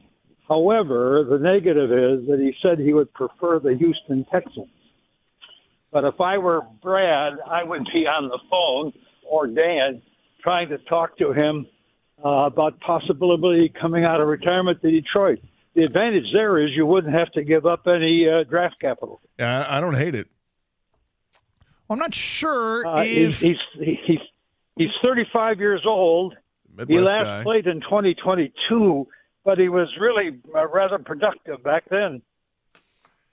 Now, when he retired, does that mean that the Arizona Cardinals still have his rights? That's a great question. And so you might have to give up something to get him. Well, I don't think it would be a lot, though. Yeah, I don't know what it would take if that's the case. But that would be an interesting scenario, I would think. Would be. I mean, look, a guy who's been out of the league, I think he's missed. Is he not played in 2 seasons? I think it'd be a long shot that he could really impact. But according to Google, the Cardinals no longer have rights to J.J. Watt. Okay, well, that's what I thought. Yeah, okay, that's helpful. I mean, kick the tires, I guess. Yeah, I say it seems to me it'd be worth a phone call. Gator, what do you think? I ain't mad at it. I mean, I think it'd be a stretch to think that he could do much. I don't like guys that sit out and try and come back. So earlier this year, they asked him about this because J.J. Watt still looks like he's in amazing shape, stays in shape, trains. He said he'd only come back under one condition. And this is, I think in May he said this, which would be, the condition was he'd only play for the Houston Texans, okay? Now, of course, things change. And I feel like if there's any coach that players would consider other than their first choice, wherever they used to play, I think Dan Campbell would be that coach, though, don't you think? If I would imagine that he might have some persuasive I mean, commentary. talk about long shots, though. I mean, kick the call. You could call. Make the call. You There's could call. There's nothing hurtful about that call. Hey, man. Sure you watched the game? Sure you know what happened? How's dad life? You want to get back to work? Right. Yeah, I'm exhausted. It's so much more tiring than being a football player. I know, right? Give me 2 days. Steve's in Plymouth and next on 97 the ticket. Hi, Steve. Yeah, guys, I haven't heard it mentioned yet between the morning and you guys now. If James Houston can work his way out of the doghouse, I don't know what happened there, and then you got Trevor Nowatzki, who really stepped up yesterday in Hutch's absence after the injury. He had a couple sacks or a sack and a couple tackles for loss, and between the two of them, I think you really got something there that can fill the void here till we get Hutch back, and depending on what the defensive play call is with Terry Glenn calling a great defense, I think the two of them can really get something done. Well, Terry Glenn was the Ohio State wide receiver. Aaron Glenn's the defensive coordinator. But it's okay. Look, I think that James Houston is trended towards being out of Detroit, not an answer. Nowatzki, yes, it was nice to see him get home. Aaron Glenn spoke about Nowatzki last week and said, look, when we lost him, we were disappointed and we were happy to get him back. But I mean, they were already in need of somebody to step up. It feels like if those guys hadn't already, specifically Houston, if he hadn't stepped up when there was a need at an edge rusher already, I don't know why this news changes anything. Yeah, it's just one of those things that you see it happening, and it's a guy finally gets his chance and he takes advantage of it, and that's what the league is sometimes. Is guys get those opportunities and they say, this is my chance, I got to do something with it, and I think he really did yesterday and can just step in and take a little bit of that Hutch void away. Thank you, Steve. Appreciate it. All right, straight ahead. Scott Harris asked about the future of the Tigers. Kind of puts one guy on notice here a little bit. You'll hear what he had to say starting at 1:33. And also, J.J. Watt's already gone public with the idea of would he come back and play, which is interesting. It's Carson Anderson, 97.1 The Ticket. Hey, we can all agree it's a great time to be a sports fan. What makes all your favorite games better? Twin Peaks. Whether you love playoff baseball, pro or college football, hockey, basketball, or dare I say soccer, Twin Peaks is the place to be. Why Twin Peaks? They're hands down the best sports bar in the state. No one does a game day experience like they do. Starts every morning at 7 a.m. when their cooks arrive to prepare everything for the day. Yes, it's a scratch kitchen. They hand-cut boneless wings and tenders, New York strips. They smoke ribs, chicken, and brisket. They served up smash burgers, street tacos, fresh salads, and thin and crispy flatbreads. Pair all that with awesome food and 29-degree draft beer poured into a frozen mug. And if you're not one for the beer, they have an extensive bar with all your favorite high-end bourbons and tequilas, as well as exquisite craft cocktails. What brings it all together? The beautiful Twin Peaks girls serving it all up. If you don't believe me, see for yourself. Good football matchup tonight. You take that in, even take advantage of the awesome happy hour specials at 10 p.m., second half. Perfect. Come see the difference today. Twin Peaks, to find a location nearest you, go to twinpeaksrestaurant.com. Eats, drinks, scenic views.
All right, so we got the J.J. Watt call. He's addressed this publicly, Kang, you said, already?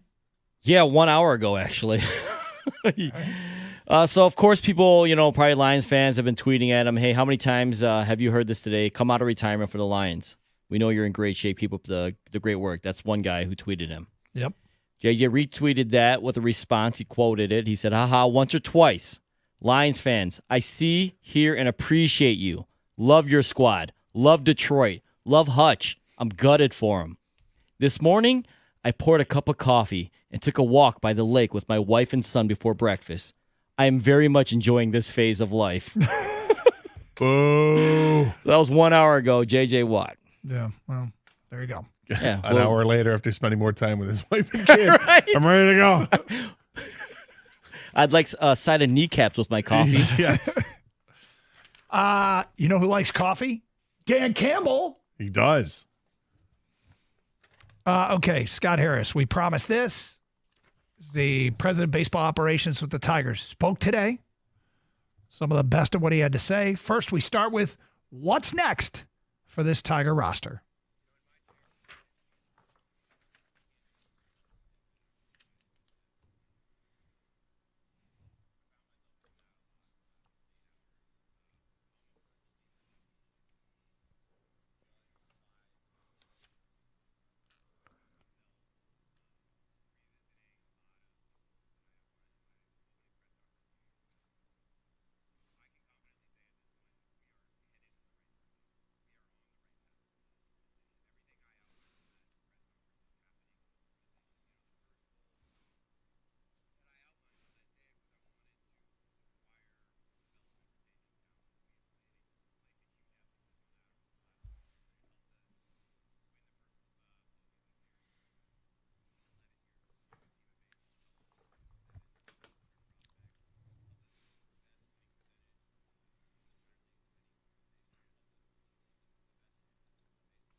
Okay. I like that, reassessing goals.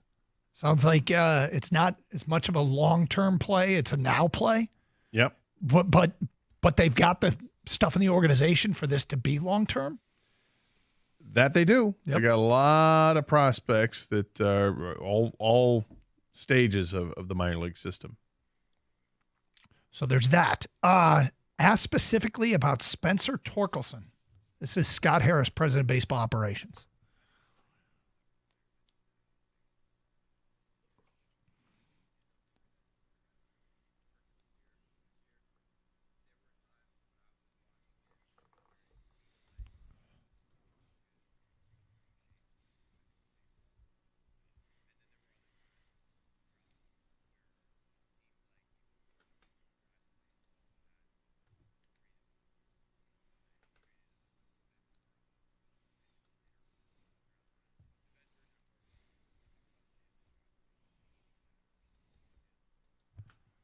Pretty specific. Yeah. Well, I mean, they sent him down to the minors for a reason. They wanted him to work on stuff. And, some of that worked out well and some of it didn't work out well. In the end, he had a nice couple games with the Tigers against the Guardians where he did hit. And you did want him in situations with runners on base. But as a team, they didn't do enough. And for him, his partial season leaves a lot to be desired, coming off of a 31 home run year. So there's going to be a lot of pressure on him and decisions have to be made. I mean, when you go into free agency and you start thinking about where to add and you think corner infielder, mm-hmm. I don't think it excludes first base. Okay. So that was interesting. Now you mentioned all the young players. It sounds like he's pretty convinced that the core is here.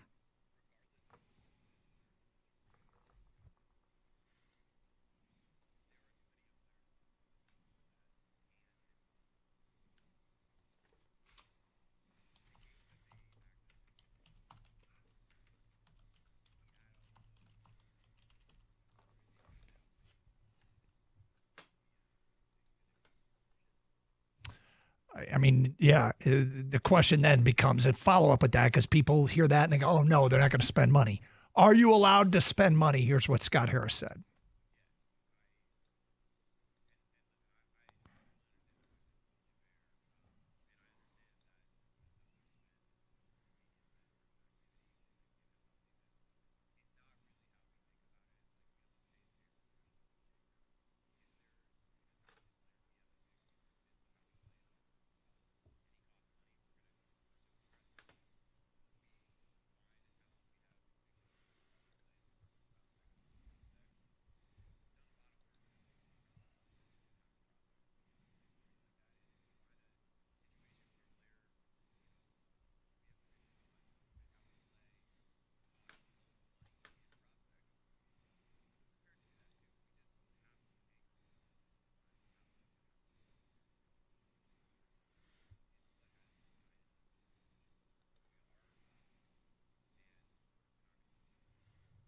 I mean, they found ways in each of the last couple off seasons there to get players like that, like a Lorenzen or like a Flaherty. Yeah, they've done that, and he's identified some of those players. Even like a Veerling and some of the players like that.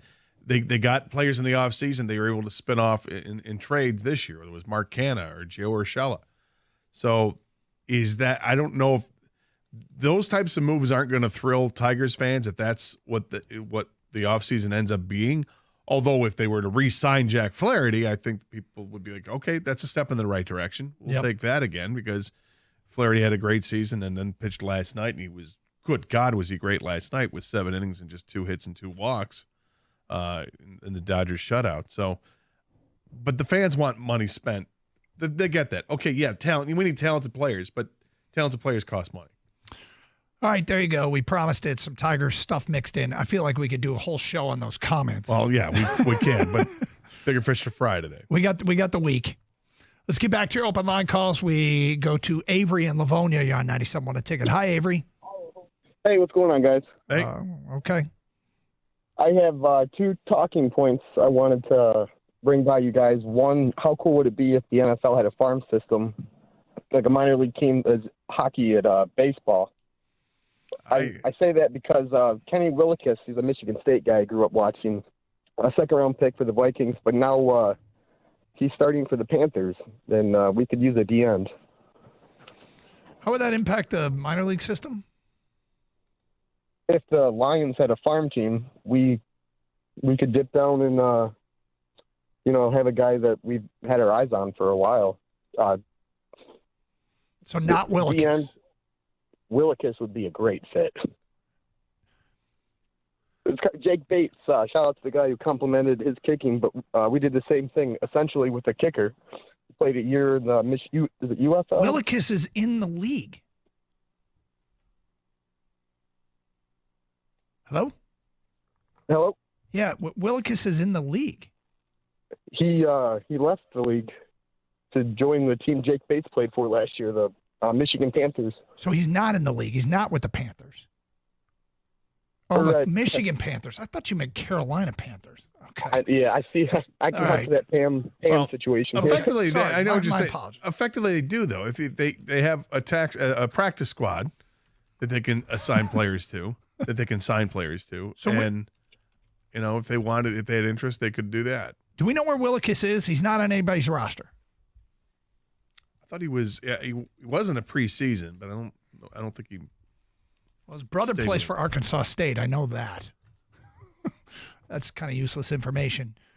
Yeah, if he's available, I mean, they all the time they have guys come in for the Tuesday tryouts. They don't announce them anymore. They used to. But do we have a Kenny Willikis sighting? Any clues? I mean, typically guys like that, if they're still out there, probably aren't going to make much of an impact. But hell, Brad Holmes gets guys off waivers that have made impact. So it says the last update from Wikipedia says he re-signed with the Michigan Panthers August 23rd, 2024. Okay, so I mean, sure, maybe they could go get him look, having a minor league, it doesn't matter if he's out there. Go get him if they want him, they could go get him. Loved Kenny Willikis in college. I don't know if he's a professional player. He's 27 at this point. I don't think it's happening. What about who's the kid? The one kid go back to the CFL? Yeah, Matthew Betts. Can they go get him again? Well, the guys they kept on this roster are ahead of him. So I think this is when we got Ukwu and they got Agude. These guys are going to compete with James Houston to get 2 roster spots. 248-539-9797. Let's go to Brian. You're next on 97 on the ticket. Hi, Brian. How you doing, man? What's up? Crash Gators, greetings from Sue. My champ is the Lions. I made a bet with a coworker that is a Cowboys fan, scored a 6-pack of beer, and my chump is Nick Sirianni. I just think he's a tool bag. But anyway, you kind of stole my thunder just now. My question was, I know that we've lost 8 Hutchinson, and we lost Davenport, and before that, we lost John Kaminsky. I think we missed him as well. Right, true. And that's where I was going to say, I thought maybe we could try the Betts deal again. Maybe he could be like the John Kaminsky role. Well, Kaminsky could come back, right? It wasn't a season-ending injury. I thought that was one that I was going to thought be it pup was. list and that maybe he'd be able to come back halfway through the season. I'll have to look at this. I thought Gators that he was gone for the season because he tore his ACL, didn't he? Yeah, I thought he was gone for the year as well, but it could be wrong on that. They've got to go revisit it. But, yeah, I mean, he's probably But yeah, not that's what I was anywhere thinking. close. Because we could really use Kaminsky now. I mean, we really, we lost. He could fill in. He wasn't the the caliber player of those two, but Kaminsky was there when we needed him. Yeah, he was a decent player. He's placed on injured reserve August 29th. Doesn't that mean he's done for the year? If it was before the season, right? And then that window opens up where you can activate a guy, or they're done for you, or they're done for the season. Am I wrong on that? I think, if I recall correctly, that's how it works. I'm not sure how the rules work. Yeah. 248-539-9797, 97.1 the ticket. Cap off NFL Week 6 with a chance to win on FanDuel, America's #1 sportsbook. New customers can bet $5 and get $300 in bonus bets if you win a bet on tonight's game. So here's what I recommend you do. Go find a prop bet. They have alternate lines, like pick James Cook over 25 yards rushing, something small. You won't get a return on your $5 bet, but you get the $300 in bonus bets. Same game parlays, once you have those, they often have 30% profit boosts with those. Take advantage of those. Look for the banner at the top of the app. Just visit FanDuel.com/Doug. That's FanDuel.com/Doug. FanDuel is an official sportsbook partner of the NFL. Must be 21 or older and present in Michigan. First online real money wager only. $5 first deposit required. Bonus issued as non-withdrawable bonus bets, which expire 7 days after receipt. Restrictions apply. See terms at sportsbook.fanduel.com. Gambling problem? Call 1-800-GAMBLER.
Doug Carr, Scott Anderson, 97 ticket. Open lines. We do have a Kaminsky update. Gator, you found a note regarding his availability? Yeah, this is from a story in the Free Press from Dave Burkett back on August 29th. Mm-hmm. Says the Lions placed defensive lineman John Kaminsky on an injured reserve Thursday, but General Manager Brad Holmes said he expects Kaminsky to return late in the season and be part of a playoff run. Says, I don't have a crystal ball in terms of when it will be, but we've had enough conversations that we feel good, and we know the player well enough how he's going to attack his rehab, and we feel good about that hopefully later this season that we'll have them and really probably right when we need them. It's good to know. So that he could make an impact this year. Well, yeah. Could. I mean, look, when guys come back, they don't always hit the ground running, right? There's a bit of a ramp-up time, but, I mean, at this point, you don't turn down any potential option. You investigate it, especially one that's in-house. 248-539-9797. Tony's in Detroit and next. Hi, Tony. Shit. Well, the hell, I don't think about you. Who's telling you that? Tony, you're on the air, buddy. Yeah, how you doing today? All right, Tony. Yeah, I just wanted to say I thought Scott Harris made some good comments on that. What he's trying to do, going in the right direction. We need a better. Now, another question: who is this guy in the Grapefruit League they got from the Dodgers that's supposed to be tearing? He's a catcher, but he's thinking about switching. He could play first base. 3 home runs the other day. Well, that's a different guy. The guy that got from the Dodgers is Tyron Lorenzo. The guy who hit 3 home runs the other day was Jose Briseño. Now is he with our organization? Yes, Briseño's with the he was played in Lakeland this year. I think he's 19 or 20, and got hurt early in his season. He hurt his knee, so he missed a good part of the season. Came back at the end and hit 3 home runs in the game over the weekend. Yeah, I heard both of them probably could tear the cover off the ball. Yeah, Torkelson, I like him, but he got to come through. We got to make some decisions this off season on him. You know what I mean? We want to keep going on. Well, it sounds like the Tigers want him to step it up. Yeah, that's what it sounds like. They like him, but he got to step it up. They depending on him in the off season to start doing some stuff, I think. But what else you think we might need, man? A starting pitcher for sure. Yeah, we need another starting pitcher. Verlander, but Houston's talking about signing Verlander for a 1-year deal, and that's what we would have to sign him, a 1-year deal. I'm not interested in Verlander, but there are plenty of other starting pitchers out there that I would be interested in. I mean, Yeah, we don't need no hell of a pitcher, but we need a good pitcher. You know what I mean? Because we got some young vets that's coming through. Now, what about Gibson Long? What's his progress right now? Well, he's still rehabbing from his injury. So he's going to. You got anybody on your pitcher wish list? It sounded like you were about to run him down, and then. I mean, look, if you're going to tell me they can spend money, I'd go get Corbin Burns. Go spend money. Okay. Go do it. Bring him over here. Is Flaherty a possibility to bring him back? I mean, he's basking in the glow of still being in the playoffs. Yep. The Dodgers always have deep pockets, so they're going to bring him back. But those are 2 big names out there. It'd be cool if Flaherty said, "Man, I love Fetter. Love Detroit. Like to watch them what they're doing. I'm going back." Yeah, but the Tigers things going to almost never happen. But they'd have to be competitive with an offer. True. Because other teams are going to give them sick money, and you'd have to be competitive with that. David in Detroit, you're next on 97 Won a Ticket. Hello, David. Well, how are you? Good. All right, What's David. up? Hey, first time, a very long time. I appreciate both of your work. Thank you. So I'm an orthopedic surgeon. You're welcome. So when I saw the injury, I immediately started doing the math and counting weeks. And I could see him coming back maybe the earliest 12, 13 weeks. So I'm not David Chow, but I am David, and I could see him, coming back for the playoffs, maybe even as early as the final game against Minnesota. I'm not counting him out. Well, that would be superhuman, right? That would be the high end of about as fast as possible. Correct, which would be commensurate with Aiden Hutchinson in the effort he put towards it. And he's 24. The other thing was, I had a really nice day yesterday on FanDuel. I hadn't bet probably in about 6 or 12 months, and I had a bunch of $25 bets, 10-way parlays, and 3 of them came in. They were all about 100 to 1, 130 to 1. Wow! So I turned $300 into $8,300 pretty quickly. So that was a nice Lions. Yeah. I mean, I'm happy for you, and thank you for the phone call. I'm going to guess moving forward, we probably won't have people calling and tell us about their winnings, but that's awesome. 10-way parlays. Jeez. Yeah, that's a lot. That is a lot. Mm-hmm. Now, I will say there is some superhuman stuff that goes on. There was a center for Arkansas State this year. I know a lot more about Arkansas State than I thought I should. Yeah. Tore his ACL in spring and was starting the game against Michigan. Like, stuff can happen. Well, you have varying degrees of the tears. Yep. So that sure, I get that. And breaks are different too, depending on what happens along with the break. If it's a clean break, good. What does it do to the ligaments around the bones? Are they get stretched out? Is that going to be a problem? Is it everybody's best different. case scenario? I mean, he just had the surgery, so you'll know. They'll probably get an update in a few weeks of what's happening there. Charles in Detroit, you're on 97.1 a ticket. Hi, Charles. Hey, what's going on, you guys? How y'all feeling today? We're good, thank you. Awesome, man. Yeah, I just want to touch bases, man, on my thoughts on the Lions, man. A great win yesterday, man. Them boys played hard, as they have been all year. Losing Hutch is going to be huge for us, but I do believe that we can still be the Lions, man. I believe in those guys we have over there, even without Hutch. Like I said, Hutch wasn't the only one over there getting sacks and, pressures on the quarterback. I'm not a fan that knows all the big numbers, but I watch the games. I can't give you all the stats on every guy over there on the team, but I do believe in the guys we do have over there. Even yesterday, after Hutch went out, we still were after the quarterback. We still were pressuring. Our corners were still doing their job out there and making it hard for the quarterback to find an open receiver and giving those guys time to get to the quarterback. So I believe that we can still get it done if we don't make a big move, man. I still believe in my coaching staff.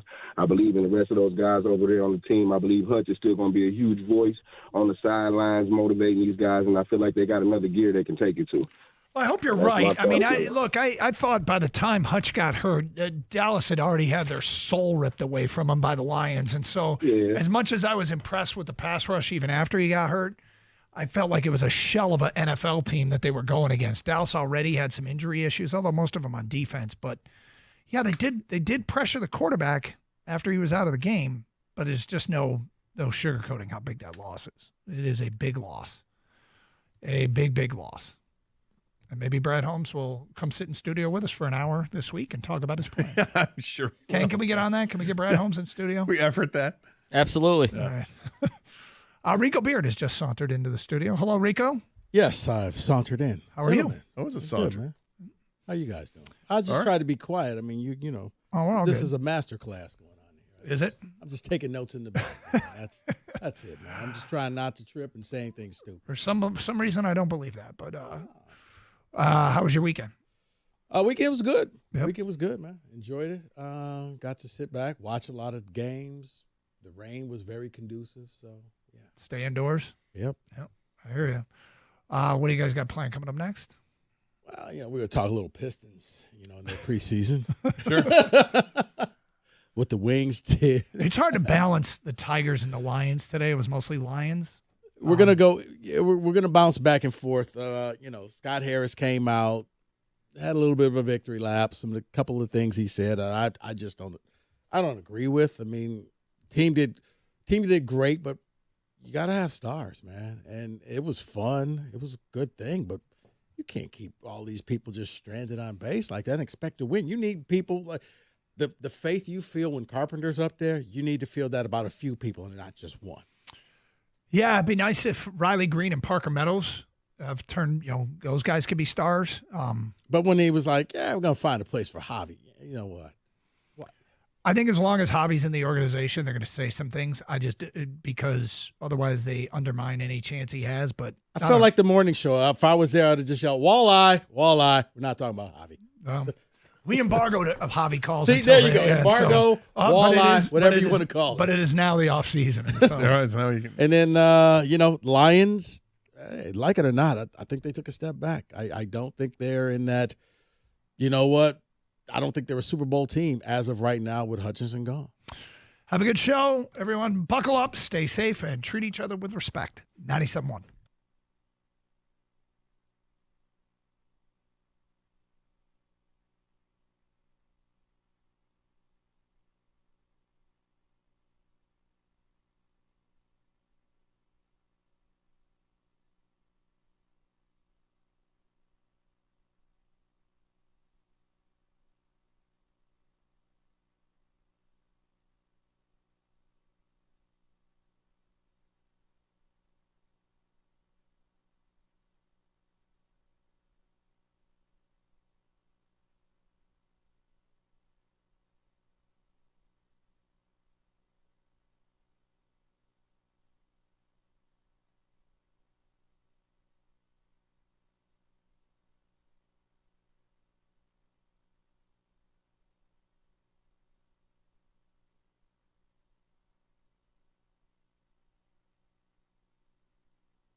Brought to you by Michigan Hair Restoration. Scott Harris and AJ Hinch spoke with the media today to wrap up the Tigers' season. Harris was asked what the team's need this offseason. He said the majority of their growth has to come from within. However,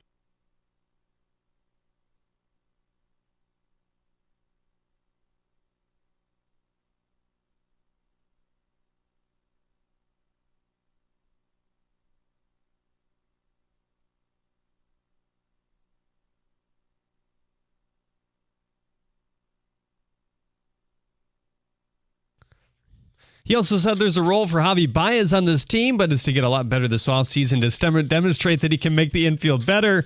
They think that a lot of his hitting troubles has to do with his hip injury. This just in, Mike did not do his hair today, so he's wearing a hat. The Lions released that Aiden Hutchinson's surgery was a success to repair a fractured tibia and fibula in Texas. He's expected to make a full recovery. As for his return to the field, the team did not provide an update. Adam Schefter reported that Hutch has a rod placed in his leg, which will end the season. Dan Campbell is expected to speak at 3 p.m. this afternoon. The Red Wings face the Rangers tonight in New York. Face off at 7 with coverage beginning at 6:45 right here on 97.1 The Ticket. Alex Lyon will start in net, while Jeff Petrie and Christian Fischer will remain out, according to Helene St. James. The men's basketball AP Top 25 was released today. Kansas, the preseason number 1 team, followed by Alabama and UConn. The Big Ten teams to make it: Purdue, Indiana, and Rutgers. At the Corwell House Sports Desk, I'm Jeremy Otto. For more, go to 97.1 The Ticket or Odyssey.com.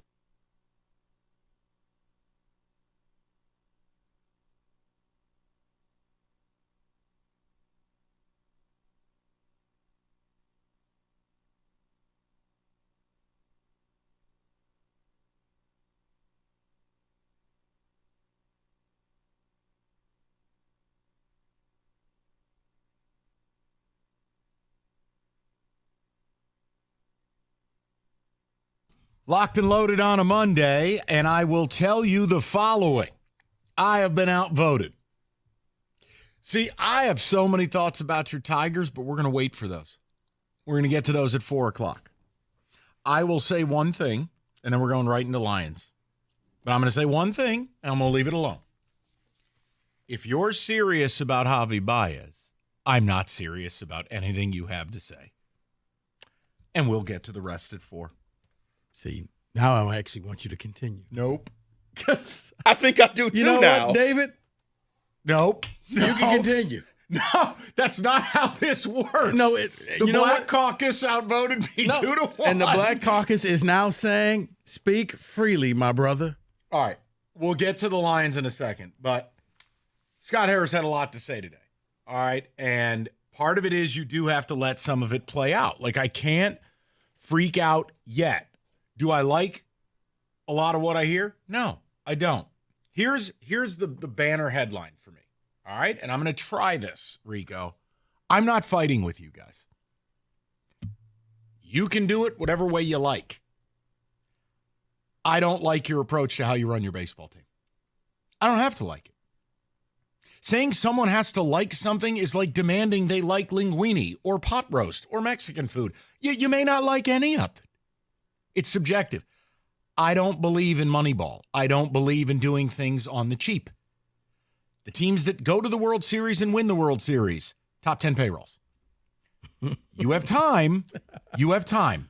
And hey, listen, if Scott Harris goes out and delivers Alex Bregman, Derek Jeter kid, respect hat. But you got to show me. But his comment about Javi Baez, I'm sorry. If you're being serious about that, you're telling me you're not serious.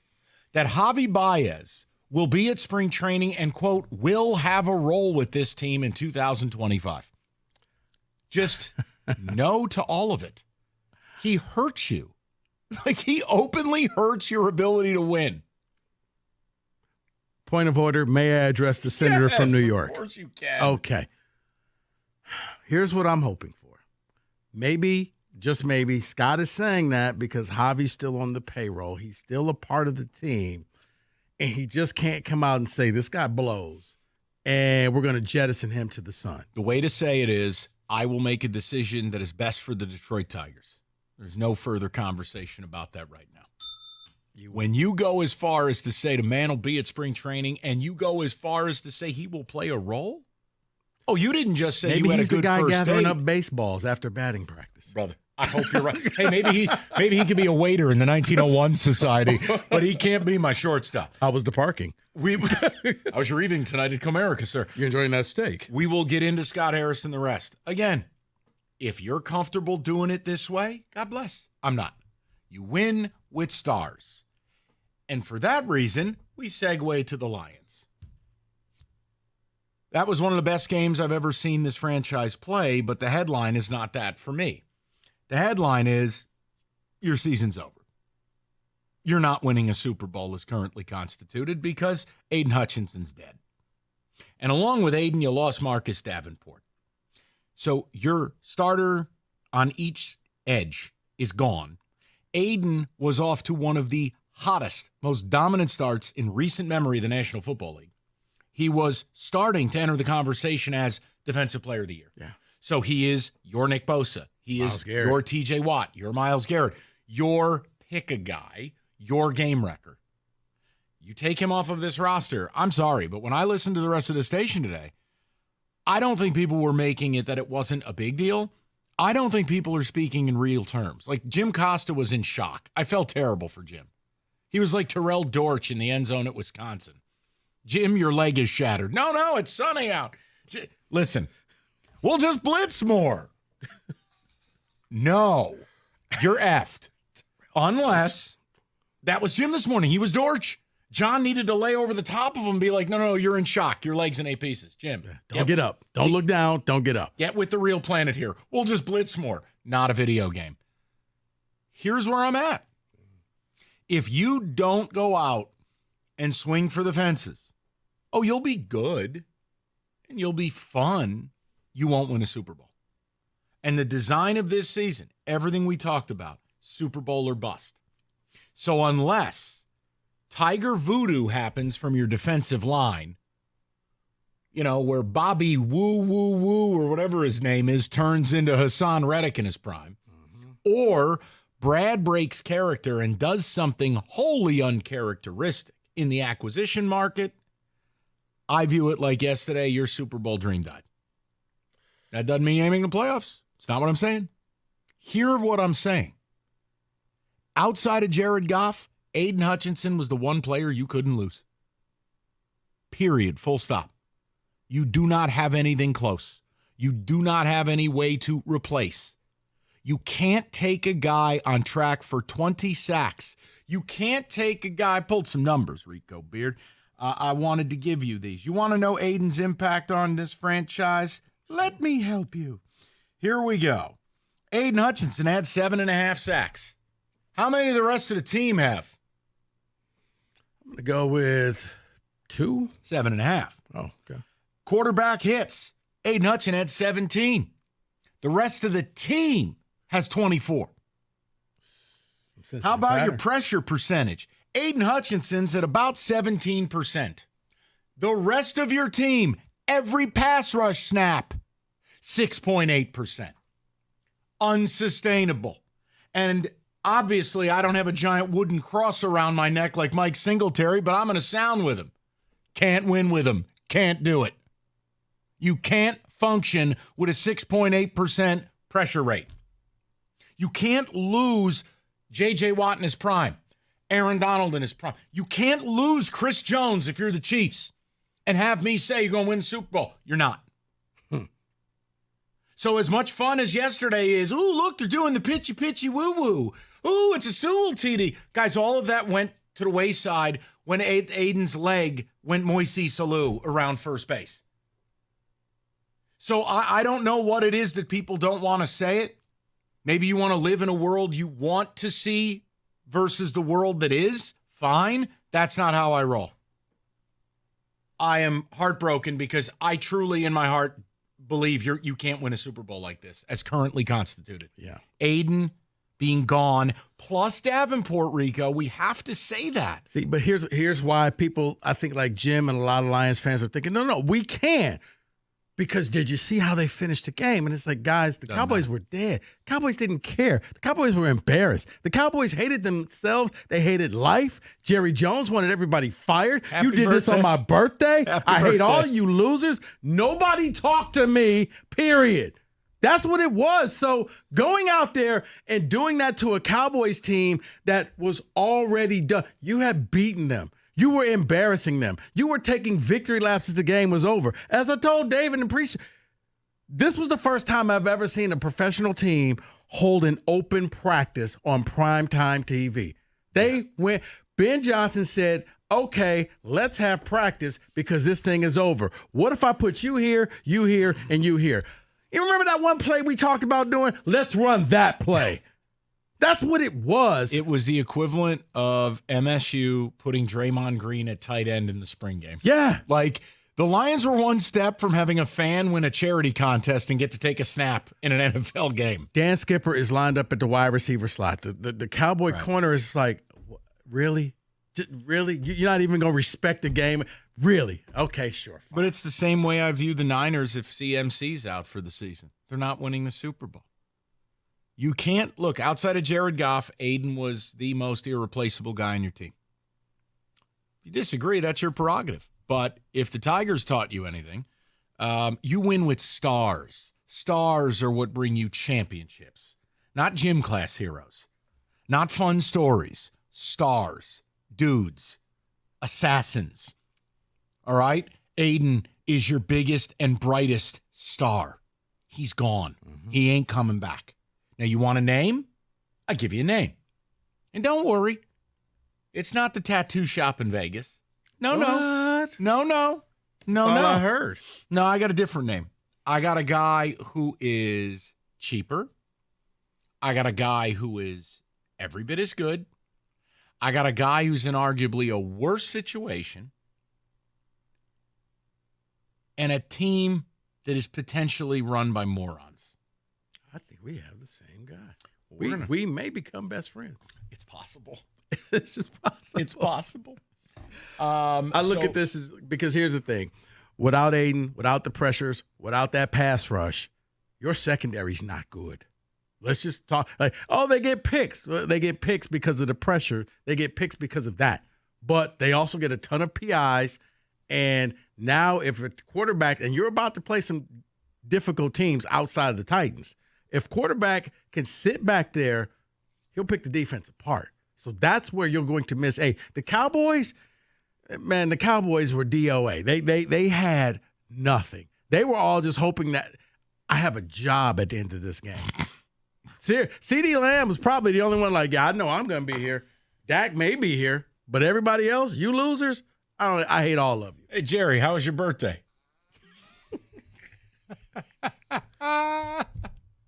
I mean, the only thing missing was the Lions lining up for an onside kick. That was the only thing they did not do. I was sitting there like, did Jack Fox even play? The way Ben Johnson looked when they called Sewell's touchdown back, it was like they were out for blood. They went full Spurrier. You remember what Steve Spurrier used to do or Tom Osborne? You remember like Nebraska would play Pacific and win 82-0. You're like, why are you hurting these kids? No. We don't even have to go that far. It was Jim Harbaugh at Spartan Stadium.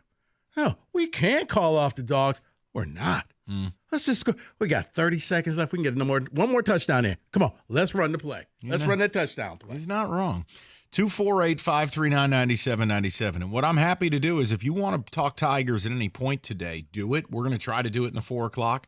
Scott Harris had a lot to say, and a lot of it I do need to let it play out, and I'm going to. But I have a way I want my ball club run. It doesn't coincide with the way they're going to do it. So don't ask me to change. You can do whatever you like. I can just tell you, if you run it the way I think they're going to run it, you're not winning a World Series. So if that's cool with you, great. Enjoy your daiquiri. We'll talk. We'll see. I hope I'm wrong. 248-539-9797. Rico, I'll give you the name next. That happened. That was a tease, folks. All right. You're done? Yeah. All right. Let's talk about the Chevy dealer in the area that's been leading the way. It's Hamilton Chevrolet in Warren. Andrew Pavlik and his sales staff want to be your Chevy dealer. They will guarantee you the lowest payment on your next Chevy, period. They're going to find you every discount, incentive, and opportunity to save you money on your next Chevy. Hamilton has the inventory to find the car that fits you best, including the new October Rico deal, a new 2024 Chevy Crew Cab Silverado 4x4. Get this, $259 a month for 24 months. You walk in with $999 down, you drive away with 10,000 miles a year. Yes, a hard-working Chevy Silverado for $259 a month. That's it. That's why I say the best deals are found at 14 Mile and Mound. Just stop in and see my guys at Hamilton Chevrolet for details. Make Hamilton Chevrolet your Chevy dealer and drive away in the Rico deal. Visit HamiltonChevy.com. That's HamiltonChevy.com. Chevrolet together, let's drive.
All righty. Listen, we've talked about David Femininio for a long time.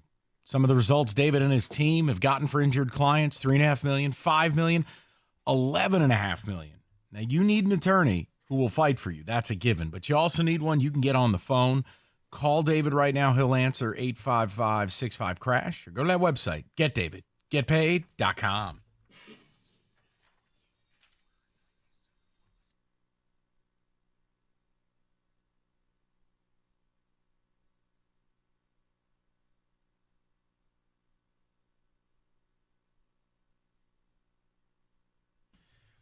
Okay, we'll get to the Tigers at 4.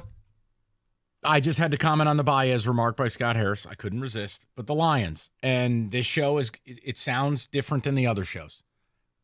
I don't understand how the words not winning Super Bowl didn't leave anyone's mouth today. Aiden's dead. So's your chances of winning the Super Bowl as currently constituted.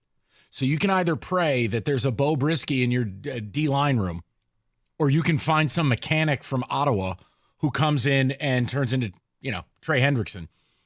Or your GM is going to have to break character and be bold. So you want a name. All right. And I think people are focused on the wrong name. Oh, Max this, Max Crosby that. Max Crosby ain't coming here.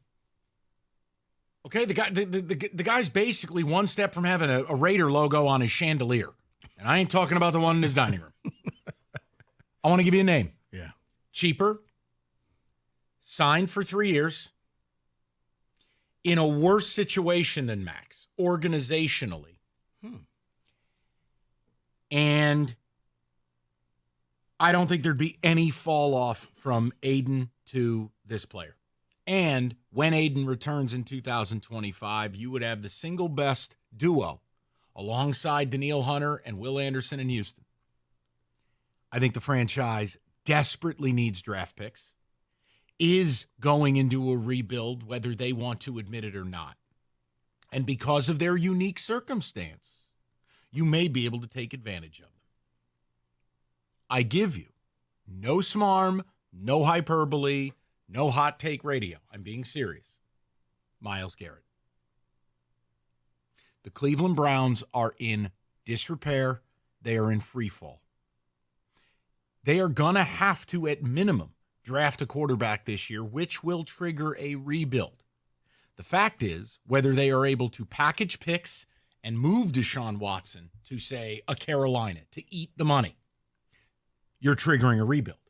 If you keep Watson and the ginormous cap hit next year, I think it's $75 million, you're triggering a rebuild. What don't you have money for? $20 million a year edge rushers. And notice I said 20, not 28, not 32, not 35. Myles Garrett has 3 years remaining on his deal, $20 million a year. It's reasonable. It's long-term. It fits the team's window. And right here, right now, if we believe this Lions team is still very good, you're going to be picking somewhere between 25 and 32 each of the next 2 years. Agreed? Mm-hmm. Call Cleveland up, offer a first-round pick, and see where it goes from there. Myles Garrett. And don't tell me Myles wants to sit there in Cleveland and rot the rest of his career. Unless he's got like a dog bone tattooed on his schwanz. Myles Garrett. You know what? I like that. Jeter respect? You went bold, you swung for the fences. That's not the name that I was thinking of. I'm trying to win a Super Bowl. No, you said a team in disarray, and I'm thinking, because I was thinking Hassan Reddick. No. With the Jets, he doesn't want to be there, and he wants a long-term deal. The Jets don't want to deal with this problem. Do you? Yeah, you kind of do. See, I don't know that he's good enough. That's my problem. See, I think he is. I mean, you could have your own Micah Parsons. If Myles hangs up the phone on me, the Hassan Reddicks of the world come into play. But when you talk about a guy that doesn't seem like he's a Detroit Lion, like look up the dictionary for not grit. Right. Hassan Reddick. No, but see, this is where we're going to find out because, the Lions in this locker room could be when all of a sudden, the Patriots got Corey Dillon, when they got Randy Moss, and those guys became choir boys, and they fit in, and they were the malcontents until they got to New England, and they liked winning. And I think if you brought him in here, I think you could. You would have your own Micah Parsons. You would have that linebacker who you could put on the D-line and have him rush the pass rusher. And then when Aiden comes back, now you got a heck of a duo. And I think the Jets got buyer's remorse. It'd be cheaper. It'd be cheaper asset-wise. I am not interested in giving that guy a contract. That's my one hang-up. But I mean, because I got to do something. Do we at least agree as a show here, all of us? I'm sorry, but if I got to hear another one of this next man up stuff, no. Guys, you have one of the best football teams in the league. You were in a Super Bowl or bust window. Please do not call this radio show talking to me about we are built to be competitive for a long time. Ain't nobody interested. Because give me one Super Bowl and 10 years of darkness. I'm good with it. Here's what you're going to find out. You're going to see that teams will send extra people out because you don't need that fullback. You don't need the running back. You don't need that tight end to double team Aiden Hutchinson. Now, I can just have my tackle handle that, and I'll have an extra man out there to run a route. I'll have an extra man to dissect your secondary that I don't think is very good. I think it can be, but right now it is not there. So, yes, we are in agreement. Now, the Myles Garrett thing, I guess because of the name, I didn't even bother. Just think situationally. You just sat down at the bar and said, "Hi, Margot Robbie. Let me buy you a drink." That's what you just did. my point is, I'm looking at it from the other side where you have to be able to take advantage of someone else's misfortune. Cleveland doesn't get a choice. I think you make the call. And look, guys, before you immediately go, oh, well, he would never. Did you think A.J. Brown was getting traded? Did you think Christian McCaffrey was going to get traded at 11 o'clock at night? Guys, these things happen. Did you think Khalil Mack was going to get dealt at the height of his powers? I'm just making a point to you. You don't get the order if you don't ask for it. And what I'm tired of in this town is this being safety city. Every GM in this town wants to be safe. Well, I want to set us up to be good for a long time. Man, F them picks. Let's go win the Super Bowl. Mike, speaking of that, did you think Matthew Stafford was getting traded? When I heard that news, I was like, wait. Yes, I did. No, but I mean, not okay. I had to stop. This isn't real. Let me check the source. Let's make sure that this isn't some fake person. Like, wow, this is really happening. That's good. So go ahead. Now, listen, I'm not trying to fight with you guys. If you think you're still winning the Super Bowl after losing Aiden for the season, it's your prerogative. I disagree. We're never going to see eye to eye on it. There's no need to waste breath. I'm not fighting with you guys. It's the same tenor I have with the Tigers. If you're comfortable running it back and doing it on the cheap, God bless. I'm not. I don't want to run my ball club that way. If you're comfortable with Harvey being out there in 2025, your prerogative. 2 + 2 = 5. You got it. You figured it out. I'm not fighting because it's a matter of preference. But I just don't believe in my heart. I'm the guy who picked you to win the Super Bowl. But outside of Goff, Aiden's the one dude you couldn't lose. David, do we want to give David a chance to make fun of me and some ticket text, and then we'll get to the calls? Go ahead, David. So don't need to make fun of you here. Someone's saying, Mike, I agree 100% on Myles, but I couldn't disagree with you more about no Super Bowl. First off, that defense didn't miss a beat the minute Hutch got hurt. Oh, my gosh. I'm confused. Mike has been telling listeners for 3 years that Hutchinson is nothing special and an average pass rusher who has hit his ceiling. Now we can't win without the Super Bowl? What show are you listening to where that I have said that? Can you help me with that? Oh, because of Rico's hat? Man, I swear just like moments ago I said he was up for Defensive Player of the Year. Or I said this was going to be his Myles Garrett year, where he was fully going to break out and give you 16, 17, 18 sacks. It's cool. Hear it the way you need to hear it. Let me help you out with that. Or, David, if maybe this was the show when he first started his rookie year and everybody was – and I said, hey, guys, he's good. He's just playing out of position. Go back to how he played at Michigan. Make that happen. You'll see Aiden Hutchinson. I said that. This show said that. So, but hey, 7:30 start time. Just hear it the way you need to hear it. Whatever you got to do to rationalize, I don't care. I get paid either way. Well, we also the clowns that clown J-Mo for no reason. You mean demanded accountability? Weird. Once the off-field stuff stopped, his production went up. Crazy. You know what I had to say about that? Yeah. Yeah. I'm sorry, David. That security guard is amazing. We just, That's my response anytime someone wants to argue these days. I just don't care anymore. I'm so sick of it. Go ahead, David. Brian Branch is just as important as Hutch. Losing Hutch is tough, but by no means takes us out of contention. Who's got a better offense? Okay. Good for you. I hope you have a blessed day. Next. I think these people are just trying to make themselves feel better. No, it's copium. See, that's all this is. It's copium. The offense, they got seduced by what they saw for the past 2 games and how the Lions have been unstoppable. But you know what I'll say? Hey, remember last year when the Dolphins put up 70 and the Dolphins looked unbeatable? Dolphins were going to win the Super Bowl until they didn't. This style of offense doesn't really play well in December and January. That's where the cutesy stuff is out the window. Now, you can run the ball, but you're not putting up 45 points like you've been doing, but they got seduced by yesterday's game. We'll just go out there and score 45 points on everybody. I don't think Minnesota's going to allow How that. about the idea that this division has the best quarterback play comprehensively of any division in football? And you just lost the best way to mitigate that. But that's all right. Go get yourself, go get another hit of that copium.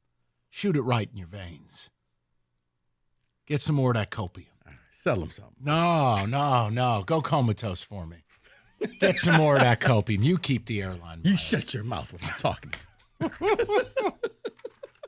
No need to cope. You can just shoot straight. It's cool. All right, Hungry Howies, you're getting delicious pizza, but a little Monday Night Football. Lord knows you're going to have to eat your feelings to watch Jets and Bills. But whatever, in the month of October, you're not just getting great pizza. You're going to be making a donation, whether you know it or not, to the National Breast Cancer Foundation. Hungry Howie's got a 15-year relationship and a piece of, how about part of the proceeds from every purchase go towards the National Breast Cancer Foundation and finding a cure. And just to incentivize a little more, they're offering free Howie bread with any order of $25 or more. So tonight, don't just order pizza, order a little Love Hope and pizza. Only in the month of October and only at Hungry Howie's.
All right, we get straight to the people, starting out with Lions and Hutchinson. And I know our show, I guess, views it different.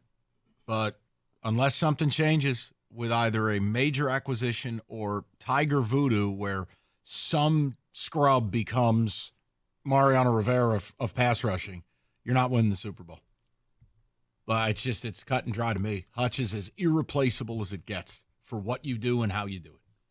Let's go to Dylan, see where he's at. 97.1. Dylan, how you doing, brother? I'm doing all right. Thanks for having me on. And thank you, Mike, for saying what I've been waiting to hear all day.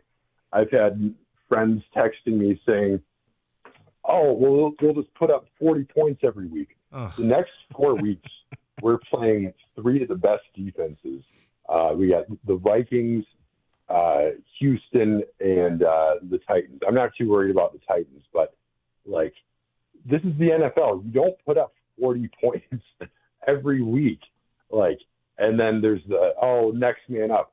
Who do we have that's next man up? I was honestly surprised that Houston even made the final roster in the first place. So he doesn't play. He's just not a part of their plans. They played a guy I never heard of yesterday, Bobby Woo Woo or whatever his name is.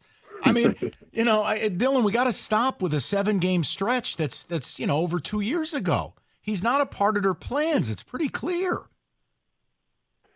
You're spot on when you say this is one of the most, like, devastating things that could have happened. Like, I was, I thought I was crazy because I was the only one saying, like, this is the thing that will derail this season for us. Yeah, short of losing Goff, this was the only other one. And I'm not telling you there aren't other important players, but when you talk about irreplaceable, your starting quarterback who's a Pro Bowler is one. A guy who looked like he was on his Myles Garrett arc is the other. Everything else I can figure out. If I lose one of Decker or Sewell, I have an answer for that. If I lose an Amon-Ra, it ain't going to be easy. But I have an answer for it.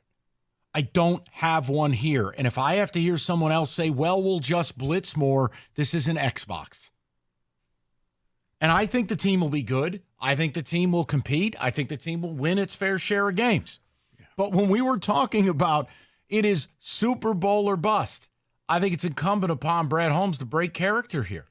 There's a difference between being a Super Bowl contending team and a playoff team. I think you've downgraded yourself because of it. You're a playoff team. Now, maybe you get lucky. Maybe, somebody gets knocked out and you can do whatever.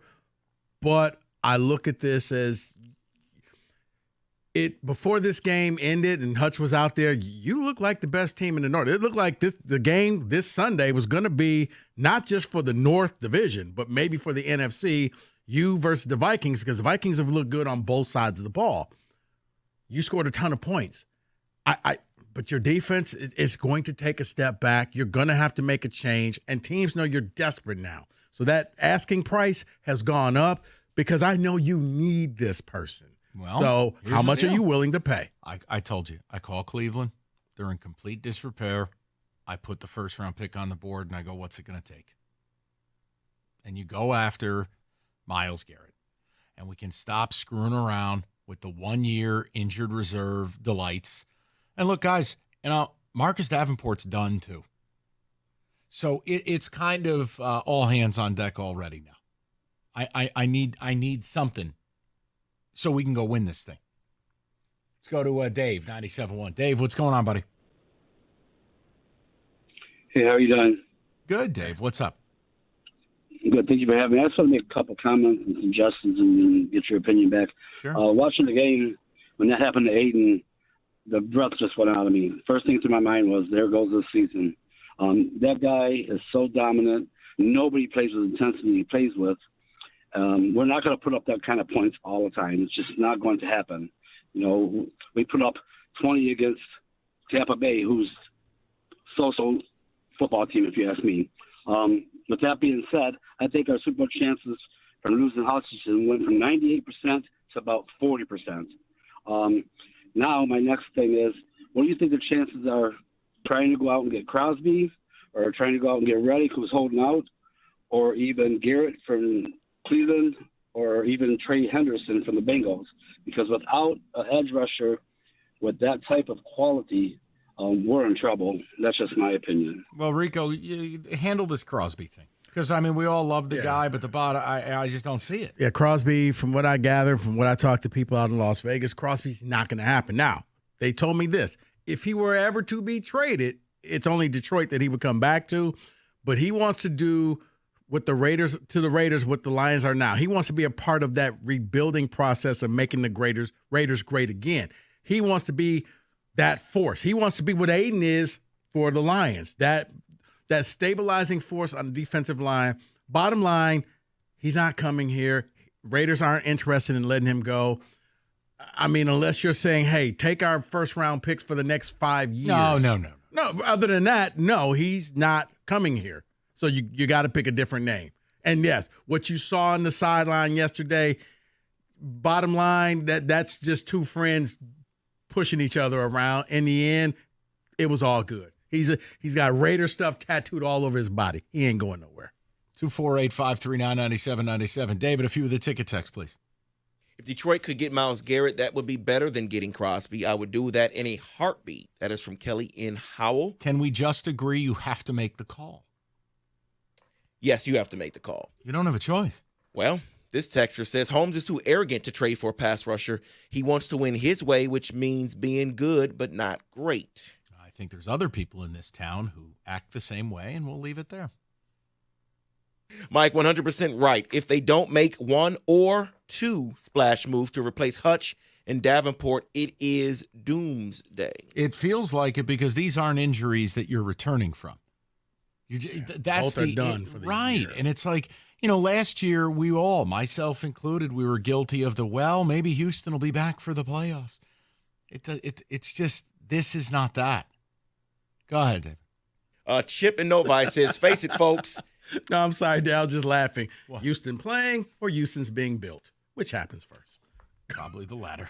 Chip from Novi says, face it, folks, the universe just isn't going to allow the Lions nice things. The curse is real. Right, but you have everything in place.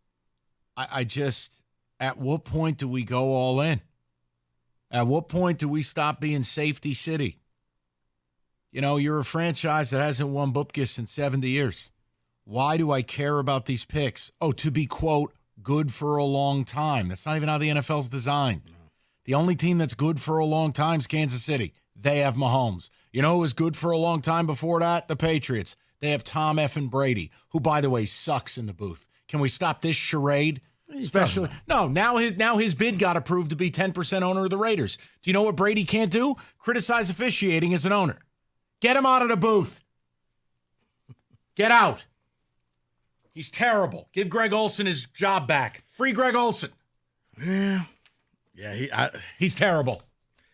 I applaud Greg Olson because he's taking this like a man because there was no reason he should have got demoted. He sounded good on the Ravens-Commanders game. He sounded real good doing that game. Okay, that's all. I'm off my soapbox. More of your phone calls coming up momentarily. Football season is here. Elevate your tailgating game or Buick GMC, where you lease the 24 Sierra four-wheel drive Elevation Crew Cab for $239 a month, 24 months, $999 down. GM employee and immediate family members. Moran also has employee pricing for everyone on the 25 Buick Encore GX Preferred. You can lease it for only $239 a month, 0 down, 39 months. Just sign and drive. No employee discount required. MoranExpress.com for any and all certified service. And at Moran Buick GMC, you're going to get that best price, period. It's on Telegraph, just north of Eureka and Taylor, or visit them online anytime at MoranExpress.com. It's Moran Buick GMC. We are professional grade.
All right. We will get back to the Lions momentarily. Right now, Rico, can we say this?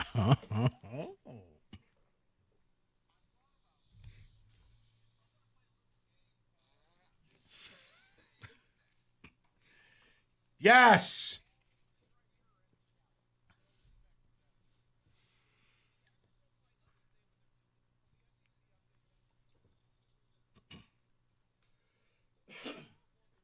All right, Rico, what are we trying to say? Well, Michael, great weekend of football, especially college-wise. You got to see some of the supposed top teams playing each other, but it led to some questions. One, can we say that Alabama and Georgia are in some trouble? Yes. I feel that way. Alabama's secondary sucks. Georgia, I can't make sense of. Now, I understand Carson Beck threw for 459 yards. That's Mississippi State. I mean, you beat them by 10 points. Right. I really feel like they're good. They're not great. So by that standard of trouble are they indomitable? No. I could see Georgia lose to Texas this weekend. I absolutely could see Bama losing in Rocky Top. Yes. But and let me get this, and then, David, I'll get what you have to say about it. By in trouble of not making the playoffs. Sure. I can go there. Yeah, I can say it because defensively, I think I have a problem with both of them, not just Bama. Didn't they not just only won Georgia by 10, but you gave up 31 points to Mississippi State, who hadn't shown the ability to do anything offensively before that. See, I don't believe in moral victories, but in certain cases, this is. For example, if MSU had lost by 10 to Oregon and scored 31 points, I would be feeling good about that game. Because, okay, you didn't get your doors blown off. You're Mississippi State. You're playing the hardest schedule, and you competed against Georgia. So, can we say that Texas is the best team in the land? You were 1 year off. I know. I'm not ready to go there yet. I mean, Michigan blows, and Oklahoma sucks. So while they probably are, hook them. We're going to find out Saturday. You take down Georgia, I get to stop saying, hey, these teams are all bad. So show me Saturday. I'm not going to say. But see, that led into that first question. Is Georgia good? Go ahead. That's what it is, Mike. While I believe what I just said about Georgia and that they probably aren't that good, I still need to see Texas do what they should do against a Georgia team to say that they're the number one team in the country. They took out a top 10 team in Ann Arbor. You know what? Speaking of the Big Ten, is it simply Ohio State, Oregon, and everybody else? Yes. Penn State is terrible. I don't want to hear it. I mean, I watched way too much of that USC game. Here, you take the game. No. I'm full. You take the game. No, you take the game. All it was two losers figuring out who was going to be the bigger loser. It's a two-team conference. That's I know where I am. You're going to laugh at this statement. I was hoping that Illinois could be that outside chance, that outside choice, but you almost lost to Purdue. So, yes, it's a two-team race. That's it. And you know what? The funny thing about that, David, I was like, okay, did they just overlook Purdue? And Purdue just said, we got nothing to lose. They changed the quarterback, and you weren't ready for that. I think that was an anomaly, but we'll get into that later. But, yeah, I mean, look, Lincoln Riley entered the chat of Lane Kiffin and James Franklin and said, wait, I'm your long-lost brother. Give me a hug. I can lose games just like you two can. Mike? Oh, by the way, yes. I know you don't care. You will by the end of the week. I may be on your side Saturday. Old Lincoln's got to board a flight all the way across the country. I like turtles. Oh, we might be taking the 7.5 against USC. Oh, Loxley's moo-moo is in fashion. Go ahead. Continue on.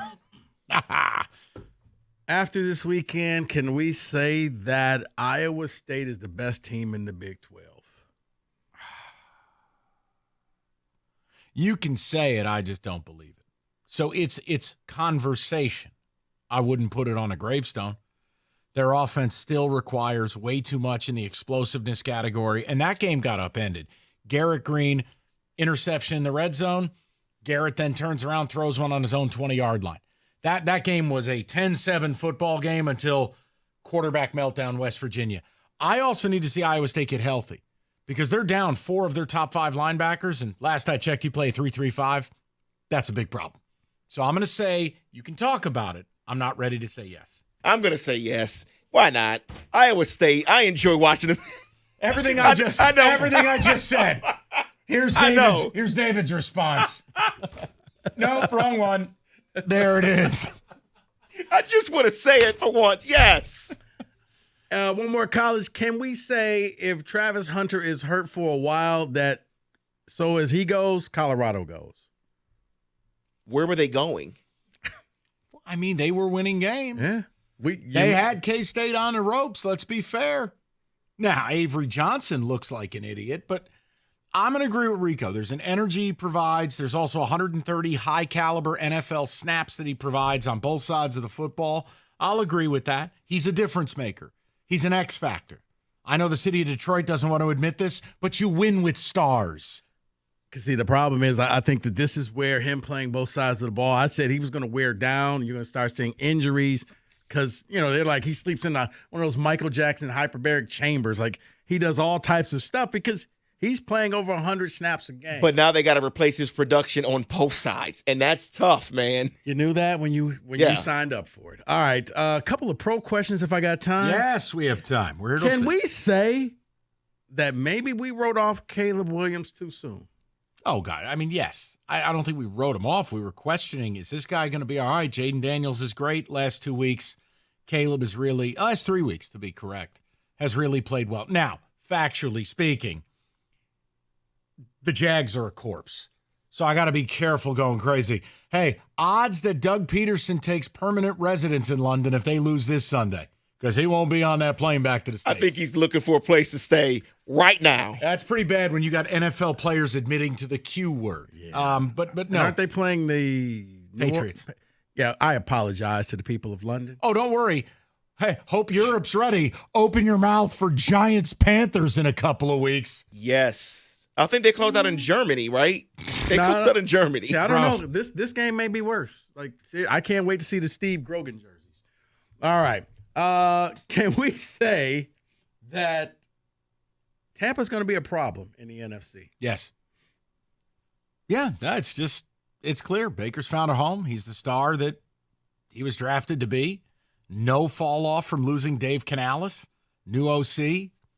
Yeah, man. And now Bucky Irving, unlike Rashad White, looks like a real running back down there. Got some juice. That's the key, Mike. What you just said, what they did yesterday in the run game, finding that weapon, that's huge because they needed that to continue what Baker's doing. Because Baker, I apologize, I didn't think he could do this without Dave Canales, but he has. But finding the run game helps them late in the season. Real quick, 2 more if I can. Yes. Can we say that the Dallas Cowboys have hit rock bottom? No, it'll get worse. But it gets worse? Okay, this was something we did on Cash the Ticket. Is like, I said they wouldn't make the playoffs this year. I don't believe in them. I don't believe you get to have empty off seasons where you do nothing. I also think Jerry Jones is like out of his mind. What the hell is this guy doing? And I still believe this Micah Parsons thing is going to explode down there. He's a handful. He ain't happy. Lawrence is hurt. I don't know, man. You got CD chirping Dak every week. Hey, for the time being, you want me to say this is the dead cat bounce? Sure, you could say it. But I wonder if it gets worse. Until it gets worse. Okay. They're bad, Rico. No, they are. And that's what you've lost these games on prime time at home. Oh, you mean like the Giants? Yeah, you can't say, well, we were on the road and it was a tough crowd and the 12th man, and no, we were at Ford Field. No, it was here. You slept in your bed. Finally, can we say that no one will sweep when they play each other in the NFC North? Yeah. Yes, I think we can say that. There'll be no sweeps in the NFC Every North. team with a winning record. Every team's getting high-level quarterback play. All 3 of the other teams have really good defenses. Then there's the Lions that has potential to be good. Yeah, I know it's probably not going to be the case, but on paper, I agree with what you're saying. Yeah, that's what it is. And I know it's last year I'm going to reference, but the Bears gave the Lions trouble last year without having a quarterback, without having weapons on offense. Here's the problem with the Bears, and I had to tell Cookies this. Caleb, you wanted to play Caleb in those first 3 weeks. Yes. He was trying to figure things out. Yes. By the time you play, it's Thanksgiving Day, and then in December, a few weeks later, he's already gotten this. You're seeing a better quarterback now. He'll be even better in a couple of months. And no Aiden and no Davenport. And you got to play the game outside, which is not Jared Goff's forte. Uh-oh. So I agree with you. This is the best division in football. It is.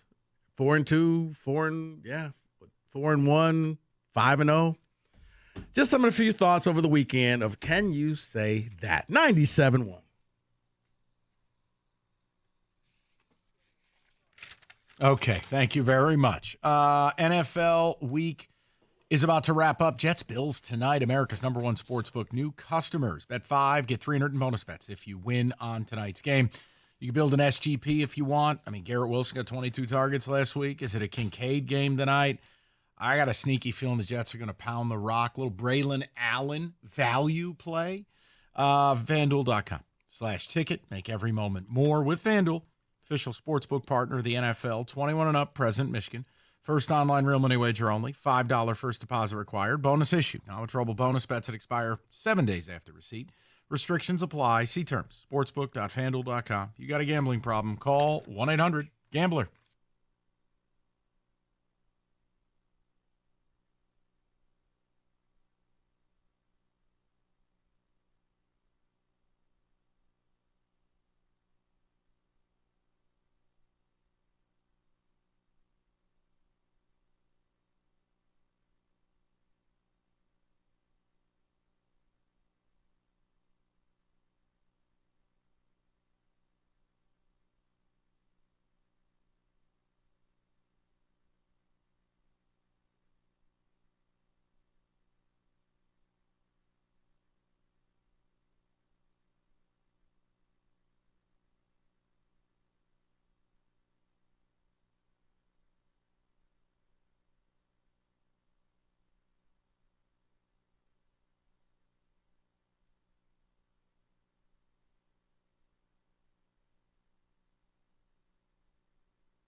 Brought to you by Precision Garage Door Services of Southeast Michigan. Scott Harris spoke with the media at today's postseason Tigers media availability. He was asked if the team would continue to employ openers next season.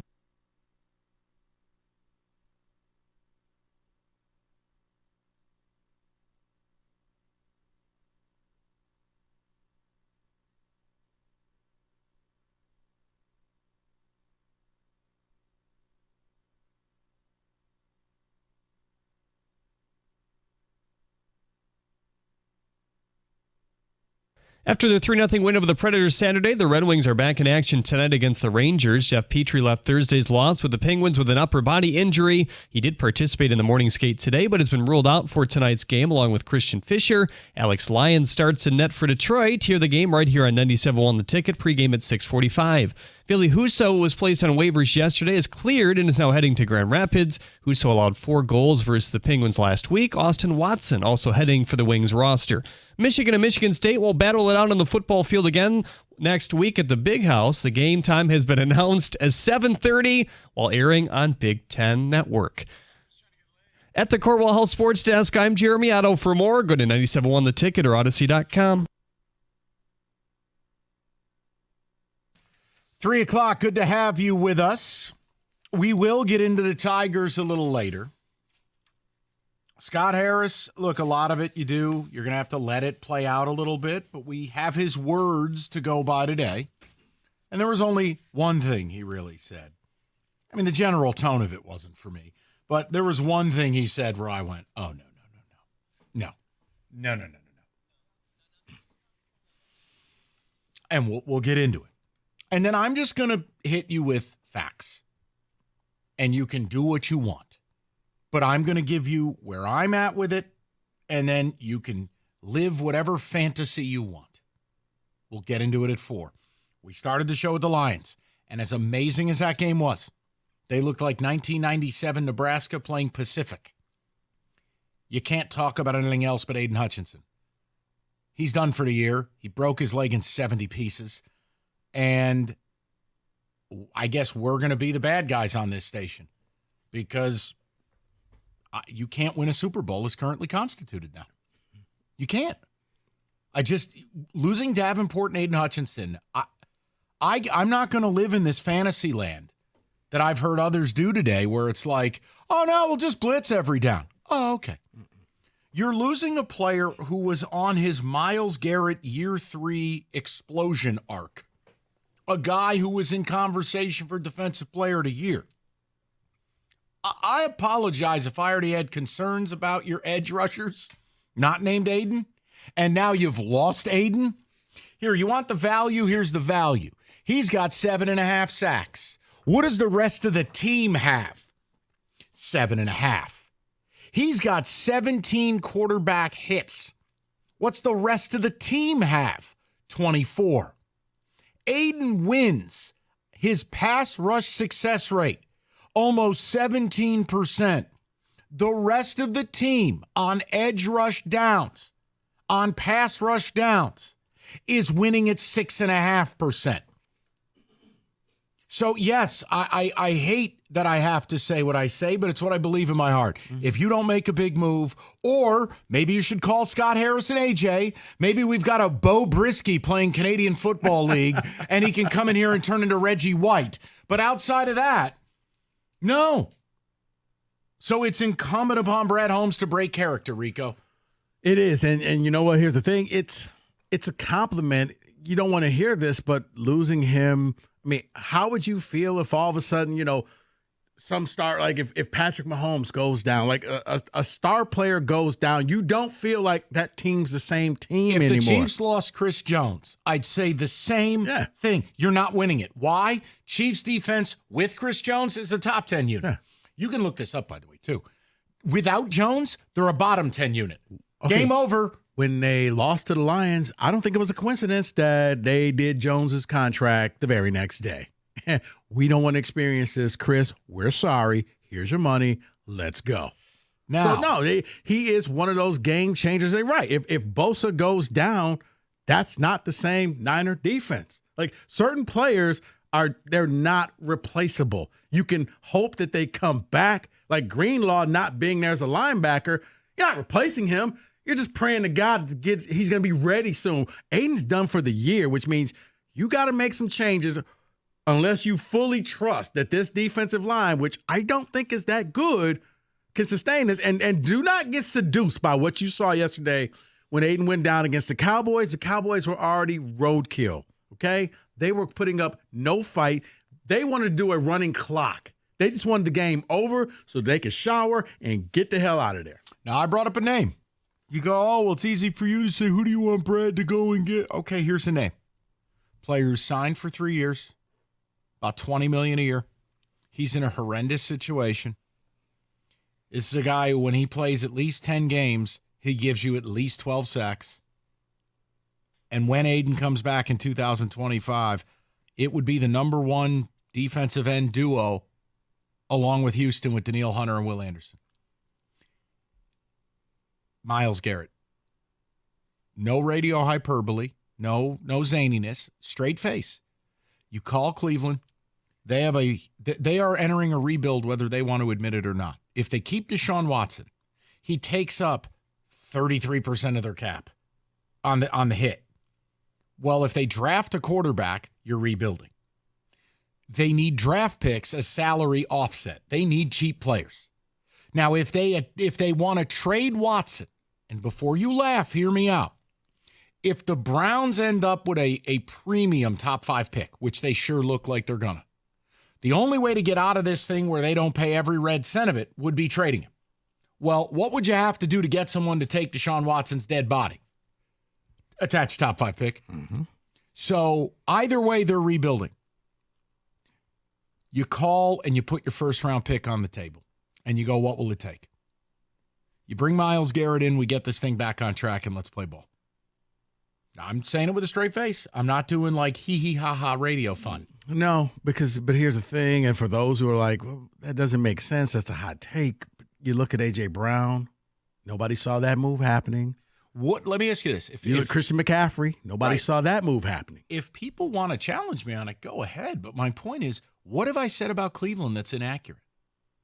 They're debt spiraling. Mm-hmm. So what they need is what you can provide. Hey, if they don't believe they're in a rebuild, God bless. But you have a quarterback that no one in that building believes in, and you've paid him a fully guaranteed deal. None of us thought that this would be Deshaun Watson, but it is. So I'm trying to take advantage of their house burning down. That's all I can try to do. No, it's shooting for the stars. It is something that I didn't necessarily think of because I'm thinking, well, Myles Garrett. Okay, people who you're not going to go after, but yeah, Deshaun Watson he's an anchor to that team, and he's dragging them down. You got to either find somebody who's willing to take them that you could attach this pick for. It's a rebuild, and you got to look Myles Garrett in the eye and say, hey, we're not winning anytime soon. Are you okay with that? And he's a competitor. He's in his prime.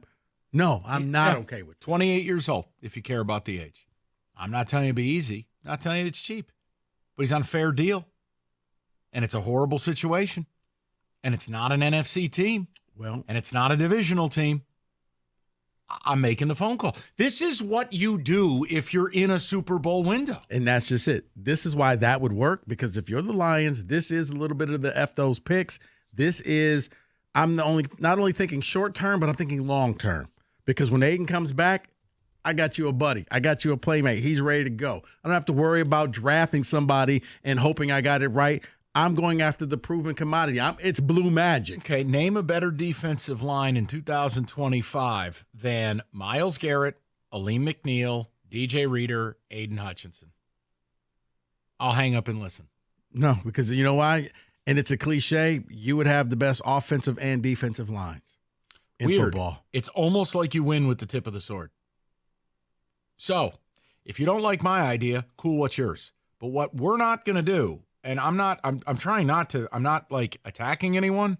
I just can't believe the levels of copium I heard on this station, both from hosts and callers. I'm trying to live in the real world. We just lost our version of TJ Watt. We just lost our version of Aaron Donald. We lost our Chris Jones. Yeah, I think your Super Bowl odds are toilet right now. So either something unforeseen happens or we go out and get help. Yeah. See, my help was maybe you jump in there, you help out the Jets, you offer them something, you take Hassan Reddick off their hands. That's obviously a relationship that's not going to work. It now gives you that Micah Parsons type of linebacker that you could put as an edge rusher, and now you have something to fill this spot of Aiden Hutchinson. It's going to require you to sign him maybe for a 2-year deal. I don't think he wants to be in New York, and maybe it's worth a phone call. I just want to state for the record, that's Rico's thing. I am all out on that. That's not for me. That doesn't mean it's a bad idea. It means I simply do not like the entree that Rico is serving. That doesn't mean the food's bad. It means I don't like it. But everybody likes pizza. Right. Right. 248-539-9797. David, quickly, go Let ahead. me give you a couple things here from Dan Campbell's press conference. He's speaking right now. Dan Campbell said 4 to 6 month recovery for Hutchinson, but, quote, I would never count him out for playing again this season. No. And Just then, don't do that to people. And then Campbell says that the Lions aren't in a hurry to replace Hutchinson. That doesn't mean they aren't looking, though, but the situation has to be right. Yeah, but what you can't do is go sign a guy from a fire department, and he's a 32-year-old gym class hero. I want this team to make a big move.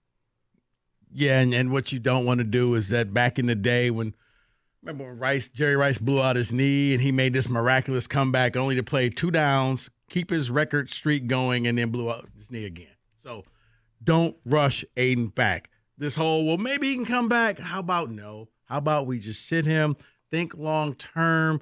This is going to be a cornerstone piece for this team for a long time. I get it. Toughness. Not everybody's Frank Ragnow. Dude, even if it was the most aggressive recovery timeline, it's 4 months. It's after the Super Bowl. What are we talking about? I mean, I respect what they're doing, and they're going to provide a little hope. Hope is not a strategy. Hope is not going to start 60 snaps a week for me and produce a 17% pass rush grade. Success rate, 248-539-9797. Your phone calls, rest of the hour, 97.1. Hey guys, listen up. Are you ready to add a beautiful deck to your home, or you're just sick of power washing and staining and sealing your current deck every year? Then do what I did recently. Hire Koi Construction to design and build one for you. Trust me, I could not be happier with my new deck. Nothing like a fall afternoon with the pellet heater and you're just sitting there and relaxing and enjoying your deck. Koi Construction is a Trex Pro Platinum dealer. It's a family-owned and operated deck building company that enjoys a rich and proud 40-year tradition in Metro Detroit and Southeast Michigan. Their focus is on quality and craftsmanship has made them one of the very best in the industry. And get this, they love to work year round. So if you want your deck built this winter so you're ready to go into the spring, no problem. Unlike most deck building companies, Koi Construction routinely builds decks throughout the cold winter months. But limited slots are available, so call them today to secure your spot on the schedule. Whether you're looking to create an inviting gathering spot in your backyard or a cozy retreat, Koi Construction's experienced team will help bring your vision to life. So call them today and get your project started. You won't regret it.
Hi there, everybody. Listen, being number one is not easy. It takes experience, dedication, and determination. Number one mattress, purchased by millions every year. It's Serta. They got 111 years of experience making the world's best mattresses. They do it right here in the great state of Michigan. And getting cozy this fall with a great mattress, get it with Serta. Go to Serta.com. Find a retailer near you. That's Serta.com.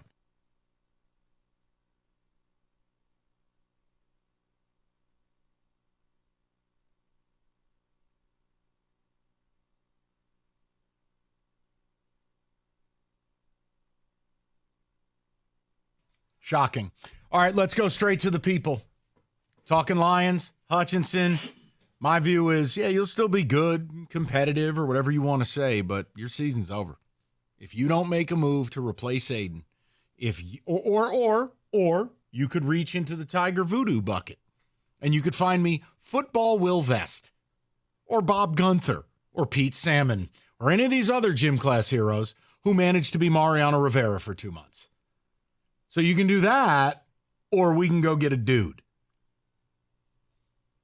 So I am not going to be mad at any listener. Like, I know the morning show's got their new walleye thing, and I actually laughed. It was brilliant by those two. They have the JMO laugh if people bring up Max Crosby. I'm not going to do that. Show me the report that you called and got rejected. Yeah.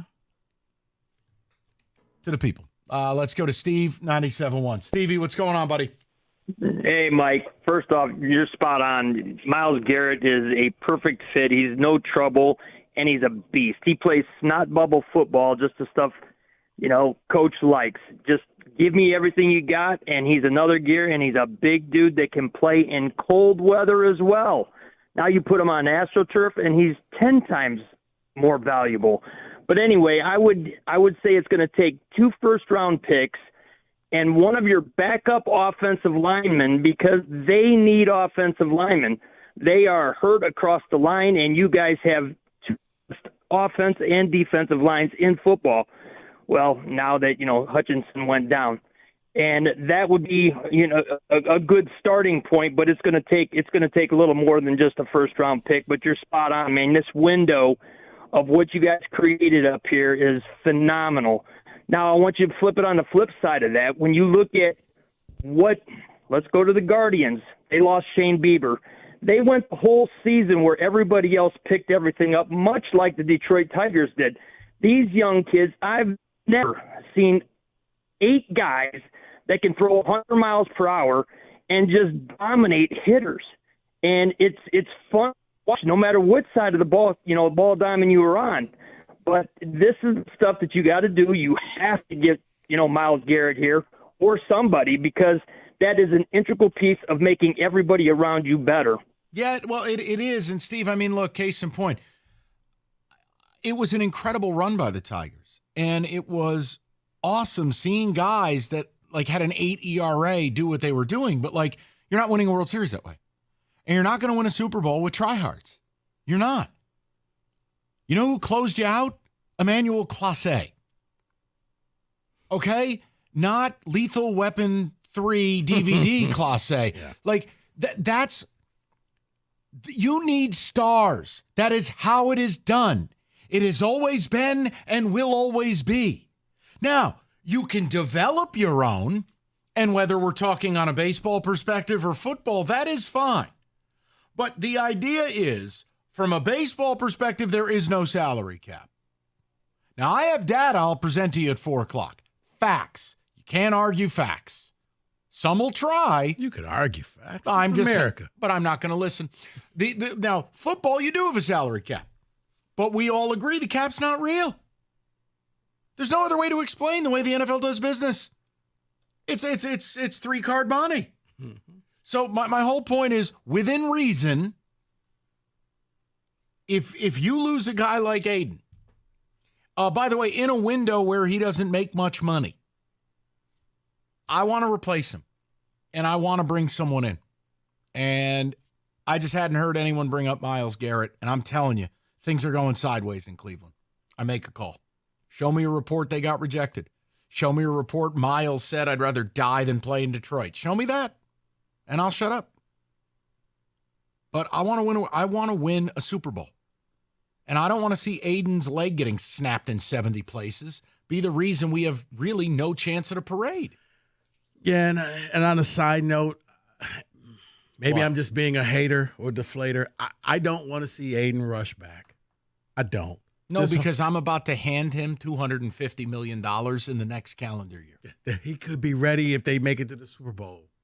How effective will he be? Well, he's got to have Terrell Owens' sleep bubble. Yeah. Remember the year he had the hairline fracture or whatever, and he slept in the hyperbaric chamber, and then they played the Pats? Mm-hmm. But that's different than this.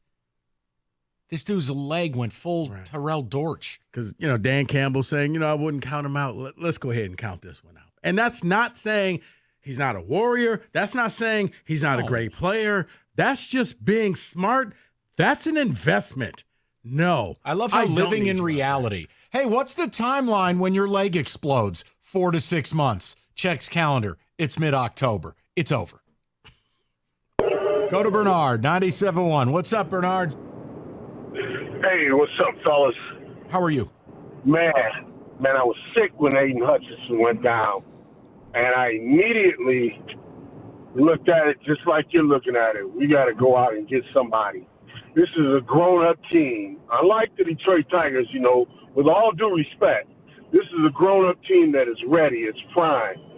So, your critique and analysis on Myles Garrett is right and on point.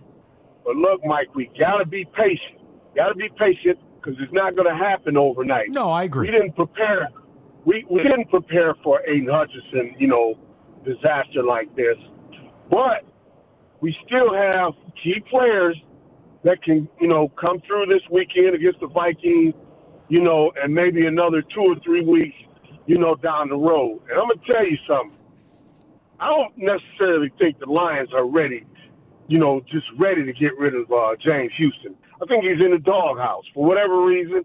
I think he's in the doghouse, and if they were really ready to get rid of him, they would have done it by now. But they know he can play, So let's just be a little patient, and let's get Myles Garrett. Yeah, we have a couple of weeks. Yeah, you got it. And Bernard, again, let me say it for the people in the back.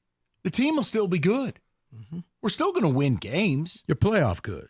But this is, in my mind, the best division in football with the highest level of quarterback play. You just lost the guy who was off to a historic start, Pat Rushing, a quarterback. By the way, the deadline, if you care, is Tuesday, November 5th, 4 p.m. You got a couple of weeks. Mm-hmm. It ain't going to happen overnight, but you don't have a lot of time.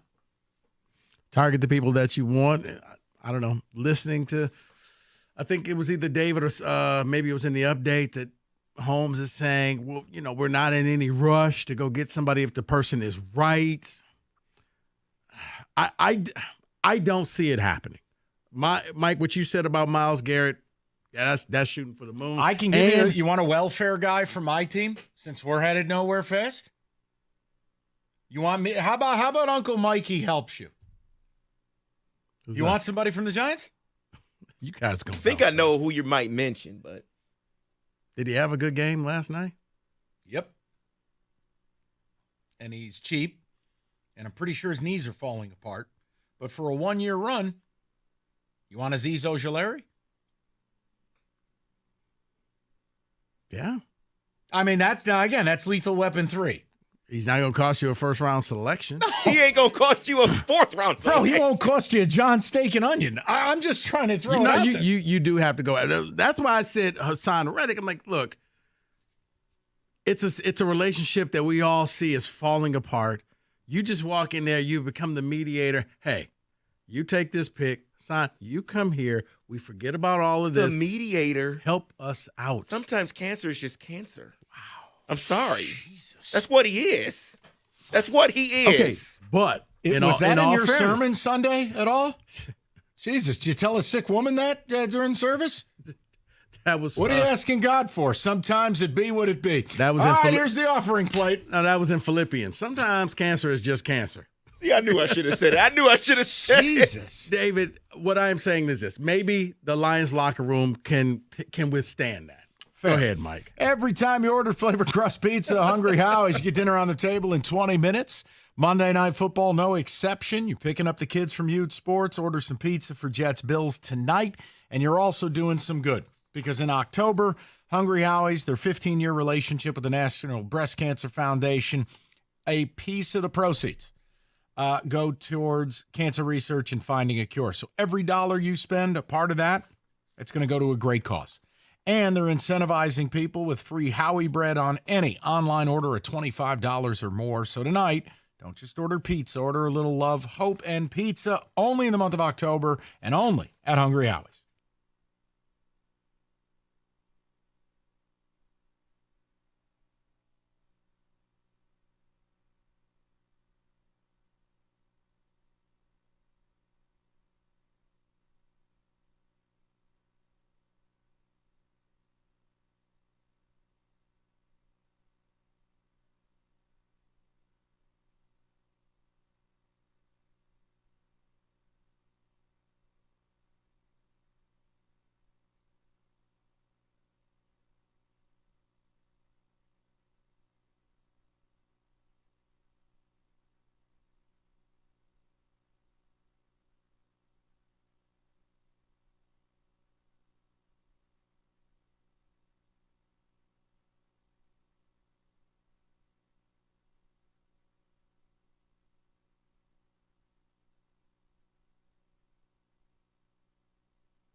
Brought to you by North Bloomfield Properties. Dan Campbell spoke to the media today about the loss of Aiden Hutchinson.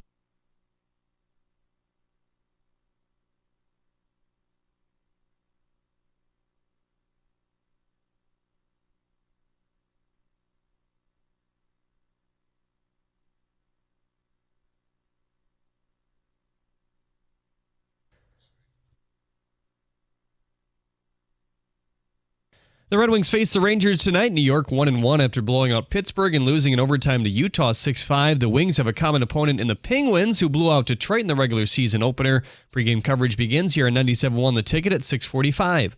Dolphins head coach Mike McDaniel provided an update on Tua today, saying that he will not play this week, but does expect him to see him again this season at some point. The Dodgers lead their NLCS series with the Mets 1-0. Game 2 coming up shortly at 4:08 p.m. Pitching matchup features Sean Manaea and Ryan Brazier. The ALDS also begins in New York tonight as the Yankees host the Guardians. At the Corwell Health Sports Desk, I'm Jeremy Otto. More at 4 at 97.1theticket.com.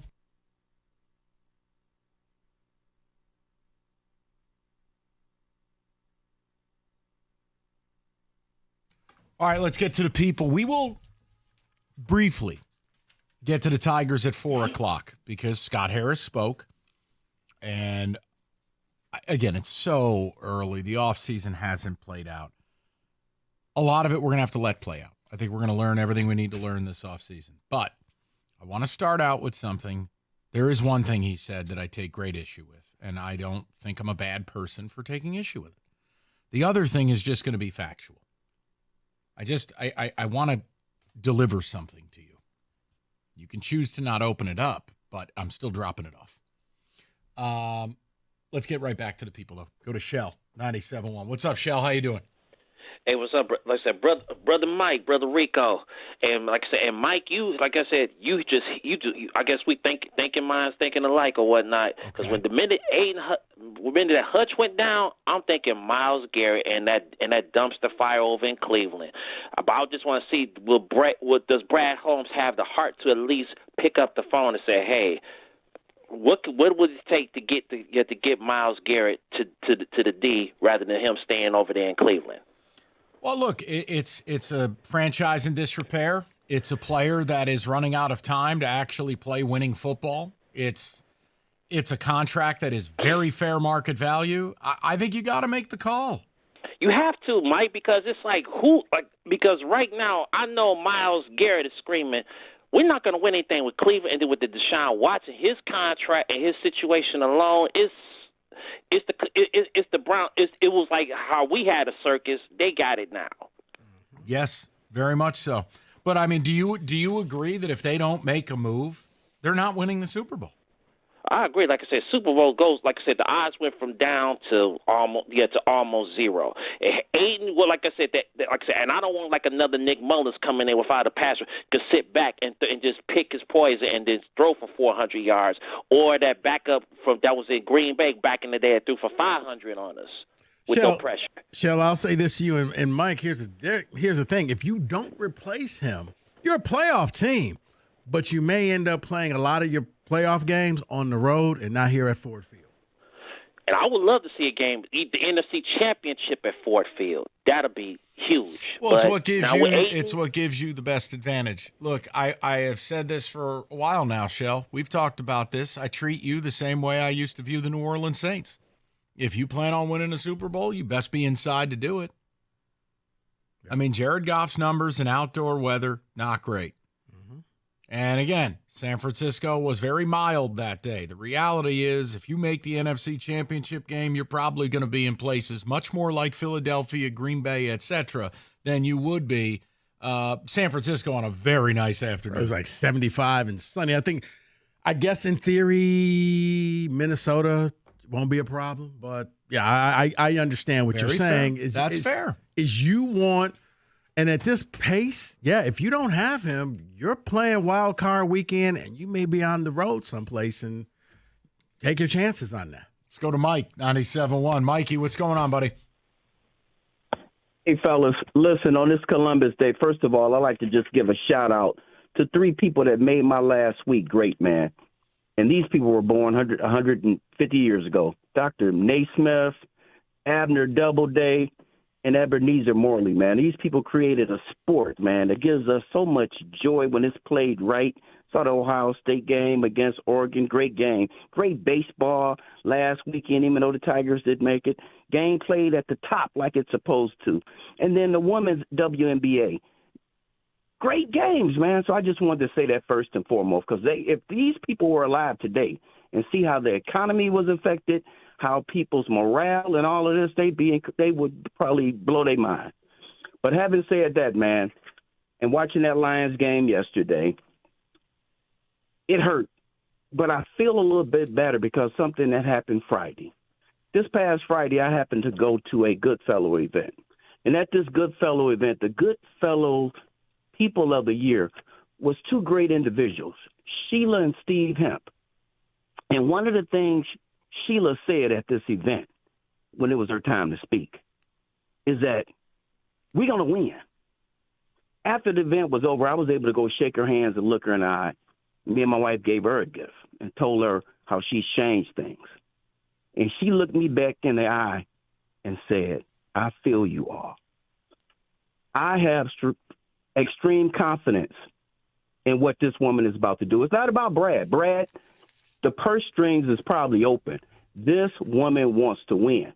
They announced Friday that she was just named one of the 50 most influential people in all of sports by Sports Illustrated. This woman is for real. She wants to bring a championship team here. They tasted last year, and we don't know what may happen to the quarterback or somebody else moving forward. So I'm believing, and I feel in my heart, they on the phone right now. I don't know if it's going to be Henderson, Garrett, Crosby, but we got to get somebody because this league we playing in right now, these other teams ain't playing in our conference alone. No, and you're not and they're going getting to better be, and better. You're not going to be in the position you're in continuum. You got 3 weeks to figure this out. But if I have to hear about, I'm building for long-term success, that is just not realistic. There is only one measure of success, championships. I don't care about being good. I care about being great. Yeah, because if you keep building and building and you don't win, what was it for? Congratulations. Oh, no. The people selling the fantasy never want to answer that part. Hey, trust me. I can tell you right now, you keep building and building, you don't win, they'll turn on you quickly. Ask Kyle Shanahan. No, not in this town. Oh, not in Safety City. No. No. Safety City. All right. They got bumped up from Cialis City. That's right. NFL Week 6, chance to win on FanDuel, America's #1 sportsbook. New customers, bet 5, get 300 in bonus bets if you win on tonight's game. A little SGP action for Monday Night Football, maybe James Cook. I think Jets going to run the football a lot for a myriad of reasons. Have a little Braylon Allen value play tonight. Whatever it is, FanDuel.com/ticket. Make every moment more with FanDuel, an official sportsbook partner of the NFL. 21 and up, present Michigan. First online real money wager only, $5 first deposit required. Bonus issue. Non-withdrawable bonus bets that expire 7 days after receipt. Restrictions apply. See terms. Sportsbook.fanduel.com. You got a gambling problem, call 1-800-GAMBLER.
All right, let's touch the table with football that resides outside the city of Detroit. 7 minutes, everything you need to know. It's football today.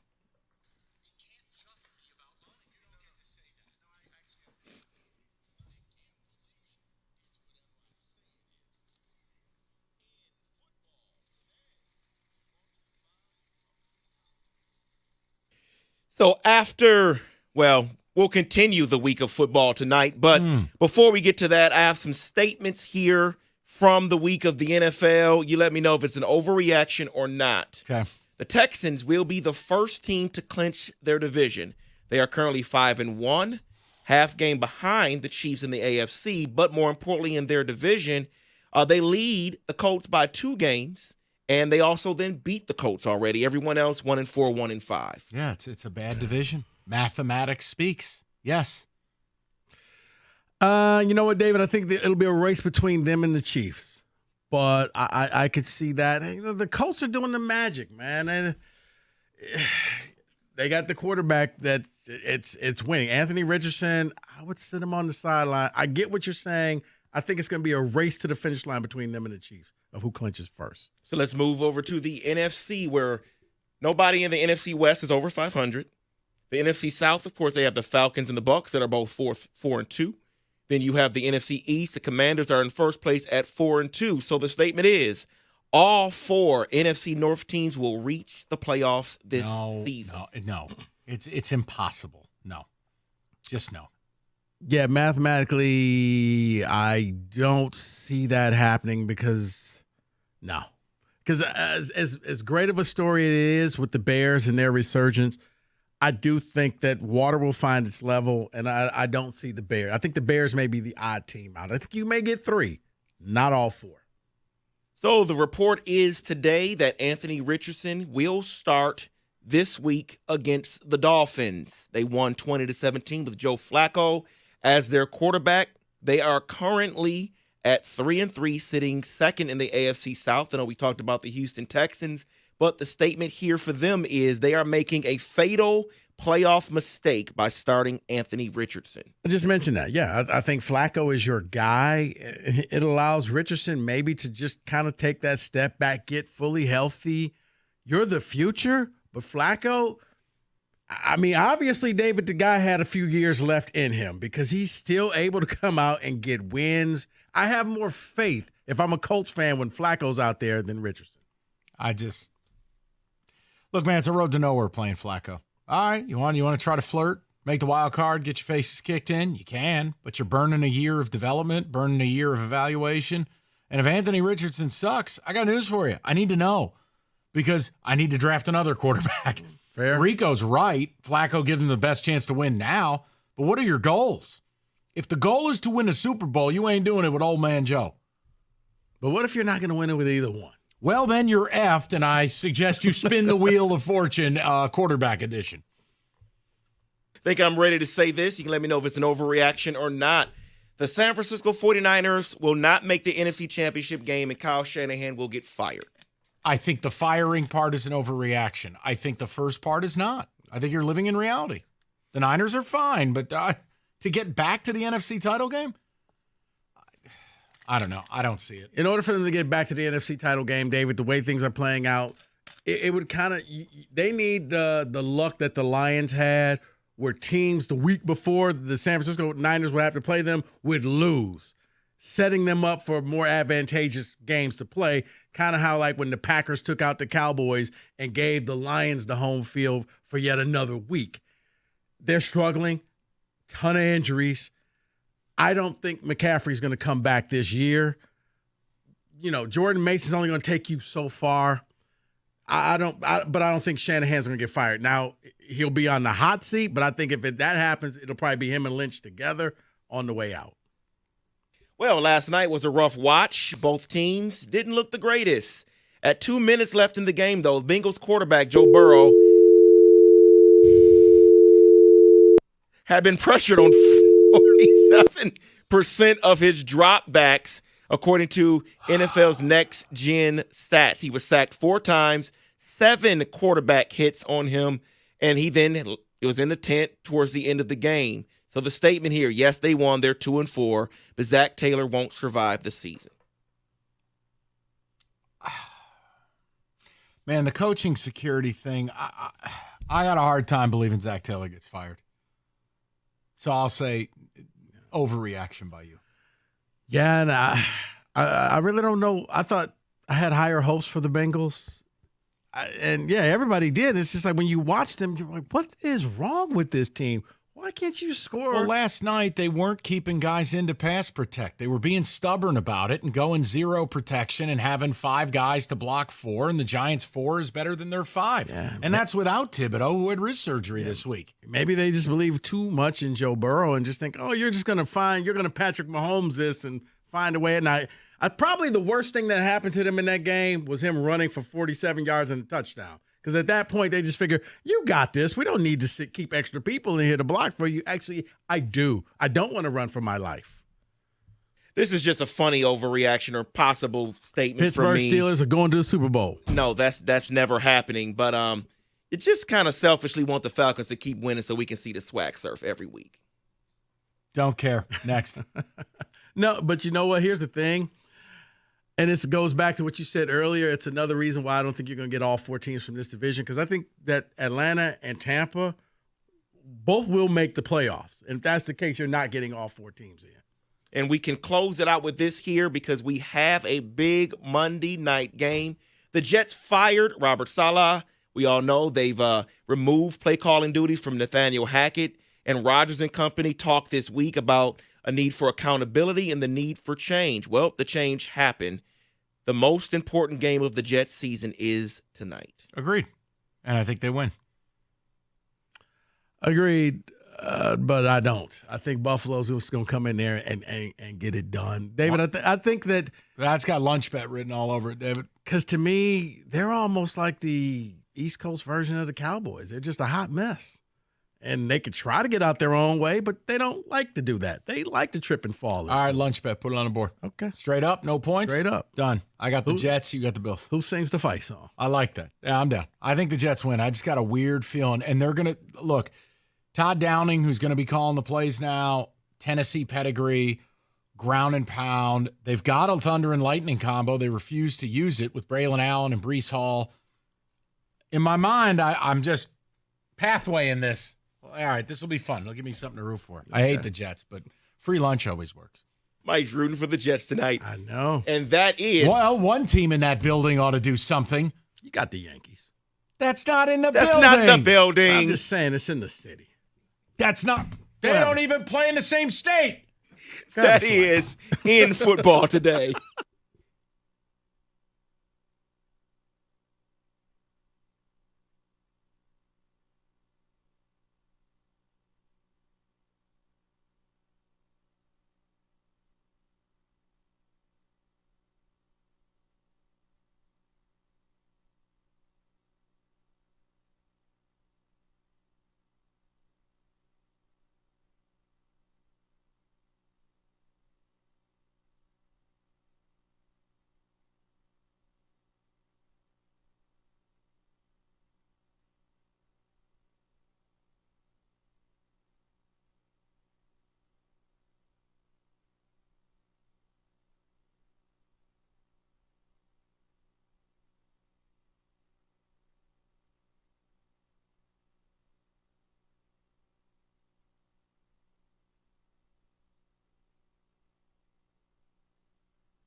Brought to you by North Bloomfield Properties. Dan Campbell said today that Aiden Hutchinson's recovery is looking like 4 to 6 months, but said he would never count Hutch out. Campbell was asked how long Brad Holmes would take to evaluate before looking outside of the organization for more help at that position.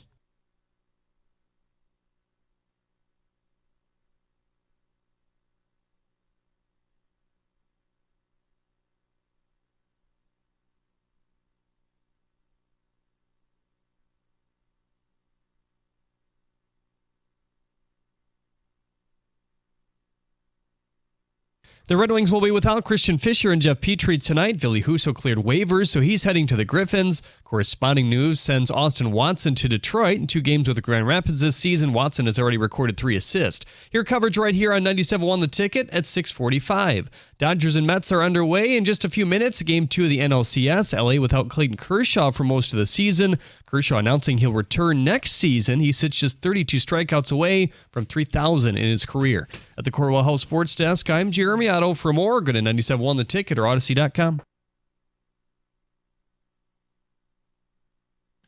All right, well, we're going to call an audible, I guess. So here's what we're going to do. Candidly, I'm overwhelmed at the reaction to Lions stuff today. We thought there'd be a little more balance with the Tigers' miracle run ending, Scott Harris talking, and some of the things he said. But you guys, it's all Hutchinson all the time. So respect. We'll save the deep dive into the Tigers until tomorrow.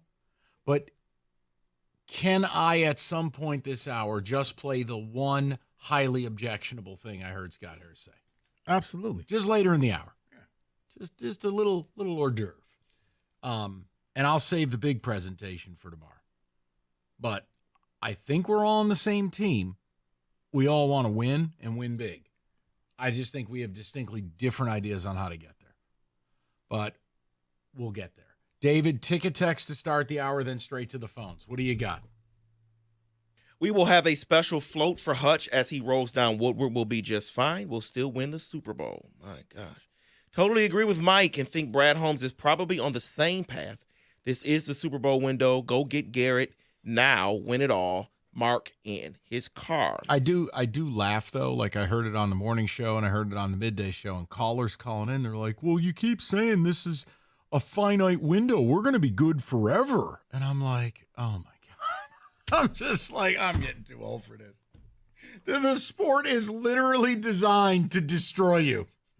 Like, oh, you're happy? F you. Like, that's how the sport is designed. Yeah. Season changes just like that. No, I'm saying the rules, the cap, the punitive measure. Like, we're here now. Or just, as we were saying, or just even injuries. Yeah, it is not for the long term. That's why you get an opportunity, take the opportunity. And if no one's available, if you call up, okay, get the Max Crosby thing out of the way. If you do my suggestion and you call Cleveland, who's half an idiot, and you try for Myles Garrett, if you go around the league and no one's willing to trade with you at all, I will not be angry. I will be sad. But my anger will come if we don't see the reports from the Glazers and the Schefters and the Rappaports that the Lions made a phone call. You know my rule on this, guys. Well, how do you know they didn't? Because it wasn't reported.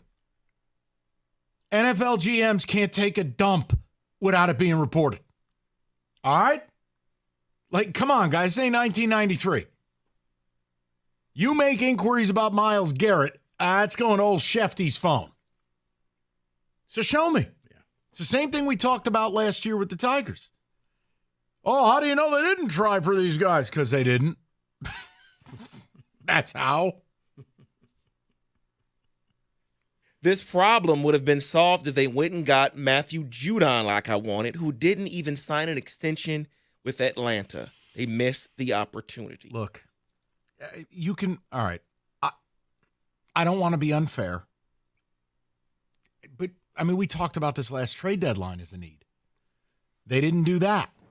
They opted for Marcus Davenport, an oft-injured player who is, cutscene, dead, out for the year. Injured. Yes. No, I'm saying professionally yes. of no use to me. Has one arm. Like, yeah, Davenport and Hutchinson together is the conversation. That's why I got to make a move. And I've given you the Myles Garrett thing, and I've given you about 7 angles to why, and why I don't think it's hot take radio, and why I don't think it's fake or fantasy. Not a big fan of Aku. A who? Aku, the D lineman. A who? Maybe he'll be your version of Bo Brisky. I don't know.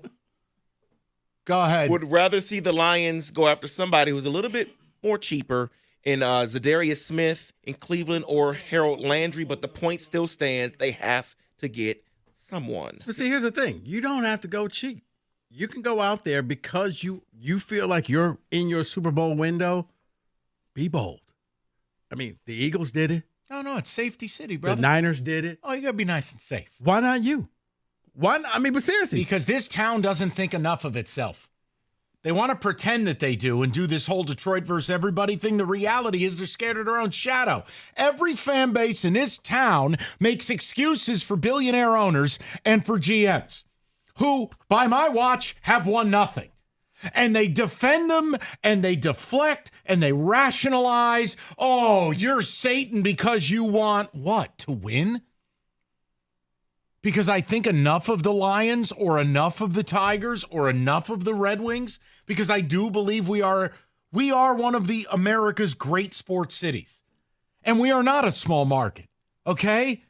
We're not some rat bleep town like St. Louis. We're not Oakland. We're not Sacramento. This is one of the 5 best sports markets in the land and basically a top 10 city. Come on. Act like it. Mike, I'm Not with you. No, I'm saying, like, people here have been conditioned, though, Rico. That's the problem. Yeah. Now, that I do blame you for. I just, no. People Wait, I here, thought it was college sports. People here have been conditioned by basically a shill media.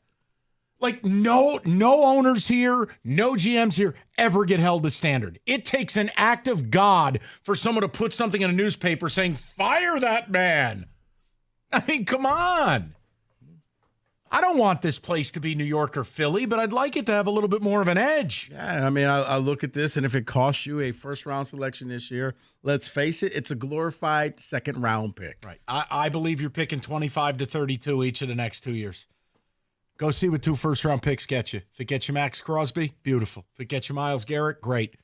If it doesn't get you either, you tried. And just for the people in the back, because I got a feeling this is going to come back up again. This is kind of like the schoolball thing or the schoolball thing. Schoolball. If you don't, you're not offering 2 first-round picks for any and everybody. Correct. It's a select few people.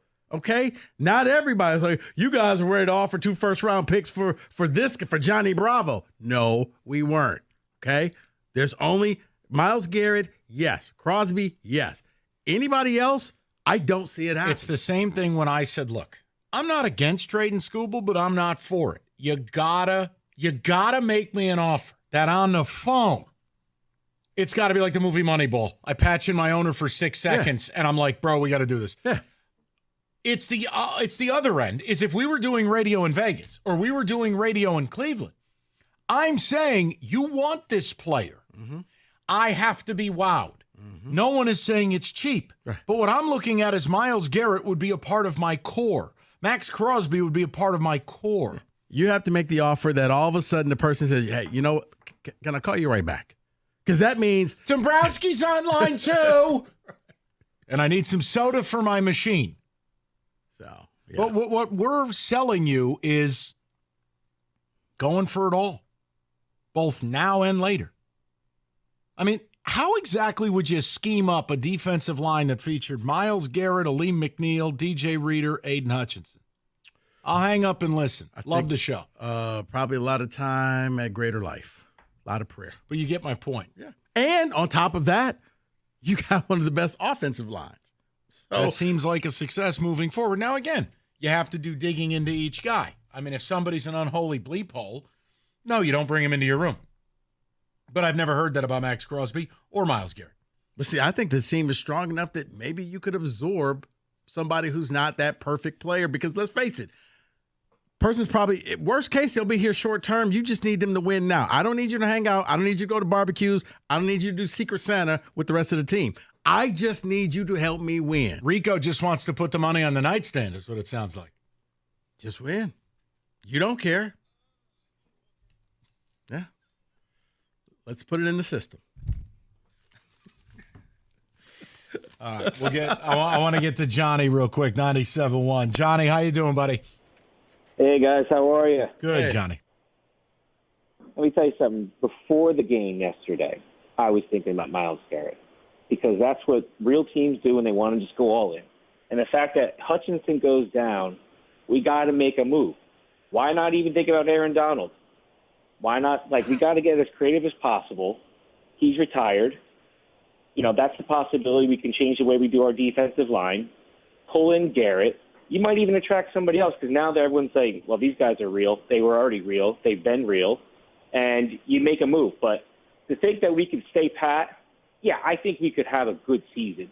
Maybe even get to the Super Bowl. Maybe. But you look at Patrick Mahomes when he lost his offensive line, Tom Brady when he didn't have the same line the year that they were making their runs. You can't just win it all unless you have the key pieces. And Hutch, 1,000,000% was a key piece. You know what, Johnny? Good call. Because, I remember when the Chiefs didn't have that offensive line, and my goodness, every snap of the Super Bowl, it seemed like the Bucs were in the backfield. Yeah, I remember No, and Johnny, I'm not going to get hung up on the particulars. I think your mindset, I totally agree with. You got to get creative. You got to get aggressive. I get tired of being safety city. Oh, we'll do it next year. Oh, you don't understand the plan. We're trying to be good for a long time. I mean, I hear stuff all the time. I mean, obviously, you do this every day. I just hear stuff, and I go, okay, sure, you got it all figured out. I mean, Johnny, you get to a point you don't want to argue with people anymore. It's like, I'll tell you what, do you remember the last championship you won? No? Then why don't we try it a different way? Yeah, I mean, exactly. And, do you think – you could rip me apart. Do you think Donald is a possibility? He kind of – I'm not going to rip you apart. Johnny, he's listen. hanging around. I'm not upset by just about anything you say. Would I do it? No. Do I believe it's reasonable? Okay. No. Is it impossible? Nothing. No, I'm saying, Johnny, nothing's impossible. Johnny, I don't think it's impossible, but, he's come out, his wife, he's just, I'm done. Yeah. Stop asking me. I am not coming back to football. He had a 10-year career. He's a first-ballot Hall of Famer. MVP caliber guy, one of the great defensive linemen of my lifetime. He can still walk around and enjoy life. So I think that one may be a pipe dream. And again, it doesn't service the biggest need, which is a pure edge. Not to get technical. 248-539-9797. Here's Rico. Guys, you've heard me talk about specs at LTU. As a matter of fact, I was just on campus today with the class. Look, if you want a career in television or you want to go into radio, you're a graphic design artist, specs at LTU can get your dream started. It is very simple. You just need to be curious. Go visit the website, ltu.edu/specs. You're going to learn more about the broadcast media arts, the digital media arts, and graphics communications program taught through specs at LTU right there on the campus of Lawrence Tech in the great city of Southfield. It's very simple. You're going to be taught by people like myself who actually work in the business. With the hands-on approach and expert faculty, you're going to learn the practical skills you need to succeed in today's media industry. So what are you waiting for? Be curious. Thank you, Mike. Go visit the website, ltu.edu/specs to learn more. Then make magic by enrolling in Specs at LTU certificate program today.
Companies out there advertising BOGO offers on AC and furnaces. Nothing's truly free. You got to read the fine print. You want a real deal. Go to Mastercraft Heating, Cooling, Plumbing, Electrical. Got you covered 24/7. Locally owned for over 40 years, and they back their work with a 5-year warranty.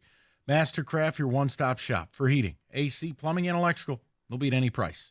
Now you bundle a new high-efficiency AC and furnace, save up to $2,000. Fast installation, great same-day service. Just go to mastercraftheating.com.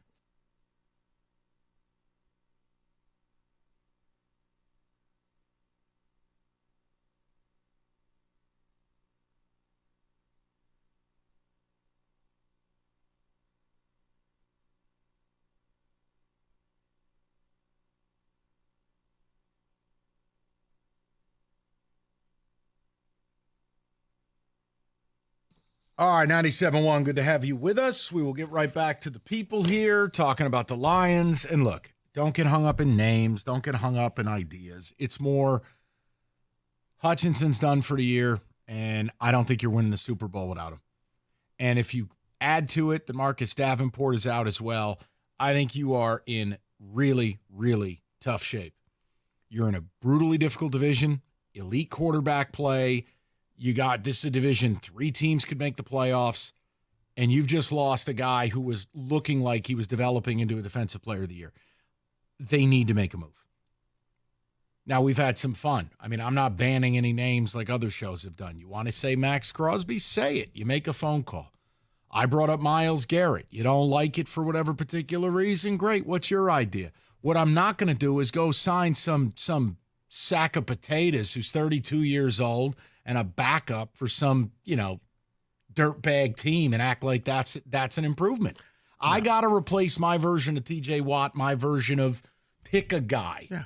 Well, see, I said Hassan Reddick. You go and see what can happen. I think that you love this guy. No, I don't. I think it's just a good fit because the timing is right. Because he just fired his agent. You see that? Yeah, well, he just hired, I think, Drew Rosenhaus. So he just hired somebody. I think the timing is right for just a parting of ways. You could be the third party. You come in there, and I think that the Lions locker room can absorb him, and it'll work. At least sign him for a 2-year deal and see what happens. Correction, Mike. His agents fired him. Oh, that's true. Even better. Yeah. Always a good sign of a very balanced individual. Yeah. Think when your representation fires you. Your agent is probably your biggest yes man, and when they're like, you know what, I can just see the lunch now. I can't do this. And look. My whole point is, do you agree you're not winning the Super Bowl without Aiden? Do you agree Brad has to break character and they've got to take a swing before the trade deadline, Tuesday, November 4th or 5th? That's really all I want to get consensus on. Because staying the course, I don't feel like that's tenable. No. Who the hell am I? Go to Jeff, 97.1. Jeff, what's going on, buddy? Hi. Boy, Myles Garrett was brought up last night by somebody who was from the Cleveland area who said just the same thing. The situation's tough, and it might be a chance to make that move. And your point, Mike, you've said this so long. You don't get an infinite window.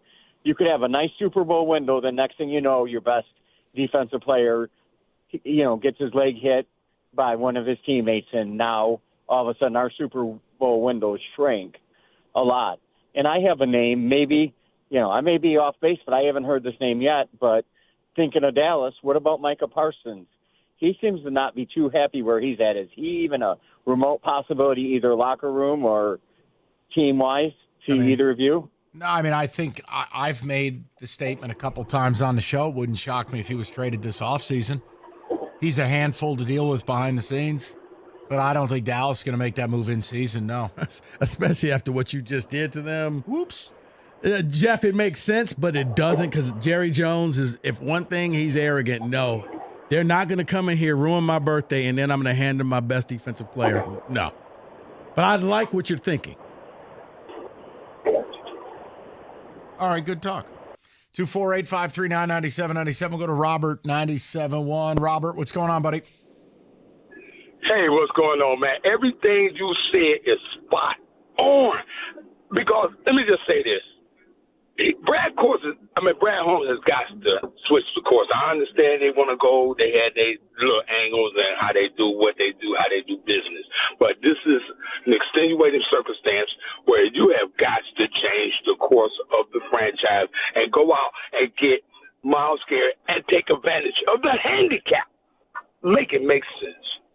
Well, look, and it's just, Robert, it's just an idea. It's just a name. I'm not screaming and yelling about it. It's just more, I can't sit here and tell my audience everything's going to be just fine or we'll blitz more. Hell, I heard a guy call Robert, I heard a guy call a morning show wanting to turn Brian Branch into a pass rusher every down. I'm like, what planet are we in? You just lost one of the best defensive ends in football. I got to replace him if I plan on winning a Super Bowl. No, and I think what has to happen, Robert, is a lot of fans got to look past you.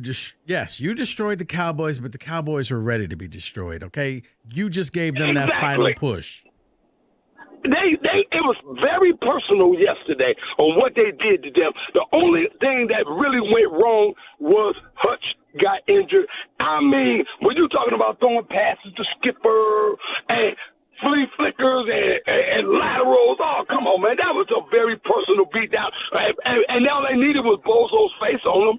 Right, and they Robert, turned him into a clown show. Robert, you weren't even doing it early in the game when you needed it. You were doing it when you were up by 3-4 touchdowns. You lined up Dan Skipper at wide receiver. Not saying he's eligible. Right. No, but I'm saying he didn't. It was one play. He was just out there at receiver, and the corner was like, "Are y'all seriously embarrassing us like that?" Yes, we are. Yes, we are. Yes, we are. Because it was personal. It was very, very personal of what they did to them yesterday. Like I said, the only bad thing was Hutch got injured. It was very personal. Yeah, as I said, the Lions showed the NFL, yes, you can hold an open scrimmage on prime time and have Tom Brady basically be the commentator for it, because that's what I saw. Oh, get Brady off of television. He's so bad. And by the way, I want to see what happens now. How are you going to be a commentator who has a 10% stake in the Vegas Raiders and you legally cannot critique officials? Then what is your value? You cannot knock officials as an owner of an NFL football team. Then how's he in the booth? It tells me probably a one and done. Like after this season, he's how they offered him $350 million. Here's what should have happened if the NFL had any scruples, which they don't. They never should have accepted his bid. No, Tom, you're on TV. You're knocking us left and right over here. No, pick a lane. Maybe they want their own version of Gus and Joel. So there you have it. Or 248-539-9797. What? No. But see, it's different. He went to the school. So I'll it doesn't allow matter. that. You work there, you work here. I mean, what are we doing? You got to be able to drop a bomb on them. They blow. What are you going to do? You know what? In all fairness, Mike, have you heard Jansen this year? You know what I care about more? I care more about last year. Okay, you know what? You win. Because I was about to say, John Jansen this year is not sugarcoating anything. John's furious. He's furious. He's just like, we're not going to win. But you're right. Last year, no advantage. What's your experience? I'm like, John, come on. What are we doing now? He's changed. Right. He's changed. And if he could change, and if you could change. Right, we can change. And I just want to state for the record, I ain't dying on a hill of any one player here. But I'm trying to give you an idea. And again, you want to be like, well, Myles Garrett says he's playing through pain. I know he is. No. He's playing through foot pain, right? How about this? You can go to 3 different websites and look at 3 different contract mock-ups for Myles Garrett. There are 3 different dead cap hits. You know what? Figure it out. You can go, well, how can you say that? Easy. Because I see players with untradeable deals get traded all the time. I don't know what to tell you. It really boils down to, do you want to be a Super Bowl contending team or a playoff team? Right now, you got downgraded to a playoff team, which means you need a lot of luck and a lot of breaks to get there. You could be a cute team that maybe wins a game or 2. You could be the Texans from last year. You could be the Packers from last year. But guess what? They only made it past one weekend and then they lost. Or you can go out there, you make the move, and you're hoisting the Lombardi Trophy in New Orleans. I like the sound of that. But you got to make the move. You can't just, well, we're okay, but what we have, are you? You do get to a place where do draft picks even play on this team? When you really start to look at it. Now, I'm not telling you to go full Les Snead, But if we're talking about a legitimate attempt at replacing Hutch or replacing as much of his production as we can, are we really going to miss the player you could have taken? Where will they play? You're loaded in the secondary. That's done, right? You just used the first-round pick on a linebacker, and you got some depth there. We're trying to fix the D-line, so don't hit me that a rookie is going to do what, whether it is a Crosby, a Hendrickson, whatever. Offensive line, where's a rookie playing up there? You playing a rookie in the backfield? You just paid David Montgomery. You got Jahmyr Gibbs. You're going to play, quarterback? We're set. All right, wide receiver. Well, I got Amon-Ra. I got J-Mo. I got Laporta.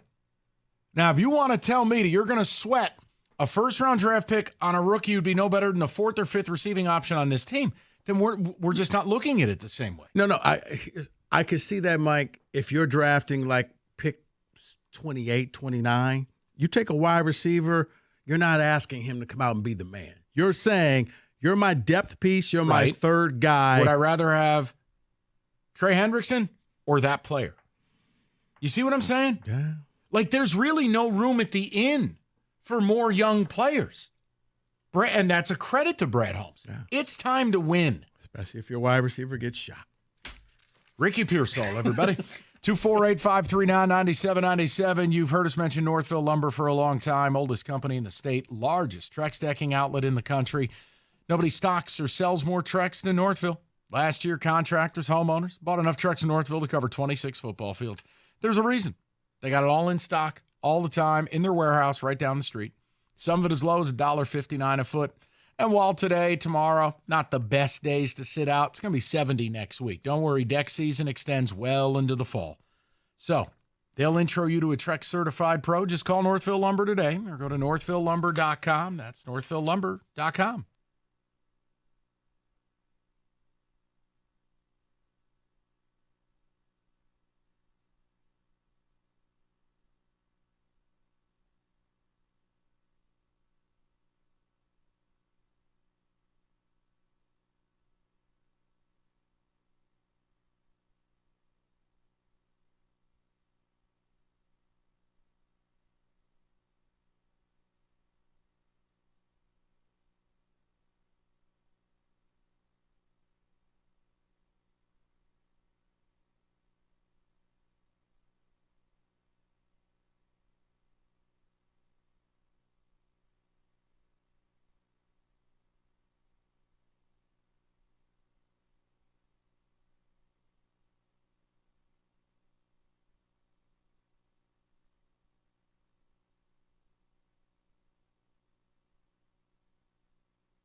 Brought to you by Beninati Pools. Tigers president of baseball ops Scott Harris was asked whether the team would extend ace Tarek Skubal.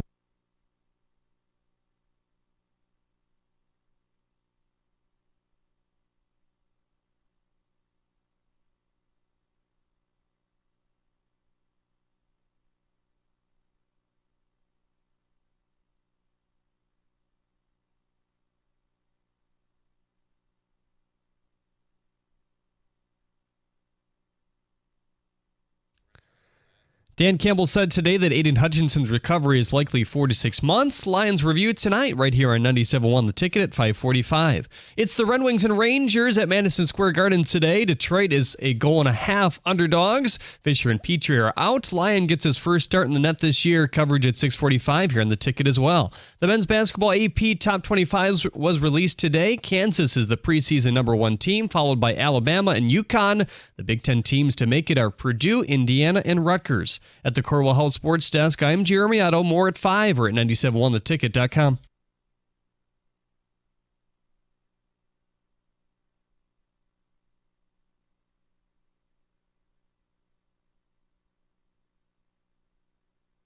All right, real quick. I know that we're hammering the Lions today. Respect. Hutchinson done for the year.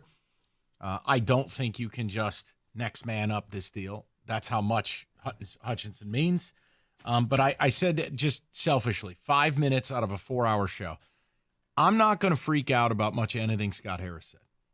Now, I'm also not going to fight with you guys. I don't know what the hell happened last year. I'm not interested. I don't know how guys like Cookies and Rieger got vilified for wanting Matt Chapman. Hell, by people in this building. I don't care. It's a weird, toxic thing. I like winning. And I do believe you have to spend in baseball to win. Now, I have facts on my side with that. I can deliver those to you, but we'll do that tomorrow. The point is, I'm going to let Scott Harris play this thing out. He'll show us what he's thinking. Because if they don't bring in a big right-handed bat, if they don't bring in a big-time #2 arm to go with Skubal, to take the pressure out. Look, Job is not going to pitch a ton of innings next year. Hate to break it to you guys. He ain't throwing 180 innings. So we're going to have to see it. But there was one thing I think I have every right to be upset about. Every right. And it has to do with Harvey. Take a listen to this. And before you go, what was he supposed to say? I can give you a million things you could say instead of what he did say. Here's Scott Harris's plan for Javi Baez.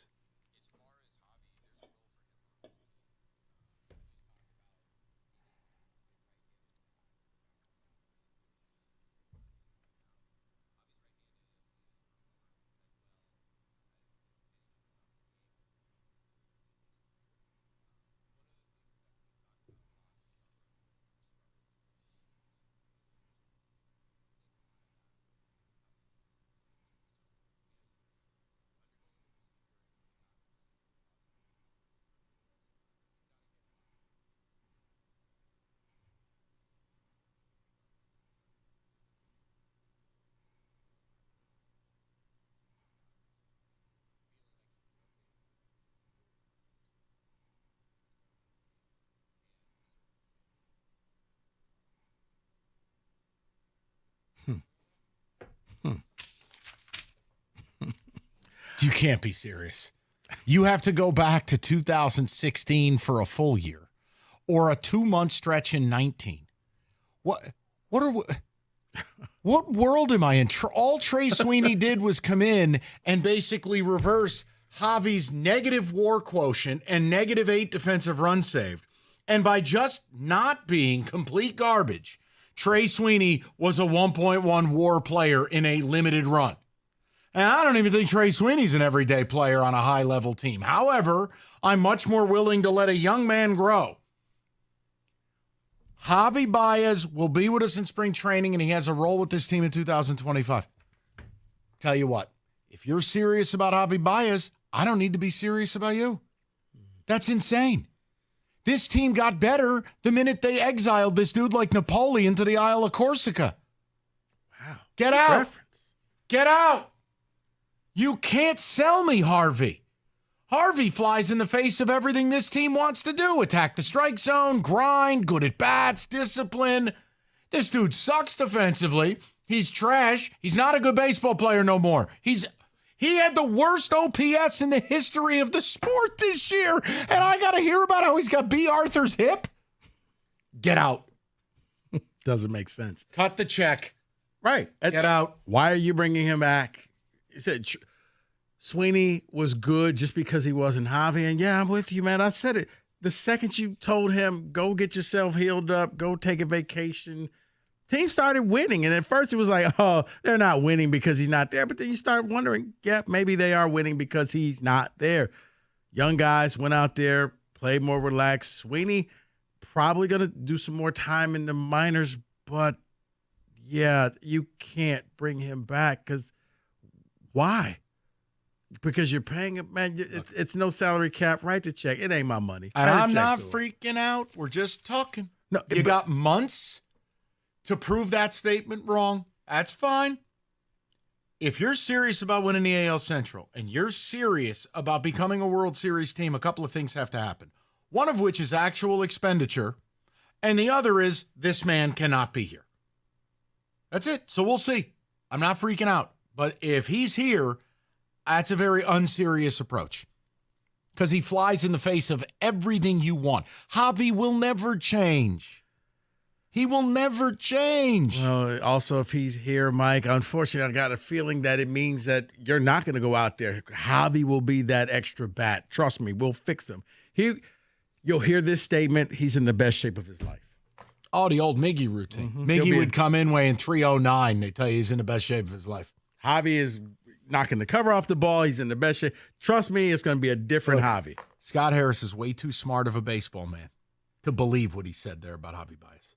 Please. He got stuck with Javi. That's not his decision. He got stuck with him. Now, hip rotation ain't got nothing to do with swinging at sliders that are 4 feet outside of the zone. I will wait and see. But my initial thought is, here's what I could have said. Guys, I understand you got questions about Javi. Part of our offseason discussion. All I'll tell you is I'm going to do what's best for the Detroit Baseball Tigers. Next question. You don't need to talk about spring training, about a role, about hips, you didn't need to do it. But I'll wait. I don't want to be accused of being emotional. I wish, very, very so, I wish I can be patient like you two. I really wish I could on this. But the problem I have with it is, on one end, during the update, he says, I can't speak about an individual player when it comes to extending Tarek Skubal. Well, he's your player. You can talk about him. But then on the other end, you can talk about how, yeah, he has a role. Javi Baez has a role on this team, which means you're saying exactly what you believe. You're saying exactly what you know is going to happen this offseason is that Javi's here to stay. And as a fan, I tried to be patient and allow time after they lost and say, I'll talk about the offseason later. We got the meetings coming up November, December, whatever. All that stuff will happen when it happens. But after 48 hours, I cannot sit here and be quiet about it anymore. This offseason is going to be a disaster. This is what I believe, and this starts it. Javi Baez is going to be a part and have a role on this team. That is an absolute joke to me as a fan. But, David, I can't label the offseason before it's begun. I know. That's not fair. That's why I said I can't be patient like you are. If we don't come out of this offseason with an Alex Bregman at third, or if we don't even try in the Alonso sweepstakes, or Christian Walker, or all of these prospects you're coveting, we don't swing a bold trade. Like, look, I got to let some of this happen. I can't go nuts. I know how I want to do things. It's clearly different than how they want to do things. I don't have to like the way they do it because I can just tell you, if you don't have a top half of the league payroll, you're never winning the World Series. You want to know how I know it? Facts. And I'll present them tomorrow. It's just facts, man, and it's 30 years of data. There's one example, one outlier in 30 years of baseball. I'm going to go with the other 29. We'll do it tomorrow. I'm not going to go crazy about it, though. Harris is smart as a whip. I don't doubt this man's intelligence. I'm not interested in running a small market baseball team. And I'm hoping that's not what we're doing here. But the offseason will tell me a lot. The core's here. It's time to roll. It's time to compete and win the Central next year. And you're not doing it running it back. What happened this summer was seduction. It was magic. I don't think it's sustainable. 248-539-9797. Back to football.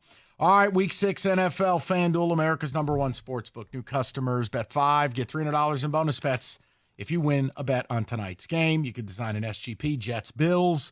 Should be a good game, actually. So, FanDuel.com/ticket. Make every moment more this season with FanDuel, official sportsbook partner of the NFL, 21 and up, present Michigan. First online real money wager only, $5 first deposit required. Bonus issued. Non-withdrawable bonus bets that expire 7 days after receipt. Restrictions do apply. See terms. Sportsbook.fanduel.com. You got a gambling problem? Call 1-800-GAMBLER.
Brought to you by Bill Baum-Ford. Dan Campbell was asked if the Lions could still reach their Super Bowl goal without adding any pieces. He had a passionate answer.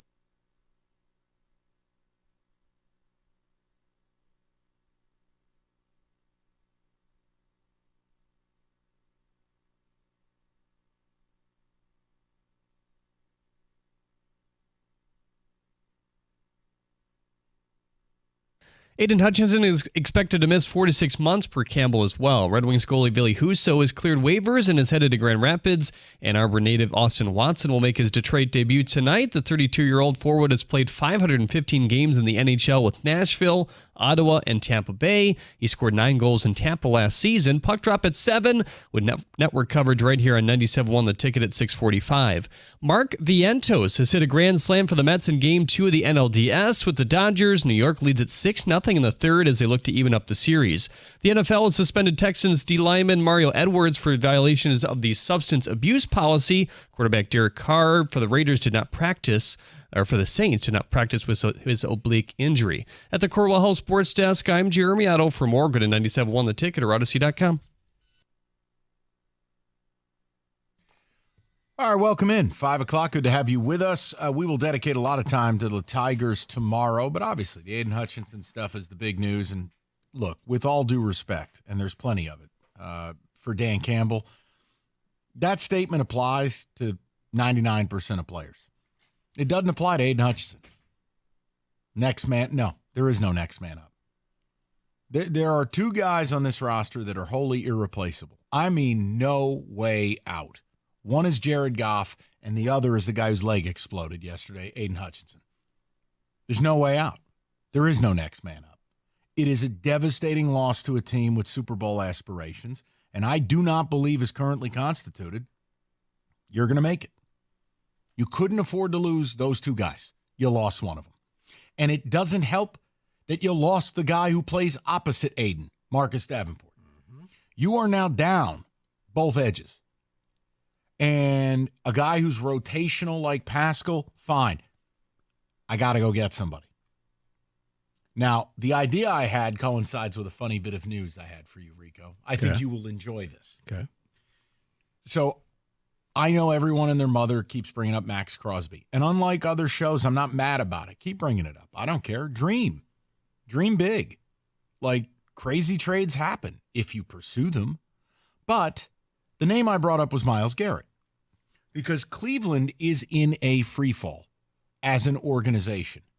You want to know how things are going in Cleveland right now? Mary Kay Cabot, who has covered the Browns, I swear, since they arrived in Cleveland 70 years ago.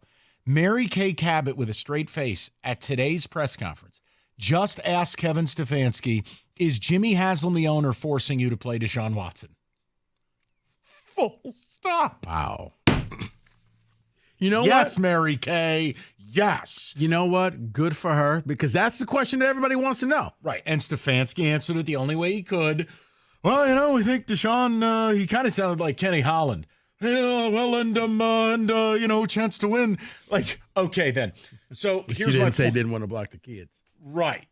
How could we ever fit a different quarterback here? All right. So I brought up Myles Garrett for a multitude of reasons. I mean, A, dominant pass rusher, dominant football player, 28 years old. He's got term left on his deal. His deal is confusing because they adjusted his deal last year. There are conflicting cap figures. Look, man, there's a whole staff of people down Park. That's their job. The point I'm making is I've never believed the salary cap is real. I mean, I remember a couple of years ago, we started a season where allegedly the New Orleans Saints were $120 million over the cap. Mm-hmm. I don't know. The lights were still on. I want to swing for the fences because I believe you have a Super Bowl team, guys. And what you did to the Cowboys yesterday, unfortunately, we haven't been able to talk about it. I mean, Rico, you termed it best. It was like professional trolling. It was. They were lining up fans at wide receiver. They had offensive linemen. It was personal. Dude, it was what you saw was professional team, but it was college. We're running up the score. Yes, we're not taking a knee. We're just going to run every trick play we could possibly. We're not only going to embarrass the Cowboys, we're going to show the entire NFL this is what we do here on offense.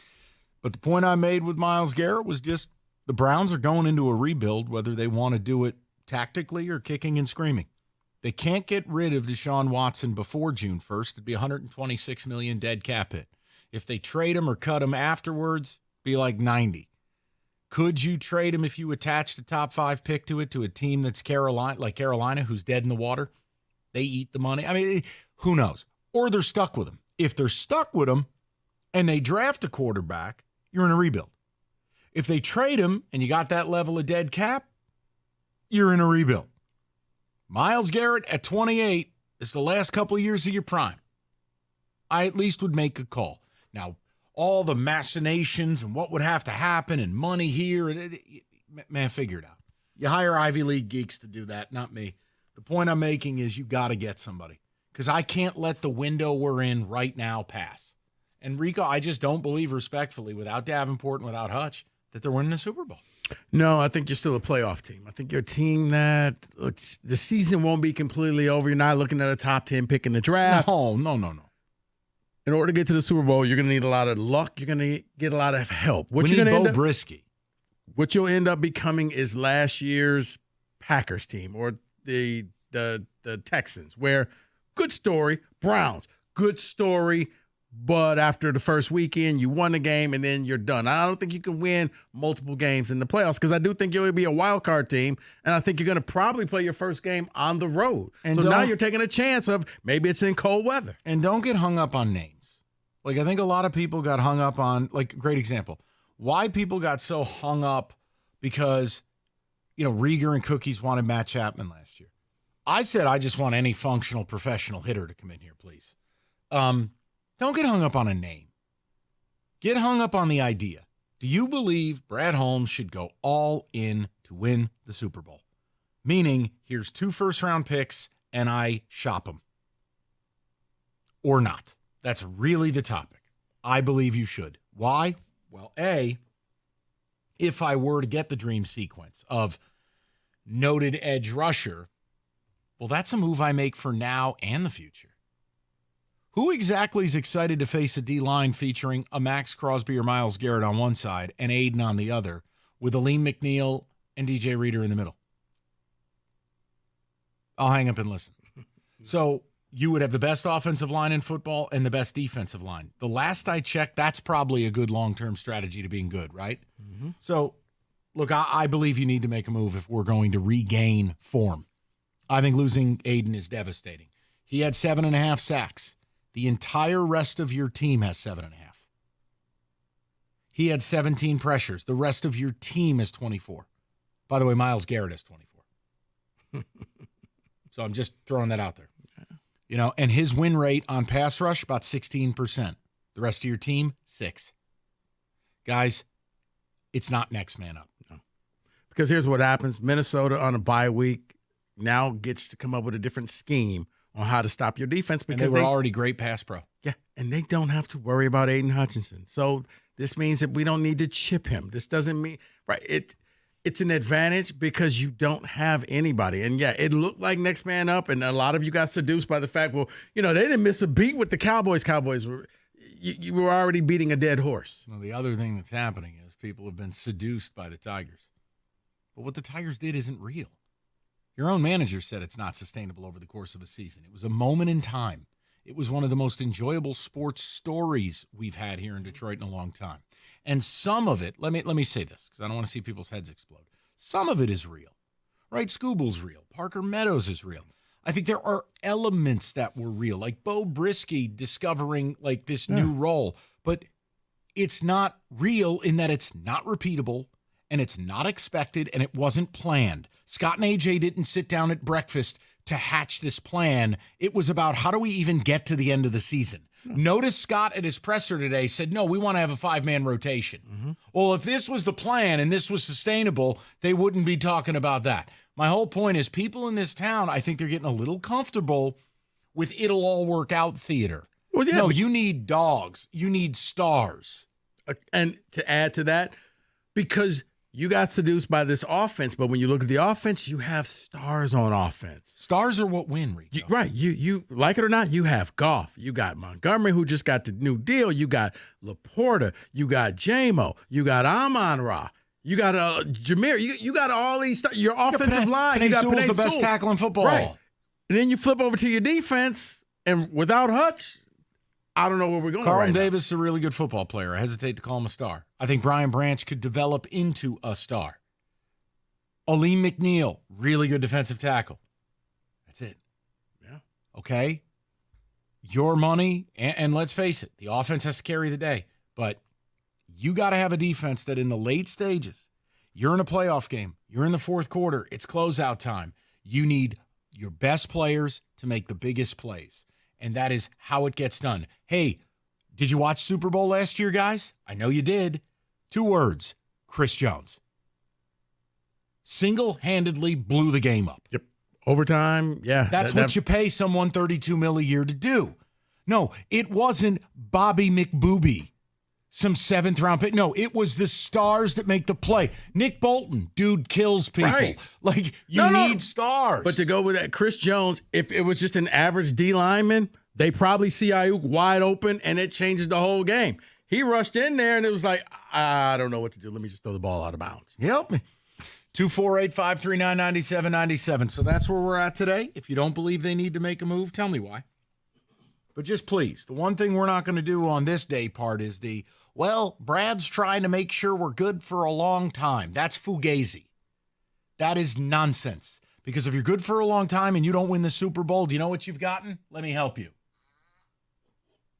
The only people who win when you are good but never get it done are the owners. Because you paid for the seats without ever getting what you wanted. I hate to be cut and dry about it, but Rico, if you don't win the championship, what the hell's the point? Yeah, because only so many times you can say we're close. You only get to say that probably for 2 years. After that, if you don't win, you know what you're the Buffalo Bills. Oh, dear. You know what you are? You're the San Francisco 49ers. We're the Atlanta Braves. 248-5399. I mean, how would you win 15 AL Easts in a row? Let me ask you a question. Now, before your championship here a couple of years ago, would you have traded 15 years in a row of winning in the AL East for one World Series with all those great teams? Yep. Okay, then. One more World Series, yeah. Yes. You're going to win back-to-back. That's my whole Especially against point. your Yankees? Absolutely. And yes, I bemoan being a Giants fan, but I won't trade those Super Bowls for 10 years of good. Give me the Lombardi Trophy, and I'll figure it out. Because not guaranteed. 97.1. Somebody asked me the other day, how many devices the average home has connected to their Wi-Fi network. And guess what, guys? It's way more than I thought. I actually went home, counted the amount of connected devices I own, and it's more than a dozen. All to keep me connected to all the good stuff like streaming, interneting, home security, you name it. Xfinity has a number of devices we have connected. They know the number of devices we have connected to our internet is growing by the year. That's why they've engineered their gateway to handle hundreds of connected devices. Hundreds, for real. Now through October 20th, get 150 megabit Xfinity internet for just $30 a month for 12 months on a 1-year contract and get free Wi-Fi equipment included. And ask how to get an eligible 5G phone with Xfinity Mobile. Make sure your home Wi-Fi can handle everything you throw at it and then some. Go to Xfinity.com, call 1-800-XFINITY, or visit a store today. Xfinity, bring on the good stuff. Restrictions apply. Requires paperless billing and auto pay with a store bank account. Taxes and fees extra after promo. Regular rates apply. Xfinity Mobile requires Xfinity Internet. Actual speeds vary.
When it comes to an IRS collection or audit, you need a law firm that specializes in the resolution of all types of tax problems. You need Maurice and Jerry. You need Abraham and Rose. Look, they have worked for the IRS. They understand what they do. They will advocate for you. They'll get on the offensive and save your time and hopefully your money. So go to abrahamandrose.com today or call 248-539-5040, and you will never have to personally deal with the IRS again.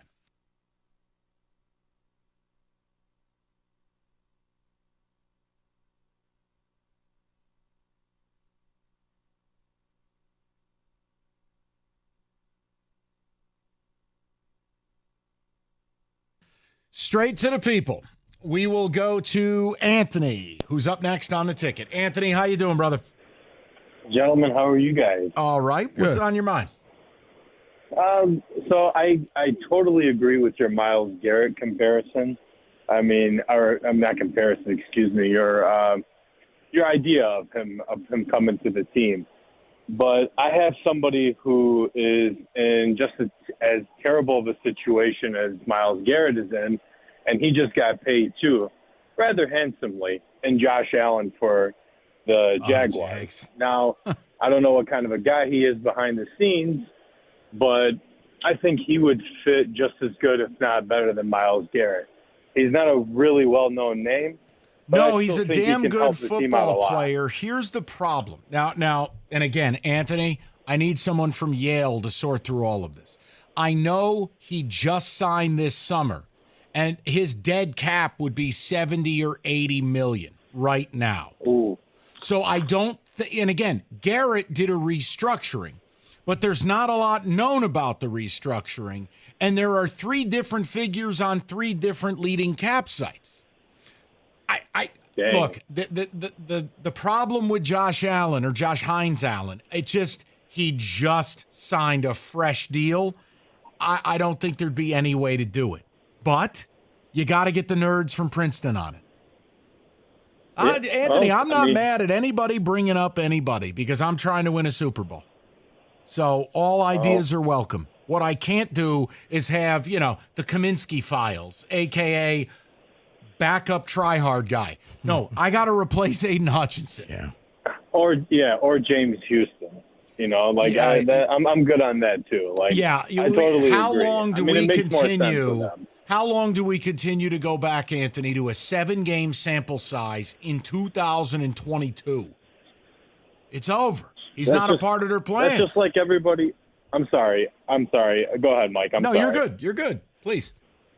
No, I was just going to say that's like going back to the going to work Pistons every single time somebody has a good run or something like that. Like it just doesn't make sense. Like either compete for a Super Bowl, try like hell to get somebody, or stay where you're at. I guess you're not going to make it. And the key is, and Anthony, this is my whole point, and I think I'm pretty fair about it, despite what some people say. If you try, that's all I can ask. I can't force another team to do the deal. I can't ask you to do something that is truly injurious. But if you don't try, look, my issue with the Tigers last year, they didn't try. Okay? So whether you were a Bellinger guy, you were a Chapman guy, you were a name that wasn't mentioned guy, they didn't try. That was the principality of it. Now, it's the same thing here. If you don't try, how am I supposed to just accept Aiden's leg exploding and us wasting the best team in Lions history? Mm-hmm. Because, here's the thing. You're not going to score 45 and 50 points a game. It looks great now. But, hey, remember last year when the Dolphins were putting up a ridiculous amount of points? They put up 70 in a game.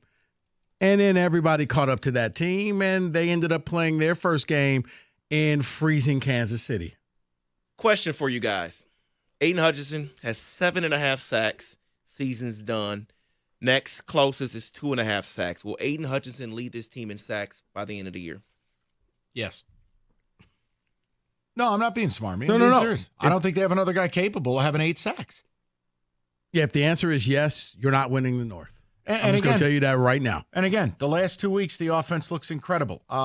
Did it look incredible when you scored 16 against the Bucs? Did it look incredible when you scored only 20 against Arizona? I'm making a point to you. It's fun to win this way, but this is not how it's done in the playoffs. It's not how it's done to win a Super Bowl. It's very hard to do. Can I say something, since I think a lot of people are going to get angry at me? Hater. But the last 2 games where you scored all of these points, it's not your fault. You took advantage of a situation. Both defenses were minus a lot of players. Seattle down 6 of their front 7. Dallas down every player you know. It's fair, people. That's not him being the deflator. It's just realistic. So you took advantage of that. You put up a ton of points. Tell you what, put up not 40. Your problem. Put up 40 in Minnesota this weekend, and we can talk. Then you're just like, hey, yep, respect. Like, wow, yeah. Ben Johnson is the man. Right now, it looks great because he literally was going up against. It might as well have been SMU out there instead of the Dallas Cowboys. It was a JV team. Let's go to Tom, 97.1. Tommy, what's up, buddy? Hey, Mike. Hey, Rico. What's going on, fellas? Hey, Tom. How are you, sir? Good. I know caller Jeff mentioned it. He stole my thunder. He mentioned Micah Parsons. I'll try to add a little different perspective on it. I think they can take advantage of Jerry Jones while he's gone off on the deep end. He may go for it. A lot of these guys that seem real expensive. They went for little or nothing. Judon went to Atlanta for a third round choice. Sweat went to the Bears for a second round choice. Young went to the Niners for a compensatory third. I mean, it may not cost as much as everybody's thinking it's going to cost. Well, there are a couple of things. I'm glad you brought up last year because, yeah, it's all the fun we've had with the chair drop and joking around, but it was Sweat that I wanted, not necessarily Young. I was just annoyed Young went to the Niners. And even though he wasn't that good, he made the biggest play of the season and your season. Ironic. All right, your Micah Parsons thing. Here's your problem. I mean, this is a guy who's in the last year of his rookie deal. Yes, they have the 5th-year option. He is about to land one of the biggest deals you'll ever see. I don't think you can, Dallas, there'd be a revolt. Second of all, I think it would have to happen in the offseason. And third, are you really prepared? Because now all of a sudden you'd be paying him and Aiden Hutchinson in the same 12-month span, basically $200 million each, Tommy. That probably isn't going to work versus a guy like a Myles Garrett or a guy like a Crosby who's already signed. The levers in the deals are different. With Parsons, I mean, he's going to want 30 a year plus, ton guaranteed. Now that one, again, you got to find your local Ivy League nerd and have them crunch those numbers. That would be one of the only things that would seem very pipe dreamy. I'm not knocking anybody. I'm just telling you that one, that's probably the furthest out there. Yeah, but it's still, as you say, you go kick the tires, see what happens. Money-wise, I don't know how you do it. But I don't think that Jerry Jones would do that, only because you just embarrassed him on his birthday. Hey, Jerry, how's it going up there in the suite, huh? Yeah.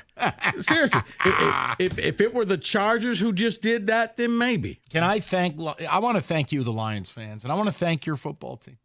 Thank you for doing what my team cannot do. A destruction of the Dallas Cowboys is something I haven't seen in 15 years. So thank you. On behalf of New Yorkers everywhere, I just want to say thank you to the city of Detroit. I'd like to say thank you to the Ford family and this football team.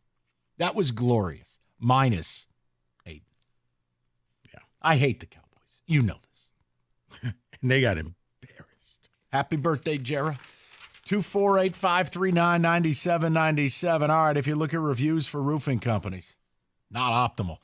The communication sucks. Hey, it went way over budget. You don't have that with Victor's. Because with Victor's, you get a project manager.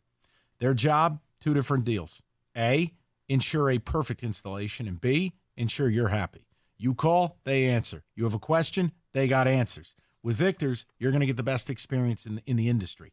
That's how they offer a 50-year leak-free guarantee on every roof they install, and the competition maybe could scratch out a 5-year guarantee. Call today, set up your free 21-point video roof inspection and estimate 734-773-1100. That's 734-773-1100, or you can book that appointment online anytime at victors.com.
Brought to you by Twin Peaks. The Red Wings are getting ready to face the Rangers tonight in New York. Derek Lalonde weighed in on his lineup.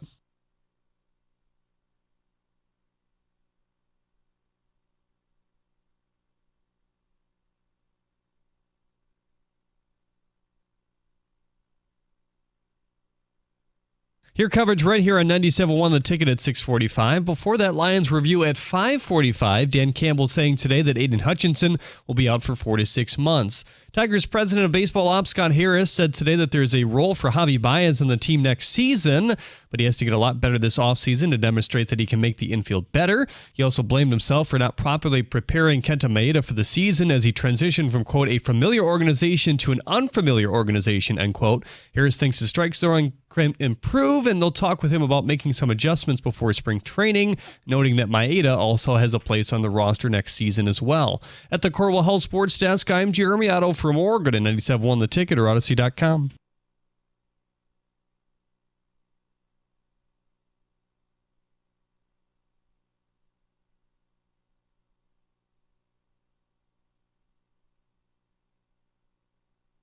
All right, to the people, before we get you to the Lions Fiesta or whatever the hell the show's called. David, ticket text coming in. What do people have to say?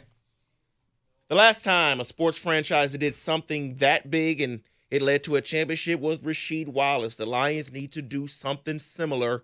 Make the move now. No, it's not about now or when you want it. It's the trade deadline is November 5th, a Tuesday at 4 in the afternoon. Between now and then, I just have a hard time believing you have what it takes up front to win a Super Bowl now without Davenport for the season and without Aiden.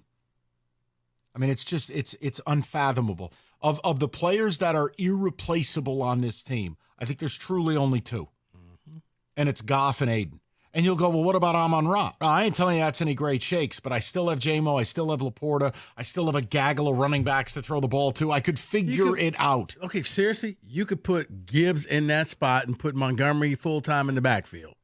And it would work for a few weeks, or it would work for a while. Because Gibbs is just as dangerous, as lining up as a receiver. There's just no working around this. Maybe Sewell.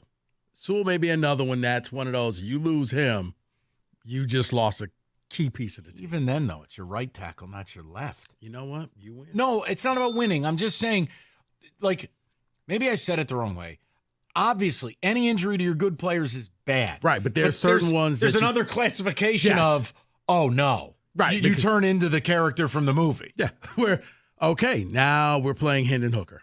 Now, that's James Houston out there. No, it's not. Yeah.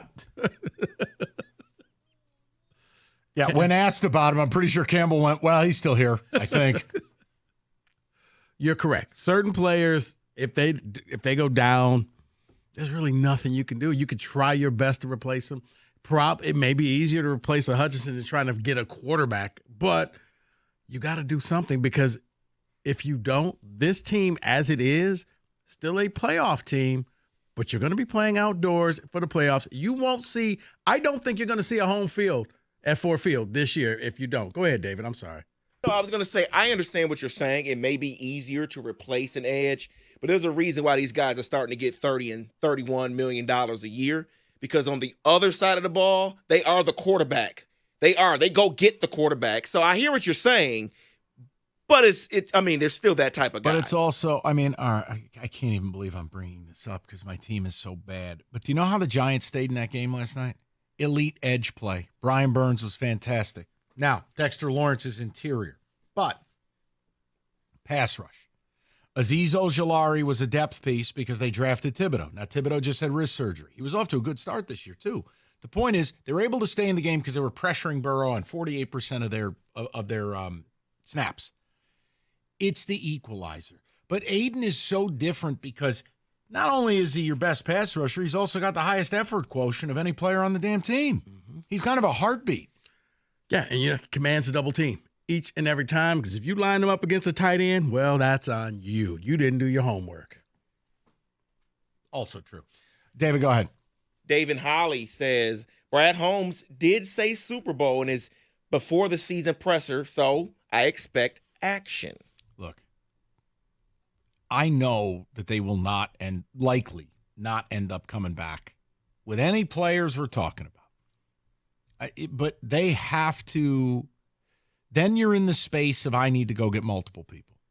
I mean, you've just got to have bites at the apple. You got to have lottery tickets. If you're not going to go get an answer, then you got to go get multiple theories to arrive at the answer.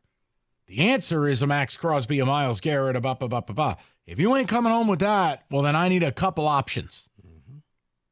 But do we all at least agree there's just no way sitting here on November 5th that they can't address this? I mean, they put a rod in his leg. Like this idea of like, well, maybe he comes. Yeah, tell you what. Go. How about this? One word: atrophy. Here's another one: frozen. Like, yeah, go to Lambeau with a rod in your leg after 4 months in a cast. I mean, come on, guys. What are we doing here? You know, like, just stop. He's done for the year. But you know, okay, yeah. There's no, it ain't. It's not happening. I want him healthy for 2025. I understand what not Brad Holmes, Dan Campbell spoke today.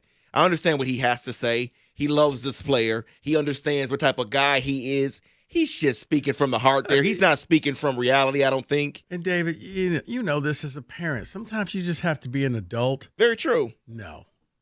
Well, no, son, the answer is just a flat out no. Look at the amount of torque he puts on his legs. How bendy he gets, right? How low he gets. Come on, man.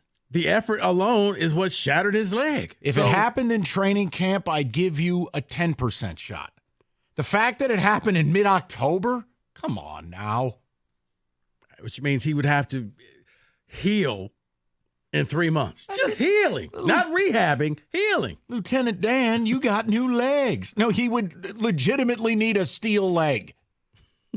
Stop. Titanium alloy. All right. David, that's enough.